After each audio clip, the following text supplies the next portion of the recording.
My name is Baiji. 20 minutes ago, a strong light suddenly appeared in front of my eyes, and then I lost consciousness. When I woke up again, I was already in this strange wasteland, surrounded by only dead trees and endless yellow sand. There was no golden finger, nor any noble person to help me. I felt like I was thrown into this desperate world, hanging alone on a dead branch, and no one responded after I shouted for a long time. I struggled for a few times and finally fell off the rope and fell heavily to the ground. Just then, I heard a noise behind me. I turned around and saw a big lizard with its bloody mouth opened wide, rushing towards me. It happened so fast that I had almost no time to react. My heart skipped a beat and I fell to the ground, shaking all over. The big lizard almost pounced on me, its teeth bared, revealing its sharp teeth, as if ready to bite. Just as it was about to bite me, a light green breath suddenly emerged from my body. At the same time, a mechanical voice sounded in my ears. The Chosen One is being drained of his life essence.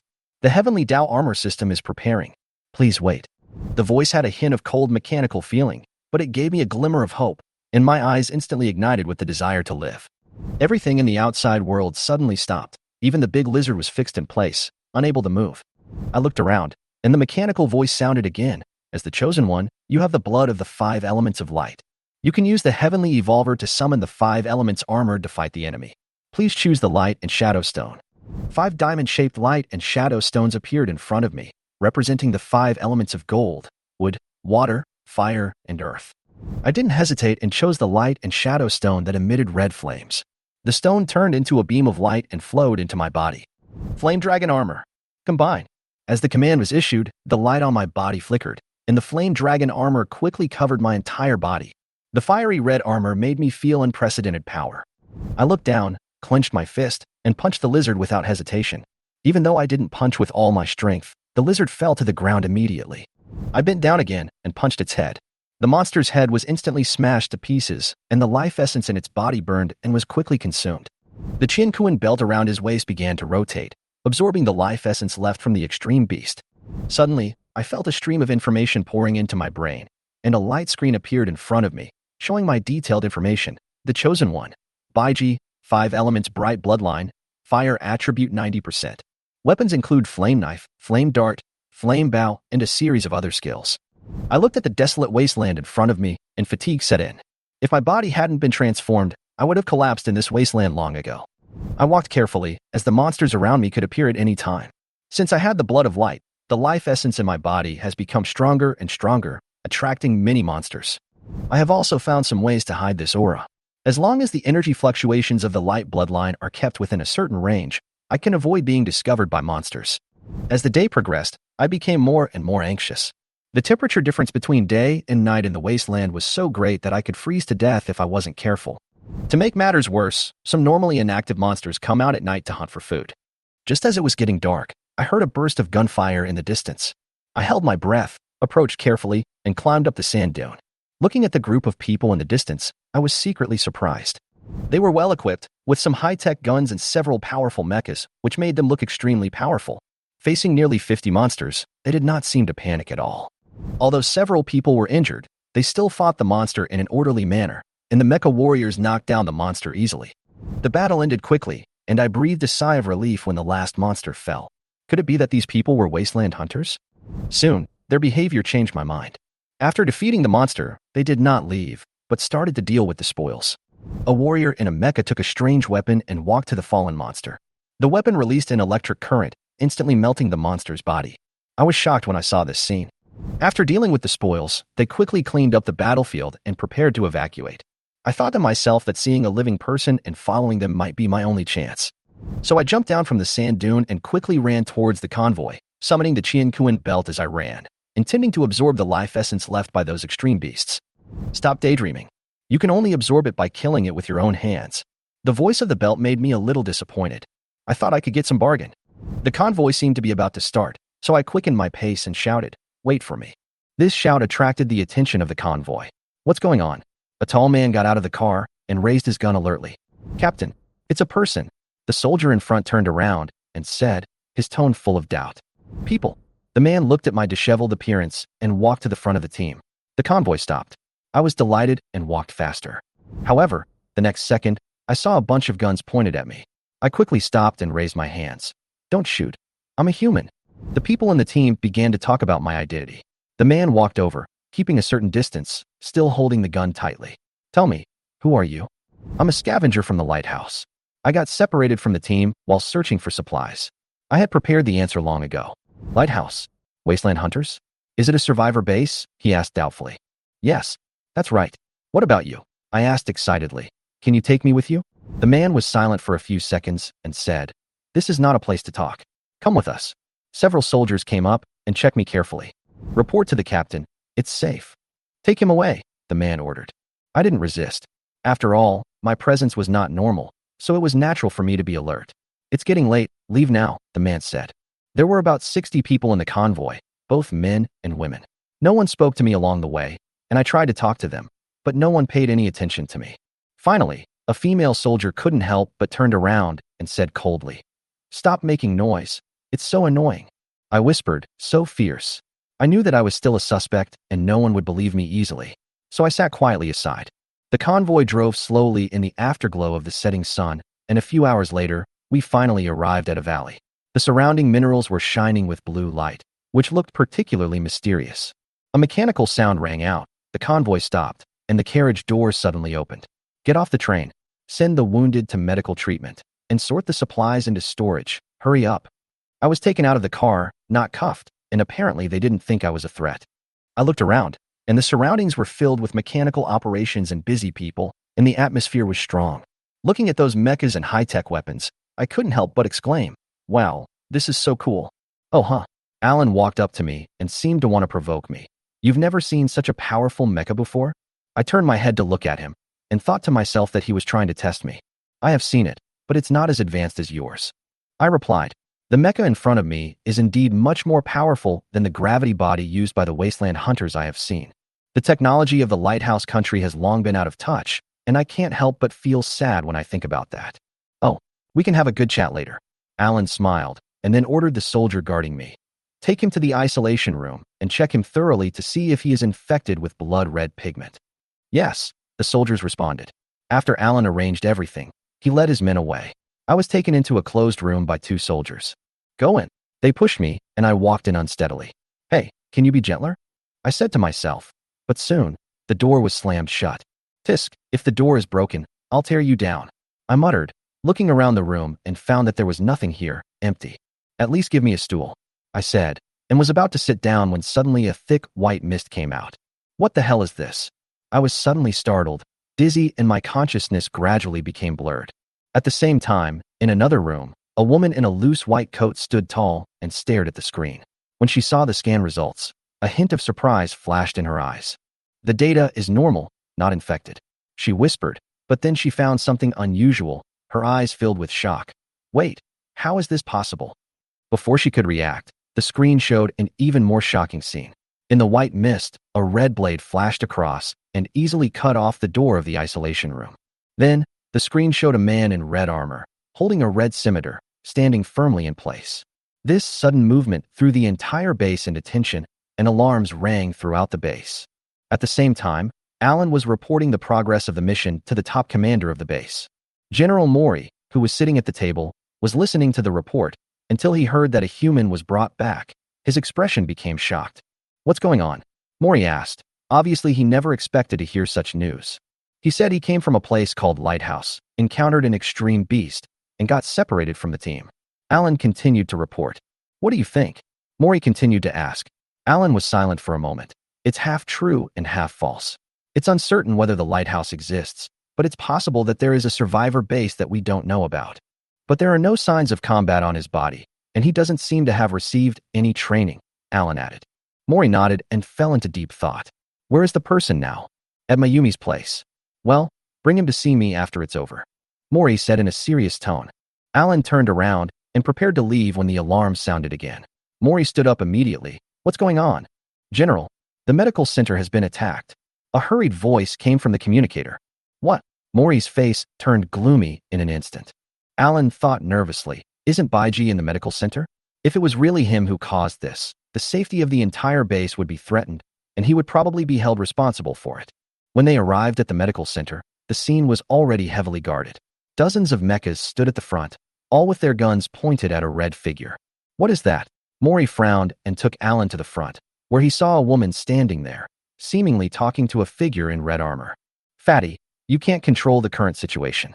You'd better wait until the commander comes." I stood there steadily, with a black mecha under my feet. As soon as I chopped open the door of the isolation room and put on the flame dragon armor and came out, I was immediately surrounded by the soldiers who came over. In order to prevent the situation from escalating, I captured the first soldier who opened fire and took him hostage, which led to the current stalemate. At this time, I learned from the woman that the white mist that almost made her comatose was actually a drug that fights blood red pigment, and it contained ingredients that can make people comatose. The misunderstanding had already happened, but the situation was out of control now, so I decided that I would either be taken down or take control of the situation. Without hesitation, I made the choice. If you don't go to hell, who will? I thought to myself and took decisive action. "Are you fat?" I looked at the woman and asked provocatively. She was so angry that her chest heaved violently. "How dare you say I'm fat?" "That's right," I continued. My eyes swept over her armor, a provocative smile on my lips. The woman looked down angrily. "Asshole, where are you looking?" I quickly looked away and said with a smile, "Don't mind me. I have a disease, giant fetishism. You are a doctor. You should understand." "You're talking bullshit," she retorted directly. The two of them fought back and forth, completely ignoring the surrounding fighters and the tense atmosphere. Alan and Mori stood aside, stunned, obviously not expecting Mayumi to be so angry. "Mayumi." Mori finally couldn't help but speak out, breaking the awkward situation. Mayumi was stunned and looked even more embarrassed when she saw the looks from Mori and the other fighters. "Why are you here?" she asked in a low voice. "Why can't I come?" Mori frowned. "Go aside first. I'll deal with you later." "Oh," Mayumi lowered her head and walked aside, mumbling. Alan leaned over and asked, "How is that boy?" "He's right there." Mayumi raised her head and turned away, her hair flying in Alan's face. Alan smiled awkwardly and turned his attention to the mysterious red armor. "Is this him?" Alan's eyes sparkled with excitement. The mecha had an exquisite appearance, completely different from the traditional bulky mecha. It was so cool. Being handsome is a lifelong thing. Alan thought to himself, completely attracted by the armor. I twisted my neck, and the armor made a crackling sound. "Are you the one in charge?" "Yes, I am the person in charge of this base." Mori nodded and said in a deep voice. After hearing this, I immediately pointed the flaming knife in my hand at Mori, and the sharp blade ignited a ball of brilliant flames. The soldiers around me stared at me nervously, and the atmosphere became solemn in an instant. Mori showed no fear, but was obviously worried that if a fight broke out, it might cause considerable damage, or even that he might not be able to subdue me easily. "What do you want to do?" Mori asked. As soon as I finished speaking, I raised my foot and kicked the mecha under my feet away. "I'll leave the people to you. I don't want to go to war with you. If possible, let's talk," I said without hesitation. The tone made everyone present feel my attitude. I have never been afraid of humans. This is just a misunderstanding. Who told you to knock me out without saying anything? I just came to this world, and I don't feel safe at all.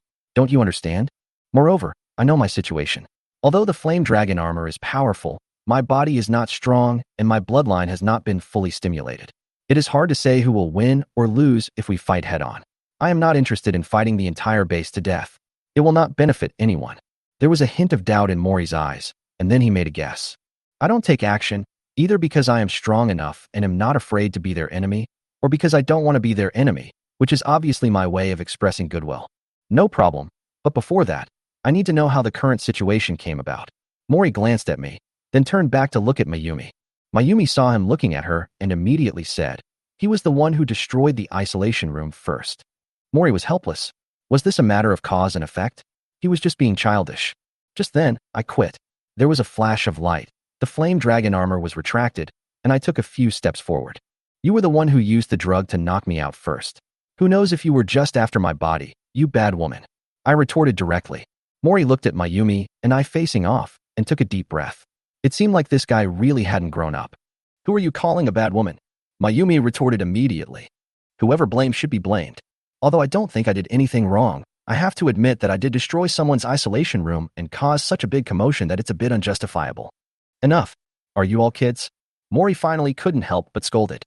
I saw him staring at Mayumi. Mayumi suddenly looked a little aggrieved and confused. She seemed to have done nothing wrong, so why was he so mean to her? Mayumi did nothing wrong, she was just being cautious, and I fought back because I was worried that I would get hurt.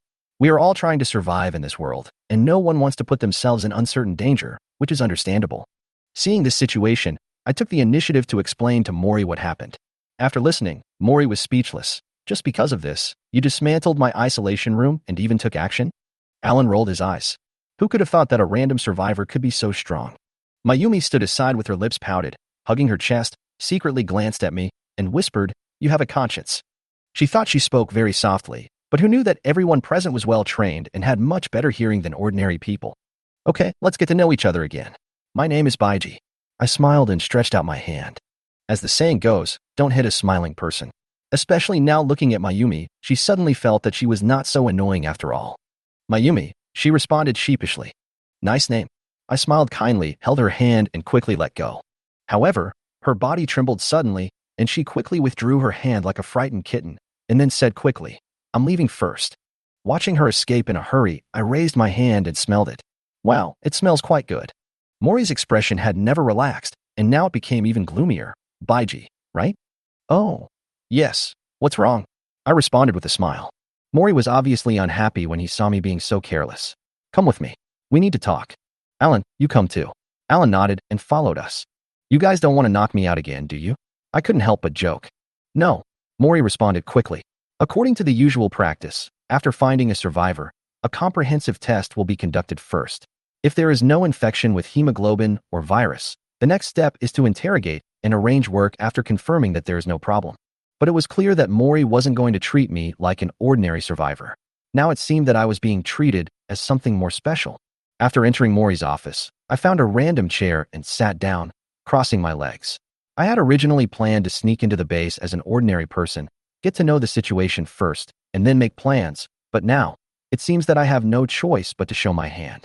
Alan, as one of the top brass at the base, was also present, along with Alan's adjutant Nanxing, a dashing blonde woman, and the beautiful Dr. Mayumi and her teacher Dr. Helen.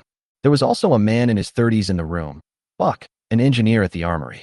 Everyone's eyes were focused on me. In addition to vigilance and confusion, there was more curiosity, especially Mayumi, whose big eyes were staring at me. Half an hour later, Mori tapped the table with his fingers and spoke slowly. Let's not investigate your background for now. We shouldn't be enemies. Judging from my answer just now, he obviously thought that I was making up some nonsense story about another world, and it was totally unreliable and even less real than the lighthouse. But you said there really is such a place as a lighthouse, right? I tapped my butt. The chair was really hard. Yes, Tartarus. Have you heard of him? The one floating in the sky. Tartarus. Dr. Helen suddenly sat up straight. It was obvious that the name shocked her. Are you sure it's this name? I nodded. I didn't expect that she actually knew. Everyone else looked at Dr. Helen. Mori asked hurriedly, Dr. Helen, what is this Tartarus? Dr. Helen sighed and said, I only happened to read some information when I was following my teacher many years ago. I only know that it was an aerial prison a long time ago, which imprisoned many of the world's top scholars at the time. I don't know much about other things. After listening, everyone seemed to be thinking about something, and their eyes turned back to me. I couldn't help but laugh and said, after talking so much, can't you give me something to eat first? I'm hungry. If there weren't so many people in this room, I would really like to take some food directly from the system. I'm really tired today, and my stomach is growling with hunger. Mori looked at me and then said, Mayumi, go get some high-end food. Mayumi wanted to continue listening to my story just now, but I was asked to get food. She felt a little dissatisfied. Oh, she walked out reluctantly, wanting to come back as soon as possible to continue listening to my story. However, when she returned with the food, the room was unusually quiet. She wondered if she had finished her story. Oh, there's milk and meat. The food here is really good. I took the food and randomly picked up a tomato and put it in my mouth. Can everyone in your base eat these things? I asked while eating. Yes, but it requires contribution points. As long as the contribution points are sufficient, it's okay to eat it every day. Mayumi explained, and there was obviously something wrong with her words. Then you are much better off than those in the lighthouse. Many people there will never get to eat these in their entire lives. Really? Then what do they eat? Mori asked. Bug biscuits. That's what most people on the lighthouse eat their entire lives, I replied. When Mayumi heard this, she subconsciously asked, is it made of bugs? Cockroaches. I answered expressionlessly. Everyone in the room frowned, and then Mayumi suddenly asked, is it delicious? I looked at her in surprise. I didn't expect that this beautiful girl would be so courageous as to ask such a question. Mori and others looked at her speechlessly. They were so curious. How delicious could cockroaches be? They are so pitiful, Mayumi muttered. Not everyone eats bug cakes. I continued eating while chatting about the situation in the lighthouse, especially the 3 survival rules there. Everyone was stunned when they heard this. People can have emotions? This sounds ridiculous. Alan, Mayumi, and other young people obviously couldn't understand. Mori and Dr. Helen looked at each other and seemed to understand something. Although the taste of the life essence could not be concealed, the method of the lighthouse might indeed be the only feasible way. The two couldn't help but think of a white-haired woman. The ground base was lucky to have her. Chapter 5, Blue and White Crystal. After listening to my description of the Wasteland Hunter and the gravity body, everyone in the room focused on something different, especially Alan and his Lieutenant Nanxing. What about the strength of the Wasteland Hunters you mentioned just now? Nanxing played with the dagger, spinning it quickly in his hand, seeming a little absent-minded. And there is the gravity body. According to you, our gravity body should be stronger, right? Alan asked. The mechas in the ground base are also called gravity bodies. In fact, before the catastrophe, these mechas were a kind of standard weapons, and everyone called them gravity bodies. At this time, Buck, the engineer of the Armory, also showed great interest. Obviously, he was waiting for my answer. The personal qualities of the Wasteland Hunters should be similar to yours, or even stronger. After all, their genetic matching is excellent. I continued, however, their equipment is much worse than yours. After that, I asked curiously, don't you have any genetic medicine? As far as I know, before the apocalypse, evolving humans had become the norm, and there were many genetic warriors in the army. Is it possible that there are none now? Hearing this question, Mori shook his head and said, we didn't use genetic drugs. I can't tell you the details. I curled my lips, stingy, I've already said so much. The people in the room couldn't help but roll their eyes when they heard this. Others spoke so generously, but never mentioned their own affairs. After seeing my evasive answer, Murray was a little dissatisfied, but he still said, you can ask any questions you want. As long as they don't involve confidential information, I can answer them. Really? Then I have to ask. I smiled and continued. What I want to know most is how your base escaped the detection of the extreme devouring beast. Can you tell me about it? The atmosphere in the room suddenly became a little solemn, and everyone looked at each other. Seeing their reactions, I was a little confused. Is there anything inconvenient? Haha, it seems Brother Baiji really doesn't understand a lot of things on the ground. Alan responded with a laugh. When I asked this question, almost everyone could be sure that I was definitely not from the ground base, otherwise I would not ask such a question. When you came here, you should have seen the workers processing a blue ore. Mori said in a deep voice. I nodded. I did remember seeing those ores in the base. I had also seen similar ores when I was watching The Cage of Spirits and was deeply impressed. That kind of ore is called blue-white crystal. Mori explained. Blue-white crystal? I repeated in confusion. Yes. After the disaster, humanity faced unprecedented threats. In this despair, we discovered the blue and white crystal. The extreme devouring beast has a natural aversion to blue and white crystals. As long as there are a lot of blue and white crystals nearby, a special magnetic field will be formed, and the extreme devouring beast will generally not approach. Moreover, the energy in the blue and white crystal can effectively harm the extreme beast. As Mori said this, he observed my reaction, as if he wanted to see something from me. After hearing this, I suddenly realized that blue and white crystal is the only chance of survival for humans in the mana ecosystem. The ground base was built by developing the blue and white crystal mine and relying on the mining area. Mori continued to explain. I nodded, finally understanding. The lighthouse had been floating in the air, occasionally going down to resource points to search for supplies. It really knew too little about the ground and had never thought about this. Then do you know the state of returning to the origin? I suddenly asked, wanting to test it again. How did you know? Mori looked at me in confusion, obviously a little surprised. I replied casually, what's wrong? Is there a problem? They exchanged glances, and Mori slowly said, Guiyuan is a breathing method. Through Guiyuan breathing method, you can clear your mind of distracting thoughts and keep your mind clear. It prevents the life essence from being consumed internally or leaking out, and achieves the state of returning to the origin, thus avoiding being discovered by the extreme devouring beast. I put on a shocked expression and thought to myself that this world really holds a lot of secrets. Suddenly, Buck, the ordnance engineer who had been silent for a long time, spoke up, Brother Baiji, what type of armor do you have? Can I study it? When I heard this question, I had already expected that someone would be interested in the flame dragon armor, so Buck's words were not surprising. I know this is a bit presumptuous, but if the soldiers want to shed less blood, my old face is nothing. If you agree, I can give you my life, Buck. Buck was very emotional and obviously had been holding it in for a long time. The others looked at me with complicated expressions, and Alan also spoke. Brother Baiji, please. Mr. Baiji, please be sure to agree to us. Nanxing also said, his tone earnest. But Baiji, I beg you to. Mayumi said cautiously, with a hint of uneasiness in her tone. Mori and Dr. Helen didn't say anything, but Baiji could clearly feel the strong expectations and desires in their eyes. I felt a little helpless. The flame dragon armor was a product of the heavens, and they might not gain anything from their research. However, since they needed it so much, I didn't mind cooperating. Okay. I nodded firmly, and several people breathed a sigh of relief after hearing it. Thank you. Thank you so much. Buck was ecstatic, and others also expressed their gratitude. Ha ha ha, Brother Baiji, no matter if there is any result in the end, we will always remember this friendship in our hearts. Alan also said with a smile. But I have a request too. I suddenly said. Say it, and make sure it's done. Mori agreed with a smile. I want him. I pointed at Alan. Me. Alan was stunned, pointing at himself, obviously in disbelief. Everyone looked at me. Could it be you? If Mayumi suddenly showed a strange expression and felt a little lost in her heart for some reason. Seeing her strange expression, I quickly added, what are you thinking? I want Alan to teach me fighting skills. Several people in the room breathed a sigh of relief. So this was what it meant. They couldn't help but laugh. It's okay. It's okay. Mayumi patted her chest and whispered, what's okay? Dr. Helen turned around and looked at her. Nothing.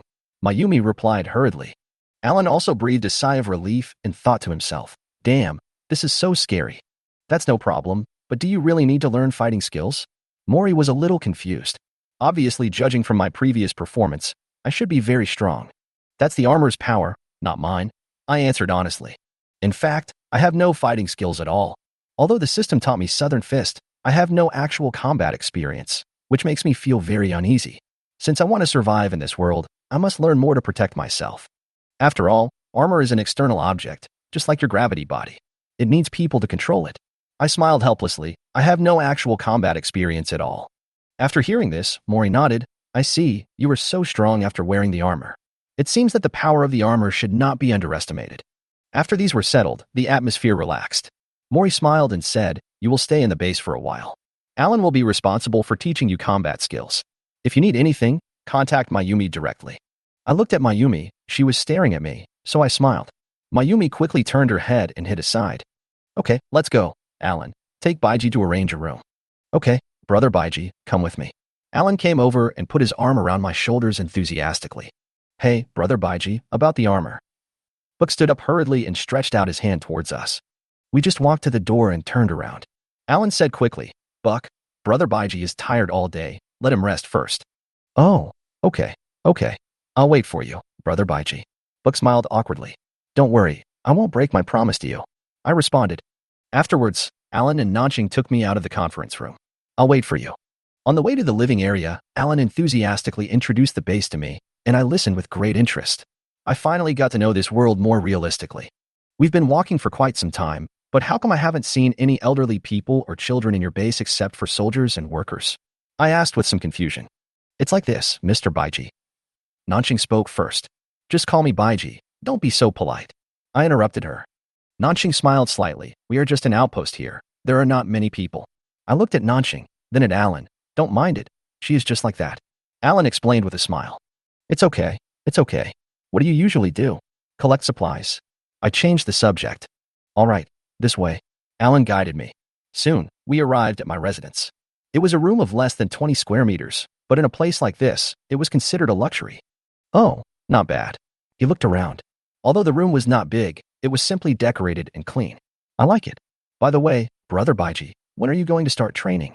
I can arrange a time. Speaking of this, I became interested. Anytime. Okay, I'll come see you tomorrow.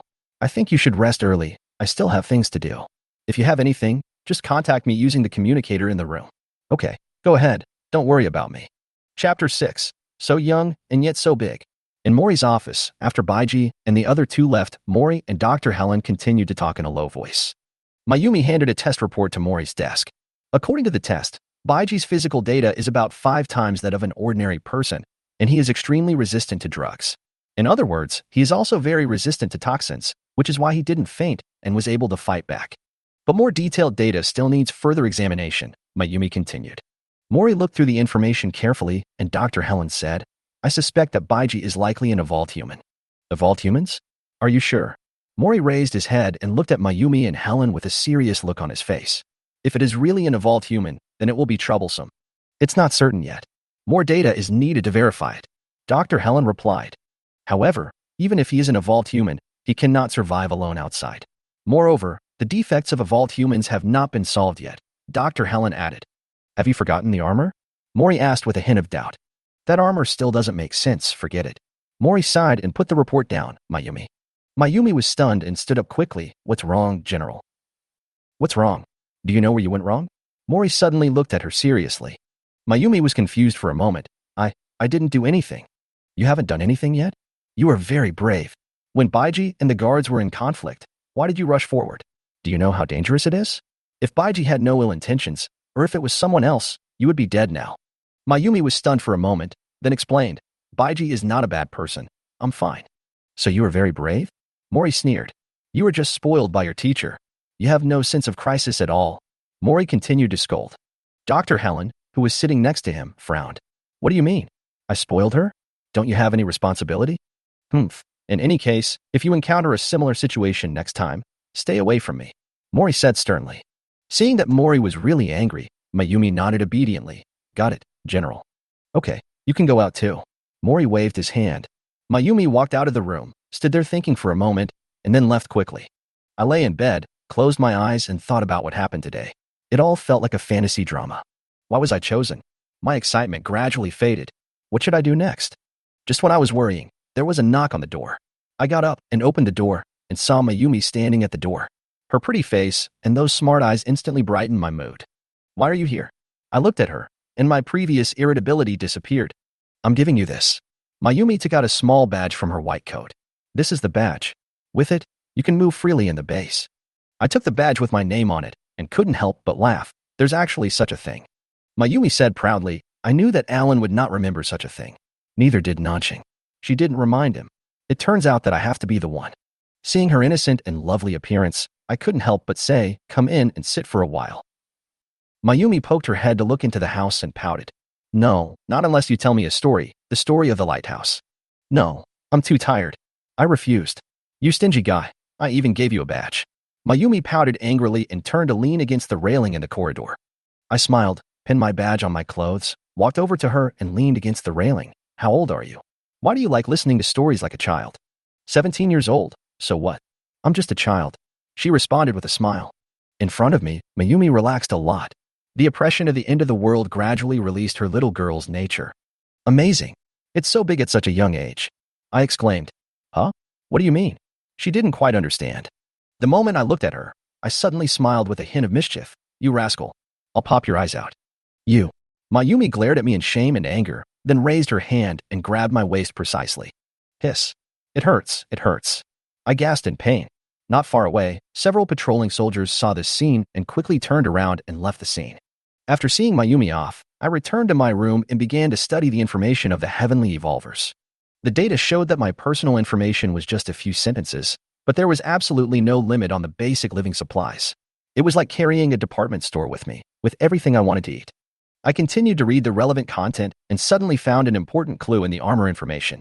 When the fire attribute light bloodline reaches 100% concentration, the flame dragon armor will have the ability to evolve. More importantly, if each of the other bloodlines also reaches 100%, I will be able to summon the Emperor armor in its original form. Excited. I was feeling a little sleepy at first, but after seeing this news, I was immediately fired up and couldn't wait to learn more. However, a feeling of drowsiness gradually set in. I suddenly remembered the Guiyuan breathing method provided by the system, so I sat up and started to try it. There are several rhythms of Guiyuan breathing method. The one I am trying now is the first level, cultivating the mind. Soon, my breathing began to become steady, and the fluctuations in the life essence in my body gradually weakened, and I seemed to have entered a state of meditation. After a few minutes, I entered a state of returning to my origin. My mind was focused, and everything around me seemed to have nothing to do with me. I tried for a while and felt that I had entered the state of returning to the origin, but this was my first time practicing, and I couldn't maintain it for long. Soon after, I decided to give it another try. The second time, I got into the rhythm of Yundan. This time, it was as if something in the body was connected and circulating continuously, and the whole person's state became extremely clear, and both the body and mind were greatly liberated. It was not until midnight that I was so sleepy that I fell into a drowsy sleep. Chapter 7. Sniper Ching Dai. The next morning. Bang, bang, bang.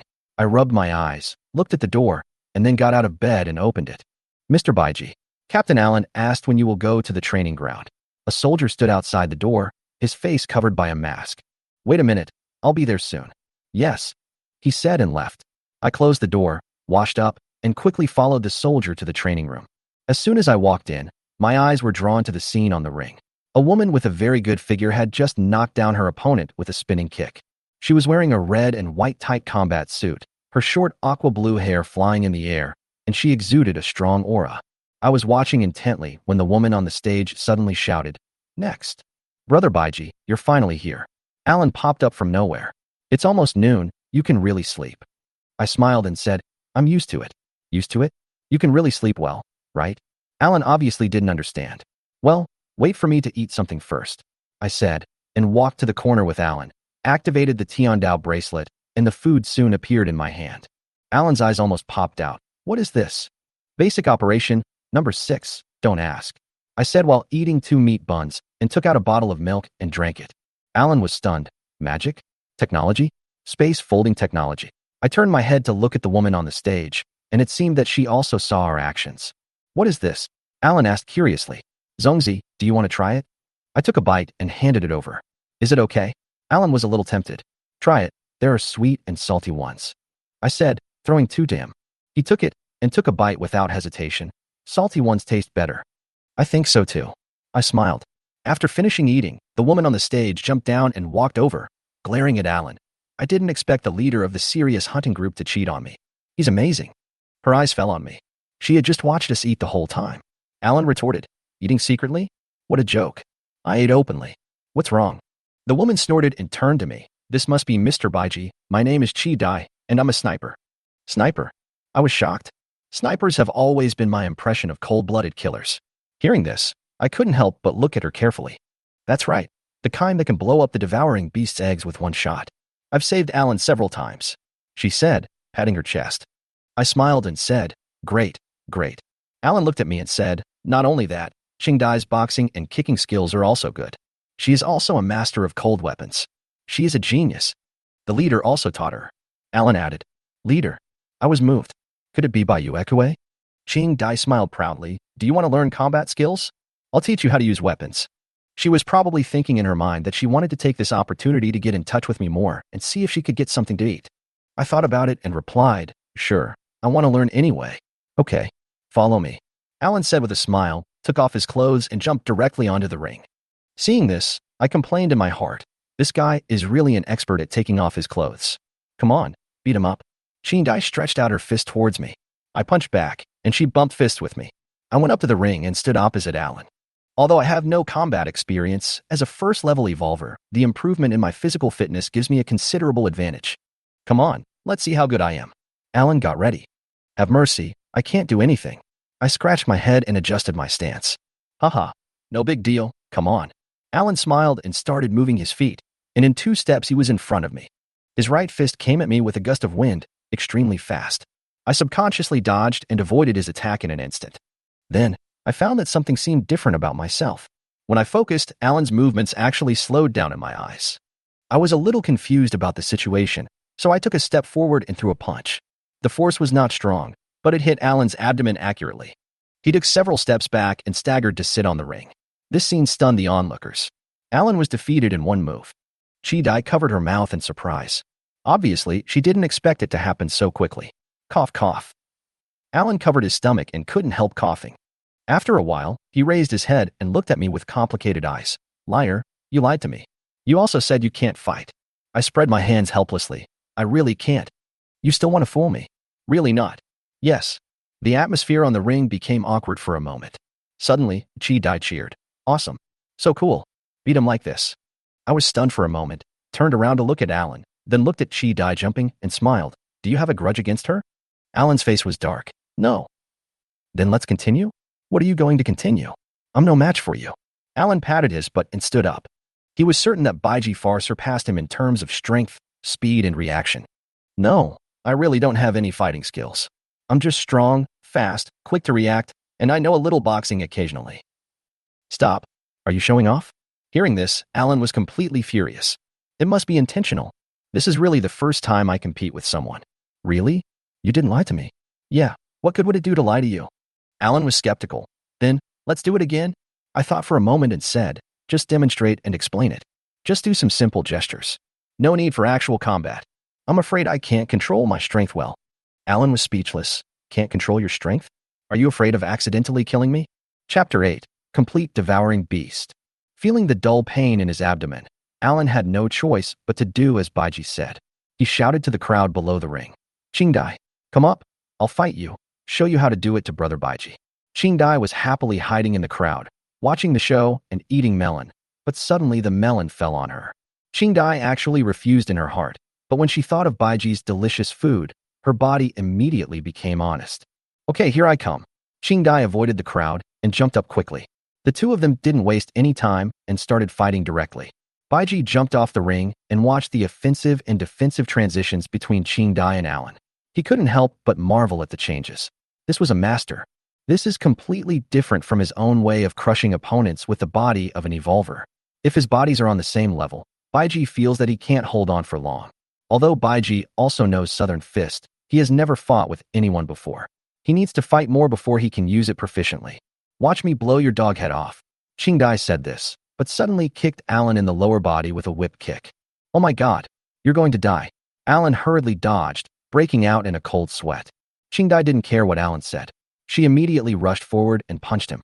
Alan dodged sideways to avoid the punch, then half-crouched and attacked Qingdai's leg with his right leg quickly and fiercely. The latter reacted very quickly, doing a backflip to avoid the punch, turning around in the air and kicking Alan sideways. The two men's attacks were fierce and fast, and they both fought with a desperate style. Baiji was terrified watching from the side. After a few more moves, Alan seized an opportunity and pinned Qingdai to the ground. Hey, that's too late, Alan said with a smile. Qingdai was originally planning to admit defeat. After all, this wasn't even a competition. It was just a demonstration for Baiji. Now after hearing what Alan said, how could she tolerate this? Women can't say they can't do it. With one hand stuck behind Alan's back and the other hand also restrained, Qingdai simply raised her leg. The extent of the bend shocked Baiji so much that his eyes widened. Her heel hit Alan's head with a crisp sound. Hiss, your brain is all scattered. Everyone gasped at the same time, and Alan covered the back of his head with his hands, shouting in pain. You murdered me. What if your brain is damaged? Qingdai clapped her hands and stood up. It's not the first time. Stay calm. How's your study going? Qingdai asked. Baiji was still worried about Alan. When asked, he immediately said, well, it's almost done. What does almost mean? Alan also came over and asked. Looking at Alan's condition, it turned out that there was really nothing wrong with his brain. Baiji couldn't help but sigh that these guys' genes were really amazing. It means I've memorized it all. Remember? Are you kidding me? Alan couldn't believe it. They had spent so many days and nights to develop their current skills, and now someone told him that he could learn it just by watching it once. Isn't this nonsense? If this was true, it would be too discouraging. Baiji scratched his head in embarrassment. This was all thanks to the martial arts talent given by the system. I learned things quickly, but I have only memorized the form. I still need to practice before I can use it in actual combat. Are you still going to fight? Show me again. It seems like what you just did isn't enough. Qingdai couldn't listen anymore. Was he showing off? Was his learning ability so strong real? No more fighting, no more fighting. Maybe next time. Actually, I don't think you need to learn too many skills to fight others. Our enemies have always been just extreme beasts. Qingdai said. Baiji did not refute when he heard this, but he did not think so in his heart. No matter what time, one should always be on guard against others. As a species, there will always be a group of inhuman beings at all times, and we must guard against them. Okay, then you guys take a rest first. I'll watch others train here. Qingdai and Alan did have other things to do, so after hearing Baiji say this, they stopped being pretentious and chatted with Baiji for a while before leaving. Baiji watched different people train and fight, and with his strong martial arts talent, he stored everything he could learn into his mind. The next step is to practice on your own, and then integrate these into your own combat system through actual combat to form effective combat effectiveness.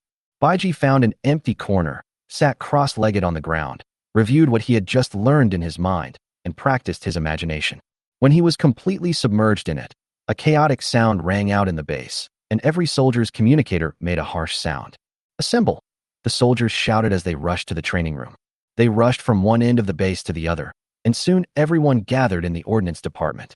The ordnance department covers a very large area, with a large open space in the center. The soldiers lined up in an orderly manner. Soon, Alan, Nanxing, Qingdai, and several veterans who looked quite experienced walked in.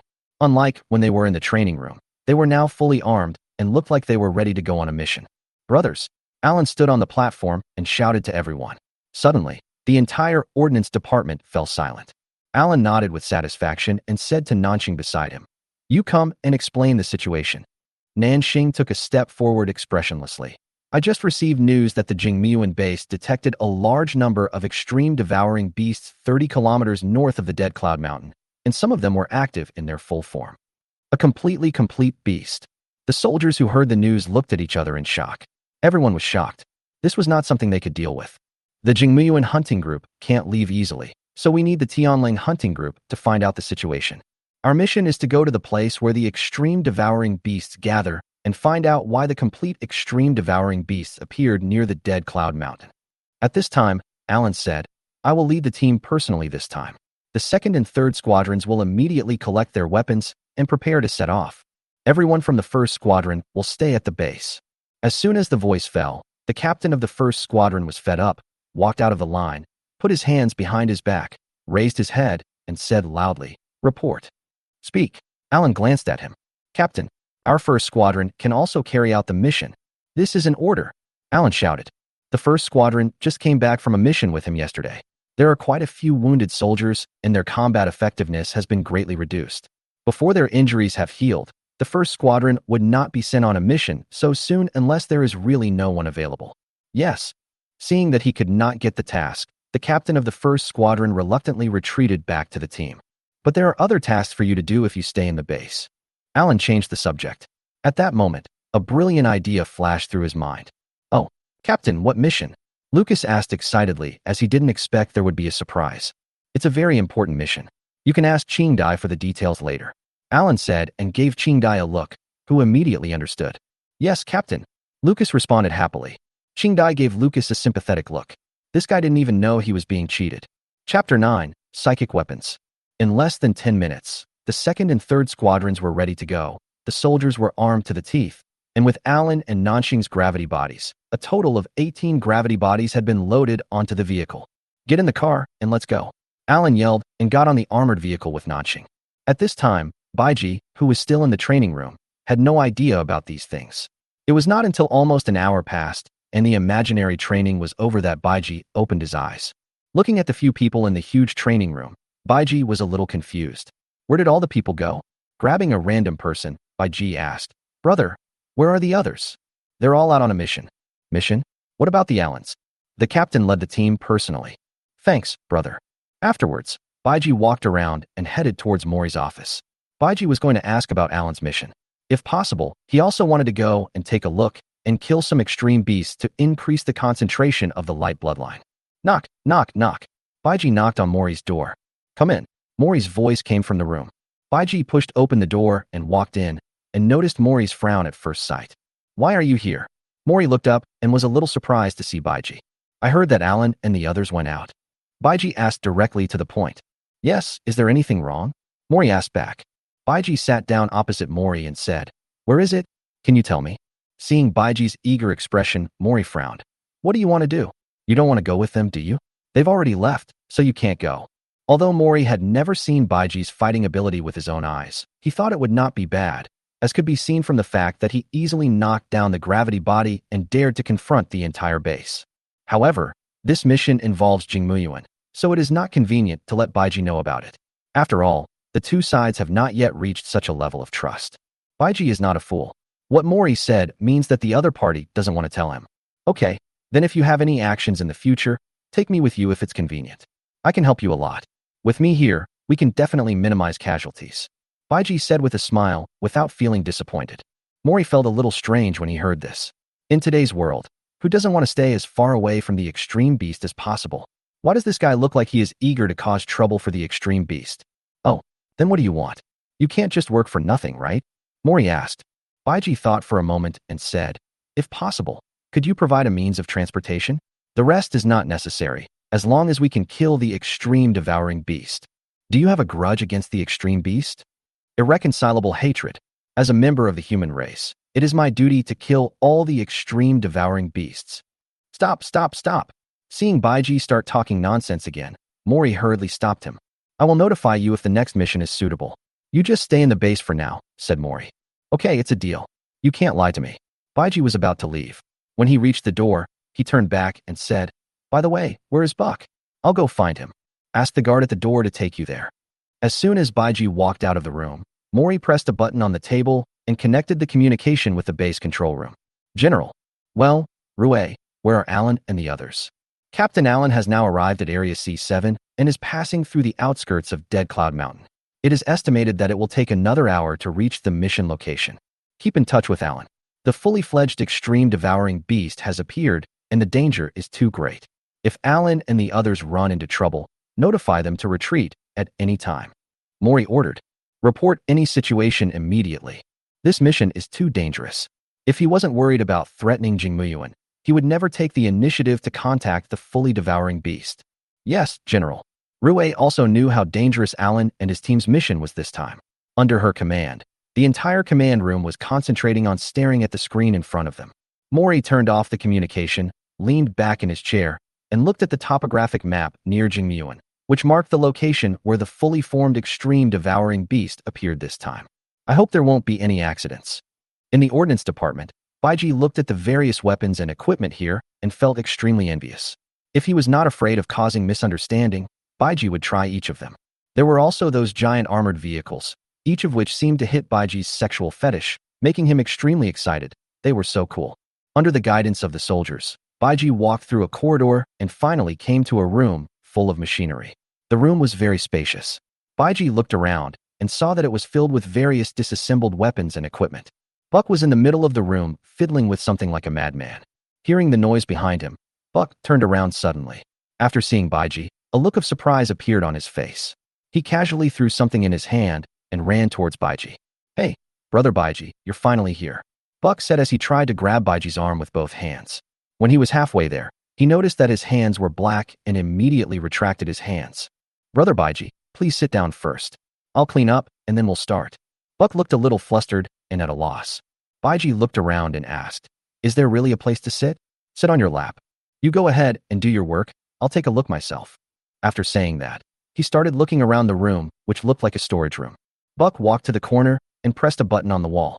A door opened, and he quickly went in and disappeared into the room. After a while, when Buck came back, he found Baiji squatting on the ground, holding a broken and disassembled part in his hand. "Hey, you're back." Baiji stood up with the component in his hand and said back. Buck chuckled and noticed what was in Baiji's hand. Through the broken surface, he could see a faint blue light inside. "Hey, what are you doing with this?" Buck already knew what this was, a psychic gun. The hunting teams at the ground bases all have a certain quota of weapons and equipment, which are considered to be relatively scarce, and only formal hunting team members have them. Baiji shook the thing in his hand and said, "That thing inside is the blue and white crystal, right?" "It's blue and white crystal." "What is this thing, and what is it used for?" The psychic gun is designed using the energy contained in the blue and white crystals. It can effectively damage the extreme devouring beasts. Buck explained, "You should also know that it is difficult for ordinary conventional weapons to effectively kill the extreme devouring beasts." Hearing this, Baiji looked at the part. He didn't expect that this thing was a weapon. He really couldn't tell. Can the psychic gun meet the needs? Just barely. Currently, the energy extraction technology of blue and white crystal is not mature yet and cannot be used efficiently. Putting the things aside, Baiji was already thinking about the psychic gun. "You don't want to study my armor, do you? Start now." Hearing Baiji say this, Buck excitedly pulled Baiji's arm and walked out. Chapter 10. The Complete Panlife Species, the Poisonous Dragon. Dead Cloud Mountain is a huge active volcano.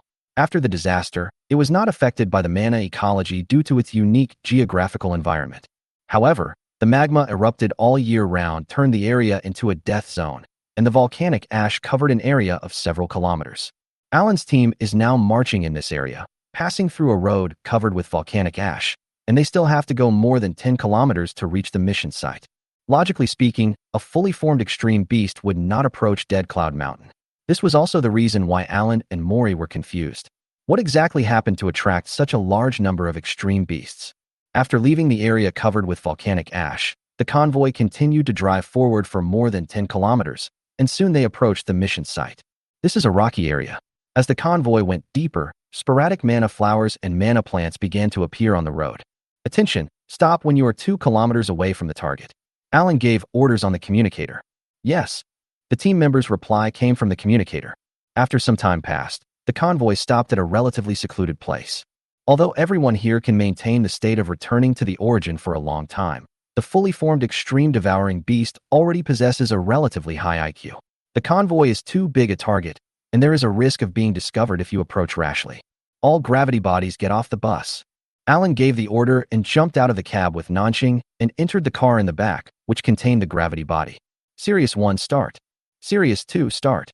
Similar sounds were heard in each gravity body, and soon, all the majestic-looking gravity bodies got off the car, raising a cloud of dust. Xiaoyun, take your people and follow me. Alan shouted to everyone in the gravity body. Carlo, you stay where you are, be on guard, set up a defense line, and be ready to respond at any time. Yes, Commander. The two squadron leaders immediately took action after receiving the order. Xiaoyun took the other 7 gravity bodies of the 2nd Squadron and Alan and Nanxing and headed quickly towards their destination. The remaining members of the 2nd Squadron cooperated with Carlo's 3rd Squadron to set up a defense line on the spot and stand by. The gravity body was moving very fast, especially since there were no traffic lights on the road, and soon Alan and the others arrived near the target location. Alan, who was at the front, raised his hand and gestured, saying, "Slow down, don't make too much noise." Everyone slowed down at the same time, followed behind Alan, and waited for his next instruction. Nanxing, Alan shouted. The two have been working together for a long time, so there is no need to say much about their tacit understanding. Nanxing's gravity body rushed to the front, adjusted its direction, and launched a small probe into the sky, which flew high into the sky in a blink of an eye. At the same time, the images captured by the detector were transmitted to the base command room in real time. Rue immediately projected the images captured by the detector and also projected the live images onto Mori's desk. In the picture, Alan and others can be seen below. As the probe flies forward and passes over several hills, the figure of the extreme beast finally appears in the picture in a canyon. Groups of snakes and dogs were wandering around, and on the hillsides on both sides there were quite a few ground howlers looking around. As panspermic species of extreme beasts, the snake dog and the earth roar, one far away and one close, guard the entire canyon tightly. In addition, many other species can be seen in the picture. Geotrophius, crocodile-armored beast. In the command room, Rue became nervous when he saw the gathering of extreme beasts on the screen. He didn't expect that so many different extreme beasts would gather in this ghost place. What exactly happened? Alan, I've seen it from here, Alan said. Through the projection on the gravity body, Alan had a panoramic view of the scene. Be careful, something is wrong. Rue reminded. If it doesn't work, retreat. I know. Don't worry. Nanxing on the side was operating the probe to circle over the canyon, when suddenly a red energy ball flew towards the probe. We've been discovered, Nanxing said as he controlled the detector to avoid the attack from the earth roar. Leave them alone, said Alan. As soon as the words fell, the detector immediately launched an attack. Several gunshots echoed in the valley, attracting the attention of the extreme beast. They roared at the detector in the sky. Several snake dogs quickly climbed up the mountain wall and jumped up, opening their big mouths, trying to bite the detector down.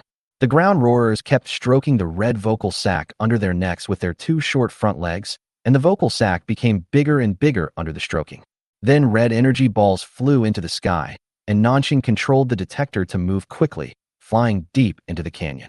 Groups of extreme beasts were running wildly in the canyon, and energy bombs fired by the earth roared past the detectors. Nanxing frowned. It was not an easy task to control the detector to avoid the attacks of so many extreme beasts. The detector flew several hundred meters in the winding canyon, and finally the figure of the fully formed extreme devouring beast appeared in the depths of the canyon. A gigantic monster with a body length of more than 50 meters was lying on the ground, with many cracks on its back, from which thick green liquid was gushing out like small volcanoes. Not only that, it also has a face that is extremely similar to humans. Poison dragon, everyone exclaimed at the same time. How is it possible? How could the poisonous dragon appear here? Rue looked at the screen in confusion in the command room. After calming down, he quickly said to Alan and others, retreat immediately. The poisonous dragon is too aggressive and you cannot deal with it. Alan was speechless when he heard this. It sounded as if they could deal with other perfect-formed extreme beasts. However, Rue's worries were not unreasonable. Even among the numerous fully developed extreme beasts of the Panspecies system, the poisonous dragon is one of the most difficult to deal with. The venom sprayed from its back is highly corrosive and contains horrible poisonous gas, with a wide coverage area. Once it targets you, it is difficult to escape. Looking at the ferocious face of the poisonous dragon, Alan said solemnly, "No, we haven't figured out why the extreme devouring beasts gather here. If we don't find out, I'm worried that it will threaten the purewood source." Rui thought about it, calmed down and said, "Okay, be careful. If the poisonous dragon attacks, retreat quickly." "Okay." Alan then said to Nanxing beside him, "Give control of the detector to Rui." Nanxing nodded. After handing over the control, Nanxing took off the huge weapon on her back. It was thick and long and looked very heavy. This was one of her main weapons, the psychic cannon. Wildfire. Nanxing installed the psychic cannon on his left hand, and the psychic cannon immediately began to expand and deform, and soon it was perfectly integrated with the gravity body. The muzzle was thick and large, as if carrying tremendous force. The armor on the right arm began to deform, and after a few seconds, it formed a huge heavy armor glove, shattered frost. The blue light emanating from the fist indicated that this was also a psychic weapon. The others also took off their weapons: electromagnetic cannons, psychic guns, heavy machine guns, giant axes, large shields. Xiaoyun, the squadron leader, holds a sledgehammer with extremely sharp ends, which is also a psychic weapon. And Alan, in his right hand, held a psychic sword, Sirius. The sharp blade was attached with a rich blue light. In his left hand is a large round psychic shield, Maniac. The overall style is like a knight charging into battle. Work in groups of two and move forward in silence.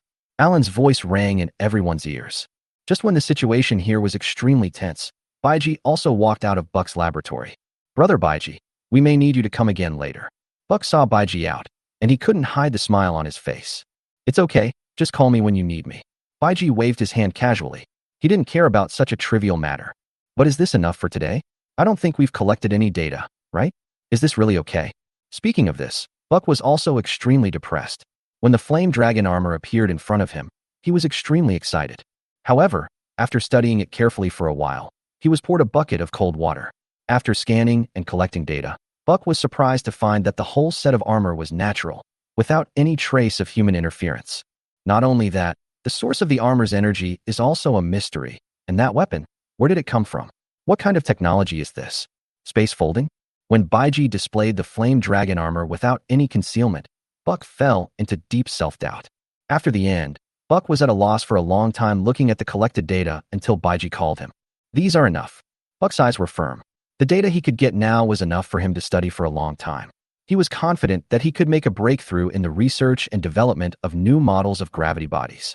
"Okay, I'm leaving now." Chapter 11, Mana Flower King Evolution. After leaving the Ordnance Department, Baiji had nowhere to go. He had just arrived at this place and didn't know many people there. Alan and the others had already gone out. Just when Baiji didn't know where to go, Qingdai and Lucas came over from the opposite side. "Baiji, why are you here?" Qingdai saw Baiji and waved and shouted from a distance. When the two of them approached, Baiji said, "Something happened. What about you? Why didn't you go out with Alan?" "Oh yeah, I didn't see you when I met Alan yesterday. Don't you have to go on a mission?" Hearing this, Qingdai smiled and said, "Of course not. I was injured before and I haven't recovered yet. Going on a mission now will only be a burden to the team." "Injured? But didn't you compete with Alan this morning?" Baiji looked at Qingdai's red face, which didn't look like an injured person at all. "A week ago, while on a mission, I was ambushed by a devouring beast. I accidentally sucked away a small amount of my life essence and broke a few ribs. I haven't recovered yet," Qingdai explained. "Can the life essence be restored?" Baiji knew that having the life essence sucked away by the extreme beast would cause considerable harm to a person, and it would be irreversible. Anyone who watched the Lighthouse would know that. If too much energy is absorbed, even if the person is rescued from the mouth of the extreme beast, he will not survive for long. And you're still so strong even though you're injured. Baiji felt a stomachache when he thought of the competition between Qingdai and Alan, when Qingdai looked like a tiger descending from the mountains. Of course, if the life essence is only slightly lost, it can recover on its own. For example, my life essence has recovered a long time ago, but the injury to my ribs has not yet fully recovered. But a fight won't have much of an impact. Can you tell me more about the source of life? Baiji was very interested in this. Next time, let me introduce you first. This is Lucas. Qingdai pointed at Lucas and introduced him to Baiji. "Oh, hello, I'm Baiji. Haha, I know you. You dismantled the isolation room on the first day you arrived at the base. Now the whole base knows that a ruthless guy has come." Lucas laughed and gave Baiji a thumbs up. With an awkward smile, Baiji said, It's all a misunderstanding, a misunderstanding. Why are you here? I came to find you. Qingdai said. Me? What do you want from me? Qingdai walked to Baiji, turned around, and slapped Baiji on the back. Don't you want to learn combat skills? Before Alan went on the mission, he asked Lucas and me to take charge of your combat skills. Baiji looked at Lucas after hearing this. Really? Lucas laughed and said, Yes, I heard that. Brother Baiji, you knocked the captain away with one punch. Awesome. And you? No, I won't fight with you. Qingdai, and I will show you. Compared with the onlookers at that time, Lucas knew more details from Qingdai, so he naturally would not think about competing with Baiji. It's shameful. Alan is enough. Qingdai also nodded quickly. That's right, I won't fight with you. Baiji smiled bitterly. It was so difficult to find someone to try his hand on. If only he could meet Bai. Thinking of this, Baiji immediately rejected this idea. Fighting Bai now? Isn't this courting death? That's the ceiling. Is that so? Okay then. There was disappointment in Baiji's tone. Okay, how about we start now? Qingdai asked. No hurry. How about you take me around?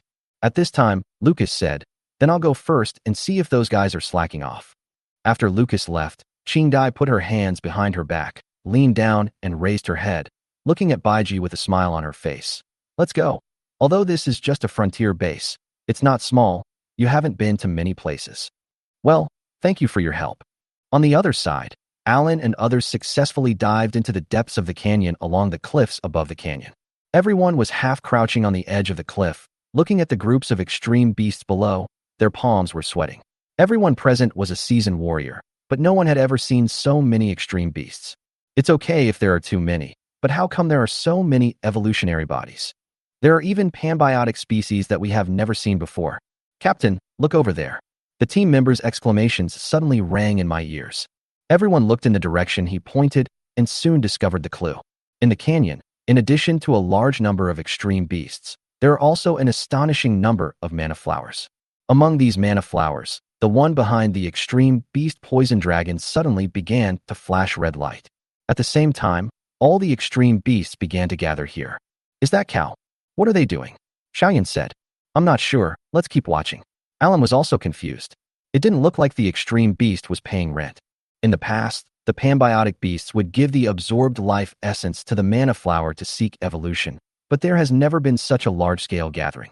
After all, there is more than one Flower King. The extreme beasts gathered around the Flower King as if they were paying homage. The poisonous dragon was no longer lying down, but stood up to a height of more than 20 meters. Soon, Cow stopped flashing, but what happened next made Alan and others open their eyes wide. It's going to evolve, Nanxing said, and it was not difficult to hear that she was a little anxious in her words. From previous mission files and materials, they have seen information related to the evolution of Mana Flower King. Many years ago, a team also encountered it and suffered heavy casualties in the end.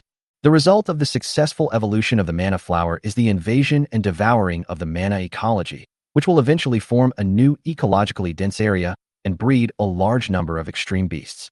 Alan was feeling extremely heavy-hearted at this moment. This canyon was very close to the Dead Cloud Mountain, and the pure wood source was on the other side of the Dead Cloud Mountain. If a new giant mana flower is born here and an ecologically dense area is formed, then it is hard to say that the distance of less than 100 kilometers is safe. Stop it, said Alan. At the same time, Rue in the command room shouted loudly, Alan, come back immediately. Alan stood up, looked at the Flower King who had begun to evolve, and whispered, Rue, you know that there can't be giant mana flowers here. We will find a way. Retreat immediately. This is not the time for you to be a hero. Alan shook his head and said, We have paid too much and sacrificed too much for Jingmuyuan. We will see the results soon. There must not be any accidents. Even if there is only a slight possibility, we must stop it. After he finished speaking, everyone fell silent. Everyone understood this truth. After a few seconds of silence, Mori's voice was heard in the command room. Rue, let me talk to him. General, why are you here? Rue said subconsciously. Morley didn't answer, but walked to the communicator and said, Alan. General, we must stop Cow's evolution at all costs. Mori said sternly, and his unquestionable tone startled everyone. Yes, General, I will complete the mission. Chapter 12, The Flaws of Evolving Humans. On the edge of the cliff, Alan looked at the group of brothers around him who had been with him day and night, and said, Brothers, you all heard how dangerous this mission will be. If I succeed in stopping Cow from evolving, I believe I will get a lot of contribution points. and I will also become famous in the ground base. Everyone, come on when you're ready. At this time, someone asked, Captain, do you think that if we succeed, our names will be written in the book? Someone asked. Shit, if I come back alive from this trip, I'll definitely become a legend, and then I won't have to worry about not being able to find a wife. Not only that, maybe the leader back home will also know about our mission and reward me with the latest model of gravity body. Some people have already started dreaming. It's possible. After all, this kind of thing is too crazy. Alan did not stop the players from talking. It is more important to relax and adjust their mentality at this time. Carlo, all the gravity bodies come over to support, and the others set up a defense line. When the time comes, suppress the fire and try to find a way to retreat. Alan said to the convoy that stayed behind.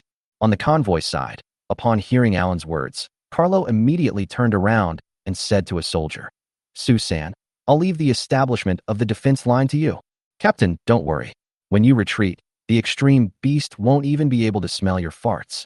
Susan said seriously. From the communication just now, he also knew how dangerous this operation was. All he could do now was to prepare for support and cover the retreat. After arranging the retreat, Alan looked in the direction of Cow, who was evolving rapidly at this moment, almost doubling his size. There's no time. Everyone. Alan turned around and said, Xiaoyan, take 3 people and go around from the left and wait for my signal. Nodding heavily, Xiaoyan immediately called a few people. Kelly, Lyle, Dutta, follow me. Those who were called were all shocked and growled. Yes. After Xiaoyan and the others left, Alan continued. Gao Ming, Zhini, you guys come with me. Lian, Miranda, the 2 of you follow Nanxing. Yes. Finally, Alan looked at Nanxing and said, you have only one task. Find a convenient position for attack. Turn on the power of the psychic cannon to the maximum and accumulate the most energy. We will give you the opportunity to attack the root and destroy Hua Wang in one blow. Can you do it? Mana Flower King also has extremely strong regenerative abilities. If you attack other parts of the body, it will basically have no effect. Even the roots will only reveal flaws when they evolve. Unlike usual times, at this time the core of its roots will accelerate the transformation of stored life essence, converting it into mana essence that can enable mana creatures to evolve. During this process, the roots of the mana flower will become extremely fragile. Looking at Alan's serious eyes, Nanxing said firmly, yes. Okay, as long as we disrupt the formation of the extreme devouring beasts and lure them out, then you can start. Set off. Alan took his men away. Nanxing looked at Cow again. It was almost 50 meters tall and had become even bigger. Change position. Go somewhere closer. Nanxing said and rushed out in a direction. A minute later, Xiaoyun and Alan's teams had both found positions that were convenient for attack and maneuvering. Looking at the continuously evolving Cow, Alan said, Nanxing, are you there yet? Not yet. We are close. The best attack positions are guarded by extreme devouring beasts. We can't kill them with one strike if we are too far away. Captain, when should we attack? There are more and more extreme devouring beasts gathering here. Xiaoyan asked. Wait for my order. Alan was a little anxious at the moment, but he could only force himself to calm down. Everything had to wait until Nanxing arrived. Also, everyone, be careful. Although we are all in the gravity body, we still need to avoid getting hurt, just in case we attract Shirong. In the serious base, Baiji and Qingdai went around in a circle and came to the medical center. There are many doctors and nurses here, as well as a large number of wounded people. Mayumi was busy, and when she saw Baiji coming, she just looked up, smiled, and continued her work. The reason he came here was because Baiji received a call from Dr. Helen and came to the medical clinic at her request. Mayumi, where is Dr. Helen? Baiji asked. After changing the medicine for the wounded, Mayumi wiped her sweat and said, the teacher just took a break. I'll take you there. Under Mayumi's guidance, they turned a few corners and arrived at Dr. Helen's laboratory. Teacher, Baiji is here, Mayumi said as she pushed the door open. Dr. Helen was bending over a sophisticated instrument, checking something. When she heard Mayumi's words, she immediately turned around and said, you guys sit down first and wait for me. Baiji and Qingdai looked at each other and sat on the sofa beside them. Oh, I'm so tired. Mayumi sat down next to Qingdai, put her arms around Qingdai's waist, and complained with a sigh. Qingdai smiled and stretched out her hand to pinch Mayumi's fair and tender face and said, thank you for your hard work these days. Many people have been injured in the recent missions. Yeah, the number of extreme beasts appearing in this area has increased. I don't know what happened, Mayumi said with a pout. Maybe the devouring beast is here to catch you, Qingdai said as she pecked Mayumi on the face. You're so annoying. I'm going to scratch you to death. Baiji sat next to the two of them, admiring this highly technical battle, and couldn't help but want to join in. Soon, Dr. Helen seemed to have finished her work. She packed up the tools on the lab table and came over. She said apologetically, "I'm sorry to call you over in such a hurry." Baiji quickly stood up and said with a smile, "It's okay. I'm free anyway. Just let me know if you need my help." Dr. Helen smiled, and a hint of joy flashed across her face. "Well, I'll just say it straight then." Baiji nodded, and they both sat down. Half an hour later, Baiji and Qing Dai left the room together. In the laboratory, Mayumi looked at the tube of blood drawn from Baiji on the table and asked, "Teacher, do you think Baiji is really an evolved human?" Helen shook her head. "Probably not. Many years ago, almost all the evolved humans died out. You know what?" Upon hearing this, Mayumi said, "The first evolved humans were created by scientists who studied the earth vines after they first discovered them underground. Although evolved humans are powerful, they have a fatal flaw. They have great strength and a strong body, but they do not have enough life essence to match them. In order to maintain a strong body, the life essence will be constantly consumed. Once this power is used, the rate of consumption will accelerate. If the loss is too great and it is not replenished in time, the cells will fail and die."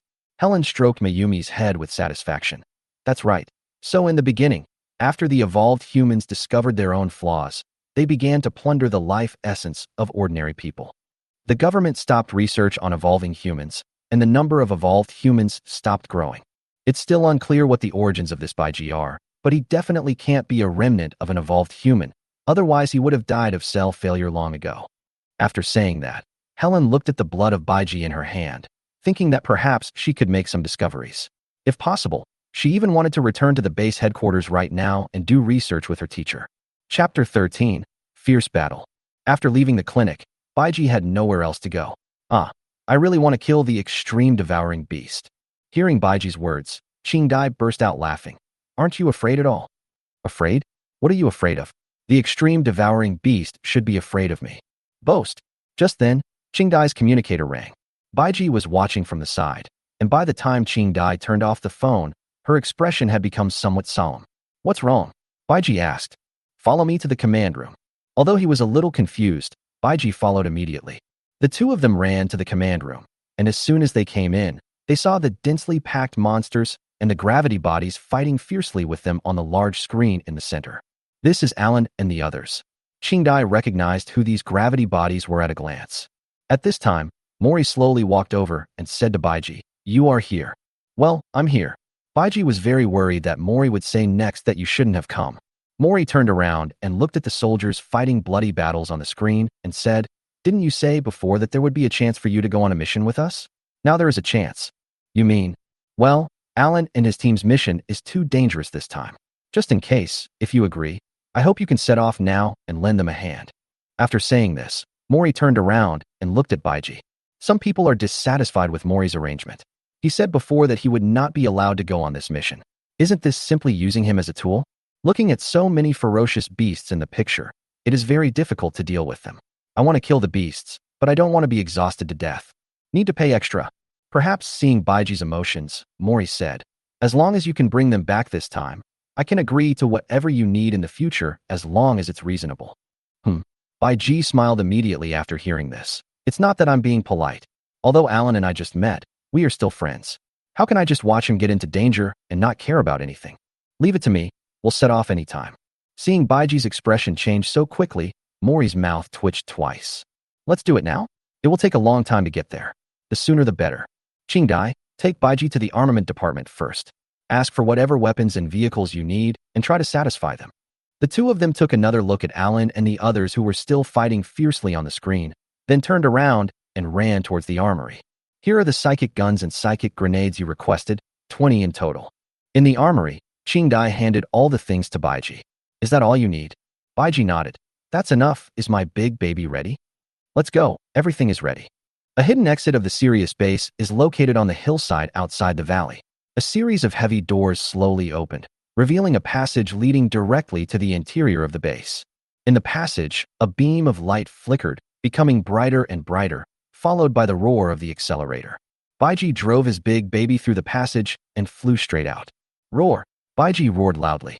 He was a little excited at this moment. The locomotive landed steadily on the hillside, and Baiji adjusted the direction and rushed out quickly. In the command room, Qingdai saw Baiji's leaving figure through the monitor outside the base and said, "General, is it okay to let him go alone?" Mori looked at the battlefield on Alan's side and said, "This is also an opportunity for us." Qingdai was stunned when she heard this. Opportunity? What does this mean? The heavy-duty motorcycle was galloping on the sandy road. Baiji stepped on the accelerator hard, and the speed increased instantly. On the vast land, the locomotive raised a cloud of dust along the way, and from the sky, it looked like a giant snake. "Baiji, the optimal route has been sent to your terminal, and the communication is connected. Please keep in touch at any time." Baiji heard Ruei's voice. This was one of the equipment he had just received. There was also a terminal similar to a watch. He raised his hand to check and confirm the route. Baiji said, "Don't worry, I will rush over as quickly as possible." At the same time, when Baiji set out, Alan and others were already caught in a tough battle. After Nanxing arrived, Alan and Xiaoyan each led their men to launch the first wave of attacks on the evolving cow from 2 directions. Such an action immediately touched the bottom line of the extreme beast. You must know that if the extreme beast of the panlife species wants to evolve, it needs to rely on cow to do so. And the behavior of Alan and his gang to destroy cow is undoubtedly absolutely intolerable to the panbiotic beasts in the canyon. To cut off someone's source of wealth is like killing his parents. This principle is also very applicable to the extreme beast. After launching the attack, Alan and the others also released their original state and were completely exposed to the sight of the extreme beast. What awaits them is a crazy counterattack from the extreme beasts. The teams on both sides came into contact with the extreme beast almost at the same time, and a fierce battle ensued. With the powerful combat capability of the psychic gravity body, these ordinary panbiotic devouring beasts were easily killed by Alan and his men with just a knife or a hammer, as easy as cutting melons and vegetables. However, even so, it was difficult to resist the siege of hundreds of extreme beasts. They could only fight and retreat at the same time, occasionally firing at Huawang. Carlo and his men roamed around the battlefield, constantly looking for opportunities to concentrate their fire on cow. This forced the first evolved pan-life-type extreme beasts to not dare to leave Huawang too far, and they were unable to chase Alan and the others. After a few minutes of fierce fighting, Alan stabbed a snake dog into its body and shouted into the communication. "Xiaoyan, crossfire. Carlo, keep your distance, concentrate your firepower, and shoot at a fixed point." After receiving the order, the 2 men took action with their subordinates. On Xiaoyan's side, several people dispersed directly and used the powerful mobility of their gravity bodies to move around. The psychic guns and electromagnetic cannons kept firing crosswise at Huawang's position from different directions. There were 7 people on Carlo's side, with 2 gravity bodies providing cover, and the remaining 5 equipped with electromagnetic cannons, psychic guns, and heavy machine guns on their backs. The firepower was concentrated on one point, and they launched the most powerful attack on cow, which created great pressure on the devouring beast for a while. However, the devouring beast could not just let these humans be so arrogant. The snake dogs, which were the largest in number, pounced on them again with their turtle heads swung, and the earth roars continued to spit out energy bombs. Although they were slow, the salamanders and jaw-armored beasts, which had extremely strong defenses, gathered not far in front of the earth roar, resisting the attacks from the front. "Damn, these beasts are so smart. They can even work together." Someone cursed in a low voice and fired a few more attacks at cow. "Don't worry, save energy. The real battle hasn't started yet," Alan said after hearing the team members' complaints. "Those evolved bodies haven't moved yet." Everyone reacted immediately. Yes, not only the evolved form, but also the most difficult to deal with complete form was motionless. Did they not take them seriously? Or was it that the extreme devouring beast was picky about food and didn't want to eat them? But the poisonous dragon is very aggressive and there is no reaction yet. Why is that? Alan himself was also very confused. It was understandable that those evolved forms did not rush out. In order to prevent cow's evolution from being interrupted or even destroyed, these evolved forms used their huge bodies to block most of cow's attacks. The poisonous dragon was crawling under the Flower King and was protected by the devouring beast together with the Flower King. Such a strange scene puzzled everyone present, as well as Mori and others who were far away in the command room of the Sirius base. "General, something seems to be wrong." Through the perspective of the detector, Qingdai looked at the situation from above and suddenly had an ominous premonition in her heart. At this time, Carlo, who had been looking for an opening to shoot from a distance, said, "Captain, this won't work. Most of our attacks have been blocked." "Yeah, If these extreme beasts don't chase us out, there's no point in shooting them. Xiaoyun, who had just knocked a snake and dog away, also said. This way, Adjutant Nanxing has no way to attack. At this time, Nanxing and two team members were hiding behind a rock. Their Guiyuan state had not been lifted, and the devouring beast had not discovered them. When Alan and others attacked the devouring beast, they tried their best to lead it in other directions. However, even so, the defense formed by the dozen or so evolved extreme devouring beasts still prevented Nanxing from finding an opportunity to attack. If you want to completely destroy the Flower King, you can only attack the roots of the mana flower and cut off its connection with the ecosystem, and this requires an extremely strong attack. As long as the root core is not destroyed, the mana flower will regenerate quickly. Now the roots of Hua Wang are protected by the extreme beast so tightly that even if a hole appears occasionally, Nanxing dare not attack. There is only one chance. If we don't lure these extreme beasts away and disrupt their formation, everything will be in vain. Captain, look over there. On Xiaoyun's side, team member Lao suddenly shouted loudly. Xiaoyun dodged his attack and looked towards Hua Wang's position, then heard Carlo's urgent voice in the headset. The poisonous dragon is moving. Below the Flower King, the poisonous dragon suddenly roared towards the sky, and along with the roar, a huge energy sound wave swept over instantly. Alan and others stared at it in a daze, and the devouring beasts also stopped attacking. Chapter 14. Are you kidding? After the roar that lasted for more than 10 seconds ended, a green mist spread from its body, followed by the evolved forms. Oh no, it's the smelling fog. Olfactory mist is a gas secreted by large-scale extreme beasts. It not only contains toxins, but can also adhere to the surface of the extreme beasts to form an indestructible shield. The devouring beast of the panlife species will only have the ability to release olfactory mist after becoming an evolved form. The metamorphic species can do this even in the nascent body, which is one of the reasons why the metamorphic species is more difficult to deal with than the pangenetic species. Now, the surfaces of the evolved forms and poisonous dragons surrounding the root of Flower King are covered with olfactory shields, which cannot be broken without concentrating a large amount of firepower in a short period of time. Even if the olfactory shield is broken, the remaining energy may not be enough to support the blasting of the extreme beast's own defense and open a gap for Nanxing. We have no chance now. Gao Ming turned to look at Alan and said anxiously, "We don't have enough firepower. Captain, what should we do? How about we move the convoy in the rear to provide support?" "No, there are too many extreme beasts here. Once they counterattack, except for those of us with gravity bodies, no one else can resist. At that time, let alone support, we will be hindered." Alan immediately rejected the team member's proposal. Then what should we do? Alan looked at the increasingly serious situation in front of him, frowned, and said, "Wait. Alan, if you wait any longer, Cow will evolve successfully." Nanxing kept looking for opportunities to attack, but never found any gap to attack the roots of Cow. The psychic cannon on his left hand had already been fully charged with energy. Seeing that the olfactory shield had been formed, Nanxing was helpless. The psychic cannon could only fire once at full power. Once it was wasted, the mission would be a complete failure. Wait until the last moment of Cow's evolution. At that time, Cow will need to absorb a large amount of life essence. When the devouring beast spits out its soul to Cow, the olfactory shield will disappear. Alan explained quickly. The initial plan was to disrupt the defense of the extreme beasts, create chaos, and then have Nanxing give Hua Wang a fatal blow. Who would have thought that these extreme beasts would not chase after them? In the end, it has been delayed until now, leading to the current situation. But even if the olfactory shield disappears, with so many extreme devourers guarding Flower King, there's no guarantee that we can hit him with one strike. If it fails, Cow will have completed his evolution. Wouldn't that be the end? Not only would we fail to stop the Flower King from evolving, but we would also be hunted down by the poison dragon. Damn it, don't talk nonsense, it's scary. At this point, there was basically nothing that could be done. Everyone just watched quietly, waiting for the moment when the olfactory shield disappeared.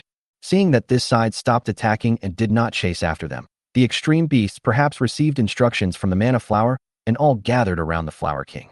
At this moment, Mori's voice rang in everyone's ears. "Alan, General." In the command room, seeing the situation become so serious, Mori felt a little more uneasy. "We must seize the last chance and never let it evolve successfully." Mori's eyes revealed deep worry.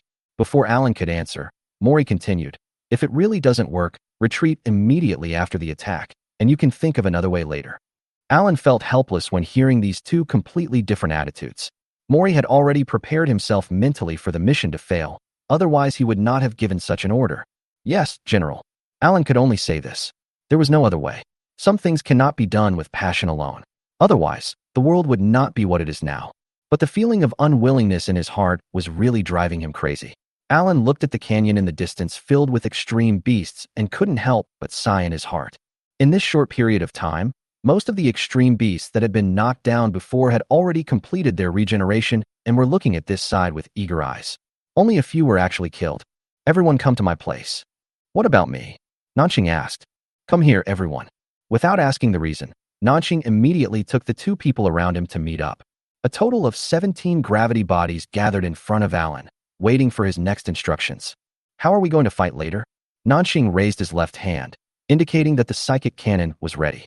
Seeing that everyone was present, Alan said, now there is no chance for you to launch a sneak attack. You can only attack with force. After the olfactory shield disappears, concentrate all your firepower to create a gap.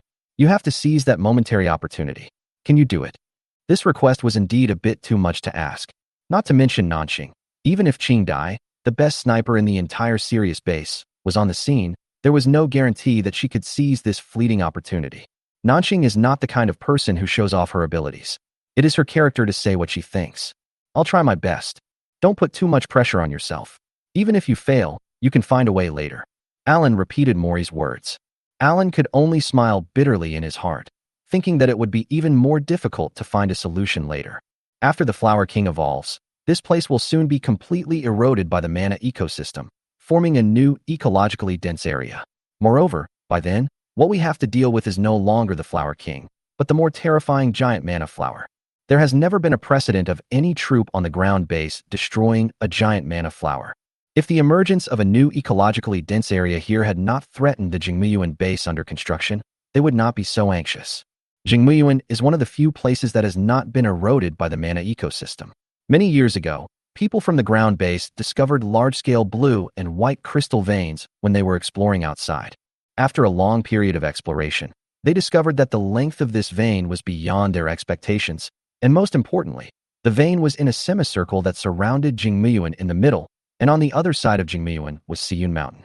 Such unique geographical conditions have enabled Jingmuyuan to be preserved in this doomsday-like environment. But now, a new ecologically dense area is about to be born on the other side of Dead Cloud Mountain. Does this mean that the mana ecosystem has begun to gradually adapt to the environment of Dead Cloud Mountain? If this is true, it will further squeeze human living space. If it really comes to that, where should humanity go? When everyone was concentrating on staring at Cao, Baiji, who was riding a motorcycle on the road, suddenly opened the communication and shouted, Hey, what's the situation over there? Will I make it in time? Can I have leftovers? Suddenly, Baiji's voice, which sounded a little excited, rang out from the command room, which had been eerily quiet, and immediately scared everyone. Rue, they didn't know Baiji. They had only met once before and had never spoken. At this moment, the feeling Baiji gave her was just 3 words: unreliable. Rue, you come and talk to him, Mori said. Then Rue told Baiji about the situation on Alan's side, and the communicator was silent for a while. Just when Mori, Rue, Qing Dai, and the others were confused, Baiji suddenly said, "This is fucking awesome. You actually planned to interrupt the Flower King's evolution right under the eyes of the devouring beast. You are simply digging up the devouring beast's ancestral grave. I, Baiji, would like to call you the strongest. Speaking of which, what do you think? Whether Alan and his companions destroyed Kaohsiung or not, they will eventually be hunted down by the extreme beast Wanli. I don't know how many of them can survive. Are you crazy? Why do you have to make things difficult for Cao?" Mori was very upset. To be honest, no one had spoken to him like this for a long time. This guy is too jumpy and not serious at all. Mori couldn't help but start to doubt whether the decision to send Baiji to provide support was a wrong one. Seeing Mori's grim expression, Qing Dai immediately said, "General, Baiji actually has a point. It is indeed difficult for Alan and his men to interrupt the evolution of Flower King under the care of so many extreme devouring beasts. If the poisonous dragon hadn't stopped attacking for some unknown reason, I'm afraid there would have been a lot of casualties by now." After listening to what Qing Dai said, Mori sighed. Baiji had not yet gained his trust, so it was impossible for him to tell him the reason why he had to eliminate Hua Wang this time. "I can't tell you the reason yet. I can promise you that as long as you can bring Alan and the others back safely, I can tell you something. Mori said so. If Baiji could really do it, it would not only prove his own strength, but also gain the trust of the Sirius base. So what would be wrong in telling him some things? Baiji rolled his eyes. He asked, bring them back? Yes. Intact. That's right. Are you kidding? No. You are kidding me. Chapter 15 Flower Spider Beast. If Mori was in front of him right now, Baiji would have sprayed him to death with a mouthful of salt soda. Intact? This is a joke. Forget it, I won't bother with him. I am a generous person, Baiji thought. Let me ask you a question first. What do you mean by newborn and evolved forms? Baiji asked. He had never heard of such a division among the extreme beasts. I only know about the pangenetic type, the metamorphosis type, and the awesome king level, but I don't know if it's correct. When they heard Baiji's question, everyone in the command room was speechless. Qing Dai said directly, no way, you don't even know this. Where did you jump out of the crack in the rock? The sound of wind whistling in his ears was so loud that Baiji could hardly hear clearly. Damn, he was driving too fast. Hurry up and tell me, or I'll come back and fight you. Have you ever heard of wrestling? Qing Dai was speechless. This must be a threat to her. Tell him something. Otherwise he won't make a fool of himself by not knowing anything. Mori scratched his sparse hair, looking worried. Upon hearing this, Qing Dai stopped arguing with Baiji and immediately started to give Baiji some scientific knowledge. Whether it's the pangenesis or metamorphosis lineage, all the devouring beasts are nascent when they are first born. As the name suggests, the evolved beasts are the devouring beasts that have completed an evolution. So this is the classification of the extreme devouring beasts. You could say that. What is the difference between the pangenesis lineage and the metamorphosis lineage? How are they divided? Baiji asked again. The devouring beasts of the panlife species are the most numerous. They usually move in groups, and their attack methods are relatively simple. Their evolution depends on the mana flower. The number of metamorphosis species is relatively small, but each metamorphosis type will have its own attached pangenesis species. The metamorphosis species can evolve on its own, and is not that dependent on the mana flower. It only needs to rely on the giant mana flower when it is promoted to the king level. In terms of life form, the metamorphosis species is more advanced than the pangenesis species. Their attack methods are varied, and they have multiple abilities at the same time, making them very difficult to deal with. Baiji listened carefully to Qing Dai's popular science lecture, as these were the capital for survival in this world. There should be more than 2 species, right? Of course, for example, there are planktonic species that can float at low altitudes. This is also a rare species of extreme beast. There are also species of colossi that quickly grow to a size comparable to a full-grown colossus as soon as they are born. These are relatively common. Qing Dai didn't continue talking here, because in the images transmitted back by the detector, Cao finally reached the final moment of evolution. The mana flower, which had grown to a height of more than 100 meters, suddenly released a large amount of blood-red pigment, which covered a large area in an instant. Alan and others also put on heavy protective masks at the first moment. Attention! The olfactory shield will be ineffective soon. Launch an attack as soon as the soul-devouring beast spits out its soul. Alan immediately gave instructions. Carlo, take your men into the air and attack from above. The rest of you spread out and attack with crossfire. Target that evolved flower spider beast. Blast it out of my way. After receiving the instructions, Carlo immediately called out to his subordinates. Yes. Brothers, fly. Flames spurted out from behind the 8 gravity bodies at the same time, and they flew straight towards the mana flower. Don't get too close. Be careful of the poisonous dragon's attack. Alan warned. Among these 11 evolved forms, in addition to snake dog, earth roar, earth salamander, and armored beast, there is also a flower spider beast. Flower spidermon is a beast with long legs, a long tail, a long tongue, and flowers on its head. It is a companion beast of the mana flower and is neither a panbiotic species nor a metamorphosed species. The flowers on their bodies will spray pollen at regular intervals. Once the pollen enters the ground, it will take root and grow into strange mana plants. If the pollen enters a living organism, it will absorb nutrients and give birth to new mana flowers. This is one of the ways that the mana ecosystem spreads after the earth vines stop releasing spores. When the mana flower evolves into the flower king, varying numbers of flower spiders will be born. These flower spiders will accompany the mana flower all year round. Because of their companion relationship, they obtained a large amount of mana essence from the flower king, so they did not need to absorb life essence everywhere to exchange with the flower king. As long as one of them grows big enough to evolve, the other flower spiders will give it their own mana essence at the cost of their lives to help it evolve. The evolved flower spider mon will leave Flower King and spread pollen everywhere, and will only come back to protect Flower King when it needs to evolve. The way for Flower Spider Mon to evolve into its complete form is even simpler and more brutal. When Flower King successfully evolves into a giant mana flower, Flower Spider Mon, as a companion beast, will receive a large amount of mana essence feedback for evolution. It wasn't just Alan who took action at the first moment. As soon as the olfactory shield disappeared, all the hyenas retreated to the inner circle, protecting the roots of the mana flower tightly. Especially the jaw-armored beast, which opened the armor on its back towards the direction of Alan and the others, and it was opened high and wide like an umbrella. All the other extreme beasts faced the Flower King and prepared to spit out their souls. The Flower King was now more than 100 meters tall, and its roots had become thick and large, enough to make all the extreme beasts in the canyon spit out their souls at the same time. If Baiji saw this scene, he would definitely have a big question mark over his head. Where do these souls come from? Why are there so many people on Earth being sucked by the extreme devouring beasts? At this moment, Cow stopped releasing blood-red pigment. Alan and others also saw that almost at the moment when the olfactory shield disappeared, the beasts opened their mouths and began to spit out souls towards Cow. Fire! With Alan's shout, all the heavy physical forces launched an attack towards the location of the flower spider beast. Dozens of missiles instantly burst out from each gravity body, flying over like an overwhelming force, and continuously bombarding the location of the flower spider beast. The latter are also vomiting souls. Although they do not rely on providing life essence to the mana flower for evolution, it does not mean that they do not have this ability. Faced with the attack flying towards it, the flower spider beast stopped spitting out souls, turned its head and roared angrily. You actually regard me as the target of breakthrough, you damn human. Just stay here and wait for Cow to successfully evolve and obtain the mana essence. Have I provoked any of you? Serious team member? If not you, who should I attack? It's you who has the weakest defense.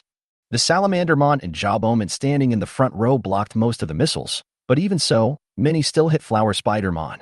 Some snakes and dogs whose source supply was interrupted by the missiles also angrily joined the counterattack, and the entire canyon suddenly became a mess. Before the missiles had completely fallen from the sky, a new wave of attacks arrived. The electromagnetic cannons kept firing, and more than a dozen psychic guns also did not stop at all, as if they wanted to spray them all out in an instant. Fire at full power. Don't let the devouring beast have a chance to fill the gap. Alan roared loudly, and a gun muzzle appeared in the middle of the big shield in his left hand, emitting blue flames and pouring out firepower madly. Chapter 16 Mission Failed. The deafening sound of artillery fire mixed with the roar of the extreme beasts echoed in the canyon. Some snakes and dogs also rushed to the front, but the crowd had no intention of fighting back. They just kept changing their positions, and finally took off directly into the air. Now is not the time to fight with these monsters. Only by concentrating maximum firepower at a fast speed can we tear through the defense of the extreme beast. Everyone was attacking desperately, and one of the gravity bodies was suddenly hit by a flying energy bomb and fell down. It was a roar of the earth. As soon as he landed on the ground, he was instantly surrounded by a group of snakes and dogs, which pounced on the gravity body and bit it. Shinichi. The teammates not far away shouted anxiously when they saw the situation on Shinichi's side. Shaoan, the captain of the Jinni team, immediately asked, Jinni, how are you? Captain, leave me alone. Get out of here, you bastards. Shinichi's roar reached everyone's ears. Although he was pinned to the ground and unable to escape for a moment, the weapon in his hand could still be used to attack. At such a close distance, the psychic gun fired directly at the devouring beast, and the lethality was too strong. Once one of his hands was free, Shinichi immediately started shooting at the snakes and dogs surrounding him. Some snakes and dogs were unlucky, and their spirit seeds were shot and exploded, turning into a pool of blood and dying completely. Shinichi, who had just escaped, stood up and heard a roar coming from the depths of the canyon. He turned his head and saw that the flower spider beast was unable to withstand the large-scale firepower in order to protect the Flower King and fell to the ground seriously injured. The jaw-armored beasts in the front were also blown to pieces, with a large number of them falling down, and some were blown into many pieces, but their spirit seeds were not damaged and would regenerate soon. The gap at this moment was finally revealed. After waiting for a long time, this only opportunity finally appeared in front of everyone. Originally, Alan's plan was to use attacks to lure out the extreme beasts and disrupt their deployment and defense. Who would have thought that under the command of the mana flower, these beasts did not chase after them, and their defense was very orderly, with basically no flaws. This resulted in Nanqing never being able to find an opportunity to attack, and the situation has become what it is now. Now that this only opportunity has come, we must not miss it and must seize it. Nanqing, who had been waiting for the opportunity, fired the psychic cannon that had already been aimed at the target and accumulated maximum energy without hesitation.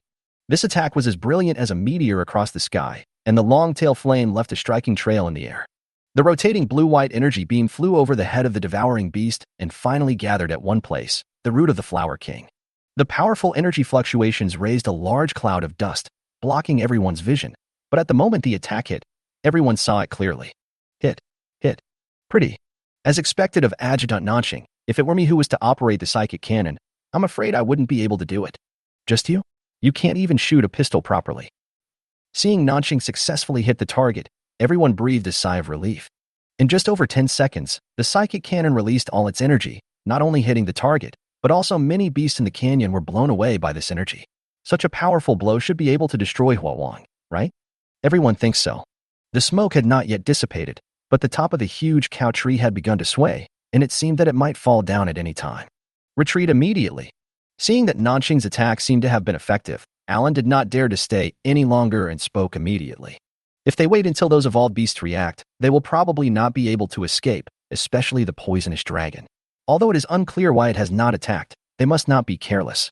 After receiving the order, everyone turned around and ran without saying a word. There was no point in staying here any longer. Regardless of whether they were successful in gathering the Spark King this time, they only had the energy to run away. After walking some distance away from the canyon, Alan looked back and saw that Cow still hadn't fallen down. He suddenly had a bad feeling in his heart. Rue, what's going on now? Alan asked while retreating. In the command room, everyone was happy for a short while after seeing the attack was successful, and then everyone fell silent again. From the perspective transmitted back by the detector, it can be clearly seen that after the smoke dissipated, the first thing that appeared in sight was the poisonous dragon standing tall. Soon after, the evolved extreme beasts also appeared, and each of them turned their eyes in the direction where Alan and others were evacuating. Then there was a roar that echoed throughout the canyon, and Alan and others who had already evacuated far away could hear it. So Alan asked again, "What's going on? What happened over there?" Silence. No one spoke in the command room. They all looked at the scene on the screen in shock, with horror on their faces. At this time, the smoke had completely dissipated, and the silent scene in the command room finally appeared. Poison Dragon. Just when Nanching's attack was about to completely destroy the core of Cow, the Poison Dragon blocked the remaining attacks, and Cow also completed the final evolution at this time. Alan, Cow, the evolution was successful. It's the Poisonous Dragon. It blocked Nanching's attack. Rue quickly explained the situation to Alan with a very complicated expression on his face. The successful evolution of Cow means that a new ecologically dense area will be formed. And now, Alan and others will be attacked by the beast with all its strength. You must know that this is different from when the beast needed to protect KO. For the beast, they have no worries at this time. Hearing Rue's words, Alan's heart skipped a beat. He didn't expect that he still couldn't stop Cow from evolving. After sighing secretly, he told the other team members the news. What? It didn't work this way. Someone screamed. It's a lie, right? Damn it, what a waste of my expression. I was celebrating so seriously just now. What can I do now? There is nothing I can do. After getting the news, no one could accept it calmly. Everyone had almost used up their energy, and this was the result. Okay, retreat quickly, it will be troublesome if we are caught up. Nanching saw everyone complaining and quickly reminded them, but the snake and dog behind him kept chasing them. In the time it took to say these few words, the evolved extreme beasts that were originally under the Flower King had already chased out. Their speed was much faster than that of the newly born snakes, dogs, and earth howls. Chapter 17. Escape in a Panic. Retreat at full speed. Alan looked back and saw this scene and urged everyone. Susan, provide fire support and prepare to retreat. Carlos shouted to Susan, who stayed behind in the convoy, to set up a defense line. Susan had already seen the gravity bodies and the devouring beasts approaching the convoy in the distance. He turned around and ordered the convoy, open fire. Hit them hard. As soon as he finished speaking, accompanied by the sound of gunfire, Susan said, Captain, those evolved beings are catching up. Alan shouted without even turning his head, kill them. Turn the transport truck around, open the doors, and retreat as soon as we arrive. Don't worry, Captain. We're ready and have been waiting for you. As he spoke, Susan operated the heavy machine gun on the roof of the car and aimed at an evolved snake dog that was chasing them. The bullets shot out like a storm, drawing an arc in the air. There were as many as 50 or 60 people left in the convoy. After all, they were 2 squadrons. At this time, they were all holding their weapons and shooting at the distance. In addition to the gravity body, the main weapon of other hunting team members is the psychic gun. Under the attack of everyone, the speed of the extreme beast was slowed down a lot. Each armored vehicle was equipped with an electromagnetic gun and a heavy machine gun, which were now madly unleashing fire. Aim now, don't hurt the commander and the others by mistake, Susan yelled angrily into the communicator. Just now, an idiot actually fired a shot at the gravity body. Susan was so frightened and angry that his head was smoking. The person who was scolded also shrank his neck at this time, not daring to say anything more. If he returned to the base, he would inevitably be severely criticized for such a low-level mistake. Alan and his companions approached quickly under the cover of the convoy. When they were almost there, Alan ordered, "Everyone in the convoy, get in the car and evacuate immediately." As soon as they arrived at the convoy's location, the gravity bodies jumped onto the transport vehicles one after another. The other team members had already quickly returned to the vehicles, and more than 10 vehicles rushed out at the same time. It is not difficult to see that they have experienced similar situations countless times, and no matter what they do, they are very quick and efficient. The fastest snake dog had already caught up to the rear of the convoy, especially since there were evolved forms among them, and was about to catch up. Drive faster. Shoot it down. The evolved snake dog is about 20 meters long and looks just like a small dinosaur. It is much stronger than the newborn form. The first wave of attacks only delayed the attack of the first evolved snake dog. 2 more rushed up immediately. Seeing that the situation was not good, Alan immediately ordered, "Throw grenades." Each gravity body is equipped with 20 psychic grenades, and other team members will have them as well, but not as many. As soon as Alan finished speaking, a rain of grenades began to fall over the convoy, including ordinary grenades and psychic grenades. No matter whether it was the evolved or the newborn forms that rushed over, they were all affected by the impact of the sudden explosion. Those ordinary newborn snake dogs were blown away, and some directly crashed into the ground roars and ground salamanders that were chasing them from behind. The evolved form also had to stop and put one hand in front of its head to prevent damage from shrapnel. There were psychic grenades among them, which would cause considerable damage to them. "Everyone get back in the car," Alan shouted after seeing that he had successfully stopped the devouring beast from chasing him. He said that they should take this opportunity to create some distance between them. Once they were caught up, they would really be unable to escape. This is not a situation like before when they were carrying out guerrilla harassment while KO was evolving. Now, the extreme beast is chasing them with all its might. The more fun we had fighting just now, the more embarrassed we are now. After returning to the car, Alan contacted the command room immediately. "Rue, plan a route. How long will it take to get to the nearest safe point? Go back the way you came and retreat to the depths of Dead Cloud Mountain. Baiji has already arrived." Rue checked Baiji's current location and said, "According to your current speed, it will take another half an hour to meet him." Alan was stunned when he heard this, as if he thought he had heard it wrongly. "What did you say? Baiji is coming? What use would he be here? There are so many extreme devouring beasts. No matter how powerful he is, he can't deal with so many evolved bodies, even a complete poisonous dragon." Alan's voice sounded a little anxious. Rue was unable to refute what Alan said. In fact, she didn't understand why Mori let Baiji go. Then Mori said, "The situation this time is different from the past. Even if it is safer, we cannot guarantee your safety. Have you ever encountered so many evolved beings? Or do you think it's safer to use that little bit of blue and white crystal to make so many extreme devouring beasts retreat on their own?" Alan stopped talking. The safe points were small resource supply points built by the ground base with blue and white crystals. It was occasionally used in previous missions. It could not only replenish supplies, but also avoid pursuit by small-scale extreme beasts. But now, listening to the roar of the beast outside the car, Alan suddenly felt that being safe was not safe anymore. "But even so, we can't let Brother Baiji come. It's too dangerous," Alan said. Hearing this, Mori continued, "Is it dangerous? He has survived alone for so long in this devastated and dangerous world. You don't really believe he's from that lighthouse. I remember you said that when you met him, he was just covered in dust. Whether he came from that lighthouse or some other nonsense, this person is definitely not a simple person. This crisis is also an opportunity for us to see him clearly. Even if he is of no help in the end, we can just bring him back." After hearing Mori's words, Alan did not make any rebuttal. It is difficult for them to make arrangements and control someone like Baiji who has unknown origins and possesses power. It would be fine if he has no bad intentions, but if he does, it would be a disaster. Chapter 18. Poison Dragon Evolves. Lord Level. Oh no. The poisonous dragon is about to evolve. Chi Dai, who had been observing the scene on the other side of the canyon, suddenly shouted loudly. "What did you say?" Ching Dai's voice drew everyone's attention back, and Alan asked in disbelief. "The poisonous dragon. It has begun to evolve." Rue continued Ching Dai's words and added, "It has begun to shed its skin." In the picture, after the Flower King evolved successfully, 2 extreme beasts began to evolve. One was the flower spider beast that had just recovered from a serious injury, and the other was the poison dragon. Transformation began all over the body, and the skin on the surface of the body became more and more wrinkled, as if it had lost moisture in an instant. In the convoy, after hearing the news from the command room, Alan finally understood why the poisonous dragon had not made any moves from the beginning and had not attacked them. It seemed that it had begun to prepare to evolve at that time. The evolution of a fully developed extreme beast is extremely important and also takes a very long time. It is a very lengthy process. When a fully developed extreme beast reaches the point where it needs to evolve, it will choose to spit its soul into the Flower King or the giant mana flower in exchange for mana essence for its own evolution. However, it is extremely difficult and time-consuming to reach a level sufficient for evolution, because now there are no longer enough humans or creatures on the ground that can provide a large amount of life source to the extreme beast. Therefore, the first 20 years or so after the birth of the extreme devouring beast was the period when the most high-level extreme devouring beasts were born, and it was also the time when the mana ecological evolution spread the fastest. Up to now, both the spread of the mana ecosystem and the evolution of the extreme beast have entered a relatively slow period, and it has been a long time since a complete evolution has been successful.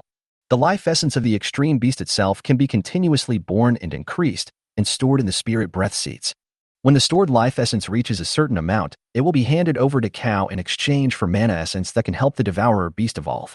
However, the speed of their increase is not enough for them to obtain enough mana essence to achieve rapid evolution in the short term.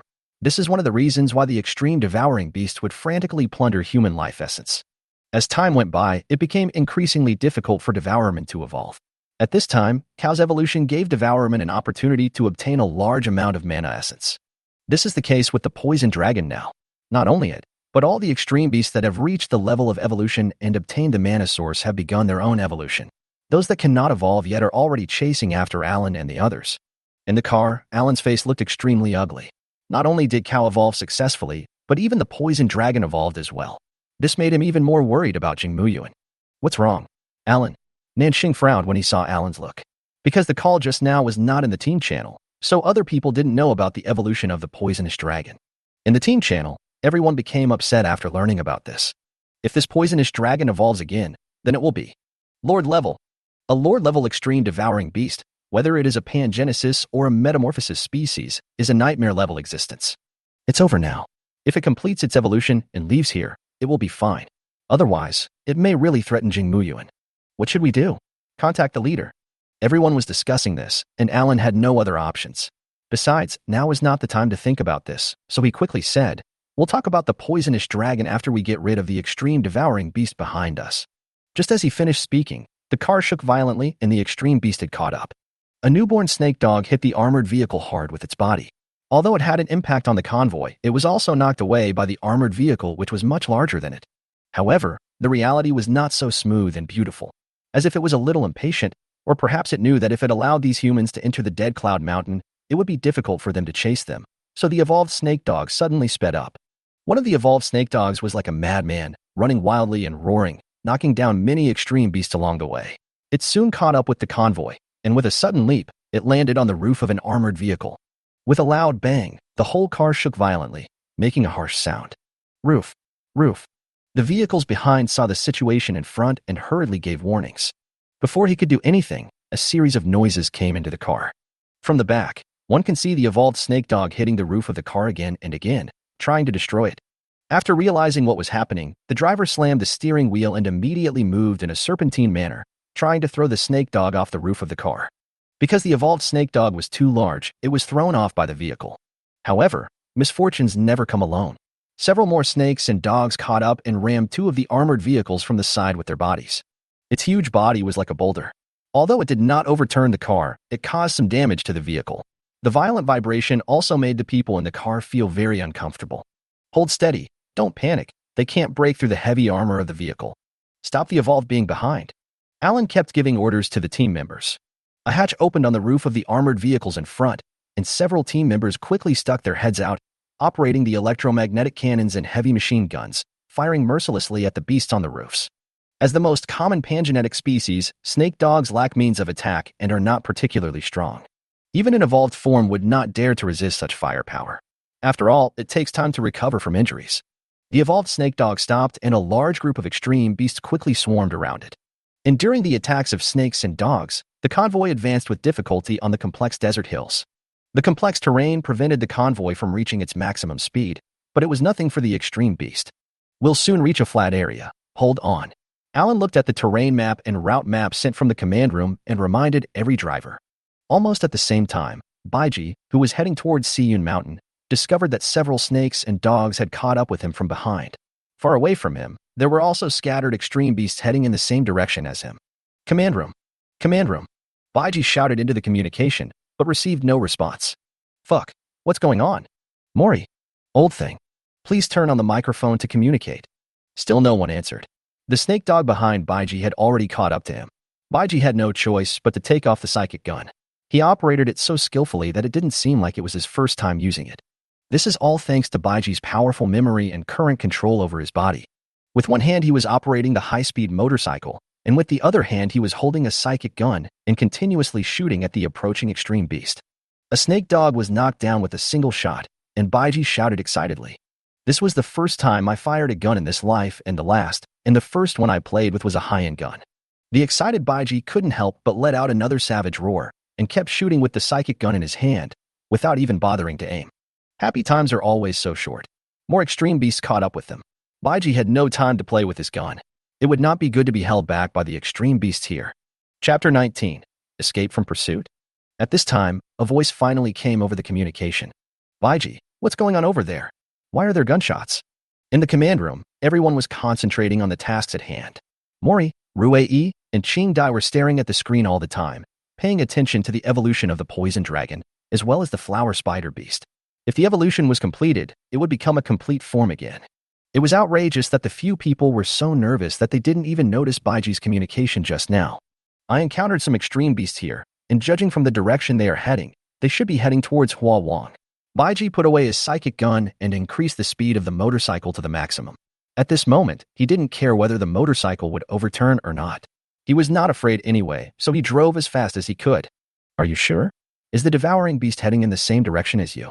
Mori asked after taking over the call. Are you sure? Will I get candy if I lie to you? Upon hearing this, Mori looked at the location of Alan and his convoy displayed on the screen. If this continued, Baiji and Alan would meet soon, and would also be chased and intercepted by the devouring beasts. The situation is not good, Mori thought. However, something worse happened immediately, not long after entering the plain terrain. The convoy sped up and distanced itself from the group of extreme beasts. Seeing that the food in its mouth seemed to be about to escape, the evolved form of Earth Roar immediately began to accumulate energy before the distance was too far. It didn't even need to stop and accumulate energy on the spot to attack like the newborn form of Earth Roar. Several red light balls that were many times larger than ordinary energy bombs flew at high speed towards the distant convoy. After a few loud bangs, an armored vehicle that was lagging behind was hit on the right rear side. The powerful energy destroyed the balance of the vehicle. At high speed, the car moved forward in circles uncontrollably. The driver of the vehicle was an old member of the 2nd Squadron named Baiji. The collision just now had caused him great shock. He was also unlucky as his head hit the steering wheel hard. Although I didn't faint, I still felt dizzy. The vehicle lost control and the driver was unable to recover for a while, so the armored vehicle kept spinning and deviated from the convoy. North Sea. North Sea. Carlo roared angrily. After the vehicle stopped, Baiji shook his head vigorously, trying to regain consciousness. The person sitting next to him was not injured by the impact. Seeing that Baiji was in trouble, he immediately stood up and prepared to exchange places with him. Baiji was helped to stand up. Just as he sat in the seat next to him, he heard the roar of the extreme beast and a clear collision sound from outside the vehicle. The other team members in the carriage clenched their weapons, and some had already started praying. Being surrounded by a large number of extreme beasts, it would be difficult to escape. Fortunately, most of the extreme beasts continued to chase the convoy in front, whizzing past the vehicles, and only a few were left behind. Carlo's voice kept coming from the cab. Captain, I'm Galfone. Baiji has been hit, and I'm temporarily taking over the vehicles. How's it going? Carlo asked. We're trapped by the extreme beast and can't get out. Galfone stepped on the accelerator and the vehicle made a dull sound, but it couldn't move forward at all. Just when they were changing positions, a ground salamander rushed up and blocked the armored vehicle's path with its body, and nearly 20 snake dogs stopped and surrounded the vehicle. Hold on, find a way to escape. Carlo shouted into the communication. The people in that car were all his brothers and his subordinates. At this time, Alan suddenly said, Team 2, Team 3, split into 2 groups and provide fire support. Be careful not to be surrounded by the extreme beasts. No one objected to this decision, especially since there was still a chance for rescue. For the sake of friendship between comrades and the unity and stability of the team, no one could be easily abandoned, not to mention that there was more than one person in the armored vehicle. More than 10 armored vehicles were divided into two teams and quickly detoured in the left and right directions. After turning a big corner, they drove back from both sides. If you look at the dust raised by the convoy and the extreme beast from the sky, it looks like a pair of wings blooming on the ground. Galfone, protect the vehicle. We'll be here to support you. Yes, Captain. Galfone kept operating with his hands, and the weapons outside the armored vehicle began to fire indiscriminately. A flamethrower also extended from the front, and the raging flames continued to burn the ground salamander. The devouring beasts around the vehicles roared and retreated. Fortunately, those evolved creatures were chasing after the convoy and did not pay attention to the two trapped vehicles. Otherwise, there would be no chance for Alan and his team to rescue them. The convoy was divided into two groups, leading the beasts to run wildly like walking dogs. The weapons equipped on the vehicles also attacked the beasts behind from time to time. After reaching the best attack position, Alan immediately gave the attack order. Galfone, fire the artillery. The trapped armored vehicles and the convoy launched an attack together, with two long gun barrels extending from both sides of the vehicles. Boom. Huge explosions suddenly occurred around the trapped vehicle, and the extreme beasts quickly scattered. Only the ground beasts were still blocking the front of the vehicle with artillery bombardment. It is indeed a beast known for its strong defense among the panbiotic types. Inside the car, Galfone turned the steering wheel sharply and stepped on the accelerator. The tires ran over several snakes and dogs that were injured by the explosion and fell to the ground, and the car suddenly rushed out from the side. Retreat, retreat. All vehicles move at full speed towards Siyun Mountain. After the vehicles were out of trouble, the convoys on both sides made a big turn again and drove towards the Dead Cloud Mountain. As there were no more devouring beasts blocking the way ahead, Gao Feng's side was able to drive forward directly along the original route, breaking away from the siege of the devouring beasts and no longer facing any obstacles. A few minutes later, the convoy had reunited, but the devouring beast was still chasing them ferociously. From time to time, the car bodies would vibrate violently, and red energy balls kept hitting the convoy. Fortunately, the drivers had good skills and turned the steering wheel very quickly. However, even so, no one can feel at ease. We will soon be able to enter the territory of Dead Cloud Mountain. Once we reach the deep end, the extreme devouring beast will no longer chase us. Everyone, be alert and don't let anything go wrong at this critical moment. Alan said in the team channel. After running wildly with a group of extreme beasts for a while, except for the evolved snake dogs, the group of extreme beasts had been left far behind. With the naked eye, we can see that we are getting closer and closer to Dead Cloud Mountain. We can also see the dark ground in the distance. That is the volcanic ash spewed out by Dead Cloud Mountain. Arriving here, everyone's nervousness was finally relieved and they gradually relaxed. Alan, don't be careless. There is an extreme beast coming towards you. In the command room, Mori thought of the extreme beast that Baiji had just encountered and the information passed on, and he did not dare to be careless at all. As we all know, the extreme beasts can communicate with each other. The scattered extreme beasts coming from different directions may have been called by their own kind, or they may have evolved into instructions from the giant manna flowers. In short, now is not the time to relax. After getting Mori's reminder, Alan also gave orders to his players. The players, who had just relaxed a little, immediately returned to their previous tension, but their caution did not bring them good luck. As they were getting closer and closer to the Dead Cloud Mountain, everyone noticed that an unknown number of extreme devouring beasts appeared on both sides and in front of the convoy, rushing towards them. Hurry, hurry, hurry, we must not get blocked by the extreme devouring beast. Why is there a roadblock ahead? What a fucking bad luck. 1,000 meters. 800 meters. 500 meters. 200 meters. We are about to enter the area covered with volcanic ash. The temperature of the ground here has begun to rise. The extreme beast does not like such an environment, but safety cannot be guaranteed just by staying on the periphery. The convoys entered the volcanic ash area one after another, but the extreme beasts behind them did not stop. They were very determined to hunt down these humans today. Chapter 20. An unexpected event occurred. Keep going deeper. Alan roared. Boom. Ahead, several red energy balls exploded in the middle of the convoy.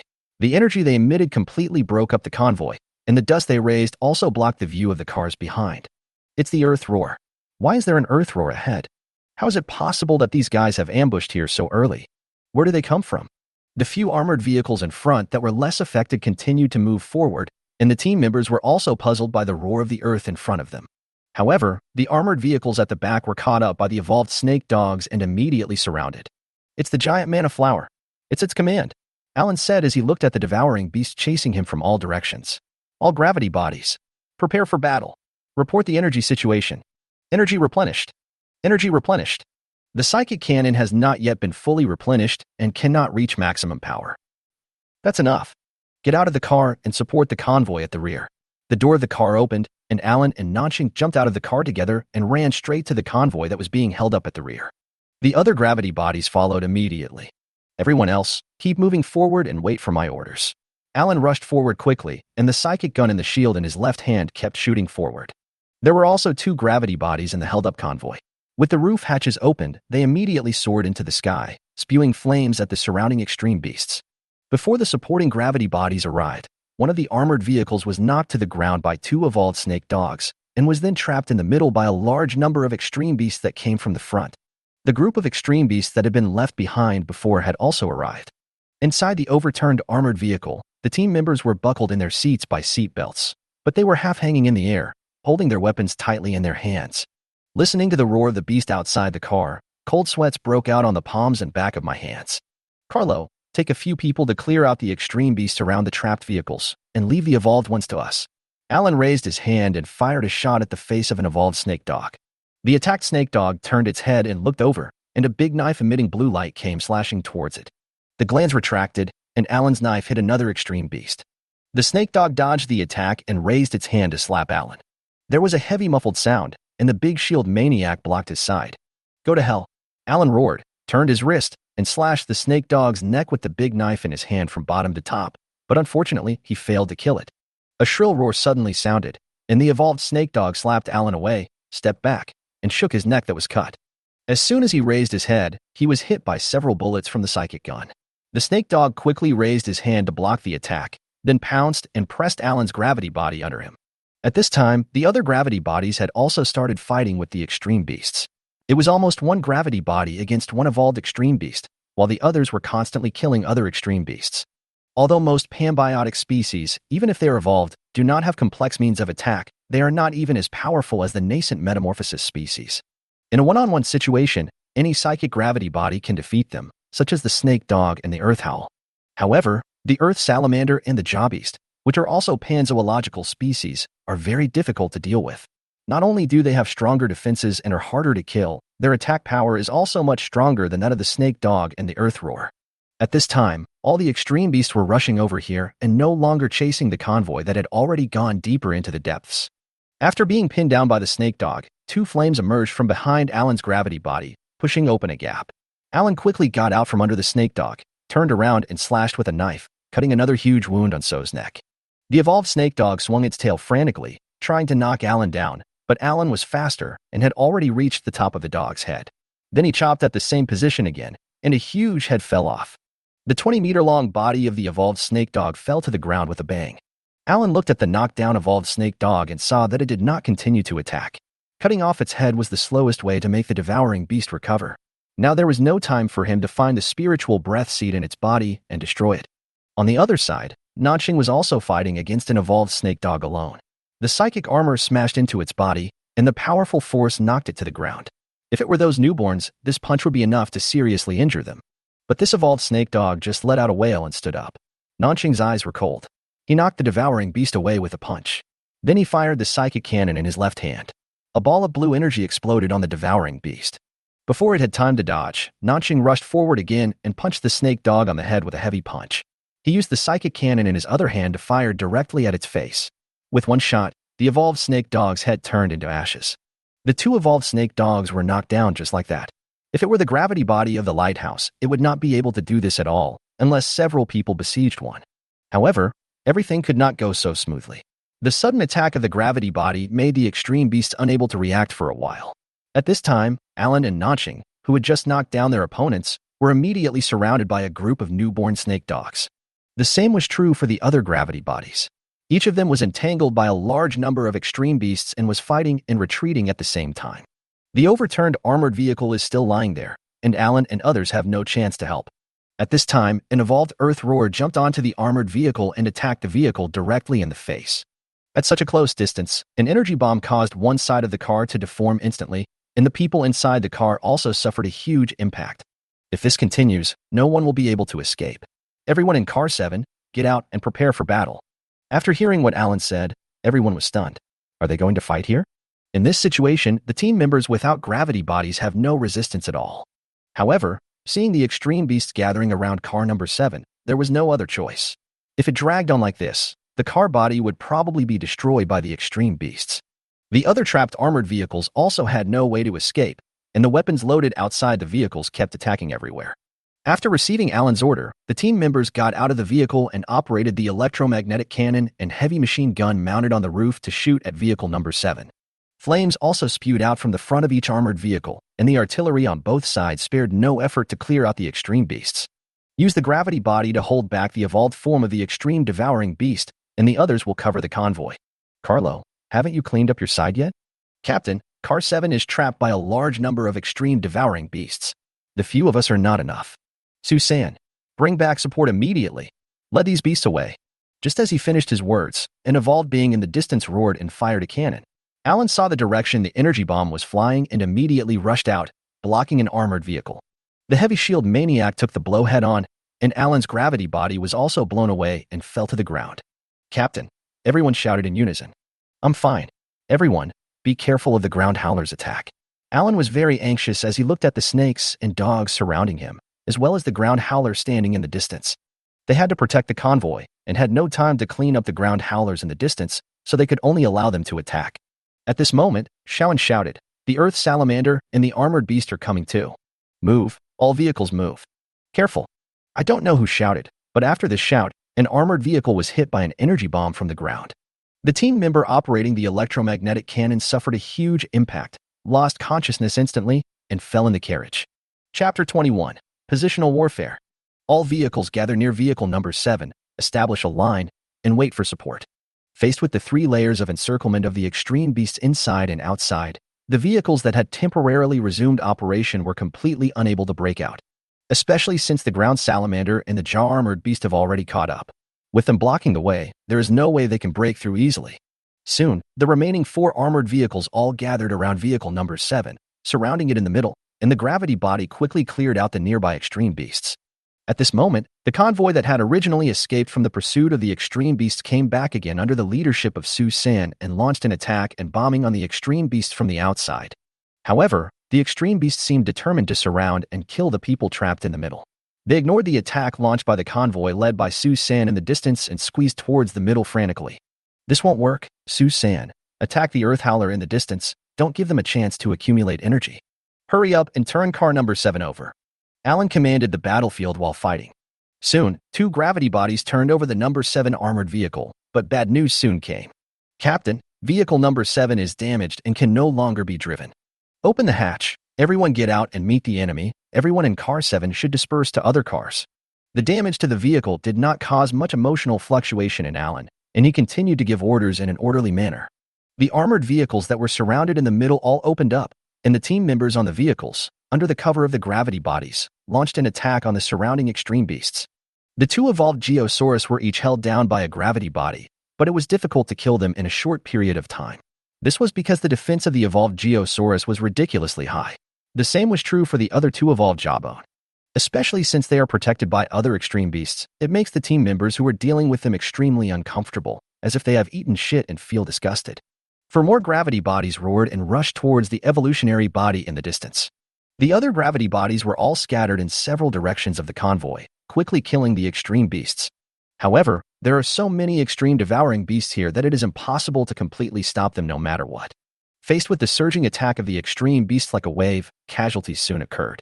In less than a minute, several soldiers fell to the ground under the attack of the extreme beast. Although the nascent Earth Roar group was harassed and attacked by the convoy led by Susan, many of them successfully accumulated energy. The energy balls spit out from all directions also caused considerable damage to the soldiers and disrupted their formation. Fortunately, the gravity bodies and armored vehicles blocked a lot of attacks. Captain, the evolved body has fallen, shouted a gravity body team member named Gal, who was Carlo's subordinate. Me too. And me. Damn, this thing is hard to beat. Almost at the same time, the 3 evolved forms of Earth Roar were all dealt with. Hearing this, Alan said, "Come back immediately for support. Mike, how about you?" Captain, wait a moment. Mike was operating the gravity body and the evolved body Earth Roar in a fierce battle. When he had time to reply, he was almost hit by a cannon from Earth Roar. We won't be able to hold out for more than a few minutes at this rate. Nanxing said to Alan, even without the Earth Roars of those evolved creatures, we won't be able to escape, unless... Nanxing stopped talking here. Alan knew what she meant. As long as they abandon the team members in these cars, they might be able to fight their way out by driving the gravity bodies.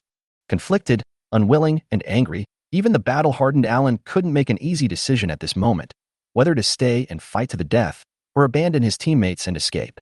He failed to stop Cal's evolution and was unable to lead his teammates away safely. Now he might even abandon his teammates in order to survive. If he really did this, how could he still be called the leader of the serious hunting group? Without answering Nanqing's words, Alan cut off the head of a snake dog with a knife. The jet behind him suddenly ignited, and he rushed towards an evolved ground salamander. Stand back and support the convoy. Your gravity body is not suitable for close combat, so leave this guy to me. The heavy shield maniac knocked away the evolved salamander and said in a low voice to the gravity body team members behind him. Yes, Captain. Looking at the evolved geochelone crawling up, Alan's anger reached its peak.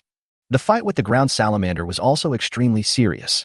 If you want to kill the ground salamander as quickly as possible, the most effective way is to trick it into extending its mouthparts. To achieve this, close combat is necessary, which is why Alan asked the gravity body team member to leave. Manipulating the gravity body, Alan kept attacking the evolved salamander in front of it. Finally, when Alan approached its mouth once, it suddenly opened its mouth. A wriggling blood-red mouthpart extended from the mouth of the salamander, and its mouth was open like a python. It not only had eyes, but also 2 rows of sharp fangs. Just as it was about to bite Alan's gravity body, the jet behind the gravity body was instantly activated. Alan flew to the upper end of the mouthparts and chopped down heavily with the psychic sword, fiercely cutting off the mouthparts extended by the ground salamander. At the same time, the psychic guns in the middle of the big shield maniacs continued to attack the mouthparts. Looking at the evolved salamander lying on the ground and screaming, Alan wanted to find the spiritual breath seed in its body and destroy it, sending this beast to hell once and for all.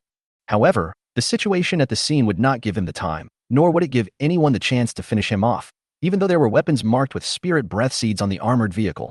Alan quickly turned around and rushed towards the other evolved salamander. Only by getting rid of these evolved beasts can the gravity body focus on protecting the convoy, and now there are only 3 left.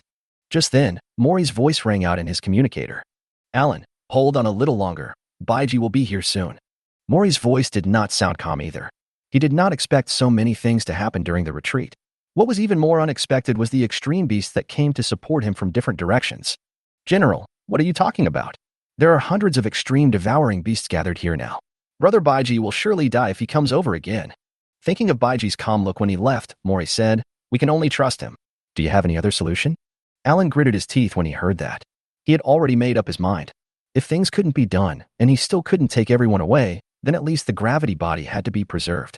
This is the latest development, a psychic gravity body that utilizes the energy of blue and white crystal. There must be no loss. But now Baiji is almost here. Isn't this just causing more trouble? What on earth does the general want to do? Looking around, there were densely packed extreme beasts everywhere. Alan took a quick glance and saw at least 400 or 500 of them. What can Baiji do when he comes? Let the extreme devouring beast have a good meal? Although Alan had seen Baiji wearing the flame dragon armor, he didn't think he could handle hundreds of extreme beasts. And these hundreds of beasts are not all rubbish like snake dogs and earth roars. There are also armored beasts and ground salamanders. We'll be there soon, Mori said to Alan while looking at Baiji's location. Hearing this, Alan was at a loss. If Baiji really had that ability, he would only be thankful. Everyone attack with all your might. Support has arrived. Get ready to charge out. Alan gave the order without saying a word. The matter is done. Besides, there is no other way but to trust Baiji. Support? Where does the support come from? Nanqing asked. Who are the troops coming here at this time? Could it be the hunting group of Jingmu Yuan? Not only Nanqing, but everyone else was curious as well. However, the battle was so intense now that they couldn't care less. No matter who comes, as long as they provide support, it's fine. The outskirts of Dead Cloud Mountain were all covered with volcanic ash. Baiji drove his motorcycle at the fastest speed. At this position, Baiji could even see the lava on the Dead Cloud Mountain in the distance. If he was not in a hurry to support Alan, he would definitely get closer to take a good look at the scenery of the volcano. Chapter 22 Best MT Monster Attractor. Baiji, what are you going to do? Mori asked. In fact, he was not sure whether Baiji could rescue Alan and the others under such circumstances. But as long as there was hope, he, like Alan, did not want to abandon anyone. Even if it was a corpse, he would not leave it there if he could bring it back. Lure away the extreme beasts? This is not difficult. Just watch them later. Baiji looked at the large group of extreme beasts following behind him and said very confidently. Not long ago, Baiji learned from the command room that these extreme beasts should have received orders from the Mana Flower to hunt down Alan and his group. So, Baiji immediately retracted the energy magnetic field of the Fire Shadow Stone. Because the five elements bloodline had not yet fully adapted, Baiji's rich life essence still exuded a strong smell even when it was in a stable state, and was completely exposed under the eyes of the extreme beast. As he expected, the extreme beasts that were originally attracted by the motorcycle suddenly became more violent, and many extreme beasts in the distance also chased towards him. Along the way, there were hundreds of devouring beasts following him. If this were in a game, he would definitely be the best MT, attracting hatred, and a master at attracting monsters. It seems that my life essence is really attractive to these beasts. It can even make them ignore the instructions of the giant mana flower. They are indeed some brainless guys. Mori was very dissatisfied with Baiji's answer, but he couldn't say much. If this guy is unhappy, he will just walk away, which would be so embarrassing. In the command room, the images on the screen were no longer just the images transmitted back by the detector on the other side of the canyon. No matter how the poisonous dragon evolved, it was not the most important thing at the moment. At this moment, several images appeared in front of my eyes at the same time and kept switching. They were all transmitted back by the recorders on the gravity body and the armored vehicle. Mori, Rue, Qing Dai and others who witnessed the whole process didn't dare to breathe, for fear of disturbing the battle of Alan and others. Amid the scenes of continuous artillery fire, soldiers kept falling down, and the devouring beasts were harvesting the lives of the team members despite the attacks from the convoy. Fortunately, just as the hunting team had no time to destroy the soul breath seeds of the extreme beast also had no time to absorb the life essence of the team members. Often, as soon as one person is knocked down, several people will attack him. Moreover, with the cover of nearly 20 gravity bodies, the devouring beasts could not rush into the convoy's defense circle on a large scale. The gravity bodies were still able to handle these newborn snake dogs with ease. No matter how many there are, they cannot rush up at the same time. After all, the combat space is limited, and most of the extreme beasts are squeezed at the back and cannot do anything. The snake dogs, which had the largest number, were the beasts that fell the most. Compared to the salamanders and armored beasts, which had strong defenses but were fewer in number, the team members were very smart and tried to avoid their attacks. As long as the salamander and the jaw-armored beast rush over, they will be immediately taken care of by the gravity body. And more of them were squeezed on the periphery of the group of extreme beasts. There was no way around it, because they were slow and not flexible enough. By now, snakes and dogs have fallen down in large numbers around the convoy. However, if the fight continues like this, and the energy of the serious hunting group is completely exhausted and they regenerate and revive, it will be a big trouble. Just when everyone was getting anxious, they heard Alan's words, "Support is coming."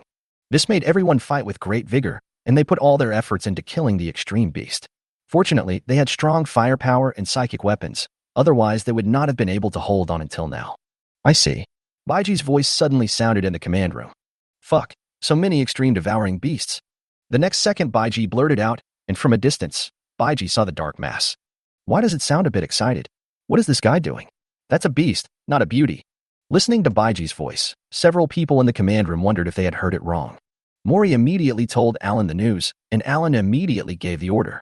Susan, support has arrived, cooperate with his actions. The rest of you get back in the car immediately and use the gravity body to provide cover. Prepare to break out. Susan, who was leading his men to attack and harass the group of devouring beasts from a distance, was a little confused when he heard Alan's order. Cooperate with him? Who? Support? Why use him? Baiji, your communication has been connected to Alan. Mole reminded, fearing that this somewhat unreliable guy would forget. New.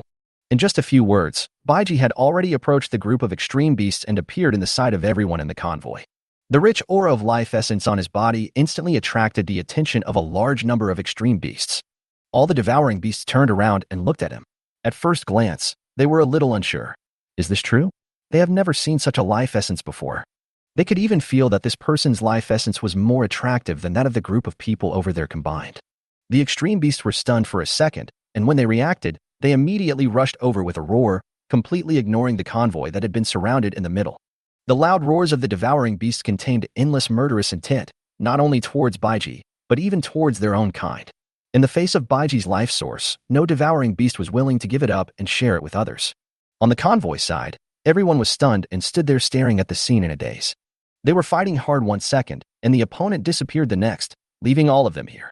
When they first saw Baiji riding a motorcycle and rushing over, the team members were in despair. Support? Just one person? And you rushed over like a reckless man. What are you doing? Are you going to die? Are you afraid that the extreme devouring beast won't be full? And why are there a large group of extreme beasts following you? Are you a devil? Who are you here to support? Even Alan was shocked when he saw it. The current situation was already difficult. Baiji brought more than 100 extreme devouring beasts here. He wanted them to die. But what happened next was completely beyond everyone's expectations, including those in the command room.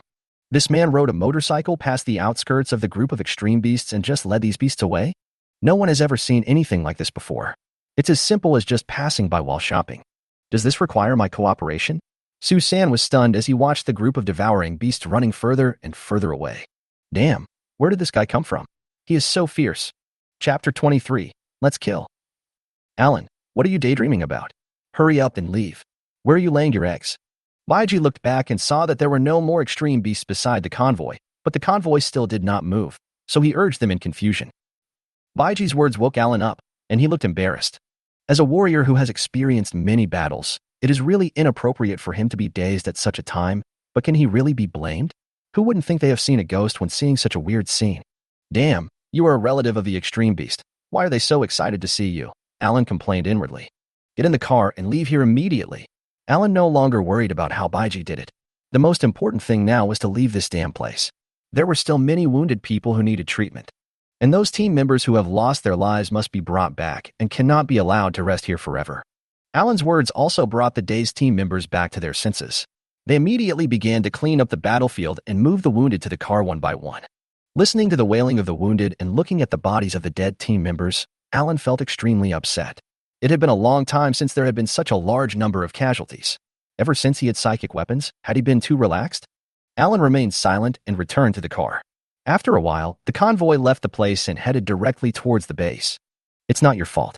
Suddenly, Nanxing touched Alan's gravity body and said, The evolution of cow must be stopped no matter what. We have already prepared for the current result, right? Alan turned to look at Nanxing, and after a few seconds he said, Are you comforting me? I guess so. After saying that, Nanxing returned to his cold look and turned his head to the side, leaving Alan with beautiful golden hair. At this moment, Mori's voice came over the communication. Alan, send out a detector and follow Baiji. After hearing Mori's words, Alan and Nanxing looked at each other. They had just forgotten that Baiji was still being chased by the extreme beast. The roof hatch opened, a probe quickly flew out, and control was handed over to the command room. Rue operated the detector and flew towards Baiji's location. Not long after the convoy left, the extreme beasts that had been knocked to the ground regenerated one after another, including the evolved ones. After resurrection, he found that the food was gone. Just as he was feeling depressed, the tentacles on his body suddenly lit up. It was a message from his own kind. Then they all chased in the direction of Baiji. The images captured by the detector were not only transmitted back to the command room, but also synchronized to the armored vehicle. Soon, a huge group of extreme beasts appeared in the picture. In front of them, a guy on a motorcycle kept looking back and provoking the extreme beast, even spitting at it. This guy is not only not afraid of death, but also very mean. Everyone was wondering whether this guy had a problem with his brain, or was just very strong and fearless. Baiji, don't go in that direction. There is a fully formed extreme devouring beast over there. Alan looked at the direction Baiji was heading, then looked at the map. Isn't that the other side of the canyon? Huh? Really? Baiji seemed to be too excited and didn't even have time to check the map. Who has ever walked hundreds of big dogs? If Baiji saw the images taken by the detector, he would definitely think that he looked like a dog, and a sheepdog at that. Then let's deal with them here. There are so many extreme devouring beasts, and I don't know how much our strength will be improved after absorbing all their blood. Baiji changed direction and rushed up a small hill not far away, talking to himself. After parking the motorcycle, Baiji quickly jumped off, turned around, and rushed towards the group of extreme beasts. He couldn't let the extreme beasts destroy his big treasure. Otherwise, he would have to run all the way back. Baiji, what are you doing? Alan yelled nervously.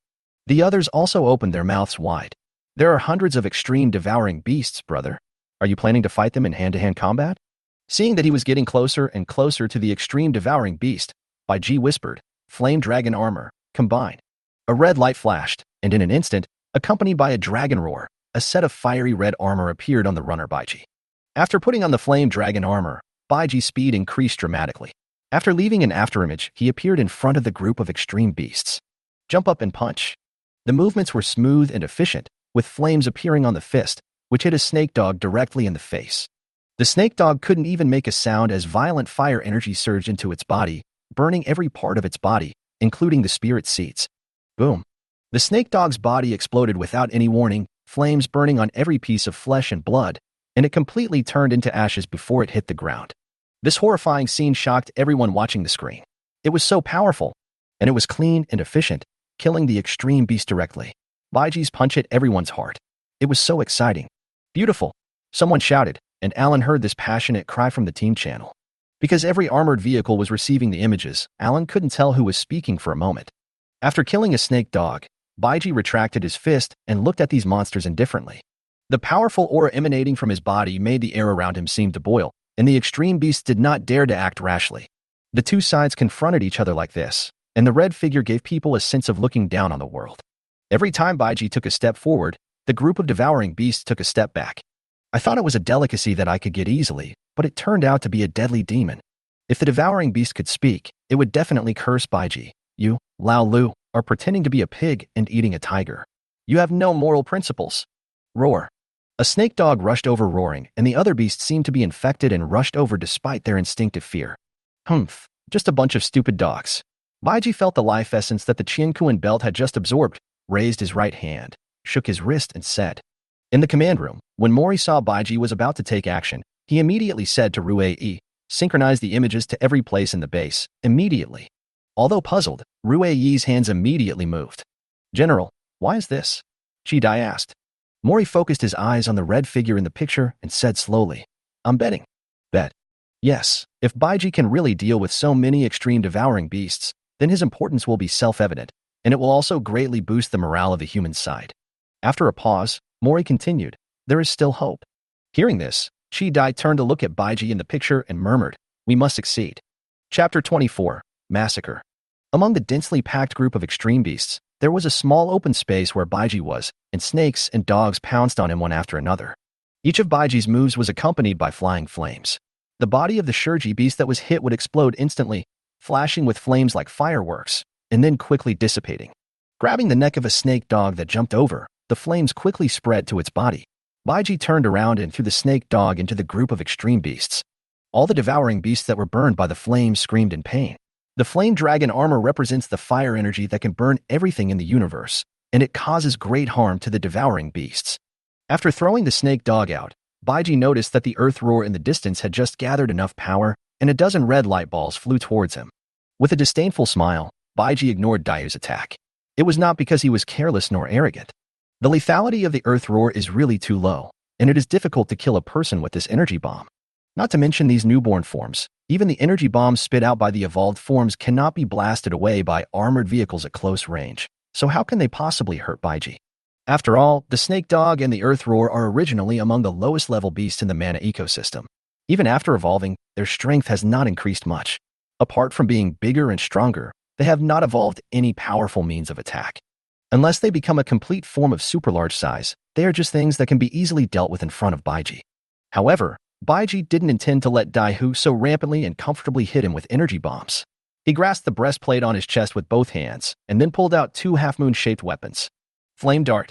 Baiji jumped into the air and threw out two flaming darts, which left two fiery red tails in the air like two meteors. Using the energy magnetic field of the armor to lock onto the soul seeds of the earth roars, the flaming darts spun at high speed and soon arrived in front of the group of earth roars. The sharp blade cut through the earth roar's skin, penetrated it instantly, and flew out from the other side. The spirit seed shattered directly in its body, and the earth roar fell down. The same situation continued to happen in the next few dozen seconds, and the ground roars died one after another. No matter how they fled and avoided, it was useless. The two flaming darts were like the god of death's scythe, reaping their lives everywhere. A minute passed, and the remaining salamanders were scattered and hiding in the group of snakes and dogs. The flame dart turned around and flew back to Baiji's chest and pierced into the breastplate. The Qianquan belt continued to absorb the life essence left between heaven and earth by the dead devouring beast. Baiji could feel the excitement coming from the boiling blood, which was a manifestation of the increasing blood concentration in the body. Baiji, who couldn't wait to know how much he could improve after killing these extreme beasts, decided not to play with them anymore and put his hand on the wheel on the right side of the Qianquan belt. After turning slightly, Baiji stretched out his hands forward as if holding a knife. A fiery red light flashed, and an extremely gorgeous weapon appeared, the flaming sword. The following battles became more intense, and the death of the extreme beasts became faster and faster. Baiji, wielding the flaming knife, was reaping the lives of the extreme beasts like the god of death. Surrounded in the middle, Baiji had to deal with the snakes and dogs rushing towards him from different directions. His feet kept moving, and the flaming knife in his hand kept waving flames, faster and faster. The devouring beasts were constantly struck and flew into the air. Their bodies, still flaming, dissipated in the air before they could even hit the ground. Gradually, after images of Baiji's movements appeared, and several fiery red figures suddenly appeared in the field. Flame dance. Within half a minute, nearly 100 extreme beasts died at Baiji's hands and disappeared forever between heaven and earth. As Baiji slashed with his sword from behind, several fiery red afterimages instantly disappeared. Baiji looked at the remaining hundreds of extreme beasts and frowned. It seems like there is no end to it. Why does it feel like there are more than at the beginning? Baiji, can you continue? At this time, Mori suddenly asked. While killing the extreme beast Baiji, he said, "What's wrong? Is there something wrong? All the devouring beasts that were knocked down by Alan and his team have regenerated. There are 10 evolved forms among them. Be careful." Hearing this, Baiji immediately understood. No wonder there were more and more of them the more they killed. It turned out that there were new ones. He thought he had seen a ghost.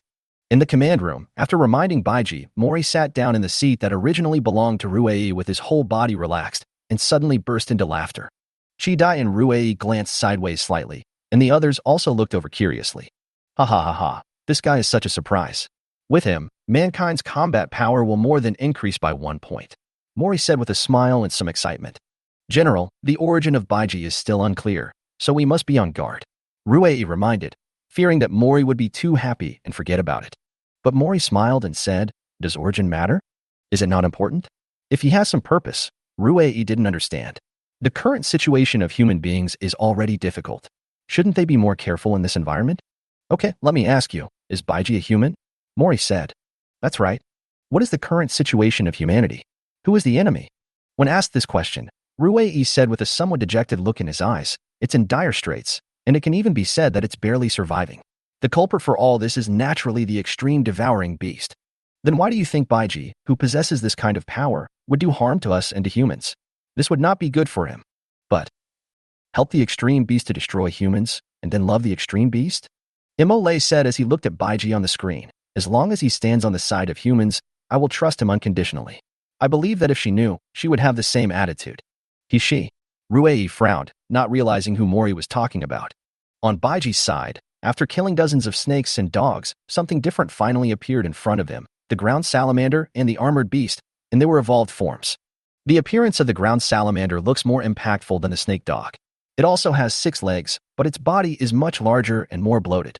It is full of power, and its hard skin provides it with a defense far superior to that of the snake dog. The jaw beast is different from the ground beast. Its appearance and body shape are more like a snake or dog, but the black scales on its body show its difference. But in front of Baiji, as long as it is not a complete form, how much difference can it make? Baiji leaned forward slightly, holding the flaming knife tightly at his sides with both hands, and appeared above the evolved earth salamander in a flash. The flaming knife chopped down vertically, and the blade instantly broke through its skin, and the sound of burning flesh was heard. The salamander was split into 2 before it could do anything, and the spiritual seed in its body was exposed. A clear crack appeared on it, but it did not break immediately, which was enough to show how fast Baiji's knife was. That's all. I really shouldn't have expected anything from the pambiotic species. It makes a crisp sound when you chop it. As soon as Baiji finished speaking, the spiritual seed shattered. Several snakes and dogs pounced over from Baiji, some with bloody mouths wide open, and others waving their hands to try to slap Baiji away. A light flashed in the blue eyes of the flame dragon armor. Baiji quickly stepped back and turned around, slashing horizontally with the flaming sword. The flame drew a crescent in the air, and the several snakes and dogs that pounced on him were instantly cut in half and burned to ashes in the next second. Without stopping, Baiji once again brandished the flaming sword and rushed into the group of extreme beasts. End of chapter 25. The sun has gradually set, and the afterglow of the sunset shines over the horizon, reflecting on the fiery red flame dragon armor, tinging it with a hint of sacred gold. This figure gives people an invincible feeling, like a god of war. In less than a few minutes, most of the extreme beasts were killed or injured, leaving only about 200.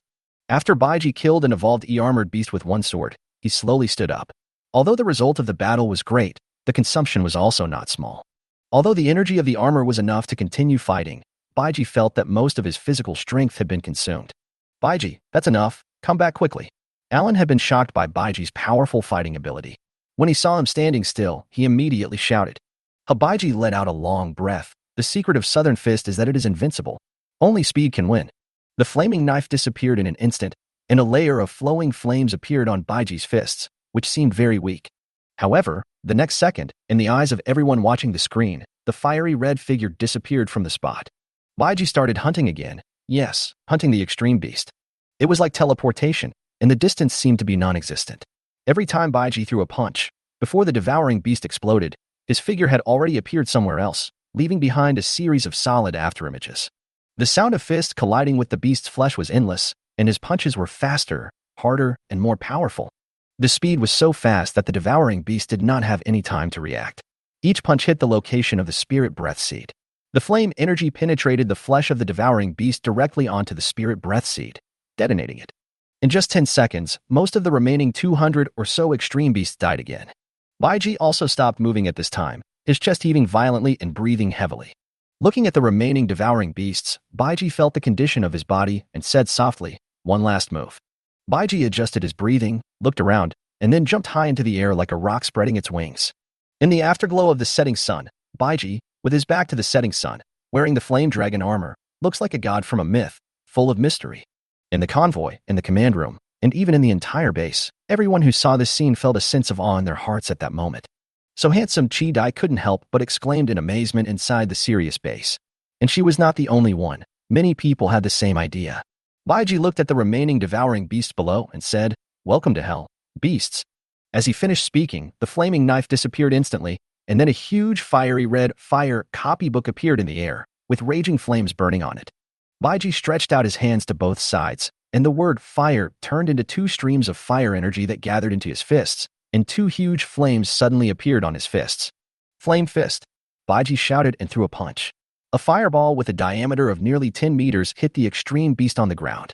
It wasn't over yet. Another punch followed, and two huge fireballs fell to the ground one after another, and a deafening explosion resounded through the sky. The heat wave surged, flames spread to the body of the extreme beast, and intense heat swept across the earth. Under such an attack, only a few of the extreme beasts that were farther away escaped in the first moment. They moved their 6 legs back and forth frantically and left without looking back. Baiji fell to the ground, looked at the charred land due to the explosion, and said with a wry smile, "I didn't expect that in this world, the power of armor could be so strong." Baiji estimated that the flaming fist he had just used would have caused considerable damage to the fully formed devouring beast. However, Baiji actually had no idea how strong he was. Although he had killed hundreds of extreme beasts, they were only newborns, and of the pambiotic species at that. Even the few evolved forms had released olfactory mist when protecting Hua Wang before, and their own defenses were not in the best condition, which made it difficult for Baiji to accurately estimate his own strength. After the battle, Baiji stayed there for a while, waiting for the Qiankuan belt to absorb the life essence floating around. After a while, the Tai Chi formation in the middle of the Qiankuan belt stopped rotating. Baiji looked at the sky again and decided it was time to go back. With a light leap, Baiji appeared on the hill where the motorcycle was parked. Looking at the motorcycle, Baiji suddenly remembered something and quickly checked the information in the Tiandao evolver. At this time, the probe also flew in front of Baiji, taking close-up photos of this mysterious armor. Suddenly, the armor disappeared, and what appeared on the screen was Baiji's face with a somewhat obscene smile, which made everyone in front of the screen speechless. The armor just now looked mysterious and reliable, but why did the real person look like this when he was revealed? The contrast is so big. The reason why he laughed so carelessly was because Baiji found out after checking the message. After today's battle, the concentration of his fire attribute blood has increased to 67%. In just one day, it has increased by 7%. Although it is impossible for him to kill hundreds of extreme beasts every day, the thing that the world is most lacking in right now is probably the extreme beasts. As long as I work harder, at this rate, the evolution of the flame dragon armor is just around the corner. In addition to this reason, what made Baiji even more happy was that he found the information he was looking for just now. When his blood concentration reaches 80%, he can summon the flame dragon armor's flying vehicle, the flame dragon horse. This is a magical weapon that can travel through the universe. Baiji wishes he had a few hundred more extreme beasts to kill and improve his bloodline. "Brother Baiji, come back quickly when you're done.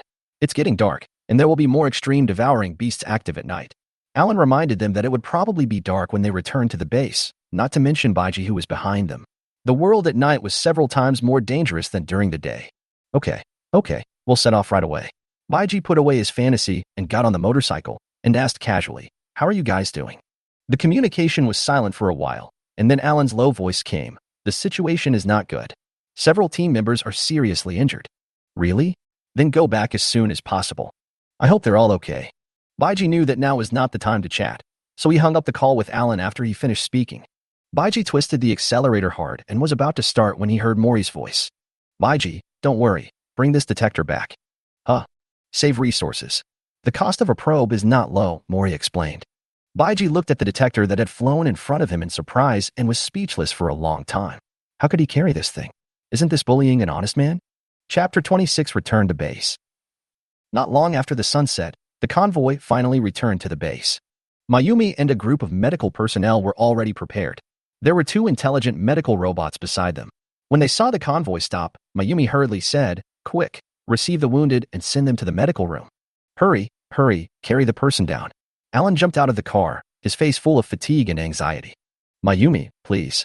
Alan rushed to Mayumi and begged. "Don't worry, we will do our best," Mayumi said and called on others to start the rescue. Alan watched the injured team members being sent to the medical room one by one and sighed heavily. At this time, Nanqing walked to his side and said, "Let's go.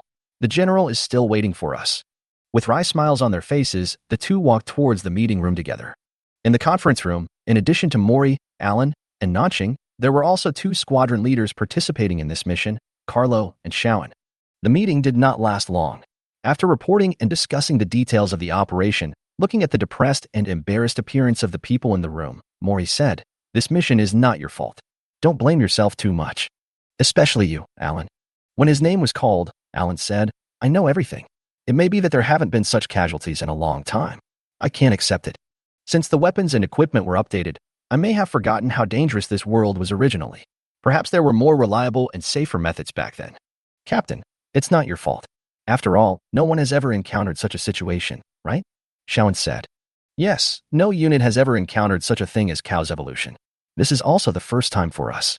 Besides, we didn't expect it at the beginning, so we couldn't make targeted preparations and we had no experience at all," said Carlo. Mori watched Alan begin to take the blame on himself again, slammed the table and said, "Okay, let's reflect on it later. Now let's talk about what to do next. You all know what the appearance of the giant manna flower means. This is a time bomb that could threaten Jingmu Yuan at any time. No matter what the cost, it must be eradicated." The people in the room looked at each other and remained silent. Mori didn't say anything when he saw this. It's easy to say that dealing with the giant manna flower, but can they really do it? "General, can't we ask for support? For example, from the leader?" Shaolin put forward his opinion. Hearing this, Carlo looked at Mori expectantly. If he was the leader, he might really have a way to deal with the giant manna flower. However, not only Mori, but even Alan shook his head silently. Only Nanqing remained calm. "No, the leader." Before Alan finished speaking, Mori took over the conversation. "You have only heard some things about the leader." Carlo and Shawan nodded. "The leader is indeed very strong, but this strength does not come without a price," Mori said. The 2 looked at Mori in confusion, waiting for his next words. In short, it's okay for the leader to take action occasionally, but if he wants to deal with a giant manna flower, the price will be too high. Mori became serious when he said this. Besides, if we want to deal with a giant manna flower, we have to face an entire ecologically dense area. No one can predict what will happen then. Don't even mention whether our request will be approved by our hometown. Even if the leader decides to take action, we have to stop her." After hearing this, the 2 knew that this method would not work, so they became worried again. "General, regarding the replenishment of personnel," Alan asked. In addition to the injured team members, nearly 20 soldiers were sacrificed in this operation, which can be said to be a heavy loss. Each squadron is configured with 35 people and now no squadron is full. Replenish them from the reserve team members. Also, you have to go back to the headquarters base in person after a while. Mori said, looking at Shawan and Carlo, "You go out first, clean up, and have a good rest. If nothing unexpected happens, there will be no more missions in the near future." The 2 men stood up, knowing that the following topic was not something they could listen to, so they said goodbye and left quickly. "General, is there something going on at the headquarters? Is there a mission?" Alan asked after the 2 men went out. Mori took out a document from under the table and handed it to Alan, who took it and took a look. This is a piece of information about Baiji and his flame dragon armor. Upon closer inspection, it was transmitted from his hometown. "General, what does this mean? Does the leader already know?" "Nonsense. Do you think we can leave Baiji's affairs unreported? If he were an ordinary person, it would be fine, but the powerful strength and mysterious armor he possesses must be reported anyway." "What did the leader say?" Mori rolled his eyes at Alan and said, "Can't you see for yourself?" Alan reacted and flipped open the document in his hand. It was very thin, and he finished reading it quickly. "What the old family means is to let Baiji stay with us temporarily, observe him for a while, And make sure he has no other intentions before taking him to see the leader. Mori nodded. That's right. Although Baiji's credibility has increased a lot after what happened today, you know how important my hometown is. It's not too much to be 10 times more cautious. Alan also agreed with this and then asked, then what do you want me to do when I go back? Escort Buck and collect a batch of new equipment. If possible, find a way to get Baiji to cooperate more in the research of armor. Buck will return to his hometown with you when the time comes. The facilities and manpower there will be more conducive to the development of new gravity bodies. That's what Buck meant. After listening to this, Alan didn't care about anything else, but asked, I'll think of a way? General, you are making things difficult for me. Brother Baiji is willing to cooperate once, and I already owe him a big favor. What's more, he saved us today. I think that red armor must have some secrets. It's unlikely that they would let us study it casually. Anyway, I don't feel comfortable asking for this. Mori smiled and said, don't worry, Baiji has already promised Buck, but according to the requirements of the headquarters, he may need to cooperate a few more times in the future. Buck was embarrassed to ask, so he asked you to come. Hearing this, Alan was speechless. It seems that you were too embarrassed to say it, but I am thick-skinned. Even Nan Xing, who was usually aloof, curled up his lips after hearing this. Okay, I'll try. Chapter 27 by Uekue. Master Lie. At the same time, in an underground base nearly 1,000 kilometers away, a woman with short white hair was watching the video file she had just received. The picture above is of Baiji wearing the flame dragon armor and fighting against the devouring beast. And this white-haired woman is the leader of the entire ground base, by Uekue. Boss, this guy is so powerful, he killed so many extreme beasts with just one move. Beside her, a cute little girl opened her mouth in surprise and pointed at the screen with one hand. The scene in question is exactly the part where Baiji uses his flaming fist for the last time. It doesn't look like a gravity body, and it's also very strange that the armor just appeared out of thin air. Such armor. Uekue stared at the screen without blinking, not knowing what he was thinking. I think it's most likely a transformation from a devouring beast. How could a human possess such power? It's unscientific. Fatty, have you ever seen a beast that can transform into a human? You ugly bastard, are you looking for death? Behind Uekue, a fat bald man and a masked guy started arguing. Enough, you two, all you do is quarrel all day long. Why don't you do something practical? A very beautiful woman with long hair next to them scolded. Tisk. They both turned their heads away at the same time and stopped talking. At this time, Uekue said, I will take care of this matter. You go and rest first. Everyone has consumed a lot of energy these days. Okay, boss. The boss is the best. The little girl next to her immediately turned around and clapped her hands to celebrate. Boss, we'll leave first, said the fat man, patting his belly. I'm so tired. Dealing with those manna flowers every day. I feel like I'm too full of blood red pigment, said the masked man. Tisk, you're a piece of trash. What did you say? Fatty. Bang. Ouch ×2. Sui Xing, please be gentle. The two men said with resentment on their faces, covering their buttocks. The long-haired woman called Broken Star glared at them, turned around and said, but boss, the mana flower has been evolving frequently recently, and more than one new vortex has appeared. I'm afraid. Well, the mana of this continent is about to evolve. Uekue said this very calmly. But the others were shocked when they heard it. Mana is going to evolve? When? The fat man exclaimed first, not caring whether his butt hurt from being kicked just now. Shanda, keep your voice down. You're scaring me to death. The little girl covered her ears and said in an angry tone, Boss, if mana evolves, then the extreme beast will be. Uekue turned around and said, it will become more difficult to deal with, and new species will be born. As he said this, he walked to the sofa, picked up a mink coat, put it on, and opened the room. I have something else to do, let's talk later. In the room, the few people who stayed looked at each other, and finally the little girl took the lead and said, go and have a rest, don't disturb me playing games. As he spoke, he sat on the nuclear bomb beside him and started playing the game. Xiaodou, with your skills, if I were you, I would have given up long ago. What did you say? I'm so mad. Xiaodou put down the game controller, grabbed a book on the table and ran around the room after Shanda. Hey, that's the boss's book. While they were playing around here, Uekue came deep into the base, where the facilities looked much more advanced. After many identity verifications, I entered a room. There was almost no extra equipment in the bright room, only a huge cylindrical machine standing in the middle of the room. Under the machine was a bald man wearing a transparent helmet-like object on his head, with several connectors of unknown function connecting him to the machine. As if he had sensed Uekue's arrival, the man slowly opened his eyes. You're here. Well, did you find anything? The man did not answer in a hurry. He raised his hands and slowly took off the instrument on his head. He stood up and said, no, I can't figure out any information at all. It seems that everything related to him has become blurred. Hearing this, Baiji also showed a rare look of surprise. This kind of thing has never happened before. Master Lai, are you sure you are not mistaken?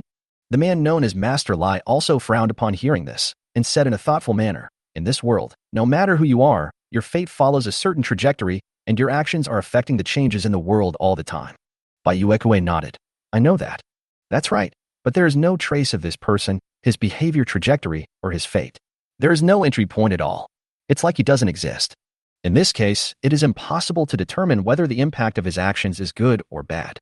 After that, both of them were silent. After a while, Baiji said, perhaps we can try to contact him first. Humans didn't survive until now by predicting the future, right? Master Lai smiled and said, that's how it should be. This calculation was not discovered? No. That's good, Baiji said. By the way, I'll trouble you with the matter of the evolvers I mentioned before. I'll be very busy in the next few days and won't be able to spare the time. Do you really want to restart that project? Baiji nodded firmly. There is no time. The mana ecosystem will evolve soon, if humans can't keep up. Upon hearing this, Master Lai said with a wry smile, without you, it would be difficult for me to make any progress. After all, this is led by you. Don't worry, it's just some tidying up. I'll take care of the rest when I get back. Having said that, Baiji suddenly remembered something. He walked to the wall of the room and pressed a button. The wall opened and an operating table appeared. After a quick operation, she pointed at the thing that appeared on it and said, this Baiji, the data sent back by Helen shows that his physical data in all aspects is about 5 times that of an ordinary person. Perhaps we can get some inspiration from him. 5 times? This is already more exaggerated than the original genetic evolution potion, and it's even similar to the initial stage evolvers we know about from ancient history. Master Lai walked over in surprise and looked at the data above. Once the Sirius base confirms that he is okay, I will go and bring him here myself. After she finished speaking, she saw Master Lai looking at her with a strange expression. What are you doing? Master Lai looked at Baiji's data, then looked at the woman in front of him and said, excuse me for asking a question. You really don't have a son or something? After all, you are old. After hearing this, I understand. Master Lai, you must have drunk too much. Haha, this is just a joke. Look, you and her both have the surname Bai, and both have powerful powers and white hair. It's hard not to connect you two. Master Lai explained awkwardly and walked aside pretending to fiddle with something. I'll work first. You go ahead and do your work. Chapter 28. Solo in an ecologically dense area? At the Sirius hunting group base, less than an hour after the convoy returned, Baiji finally returned here. As soon as he drove the motorcycle into the armory, he saw Chi Dai waiting for him with her arms folded and a row of soldiers standing behind her. Oh, are you here to greet me? Baiji said as he jumped out of the car, untied the detector fixed on the back seat and handed it to a soldier who was running over. The great hero is back, so of course I have to come and pick him up in person. Chi Dai stepped forward and punched Baiji in the chest. Amazing. I'm stunned. Really? Is he handsome? Are you fascinated by him? Baiji said with a smile, tearing off his equipment and throwing it into Qingdai's hands. Very handsome. It fascinates me. Really? Your armor. Wait, where are the grenades? Chi Dai took the things and checked them, only to find that none of the 20 psychic grenades were missing. When did you use it? Baiji patted Qingdai on the shoulder and said, don't worry about these details. Stop talking nonsense and speak quickly. Well, on the way back, I blew up the extreme devouring beast for fun. Hearing this, Qingdai's eyes widened. Brother, you really know how to play.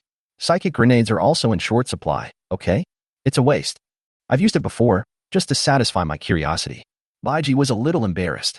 Who knew this thing would be so cool to explode?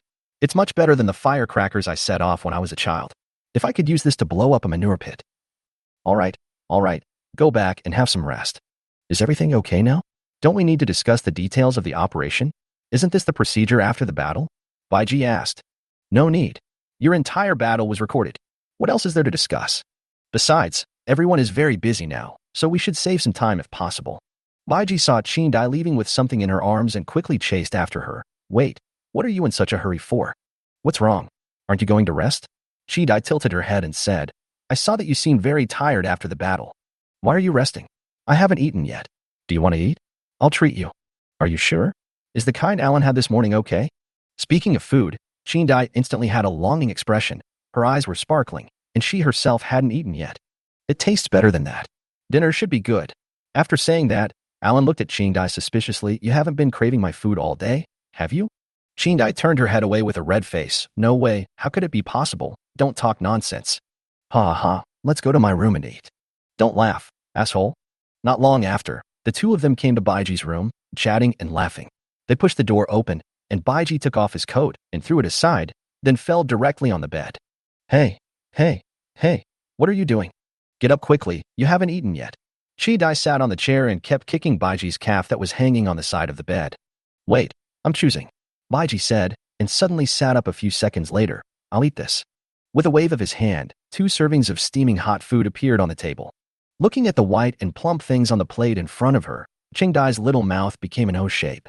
She was also curious about Baiji's method of creating food out of thin air. However, since I had seen it once in the morning, I didn't ask much even though I was curious. My attention was more focused on the food in front of me. After a while, he said, "Is this dumplings?" Well, pork and chives. A few more small plates and chopsticks appeared on the table. Vinegar and chili. Try it yourself and see which one you like. By the way, have you ever eaten dumplings? Chi-Dai shook her head like a rattle. No, I just saw it in historical documents. Yeah, how can we eat dumplings in this environment? Chi-Dai didn't even bother to drink or talk to Baiji, and quickly picked one up and put it in her mouth. Ah, hot. You slow down. No one is competing with you for it. Baiji said helplessly. So delicious. Try dipping it in vinegar. It's delicious too. The chili ones are delicious too. In just a few words, Chi-Dai had eaten several, but Baiji didn't touch anything.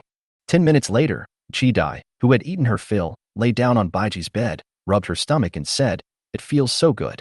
This life is worth it." Baiji cleaned up the things and looked at Chi-Dai. I say, "Is this okay for you? Lie on my bed. You are not greedy for my body, are you?" TSK. I don't care. What are you afraid of? Chi-Dai said indifferently and looked down on Baiji. Haha, you are really generous. Baiji rarely argued with Chi-Dai about how outrageous it was to lie in bed with a person of the opposite sex within a day of knowing each other. After sitting down, he asked, "Can you tell me about the Flower King? There are also giant manna flowers and ecologically dense areas." Chi-Dai blinked her eyes and raised her voice. Okay, no wonder you invited me to eat. So this is your idea. Do you still want to eat something delicious? If you do, just tell me.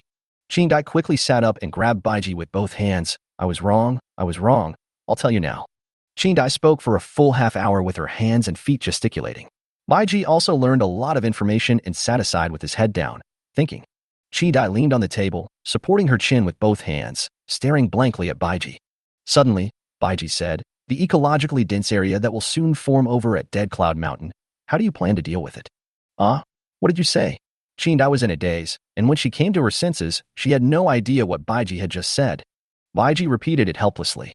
Hearing this, Chi-Dai also revealed a worried look. I don't know about this, but there will definitely be no action in the short term. Why?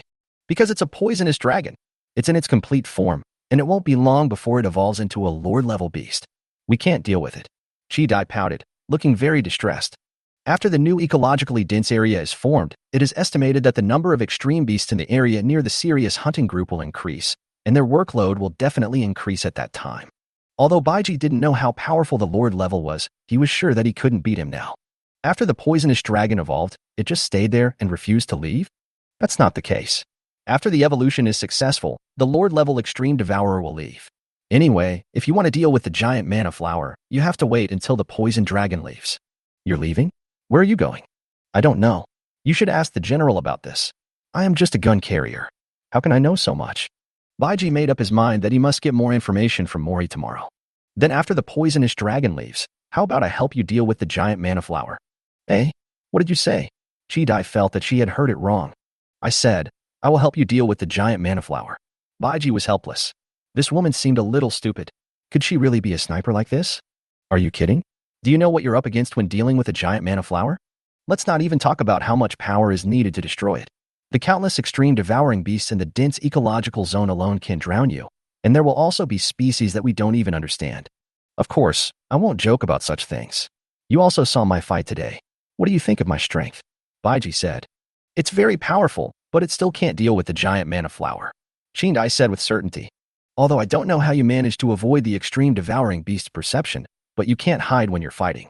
So even if you succeed in destroying the giant manna flower, how can you escape?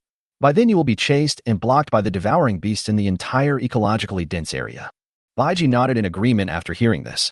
This was indeed a problem. Although he could use the energy magnetic field of the Naruto stone to cover up his own source aura that was only under normal circumstances. Once you start, the turbulent life essence will not be so easy to stabilize. Does that mean you have to fight your way out? After thinking about it, Baiji rejected this idea. It was too dangerous. Unless he could get the flame dragon cult, he would be able to fly by then, so there would be nothing to be afraid of. However, he had already proposed the idea of helping them destroy the giant mana flower. If it was as Baiji expected, the content of today's conversation would definitely be known to Mori. He just didn't believe that Mori would be able to hold back after knowing this. He believed that within a few days, or even tomorrow, Mori would take the initiative to ask about this matter.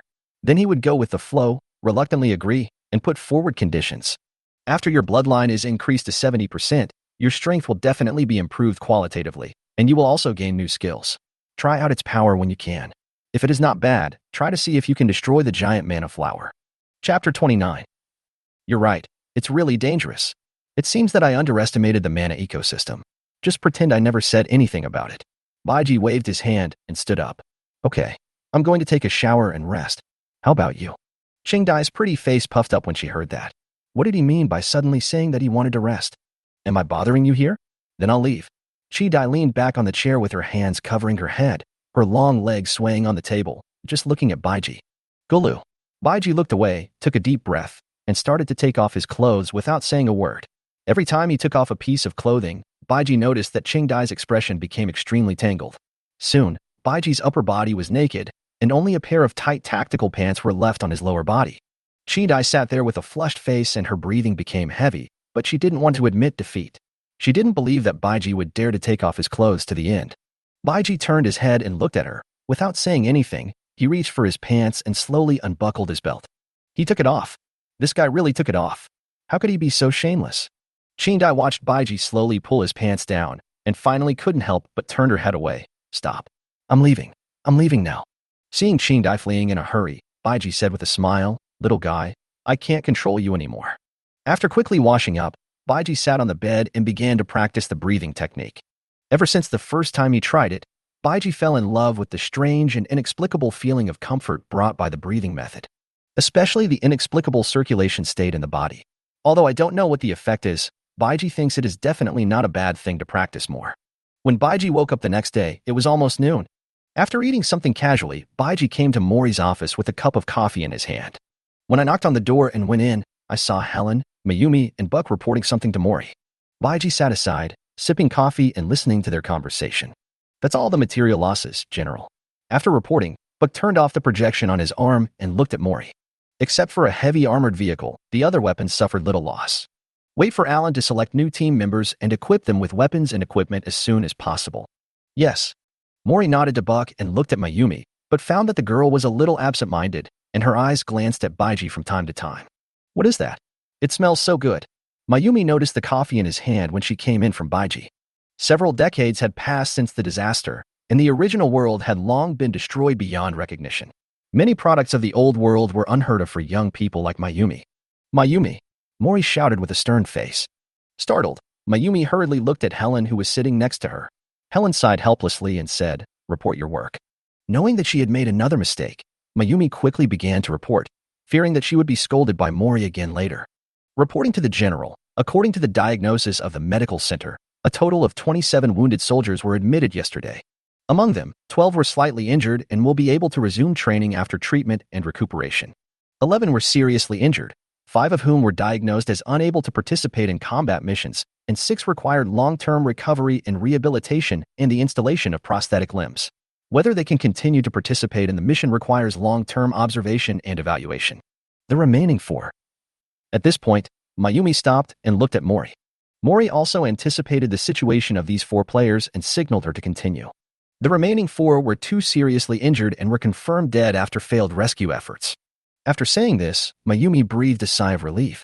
Mori was silent for a while and then said, The seriously injured will be sent to the headquarters base after their injuries stabilize. Detailed arrangements will be made there.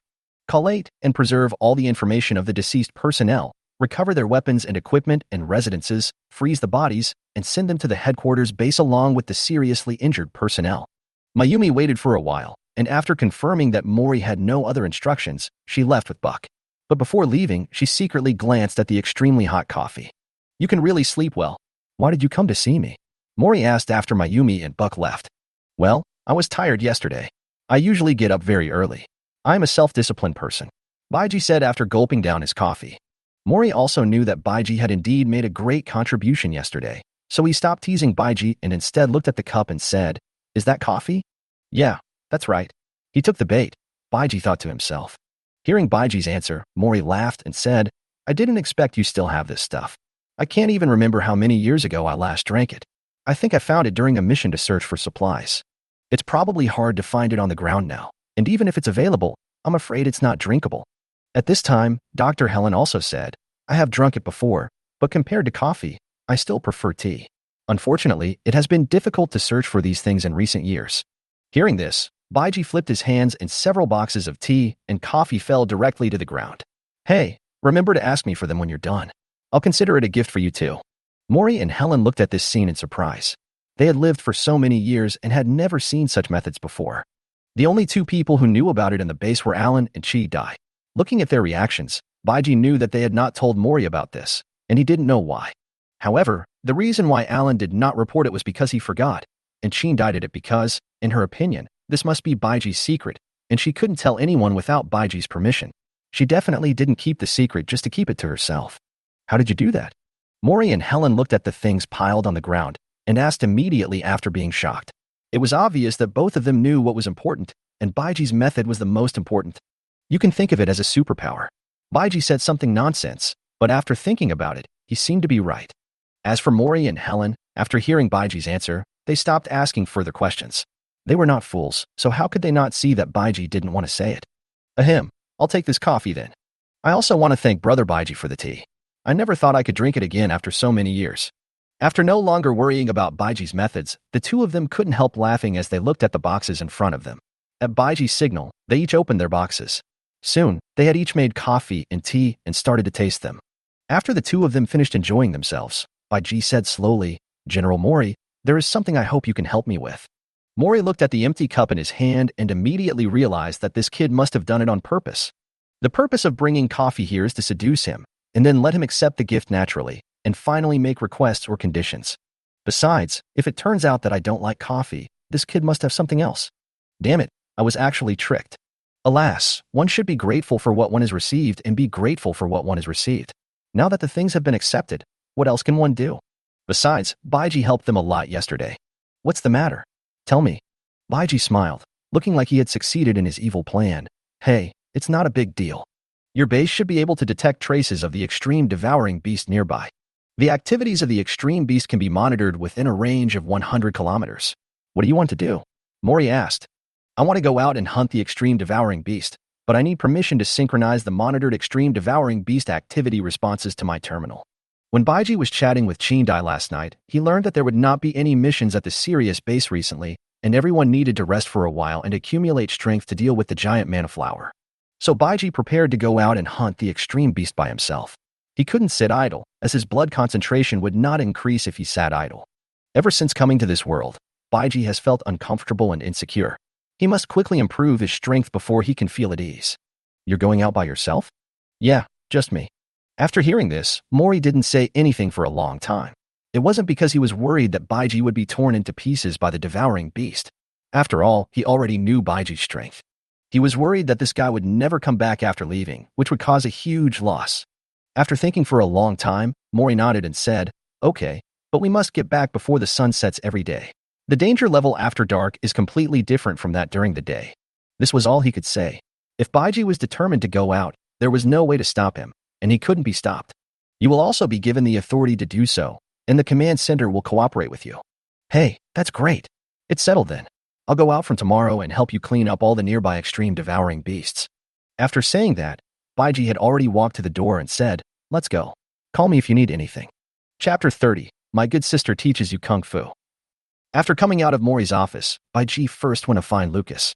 As the captain of a squadron, Baiji felt that he must have some work to do, so he went to him to practice combat skills. Who would have thought that everyone who saw him along the way, whether soldiers or staff, greeted him enthusiastically.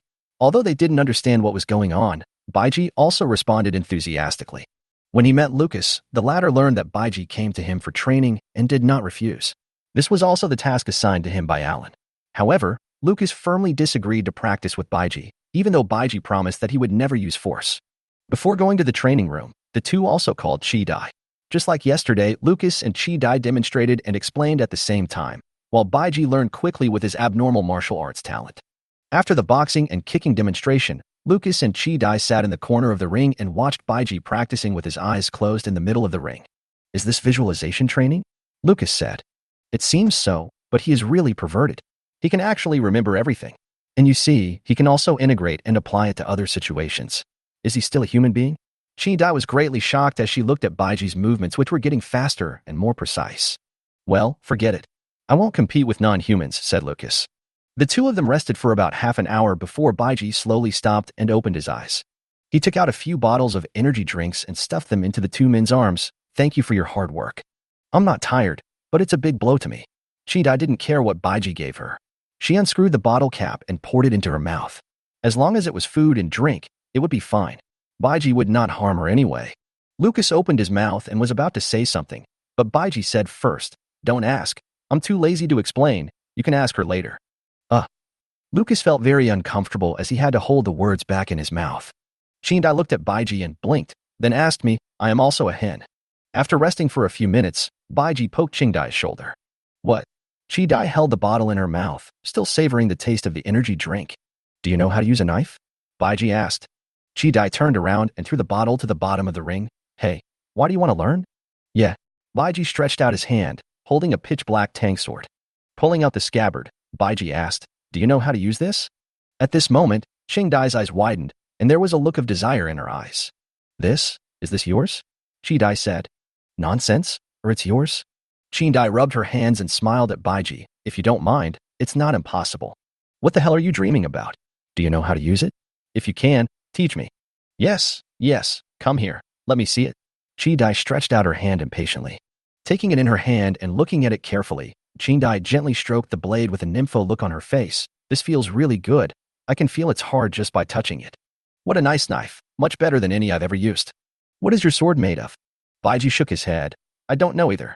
Chi Dai pouted, not very satisfied with Baiji's answer. Let me try. I took it out so you can demonstrate it. With Baiji's permission, Chi Dai immediately began her performance. After watching for a while, Baiji couldn't help but admire her. She was indeed the cold weapon genius that Alan had mentioned. Although he hadn't seen Chi Dai use other weapons, her swordsmanship alone was amazing enough. The sword rises and falls, and every swing and every chop is extremely sharp. His knife skills have almost reached the level of perfection. Baiji just watched Chi Dai's every move, every breath, so smooth and exquisite. I didn't expect this foodie woman to be so cool with a knife. This was a bit beyond Baiji's expectations. When Chi Dai finished her demonstration, Baiji couldn't help but applaud. Beautiful, you really brighten my eyes. Hearing this, Chi Dai came over with a smile and sat down in front of Baiji. How is it? I admire you. I admire you, Lucas. Lucas was speechless and asked me what I was doing. He said he didn't really care about it. He had seen it many times before, and it was not new at all. Yeah, that's awesome, Lucas said. Tisk, is this true? Chi Dai looked down upon Lucas's perfunctory response, then turned to Baiji and said with a smile, my swordsmanship has been taught by the leader. Do you want to learn it? Of course, otherwise why would I ask you to demonstrate? I know you learn quickly. I guess you have memorized everything I just said. Chi Dai caressed the blade lovingly and suddenly revealed a cunning smile. But I know other skills. If you really want to learn them, call me good sister. After Chi Dai finished speaking, she just stared at Baiji with an expectant look on her face. Baiji was so upset. This woman actually wanted to take advantage of him. No, how old are you? I call you sister. Chi Dai's appearance is absolutely unquestionable. Her face is full of collagen, and her eyes are big and bright. Combined with her lively personality, Baiji guessed that she should be around 20 years old. 21. What do you think? Older than you, right? Chi Dai said proudly. After noticing Baiji's expression just now, he was sure that Baiji must not be very old. So what? So what? Be good and listen to me. Call me good sister, and I will teach you kung fu. I was teased, right? I was teased, right? Baiji kept asking himself this question in his heart, while looking at Chi Dai's little face with a smirk as she approached him. Suddenly, Baiji stretched out his index finger and gently placed it on Chi Dai's lips and put his head next to Chi Dai's ear. The hot air exhaled from his mouth blew on Chi Dai's ears, and the latter's body couldn't help but tremble. Good sister, do you like it? Baiji said softly while observing Chi Dai's reaction. Chi Dai's body stiffened. Her whole body was hot. She was so nervous that her heart almost stopped beating. A feeling of suffocation came over her. The most incredible thing to her was that she actually enjoyed this feeling a little bit. Her body leaned back involuntarily, trying to get rid of this embarrassing and pleasurable torture. When she moved back a little, Chi-Dai looked at Baiji's teasing expression with a blushing face, and she became even more flustered. You. What's wrong with me? Isn't this what you wanted? Don't you like it? Chi-Dai wanted to deny it directly when she heard it, but when the words came to her lips, she recalled the strange feeling just now and couldn't say it out loud for a moment. As the two were talking here, Lucas, who was sitting in the corner, was stunned. Oh my god, this is a master. Baiji saw that Qingdai's head was almost buried in her chest and knew that it was about time. If he continued teasing her, he was afraid that Qingdai would run away. Okay, take a rest for a while and then teach me the sword skills. I've called you my good sister, so don't deny it. After saying that, Baiji jumped off the stage and went away somewhere unknown, leaving Qingdai sitting on the stage in a daze. Oh, by the way, there is also Lucas who is eating melons. By the time Baiji came back, Qingdai had adjusted her state, but her eyes still avoided Baiji involuntarily when talking to him. The whole afternoon was spent in the training room. However, when it was almost time for dinner, Baiji, Qingdai, and Lucas appeared in the medical clinic. Looking at Lucas lying on the instrument, Qingdai reached out and pinched Baiji's waist. Can't you be gentler? You've injured him. Baiji endured the pain and said, I didn't want this either. It was an accident. It turned out that after Baiji and Qingdai finished learning swordsmanship, Lucas, who had been sitting in the corner watching the show, suddenly had an idea and suggested that the two of them practice with Baiji together. The only requirement was that Baiji had to control the strength. Baiji would naturally not refuse such a proposal, and Qingdai did not object, so a duel began. During the process, facing the attack from two people, Baiji had a hard time controlling his strength. In order to avoid Qingdai's attack, Baiji punched Lucas in the abdomen in a hurry. Only after the fight did I realize that I had used too much force. It was not until Lucas fell to the ground in pain that the two reacted. After checking, Qingdai confirmed that there was no serious injury, and then carried him to the medical center. After your punch, I won't dare to spar with you anymore, for fear that you might kill me accidentally, Qingdai said. That's an exaggeration. Baiji smiled awkwardly. At this time, Mayumi, who had just finished examining Lucas, suddenly raised her head and said, There's nothing wrong. It was just a muscle spasm. He fainted because he couldn't catch his breath. Baiji immediately breathed a sigh of relief. If he got beaten up, it would be a huge joke. Be more careful next time. If you hurt someone, I'll be the one who's tired. Mayumi rolled her eyes at Baiji. Then he said to Qingdai, Sister Qingdai, you should get checked too. Your injury hasn't healed yet, and you're fooling around with him. I clearly told you not to do strenuous exercise. Although it sounds like a reproach, there is a hint of helplessness and doting in the tone. Baiji suddenly couldn't tell which of the two should be the elder sister. Chapter 31, Storytelling. Okay, Mayumi, you're the best. Qingdai hugged Mayumi and kissed her. After Qingdai finished the examination, Mayumi still warned, don't do strenuous exercise, and don't train secretly, understand? Nodding like a chick pecking at rice, Qingdai assured, absolutely not. Baiji was wiping his sweat and said, it turns out you have been training secretly before. Yesterday, Alan even asked Qingdai to compete with him. What a joke. These two are one fierce and one stupid. After finishing her instructions, Mayumi walked up to Baiji and asked, are you free tonight? Why, you want to date me? Mayumi blushed and said, what are you talking about? Let's go to the cafeteria to eat. I'll treat you. Oh. Looking at Baiji's malicious eyes, Mayumi raised her leg and kicked him. Can you be normal? I'll treat you to a meal, and you tell me the story of the lighthouse. Hearing this, Baiji said, how would I know the story of the lighthouse? I don't care. I'll treat you to dinner later, so you have to tell me. Mayumi said with a pout. At this time, Qingdai came over and said, telling stories, I like this too. Looking at the two women, one big and one small, with different styles surrounding him, Baiji felt that if he didn't tell a story, he would be a bit sorry for the favor of the goddess of luck. After thinking for a while, Baiji said, let's go to my room tonight and talk while we eat. Your room. Mayumi looked at Baiji suspiciously. Could this guy have any other thoughts? Great. Qingdai cheered on the side. At night, Baiji sat alone in the room practicing breathing techniques. After returning from the clinic, he immediately took a shower and changed into clean and loose clothes. He first did some imagination training. It was confirmed that Qingdai's knife skills benefited Baiji a lot and greatly increased his strength. But the problem came. Even if he remembered it and could demonstrate it, Baiji was helpless because he couldn't find anyone to practice with. I want to have a good fight, but I can't find an opponent, so I can only hold it in. Just like Suinji. On the other side, Qingdai stayed in the medical clinic until Mayumi finished her work. The two of them went back to change clothes and rushed to Baiji. Sister Qingdai, it's not a good idea to go to Baiji's room, Mayumi said in a low voice while being pulled by Qingdai. No? Why? Looking at Chindai with an expression that said, I don't understand what you were saying, Mayumi sometimes couldn't figure out whether she was really stupid or just pretending to be stupid. The two of them walked arm in arm, attracting a lot of people's attention along the way. However, when they saw the two of them enter Baiji's room, everyone in the base went crazy. Yes, you are great, but you can't be so greedy. Don't you know how many single people there are in the world now?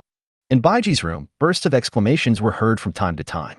The two girls were eating food they had never eaten before and listening to Baiji's stories. They were so happy.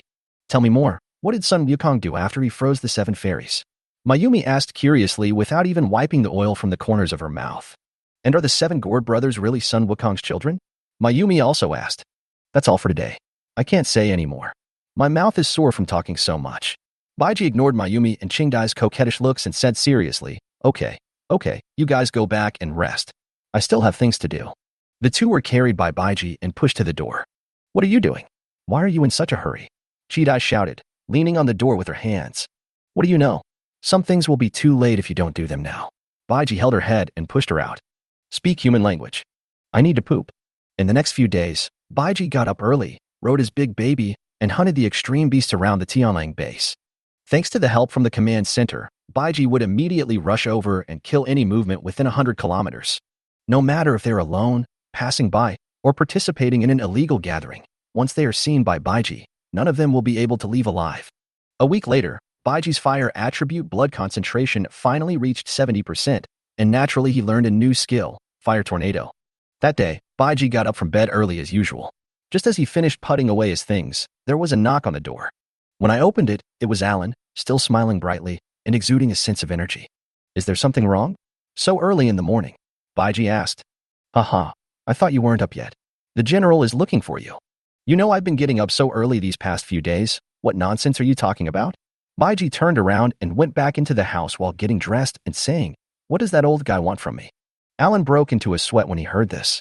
It was the first time he heard someone call Mori old guy. Maybe they are discussing matters concerning ecologically dense areas.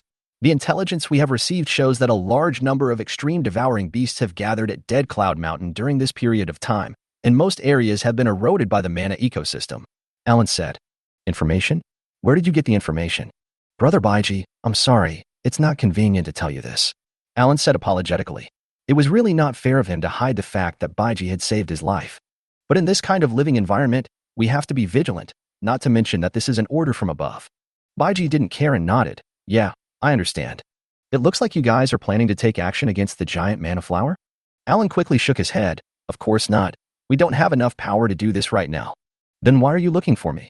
Although he asked this, Baiji had already guessed the general idea. It must be that Mori wanted to ask for his help to see if he could deal with the giant manhwa flower. However, Baiji didn't expect Mori to be so patient, and it took so many days before he took any action. Wait for me. I'll come over after eating something. Want to come together? Oh, that's great. Thank you very much. Chapter 32 Action Plan. Half an hour later, in Mori's office, Baiji was lying on the sofa, looking a little tired. Mori and Alan looked at him helplessly without saying anything. They both knew that for the past week, Baiji had been running all over the place chasing the devouring beast like crazy. Basically, as soon as one wave is dealt with, there may be some activity of the extreme beast dozens of kilometers away, and Baiji will rush over without stopping, even more diligent than Jimingzi. Moreover, after hunting the extreme beast every day, Baiji would go to Qingdai or Lucas to learn fighting skills. Logically speaking, Baiji is already very strong now, and Qingdai even said that there is no need to learn from them anymore. But Baiji doesn't think so. After learning the combat skills, he also has combat experience, which cannot be made up in a short period of time. In addition to these, Baiji would occasionally go with the reserve members of the base to study courses on mana ecology and the extreme beast. When the reserve players saw that Baiji was with them, they all showed expressions of admiration. Not only was the scene of Mori slaughtering hundreds of extreme beasts by Baiji broadcast at the base that day, but the fact that Baiji hunted dozens of extreme beasts every day was enough for them to worship him. What Mori and Alan didn't know was that even though he had to do so many things every day, Baiji would still practice breathing techniques before going to bed after returning to his room. Baiji also benefited from this. He found that the breathing method could relieve fatigue to a great extent and quickly restore the body to its best condition. However, Baiji still doesn't understand what is going on with the circulation in the body. General Mori, just tell me what you want to say. We are old friends, right? Baiji yawned. He felt a little sleepy and wanted to go back to take a nap. Originally, he was planning to go out and hunt the extreme beast today, but looking at the current situation, he was afraid that he would not be able to go out in the morning, so Baiji decided to take a day off. But as soon as I relaxed, all the fatigue that had accumulated before came rushing back at once. Mori smiled, turned around and made a cup of coffee and handed it to Baiji. Thank you for your hard work these past few days. You have almost killed all the extreme devouring beasts near the base. It's just a piece of cake. Baiji didn't get up. He took the coffee, raised his head, took a sip, and laid down again. It's a piece of cake for you, but it's not for us, Alan said. In the past, no matter which hunting group it was, they never rushed to chase after the extreme devouring beast like you did. Generally, they would attack when they met one, and would not take the initiative to provoke it if they didn't meet one, unless it was a special situation. Like last time. Yes, we must stop Cal from evolving. Even if there is little hope, we must try. At this point, Baiji also sat up. In fact, he had wanted to ask for a long time, why did he have to pick a fight with Cal that day? Evolution would only add one more ecologically dense area. Are there not enough ecologically dense areas in the world? Looking at Mori and Alan, Baiji said, can you tell me in detail? Why are you so afraid of that giant mana flower? It can't threaten your Tianlang base. The room was quiet for a while, and Mori said, we have reasons to do this. Don't worry, we will know everything soon. At this time, Alan said, I heard Chi-Dai mention it before. You said you can help deal with the giant mana flower, right? Baiji smiled secretly. What a good trick to change the subject. That's right, but after thinking it over, I gave up the idea after Qingdai's persuasion. I think it's better to forget it. It's quite dangerous. I'm still young and handsome. It would be a shame if I died accidentally. This is not only my loss, but also the loss of all mankind, right? Mori and Alan simply ignored Baiji's shameless boasting. But Baiji's last sentence was correct. If Baiji could really help mankind, then its death now would be a great loss. With our cooperation, can you destroy the giant mana flower? Mori asked. Cooperate? How? Mori returned to his seat and pulled up a topographical map of the area near Dead Cloud Mountain and projected it into the room. Alan then stepped forward and said, the location of the giant mana flower is about 20 kilometers away from the outer perimeter of Dead Cloud Mountain. Generally, the coverage area of a densely populated ecological area will exceed this distance. However, due to the special nature of Dead Cloud Mountain, we are currently unclear whether the mana ecosystem will spread to Dead Cloud Mountain. Hearing this, Baiji said, so, to deal with the giant mana flower, whether it is attacking or retreating, the best route is still to go through Dead Cloud Mountain? That's right, but we need to act in two groups. As he spoke, Alan switched the topographic map to the canyon where the giant mana flower sat. Generally speaking, the radiation range of an ecologically dense area is about 30 kilometers. In other words, the canyon is an ecologically dense area within a radius of 30 kilometers. It is basically impossible to advance such a long distance to destroy the giant mana flower. Moreover, the newly formed ecologically dense areas will attract a large number of extreme beasts to gather, and they will gradually disperse after they are truly formed. Baiji listened quietly. He was not very clear about these things yet. But fortunately, this ecologically dense area was created not long ago, so its coverage is not that exaggerated. Besides, the poisonous dragon has also left. Evolution was successful? Baiji didn't expect that in just 1 week, the poisonous dragon evolved into a lord-level beast. Yes, not only the poison dragon, but also the flower spider beast has evolved into a complete form, but the flower spider beast has not left.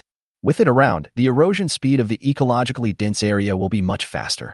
Baiji nodded thoughtfully, so, it's because of the existence of the flower spider beast that you guys are so anxious to find me. Otherwise, if it takes too long, the ecologically dense area will be completely formed, right? Mori didn't want to hide it. It was indeed the reason Baiji mentioned. Yes, with your help, we will hopefully be able to destroy the giant mana flower before the ecologically dense zone is fully formed.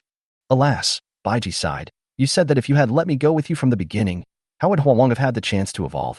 In response, Mori said calmly, it can't be helped. No one expected to encounter something like cow evolution. It can only be said that it was bad luck. Knowing that what the other party said was true, Baiji asked, so when are you going to take action? In about 20 days, whether you participate in this operation or not, we will do it, Mori said. Are you sure this isn't just a case of throwing an egg against a rock?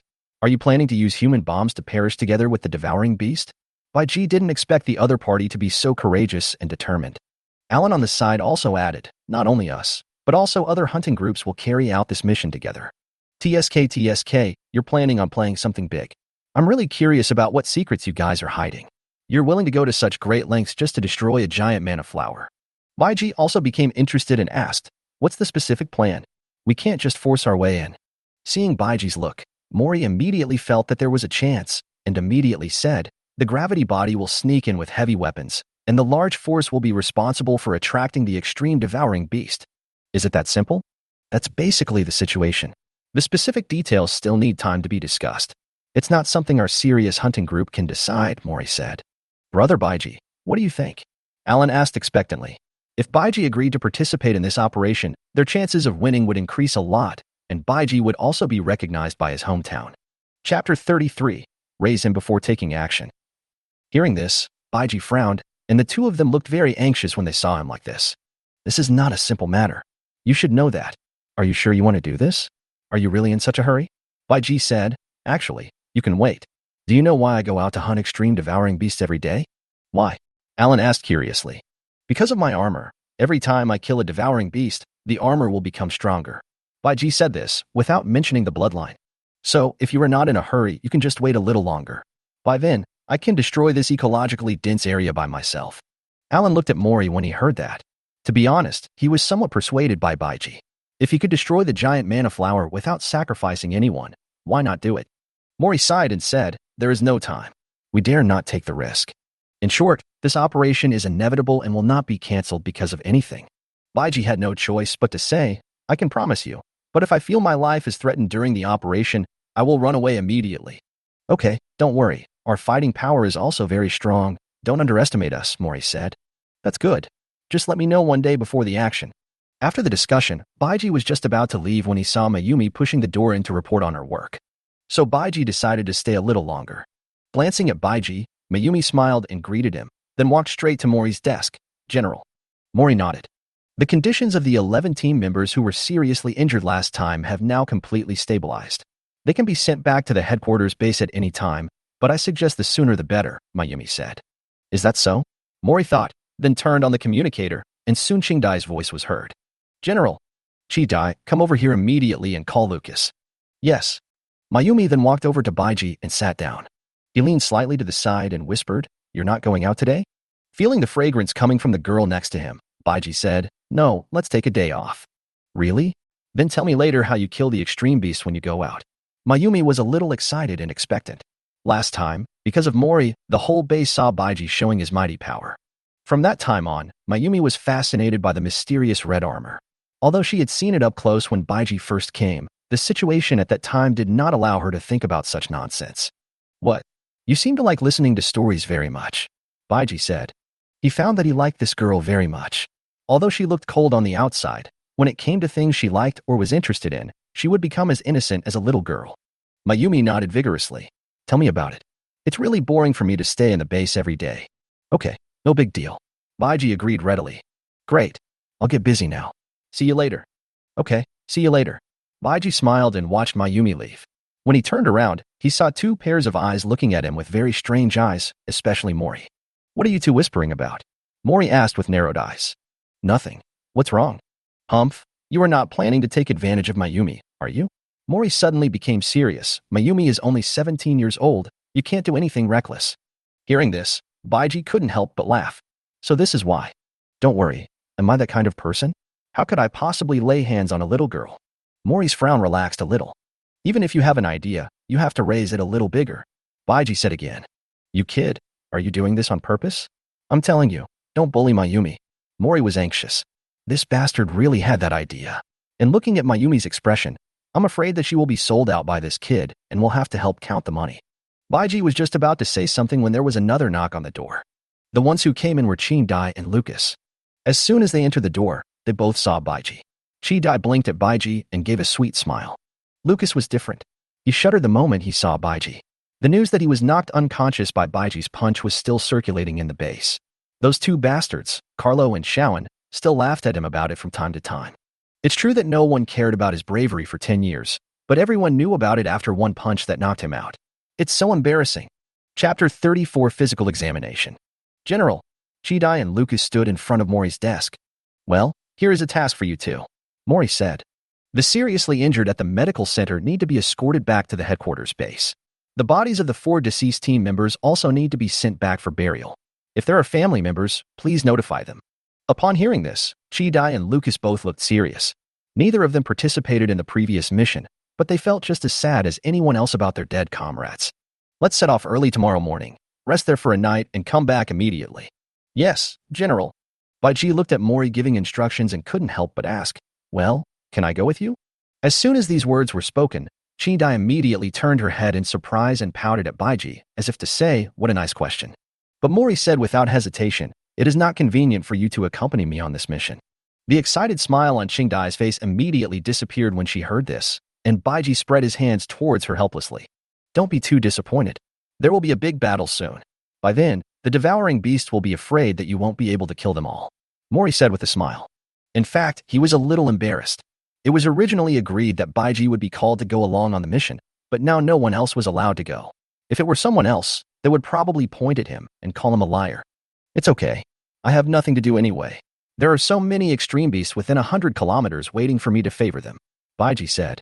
Then he said to Chidai, be careful, and remember to contact me if you're in danger. Chidai was originally depressed, but she immediately laughed when she heard Baiji's words. Of course, if you dare not come to save me, I will shoot you to death. Chidai stopped talking immediately here. It seemed that such words were not suitable to be said here.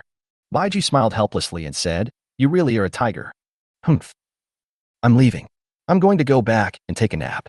Don't bother me unless necessary. Baiji said this and staggered away. That day, Baiji did not go out to hunt the extreme beast, nor did he train. He rested comfortably for the day. At dinner time, Mayumi arrived as promised. After the laughter and joy, Baiji came to the medical center again at Mayumi's request. Go in. Don't worry. You won't be knocked out again this time. Mayumi brought Baiji to a laboratory. Unlike the isolation room that was destroyed by Baiji before, this room was filled with various medical equipment, including many instruments that Baiji was completely unfamiliar with. Baiji walked to the center of the room, and Mayumi continued, lie down flat on your back. Just lie down like this? No need to take off clothes. Baiji asked. When I watched movies before, didn't I have to take off clothes for similar examinations? At least I had to take off my shirt. Mayumi looked at Baiji strangely. Why do you want to take it off? What do you think you were doing? No need. Of course not. You don't just want to take off your clothes, do you, perverted exhibitionist?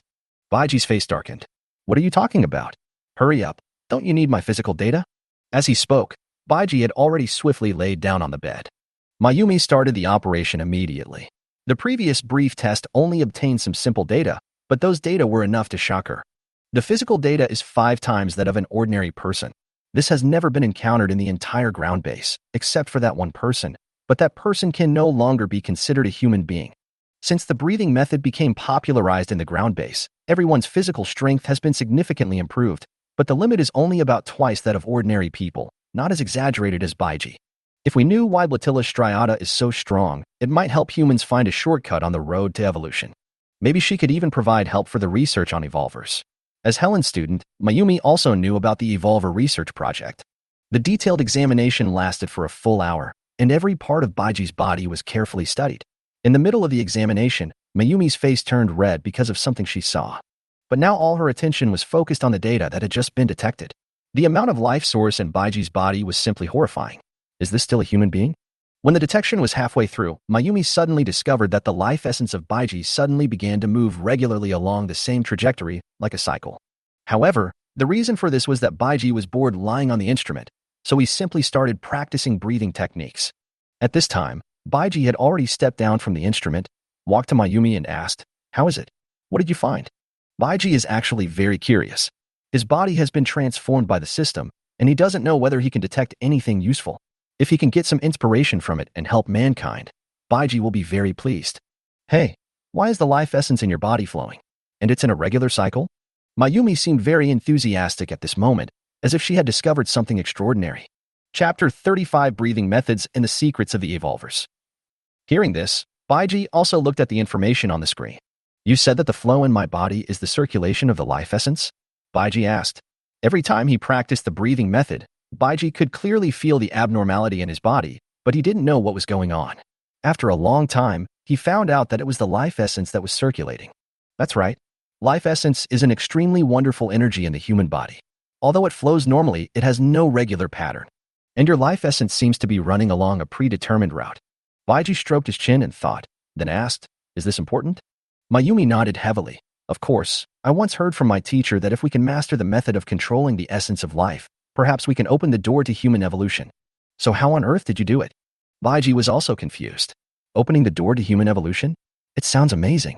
At this time, Mayumi continued, and I found that the life essence in your body is not circulating all the time, it starts halfway, so you must have done something, right? Mayumi's words also reminded Baiji that indeed, that feeling would only be felt when practicing breathing techniques. Baiji frowned and said honestly, I didn't do anything. I just practiced breathing techniques and the life essence turned on its own. Breathing technique? You also know how to breathe? Mayumi asked in surprise. Isn't this something only people in their ground base know? How come Baiji also knows how to breathe? Baiji said confidently, yes, this happens every time I use the breathing method. Isn't it the same for you? Mayumi shook her head.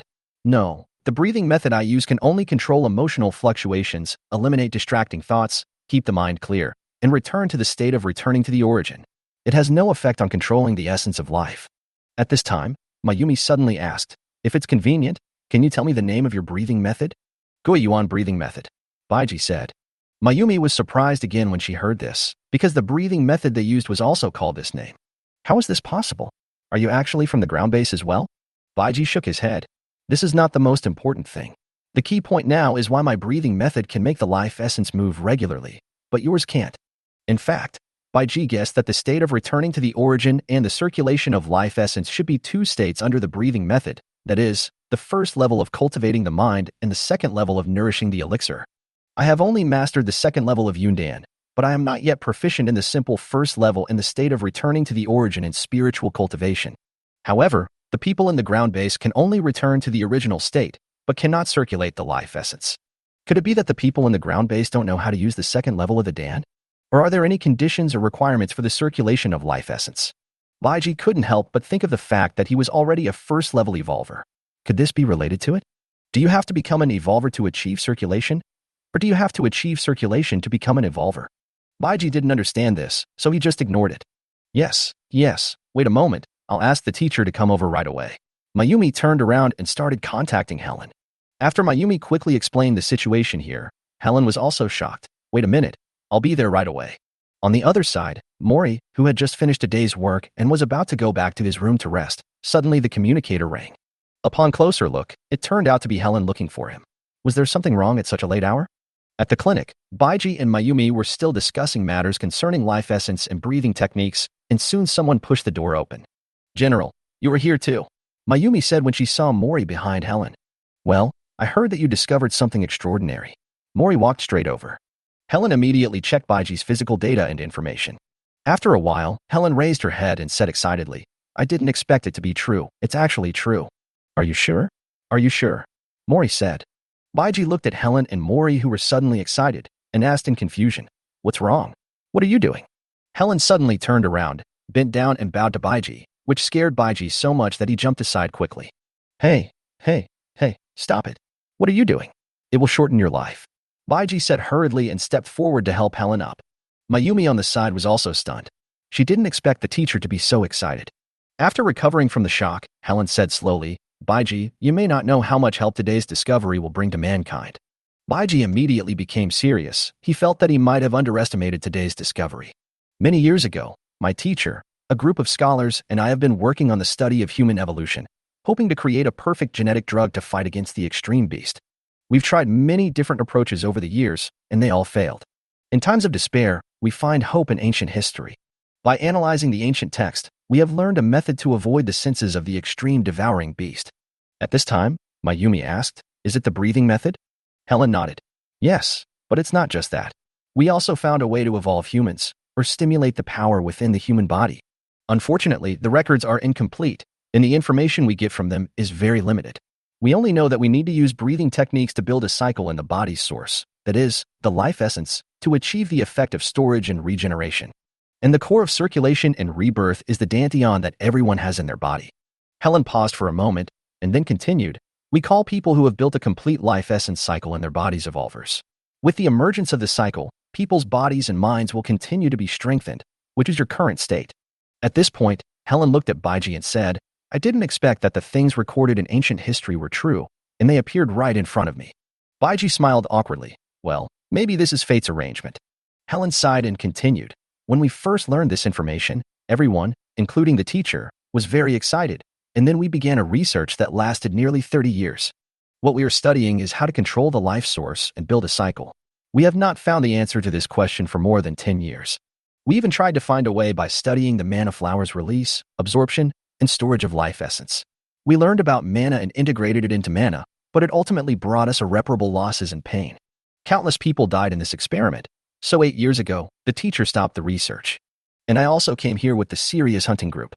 Mayumi said, that was when I became Helen Sensei's student. Hearing this, Baiji was also deeply moved.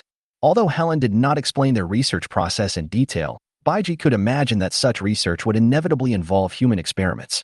Whether it was forced or voluntary, a lot of people were sacrificed and the cost was huge. So Baiji said, since I can now do what is recorded in ancient history, you should be able to do it too. After all, we are all human beings. Helen looked at Baiji with a firm gaze. That's right. As long as you find a way, and the way is in your body. Chapter 36, Cultivating the Elixir and Refining the Essence.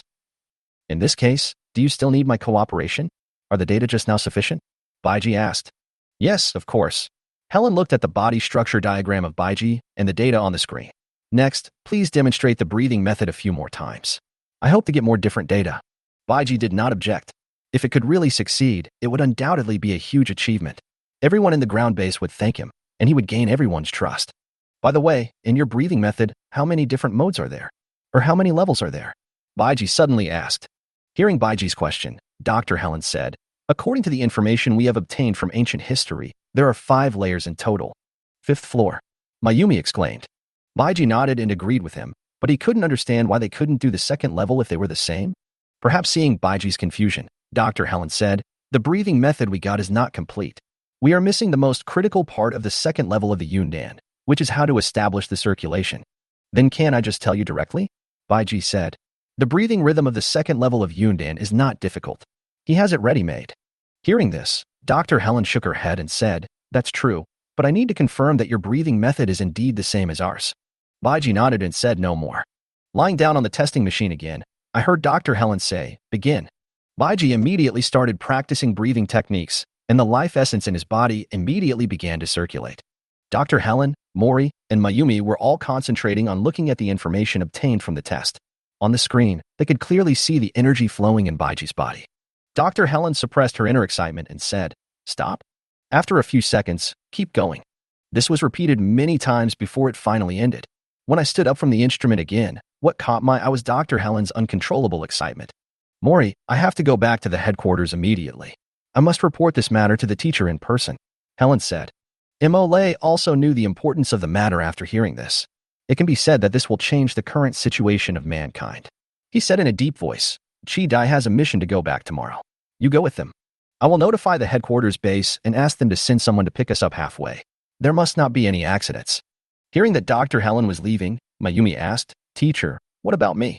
Dr. Helen turned around, looked at Mayumi, smiled kindly, and gently touched Mayumi's head. You stay here, the clinic here still needs you to take charge of the situation. Mayumi hummed obediently. Dr. Helen then said to Baiji, Mr. Baiji, please allow me to call you that. Just one sentence made Baiji feel a little nervous, because this was an old senior. Perhaps you don't understand how important what you have learned today is. I tell you clearly that this is a great discovery. I thank you on behalf of all those who have sacrificed their lives in this research. I promise you that from now on, you will have the trust and respect of everyone. After Helen finished speaking, she looked at Mori, who nodded and said without hesitation, Helen is right. Baiji, I believe that it won't be long before everyone in the ground base will have heard of your name. Being flattered so unreservedly by the two, even Baiji, who was thick-skinned, felt a little embarrassed. No, I didn't do anything. Compared to the people who sacrificed their lives for this research, I didn't make any contribution. I just had better luck.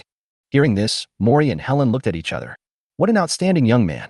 Why didn't they notice him before? Okay, it's getting late. Let's go back and rest. It's okay to stay here, said Mori. Back in his room, Baiji sorted out the information he had just learned over and over again.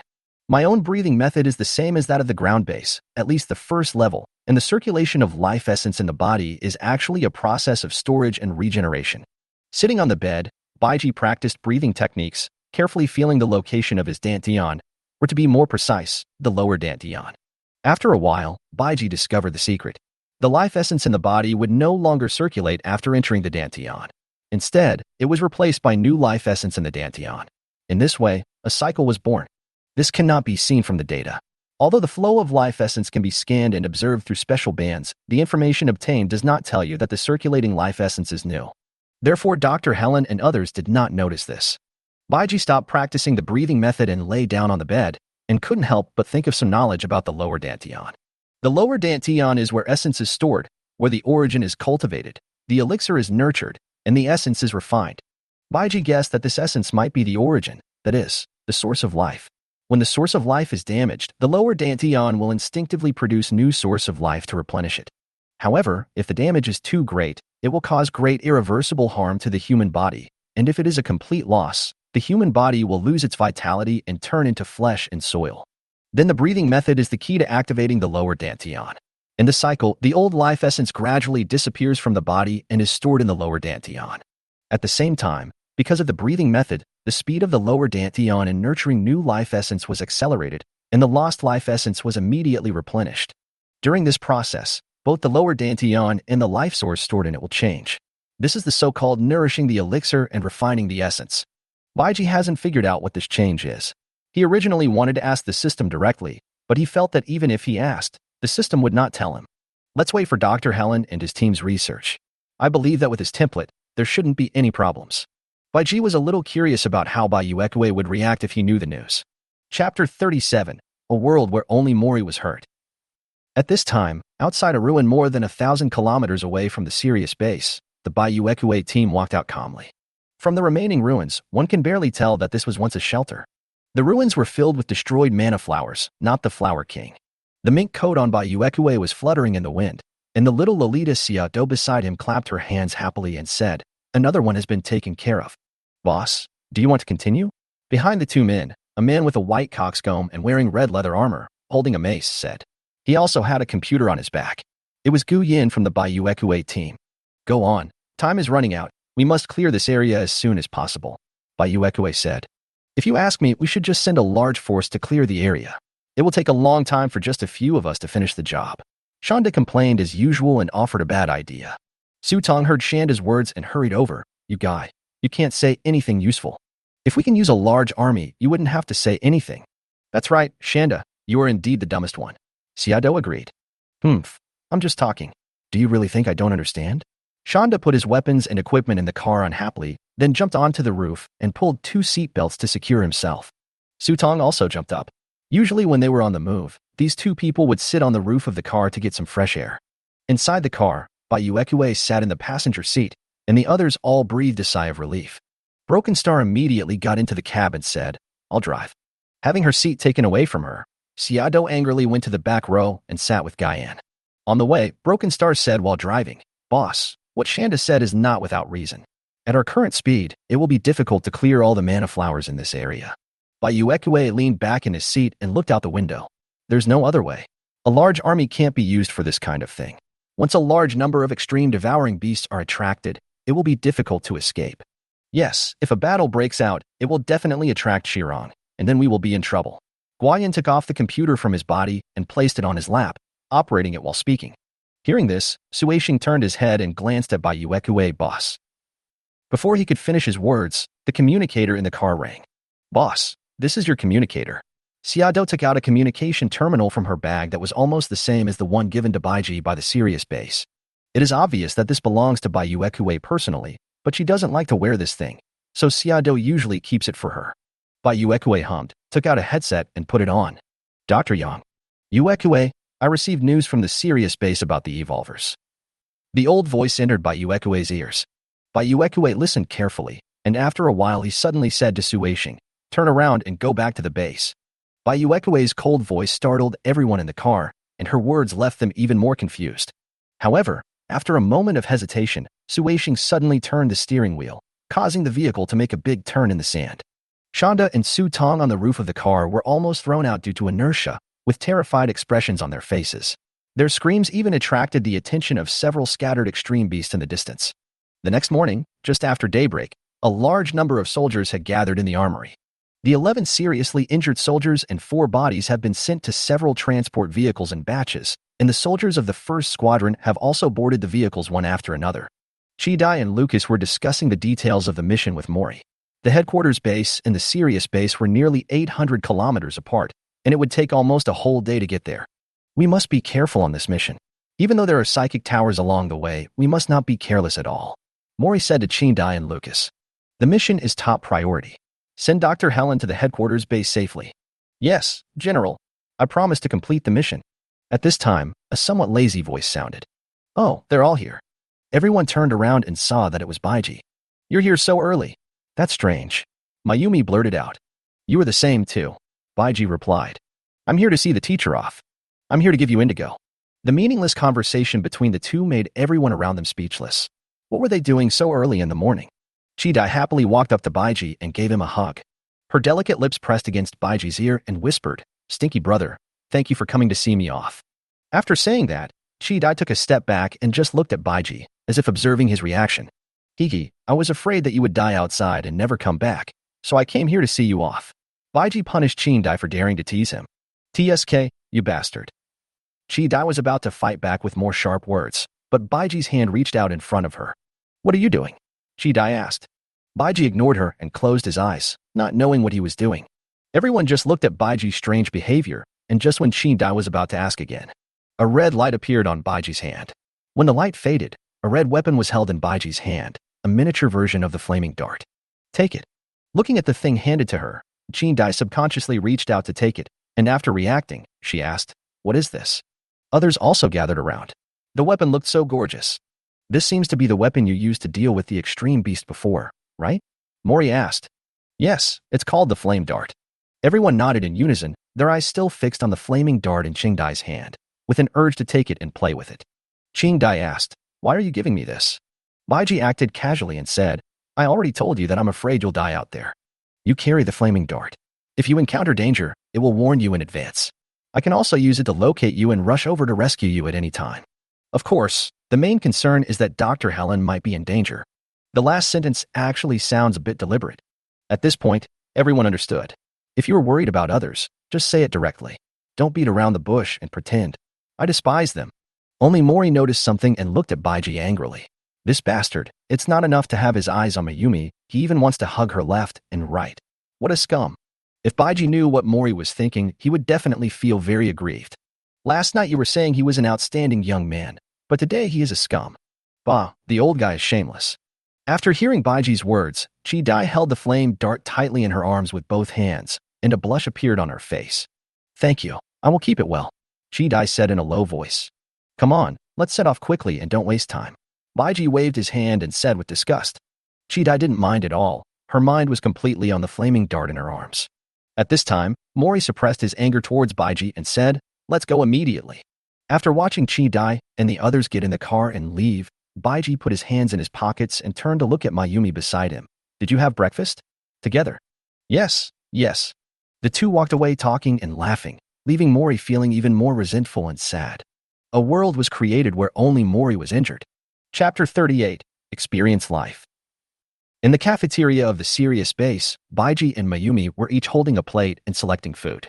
At Mayumi's suggestion, Baiji decided to come here to experience what they usually eat. Through the glass of the convenient meal delivery machine, Baiji saw a square-shaped food. What is this? Baiji asked. That's an energy block made of earthworms. Chidai said calmly. Earthworms. Baiji took a step back instantly. Thinking of the way earthworms wriggled, Baiji said, I can't accept this. Seeing this, Mayumi smiled and said, This is not bad. It's much better than that bug cake you mentioned. Forget it, I'll look at something else.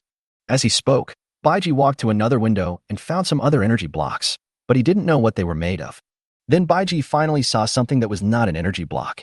Synthetic rice, synthetic noodles, synthetic meat, and dehydrated fast-growing cabbage. There are actually vegetables. Baiji was surprised. Although they are not fresh vegetables, it is amazing that they can be put in the cafeteria and served to everyone. However, these things are very expensive and require a lot of contribution points. Many ordinary soldiers and workers only eat synthetic meat and synthetic vegetables once a week to supplement their nutrition. If you want to eat fresh meat, you have to work hard to earn contribution points, which are extremely expensive. Baiji ordered one of each, and when he walked to the end with the plate, he actually saw orange juice and apple juice. This is too outrageous. This is the end of the world. Where did all these fruits come from? Could it be fake? Baiji was very suspicious. Then they hurriedly took a cup each. Don't ask, they are men of action. The two found a place to sit down. Some soldiers not far away looked at them and talked about something in a low voice. Baiji took a bite of the rice made from synthetic rice and savored it carefully. Well, the taste is good, but the texture is not that good. Next came the synthetic meat, which was chewy and had a meaty taste. Dehydrated quick-growing cabbage tastes pretty good too. Finally, Baiji picked up the orange juice and apple juice and took a sip. Although it had that taste, it was indeed fake. However, Baiji was not too surprised. Although there was a lack of fruits and vegetables during this period, it did not mean that seasoning could not be made. Basic sweet, bitter, and spicy flavors were all available. You have to know that before the disaster, there was technology to make orange juice without orange juice, and any flavor you wanted could be artificially prepared. It is obvious that this epic-making technology has not been lost. Technology and life are the eternal gods. After Baiji finished eating, he sat down and looked at Mayumi, who was still concentrating on eating, and smiled. "Eat slowly. Your mouth is full." Mayumi raised her head. Her cheeks puffed out like a little hamster. Then he took out an energy block and handed it to Baiji. "Try it." Baiji did not refuse, firstly because this was not the one made by earthworms, but also because it was given by Mayumi. After taking a bite, the white hyacinth tasted a little bitter, but crispy. "What is this made of?" "Termites," Mayumi said as she quickly swallowed the food in her mouth. When Baiji heard that it was termites, he didn't feel nauseous. This thing is indeed rich in nutrients, especially protein. It seems that these energy blocks are made from animals with strong reproductive abilities and high nutritional value. Baiji thinks this should be the truth. After all, both earthworms and termites are very easy to feed. After they finished eating, they left the cafeteria together. Baiji was going out to hunt the devouring beast and walked towards the armory. Mayumi followed him all the way. Baiji asked, "Aren't you going to the clinic?" Mayumi smiled and said sweetly, "The seriously injured have been sent away. There is nothing to do today." "Is that so? Then why are you following me?" Mayumi leaned over to Baiji and whispered, "Can you take me out?" Hearing this, Baiji was shocked. "What? You want to go out?" "Shoo. Keep your voice down." Mayumi anxiously covered Baiji's mouth, looked around and said, "I just want to go out and take a look." He patted Mayumi's hand, and when the latter came to her senses, she realized that she was completely leaning on Baiji. She quickly retracted her hand and stood aside. Baiji saw that she looked so cautious and pitiful, so he asked, "Why do you want to go out?" Hearing this, Mayumi said pitifully, "I just want to go out and take a look and bask in the sun. I have only been out a few times in the past 17 years, and those were always with teachers on missions, and most of the time I was in the car." After listening to Mayumi's words, Baiji finally realized something.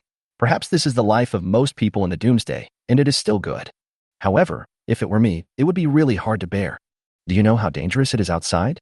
Baiji said. Mayumi nodded. "Of course I know, so I never thought of this before." "Then why is it here now?" Although Baiji had already guessed the answer, he still wanted to hear Mayumi say it. "Because of you." As expected, Baiji was still very happy in his heart. Is this the feeling of being trusted by others? It feels so good. Baiji didn't ask why it was because of him. Is that even necessary? Of course it was because he was strong enough, and Mayumi knew that very well. "Ha ha ha. Since you trust me so much, I agree to your request." Baiji laughed boldly. Upon hearing this, Mayumi clenched her fist and celebrated a little. "Let's go. We'll do it quietly." Mayumi couldn't wait to pull Baiji's hand and walked forward. "Don't you need to tell General Mori?" No, he definitely won't allow it." Baiji smiled helplessly. He knew that Mori didn't allow him to go out, but he still dared to go out. Wasn't he afraid of being criticized when he came back? Chapter 39, Traveling with Beauty. The two quickly arrived at the armory, and Baiji went straight to Buck. "Hey, brother Baiji, how come you have time to come to my place today?" Buck was busy eating with an energy block in his hand. "I'm asking you for some equipment." "Equipment? What do you want that stuff for?" Buck asked.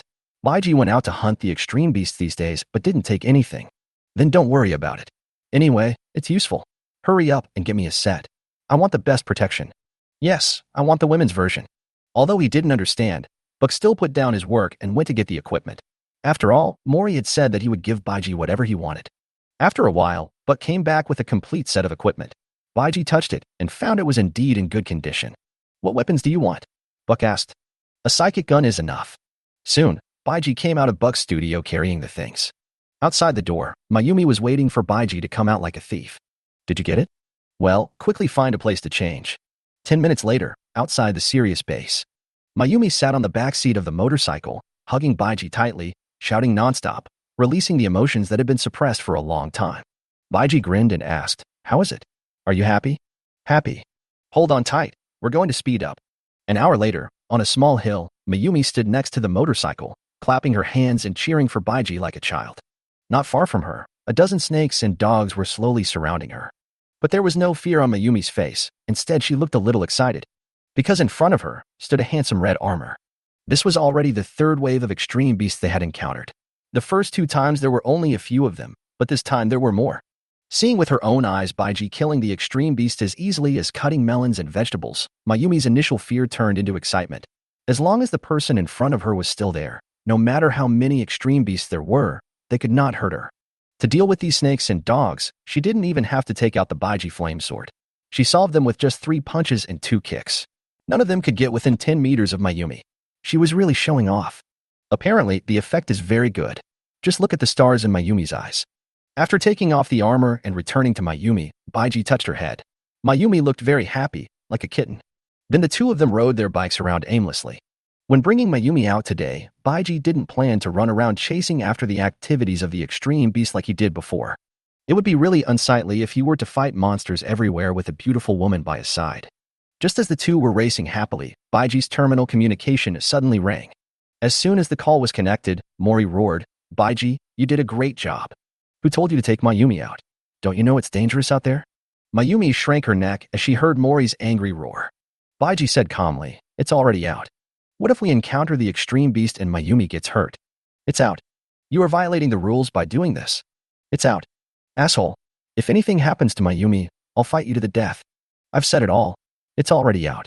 In the command room, Mori was so angry that his teeth ached, and everyone else looked at him curiously. Rue smiled bitterly. It had been a long time since he saw the general so angry. This Baiji was really something. Listening to Baiji's answer that hadn't changed from beginning to end, Mori could only suppress his anger and said, "Protect Mayumi for me. You hear me? Don't worry, leader. I will complete the task. Asshole, come back soon." After the call was disconnected, Mori continued to curse Baiji with a glare. "General, don't worry too much. With Baiji protecting Mayumi, nothing will happen." Rue really couldn't bear to watch it anymore.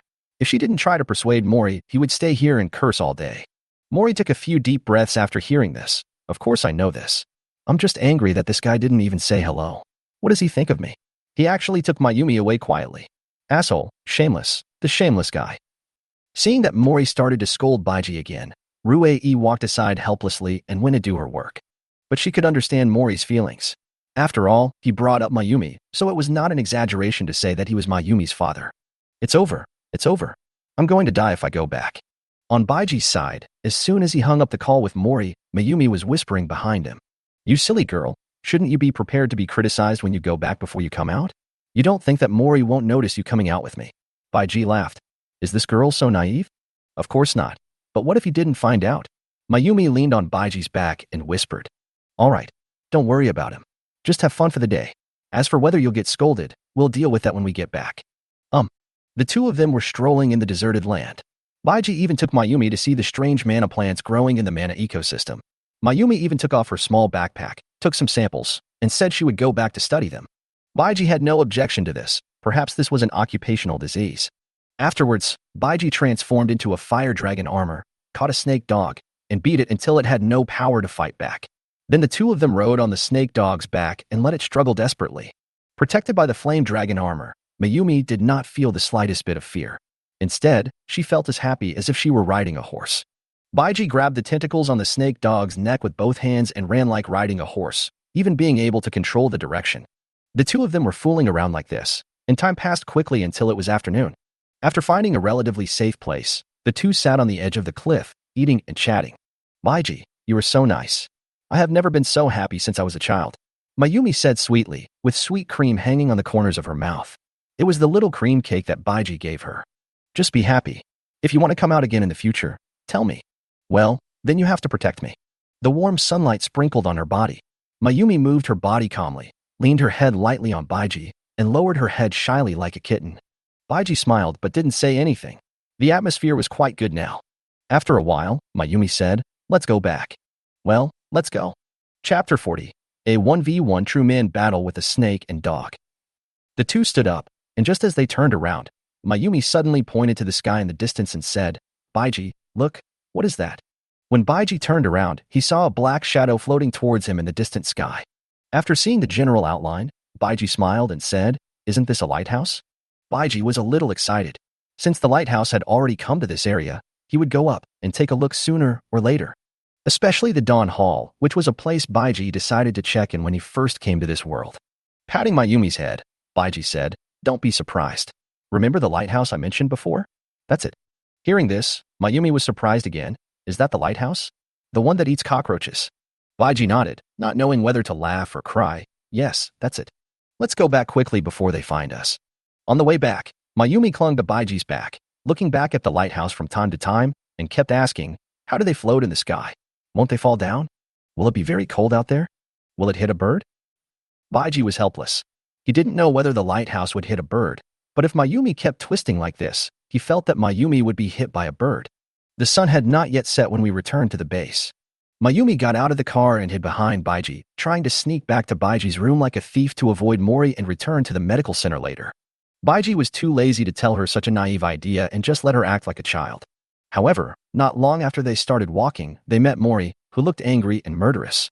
"It's blocked." Seeing Mori, Mayumi was like a frightened rabbit, grabbing Baiji's arm and hiding behind him. After glaring at Mayumi, Mori immediately set his sights on Baiji. "Ah, you're back early." Mori's voice sounded thorny. Baiji smiled and said, "There's nothing we can do. There's nothing fun to do outside except flying sand and rocks." "Then I still wronged you?" "Not really. It's mainly because Mayumi has been wronged." "Humph." Mori snorted coldly, walked forward and took a closer look at Mayumi, who was hiding behind Baiji, then said, "You are getting bolder and bolder. Now you dare to run out and fool around with some people. Don't you know that people's hearts are hidden? Some people may look like good people, but who knows what evil intentions they have in their hearts." Baiji couldn't help but roll his eyes as he listened to Mori's innuendos against him. Mori saw it from the corner of his eye and glared at him again. No, Baiji is a good person. Mayumi knew that Mori's words were actually about Baiji and couldn't help but retort in a low voice. Mori became even more furious when he heard this, while Baiji smiled bitterly and said, "Girl, don't give me the nice guy card. I'll teach you a lesson later," Mori said helplessly. Then he glanced at Baiji and said, "Come with me. I have something to discuss with you." Huh. Mori didn't say anything more, but it was obvious that he was still angry. In the office, Mo lay, with a stern face, got angry when he saw Baiji's careless appearance, and said solemnly, "Did you encounter any danger when you went out?" "Of course not. You worry too much." Mori nodded. Although he had returned safely, he still couldn't help but worry. "Forget about this matter this time. If Mayumi comes to you again in the future, remember to let me know." Baiji heard from Mori's tone that he didn't object to him taking Mayumi out in the future. Somewhat surprised, Baiji quickly asked tentatively, "What you mean is, you can go out, but you have to protect her. And not too often." Looking at Baiji's shameless appearance, Mori felt a little regretful. "Hey, you're a nice guy. By the way, is the coffee enough? Do you want something else? Or maybe I'll treat you to hot pot later?" After getting Mori's permission, Baiji immediately began to show his courtesy crazily. Mori moved his ears and said, "Are you serious? Eating hot pot? How could I deceive you? Humph, let's eat in your room tonight." In the evening, in Baiji's room, both Mori and Mayumi came. The hot pot was delicious. The only flaw was that while eating, Mori was saying bad things about himself to Mayumi in a roundabout way, which really made Baiji speechless. A night passed, and Mayumi, who had rested and played for a day, returned to the medical clinic and became busy again. Baiji got up early as usual to hunt the extreme beast. With every increase in blood concentration, Baiji's strength would increase by 1 point. Today's luck seems to be pretty good. There are more extreme beasts active in this area than in the past few days. Baiji has killed more than 50 of them in just one morning, including snakes, dogs, ground howlers, and even encountered a group of ground salamanders.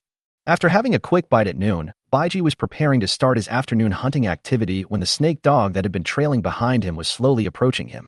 Baiji stood up. Although he had already discovered the beast through the energy magnetic field of the Naruto stone, he did not summon his armor immediately. Instead, he took out his Tanghongdao, turned his back to the devouring beast, and concentrated on sensing the distance and movements of the devouring beast behind him. When Baiji found that there was only one snake dog, he came up with the idea of fighting it one-on-one, wanting to try whether he could kill it alone without the flame dragon armor. When the distance was only about 10 meters, the devouring beast suddenly increased its speed, and in a blink of an eye it was behind Baiji, and its big mouth dripping with saliva bit Baiji's neck. At the same time, Baiji quickly leaned over to avoid the attack of the devouring beast, then kicked his legs hard and rolled to the side.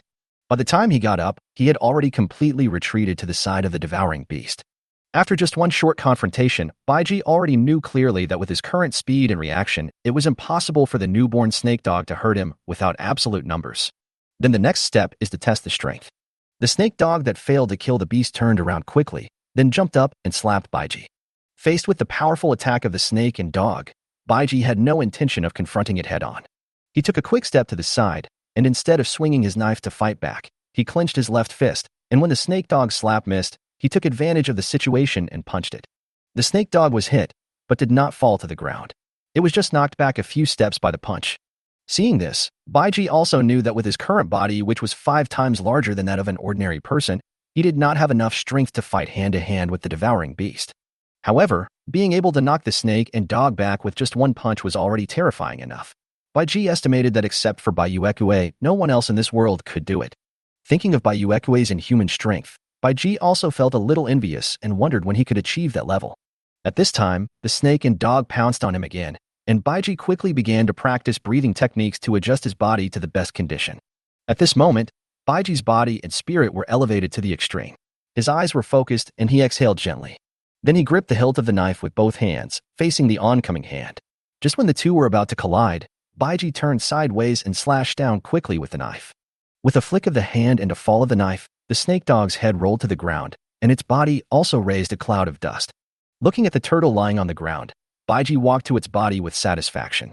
After locking the spiritual breath seed in its body with a magnetic field, he pierced the body of the beast with a knife and completely crushed the spiritual breath seed. Sure enough, this knife is definitely not an ordinary item. It is the best of the best.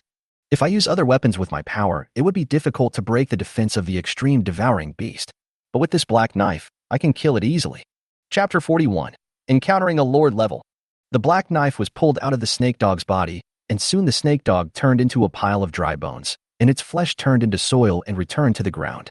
After seeing this, Baiji remembered that in his previous battles, the flames from the flame dragon armor would directly burn the extreme beast to ashes. Thinking of this, Baiji suddenly had a bold guess. After the death of the extreme beast, its flesh and blood would turn into Shirong. Then, conversely, can it be said that the mana flower used Shirong to form the flesh and blood of the extreme beast? Shirong is afraid of fire, so the Shurji beast is naturally the same. No wonder. It seems that I was not stupid when I chose the light and shadow stone. According to this conclusion, the flame dragon armor should cause the greatest damage to the extreme beast. After figuring it out, Baiji began to hunt down the devouring beast ruthlessly again. Occasionally, he would leave one behind, then remove his armor and fight it again. Seeing that the sun was about to set, Baiji was about to go back after killing the last extreme beast with a single blow. As soon as he got back to the car, Baiji saw the Hokage stone and the heavenly evolver on his right wrist suddenly flashed red. Baiji knew instantly that Qingdai was in danger. The flaming dart was warning him. Without saying a word, Baiji summoned the flame dragon armor again and began to sense the location of the flame dart. 10 minutes ago, when Baiji was slaughtering the extreme beast, more than 100 kilometers away, Qingdai and Lucas were leading a squadron of several heavy armored vehicles and transport vehicles back to the Sirius base. In the front armored vehicle, Qingdai sat in the passenger seat, looking out the window comfortably, one hand constantly stroking the flaming dart placed on her legs.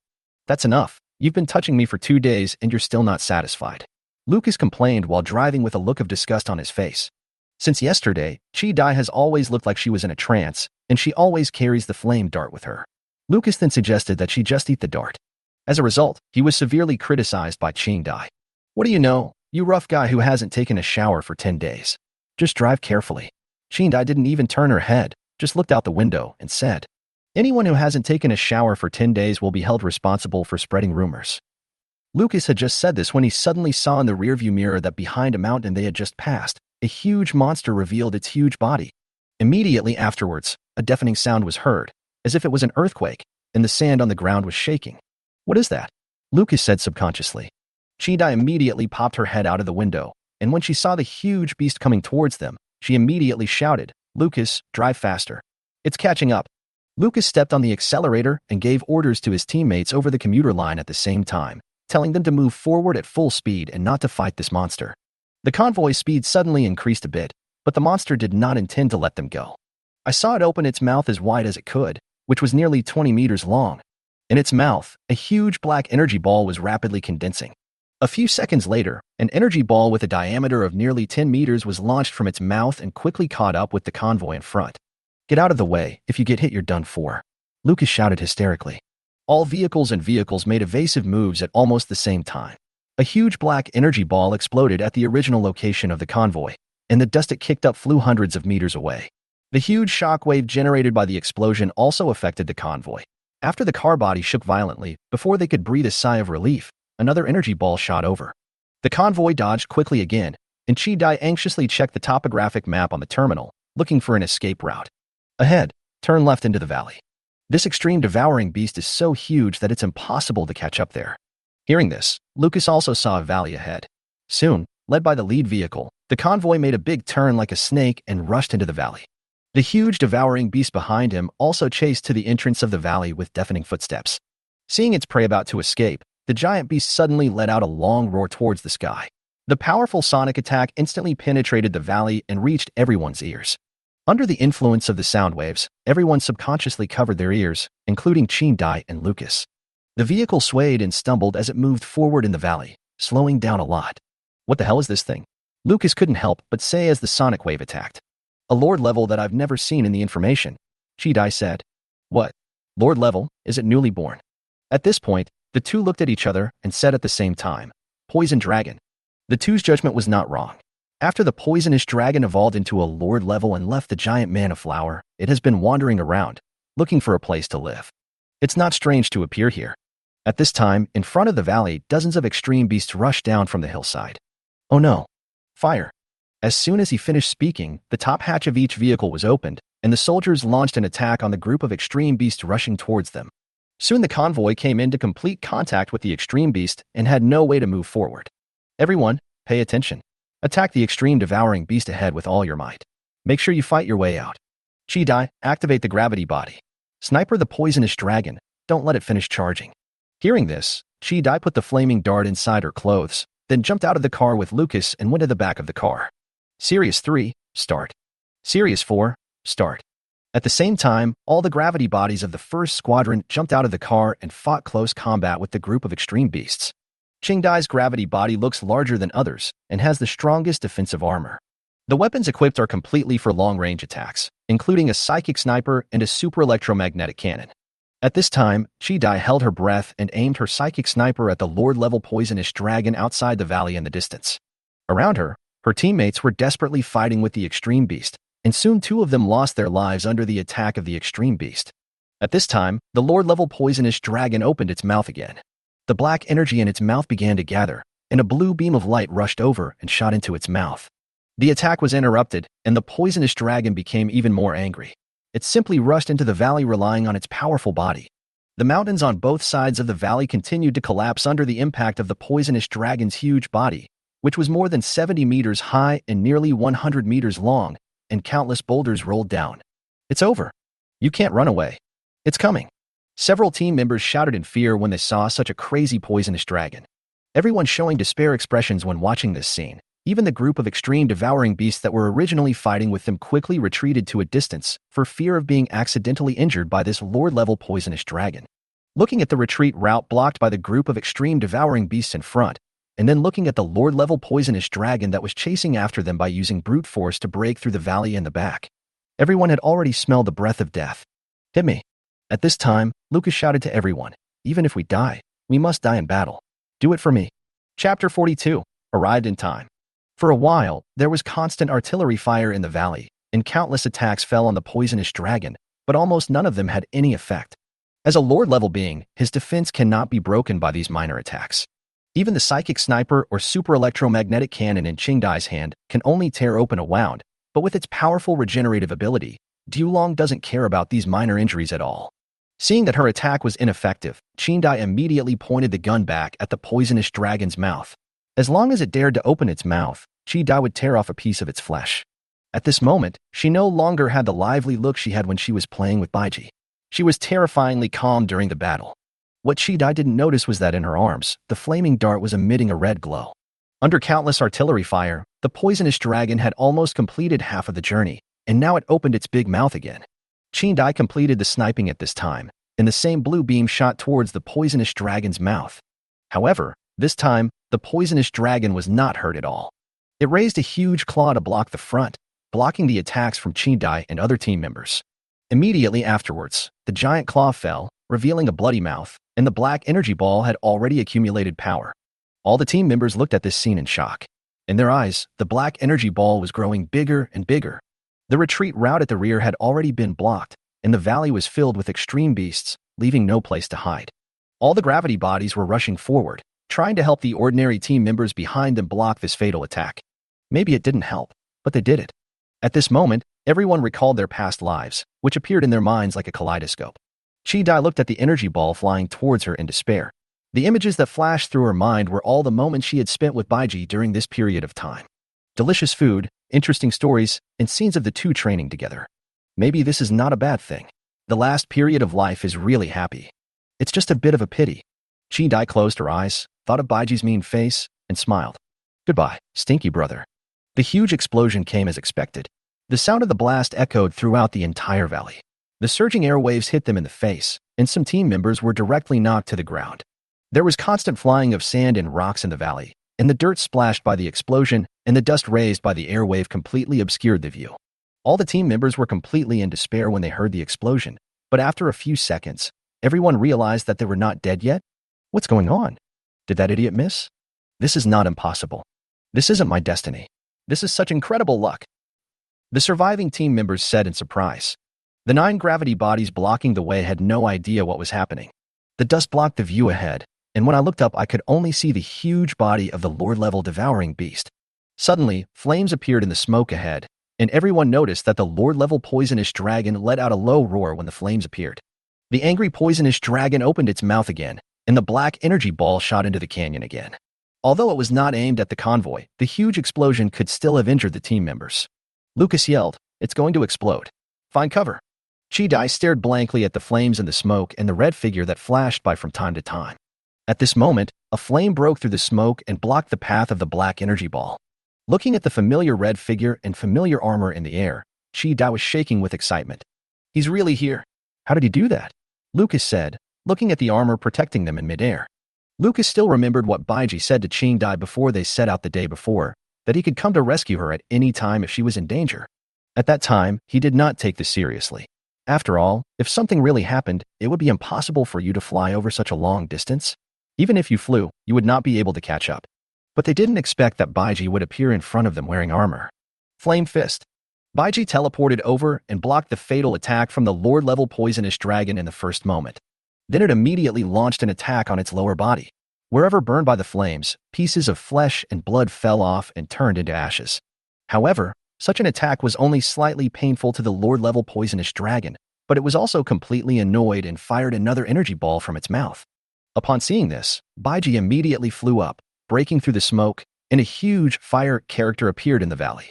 In a flash, the violent fire energy gathered in his fists.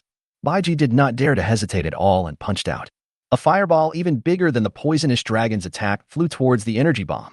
The two collided in the air, producing an explosion even bigger than the previous one, and Baiji followed with another punch, and the same fireball exploded in the air. The released energy pushed all the shockwaves generated by the previous explosion toward the Lord-level poisonous dragon. Chapter 43: Thrilling Escape. But Baiji did not stop there. He had already grasped the flaming knife in his hand. A kill character that was even bigger than the fire character appeared in the valley. The same terrifying flames were burning, and countless flame energies poured into the flaming sword. Baiji took a step forward and slashed the flaming knife from bottom to top. Demon Ceiling Slash. A 50-meter-long flaming sword light slashed towards the group of extreme beasts blocking the road. Taking advantage of this opportunity, Baiji flashed in front of the convoy and shouted, "You guys go quickly. I'll hold it back." At the same time, under the slash of the Demon Ceiling Slash, the group of extreme beasts that blocked the convoy's way were instantly evaporated, leaving a long gully on the ground. Seeing this, Lucas would not miss this opportunity and ordered, "Get in the car. Get out of here." His voice shocked every team member. The two flaming punches that Baiji had just fired completely attracted their attention, and they all seemed to have become spectators. Now he watched as the Demon Ceiling Slash easily killed the group of devouring beasts. Upon hearing the order, everyone took action immediately, and the bodies of the fallen team members on the ground were quickly moved onto the vehicle. Looking at the Blatilla striata so close, Chi-Dai resisted the urge to rush forward and quickly turned back to the car. Baiji couldn't help but breathe a sigh of relief when he saw how obedient she was. If this woman suddenly said to him, "If you don't leave, I won't leave either," Baiji felt that he would go crazy. The teleportation just now consumed most of his energy, and then he took a Lord-level energy cannon, and then he used two big moves in succession, Flame Fist and Demon Ceiling Slash. At this time, Baiji was already feeling a little overwhelmed, not only because of the consumption of armor energy, but also because of his own physical strength. The battle that lasted less than a minute was more tiring than the previous slaughter of hundreds of extreme beasts. The convoy had just driven a short distance when the roar of the earth on the hillside caught up with it, and red energy balls flew towards the convoy. Baiji didn't care. If they couldn't even deal with these roars, this squadron would be useless. At this time, the Lord-level beast, the poisonous dragon, also recovered from the explosion just now. At this moment, it was extremely angry.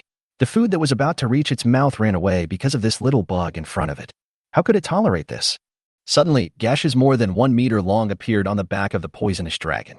Dozens of green venoms along with poisonous gas sprayed into the air, while large amounts of blood-red pigment gushed out from other parts of the body. In just a few seconds, the blood ozone and poison gas covered the valley. The venom sprayed into the sky fell like raindrops, and there was no place to hide. Baiji had to cover his entire body with flames, otherwise the venom would fall on his armor and consume his energy faster.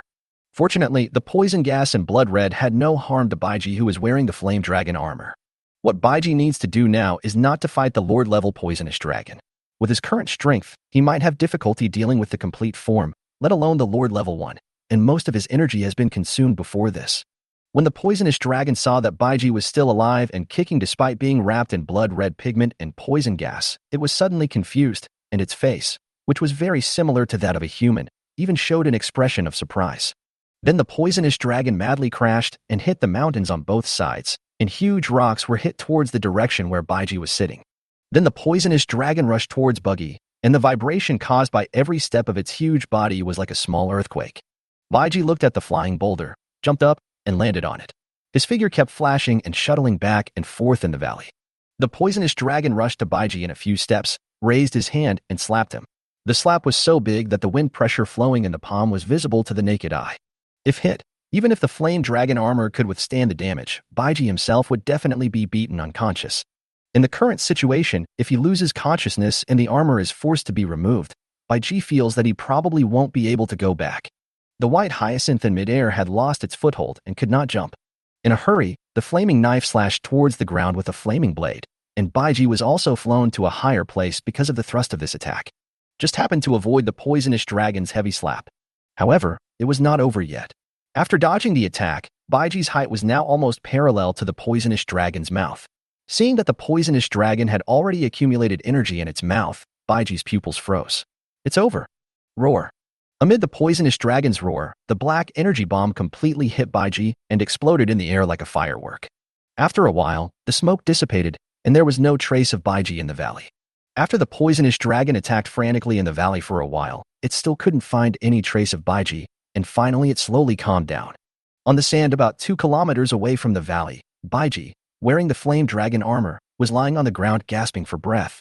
He felt weak all over and completely unable to move. When the poison dragon's last energy bomb was about to hit Baiji, Baiji left a trail of flame to detonate it, but used all his remaining energy to teleport to a place 2 kilometers away. At this time, although Baiji was not injured, he was completely exhausted and could no longer maintain the state of the flame dragon armor. After the armor disappeared, Baiji, while still conscious, quickly practiced the Guiyuan breathing method to control his own life source breath as quickly as possible to avoid being exposed to the sight of the devouring beast. Although Baiji cannot maintain the state of returning to origin for a long time now, he can use breathing methods to stabilize the fluctuations of the life source, and then stimulate the energy magnetic field of the Fire Shadow Stone, so that he can completely disappear from the sight of the extreme beast. After Baiji persisted until the energy magnetic field of the Hokage Stone was activated, he finally lost consciousness and fainted. Chapter 44. Replay of the battle. I don't know how much time had passed, but Baiji, who was gradually regaining consciousness, seemed to hear someone talking. But Baiji now feels dizzy and his eyelids are heavy. However, now that he had regained consciousness, Baiji immediately began to try breathing techniques, and the life essence in his body slowly began to flow. During the cycle, the newly born life essence quickly washed over Baiji's body and mind, and the effects of exhaustion were also recovering at an extremely fast speed. If Baiji woke up now, he would find himself lying in the medical center of the Tianlang base. Chi-Dai and Mayumi, who had not slept all night, were beside the bed. Chi-Dai was worried about Baiji's condition, and so was Mayumi, who also had to monitor Baiji's vital signs at all times. The two women stayed by Baiji's bedside all night. When Baiji was carried out of the car, Mayumi burst into tears almost the first time she saw him, and then she continued crying while she finished examining him. Chi-Dai endured the pain all the way for fear of attracting the extreme beast, and only after returning to the base did she hold back her tears of self-blame. Seeing this situation, Mori, Alan, and others were sighing. This kid had only been here for a short time, but he had already picked the 2 flowers in their base.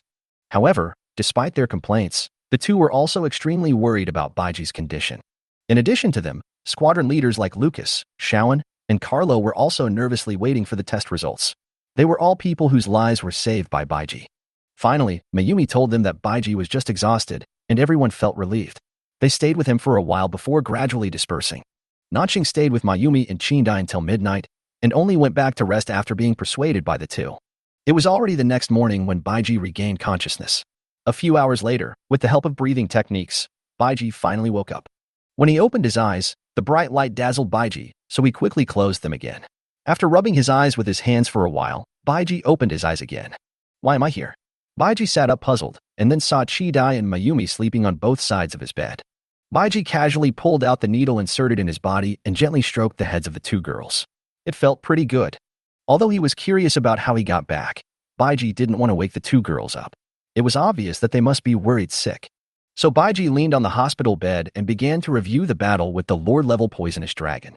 Baiji expected the power of the Lord-level poisonous dragon, but he noticed that the Lord-level poisonous beast no longer seemed to rely entirely on instinct in battle, but had a certain combat IQ and would even set traps for him.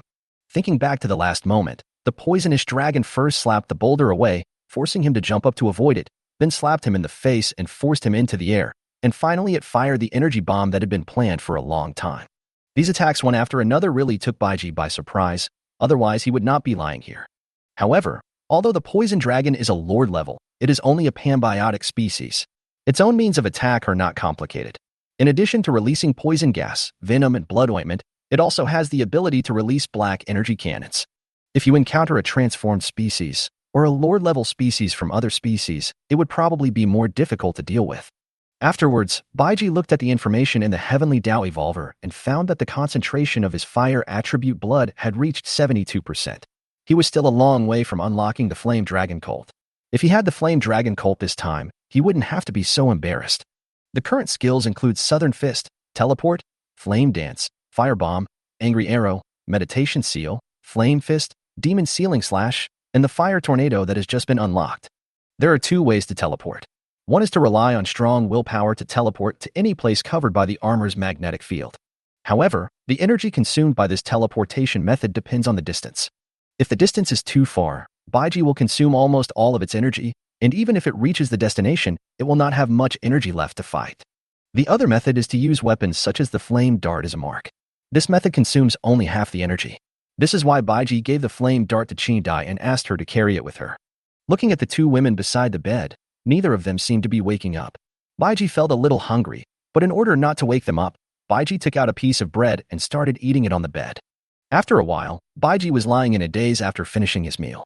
Qindai woke up and saw Baiji, and shouted in surprise, "Baiji, you're awake." This sound not only scared Baiji, but also woke up Mayumi. After rubbing her eyes, Mayumi saw Baiji smiling at her. After making sure that Baiji was really okay, Mayumi threw herself on Baiji and held his head in her arms. "You scared me to death. I thought you were dead." Mayumi burst into tears as she spoke. Baiji breathed with difficulty and patted Mayumi's back. After a while, Mayumi turned away with a blushing face. Baiji turned to look at Qindai and saw her looking at him with tears in her eyes. Baiji held her hand and said, "Don't cry, it doesn't look good." Qindai heard this and said aggrievedly, "It's all my fault. If you hadn't saved me, you wouldn't have done this." Baiji smiled and held her hand tightly. "If I'm not mistaken, it was you who saved me." Being held by the hand, even Qindai, who was a bit shy, whispered, "Soon after we left, we found out through the terminal's positioning that you were not moving. I thought you might be in trouble, so I turned back to look for you. And I found you lying on the ground, motionless, and your breathing was shallow." After listening to Qindai, Baiji said very gently, "Look, I saved your life once, and you also saved mine once, so we are even, aren't we?" Listening to Baiji's completely illogical words that were meant only to comfort her, Qindai also rushed over and hugged him. Although Baiji was helpless, he also enjoyed it very much. After comforting Qindai and Mayumi, Baiji got out of bed nimbly. At the strong request of Qindai and Mayumi, one person supported Baiji's arm and was about to send him back to his room to rest when another person came in. "Brother Alan, are you up already? How do you feel?" Alan said in a loud voice when he saw Baiji as soon as he entered the door. Alan, keep your voice down, Chidai said immediately. Why didn't she realize that Alan was so inconsiderate before? Didn't she see that Baiji had just recovered? Why was he making so much noise? Alan shrank his neck and was stunned for a moment. Then he noticed that Baiji was supported and sandwiched between two women. What's going on with you guys? Alan felt that his brain was not enough. 3 people? What's the relationship between them? Neither girl said anything. Baiji smiled and said, It's nothing. I just felt weak. I'm fine now. Seeing that Baiji didn't answer his next question, Alan also understood and instantly turned into an emperor of understanding. Ahaha. Is that so? Then I won't bother you anymore. You guys continue. After saying that, Alan immediately turned around and left. Inside the room, the 3 people looked at each other and then laughed. Chapter 45. 2 Women Talk. After sending Baiji back to the room, Mayumi and Chidai strolled around the base. Suddenly, Mayumi stopped and turned to look at Chidai. What's wrong? Mayumi. Chidai asked confusedly. Mayumi faced Chidai and seemed a little nervous. After a long while, she raised her head, looked at Chidai with a firm gaze and said, Sister Chidai, do you like Baiji? Hearing this, Chidai was stunned for a moment. Like Baiji? Really? Chidai kept asking herself. There should be one, right? Ever since Baiji came to the Tianlang base, the person he interacted with the most was her. Baiji gave her delicious food and told her stories, while she accompanied him in training and occasionally teased this boy who was younger than her. Although it wasn't long, Chidai was sure that she had fallen in love with Baiji, not just because of their increasingly ambiguous relationship during this period. When Baiji gave her the flaming dart, Chidai had already fallen for him, not to mention the subsequent scene where the hero saved the beauty, which left an indelible impression in Chidai's heart. Looking at Mayumi, who looked serious, Chidai nodded and said, Yes, I like Baiji. Mayumi seemed to have made some important decision after hearing this, and then said, Sure enough, I actually saw it a long time ago. Sister Chidai, you should have heard about what Baiji said about the lighthouse. Chidai was a little slow to react. She was a little nervous at first. After all, she didn't know how to deal with a situation where her best friends fell in love with the same man at the same time. Who knew Mayumi would suddenly change the subject and talk about that lighthouse? Oh, I heard that. Mayumi leaned against the corridor in the hallway. Baiji said that on that lighthouse, people have no feelings for each other, and men and women of marriageable age will complete the task of reproduction through genetic matching, without even knowing who the other person is. Our ground base is not that extreme. People can have relationships and freely choose their partners. However, if they are unable to add new population to the base after reaching a certain age, they will not be forced to perform breeding tasks, but they will be arranged to marry people who are also single. At this point, Mayumi met Chidai's eyes and said, I don't want to form a family with someone I don't know, am not familiar with, or even like. Sister Chidai, you don't want to be with someone you don't like, right? Hearing this, Chidai came to her senses from Mayumi's words just now. If I hadn't met Baiji, maybe I would have just let it go, but now I will never let the base arrange it. Doesn't the base need to replenish its population? Then Baiji and I will have 8 or 10 children. Hearing Chidai's aggressive words, Mayumi's face turned red. Then he said, in this case, no matter what the final result is, I don't think the other person will be happy. I don't want to see Sister Chidai with another man she doesn't like, and I believe Sister Chidai doesn't want to be with him either. After hearing this, Chidai almost understood. You mean? Let's go together. Mayumi said as a matter of course, in this doomsday, it is so difficult to meet someone you like. I don't want to give up, and I don't want to fight with Sister Chidai for anything. Anyway, I will not give up on Baiji. At the end, Mayumi emphasized her position again. Hearing Mayumi's earth-shattering remarks, Chidai was stunned for a moment, and then thought, yes, this is the end of the world.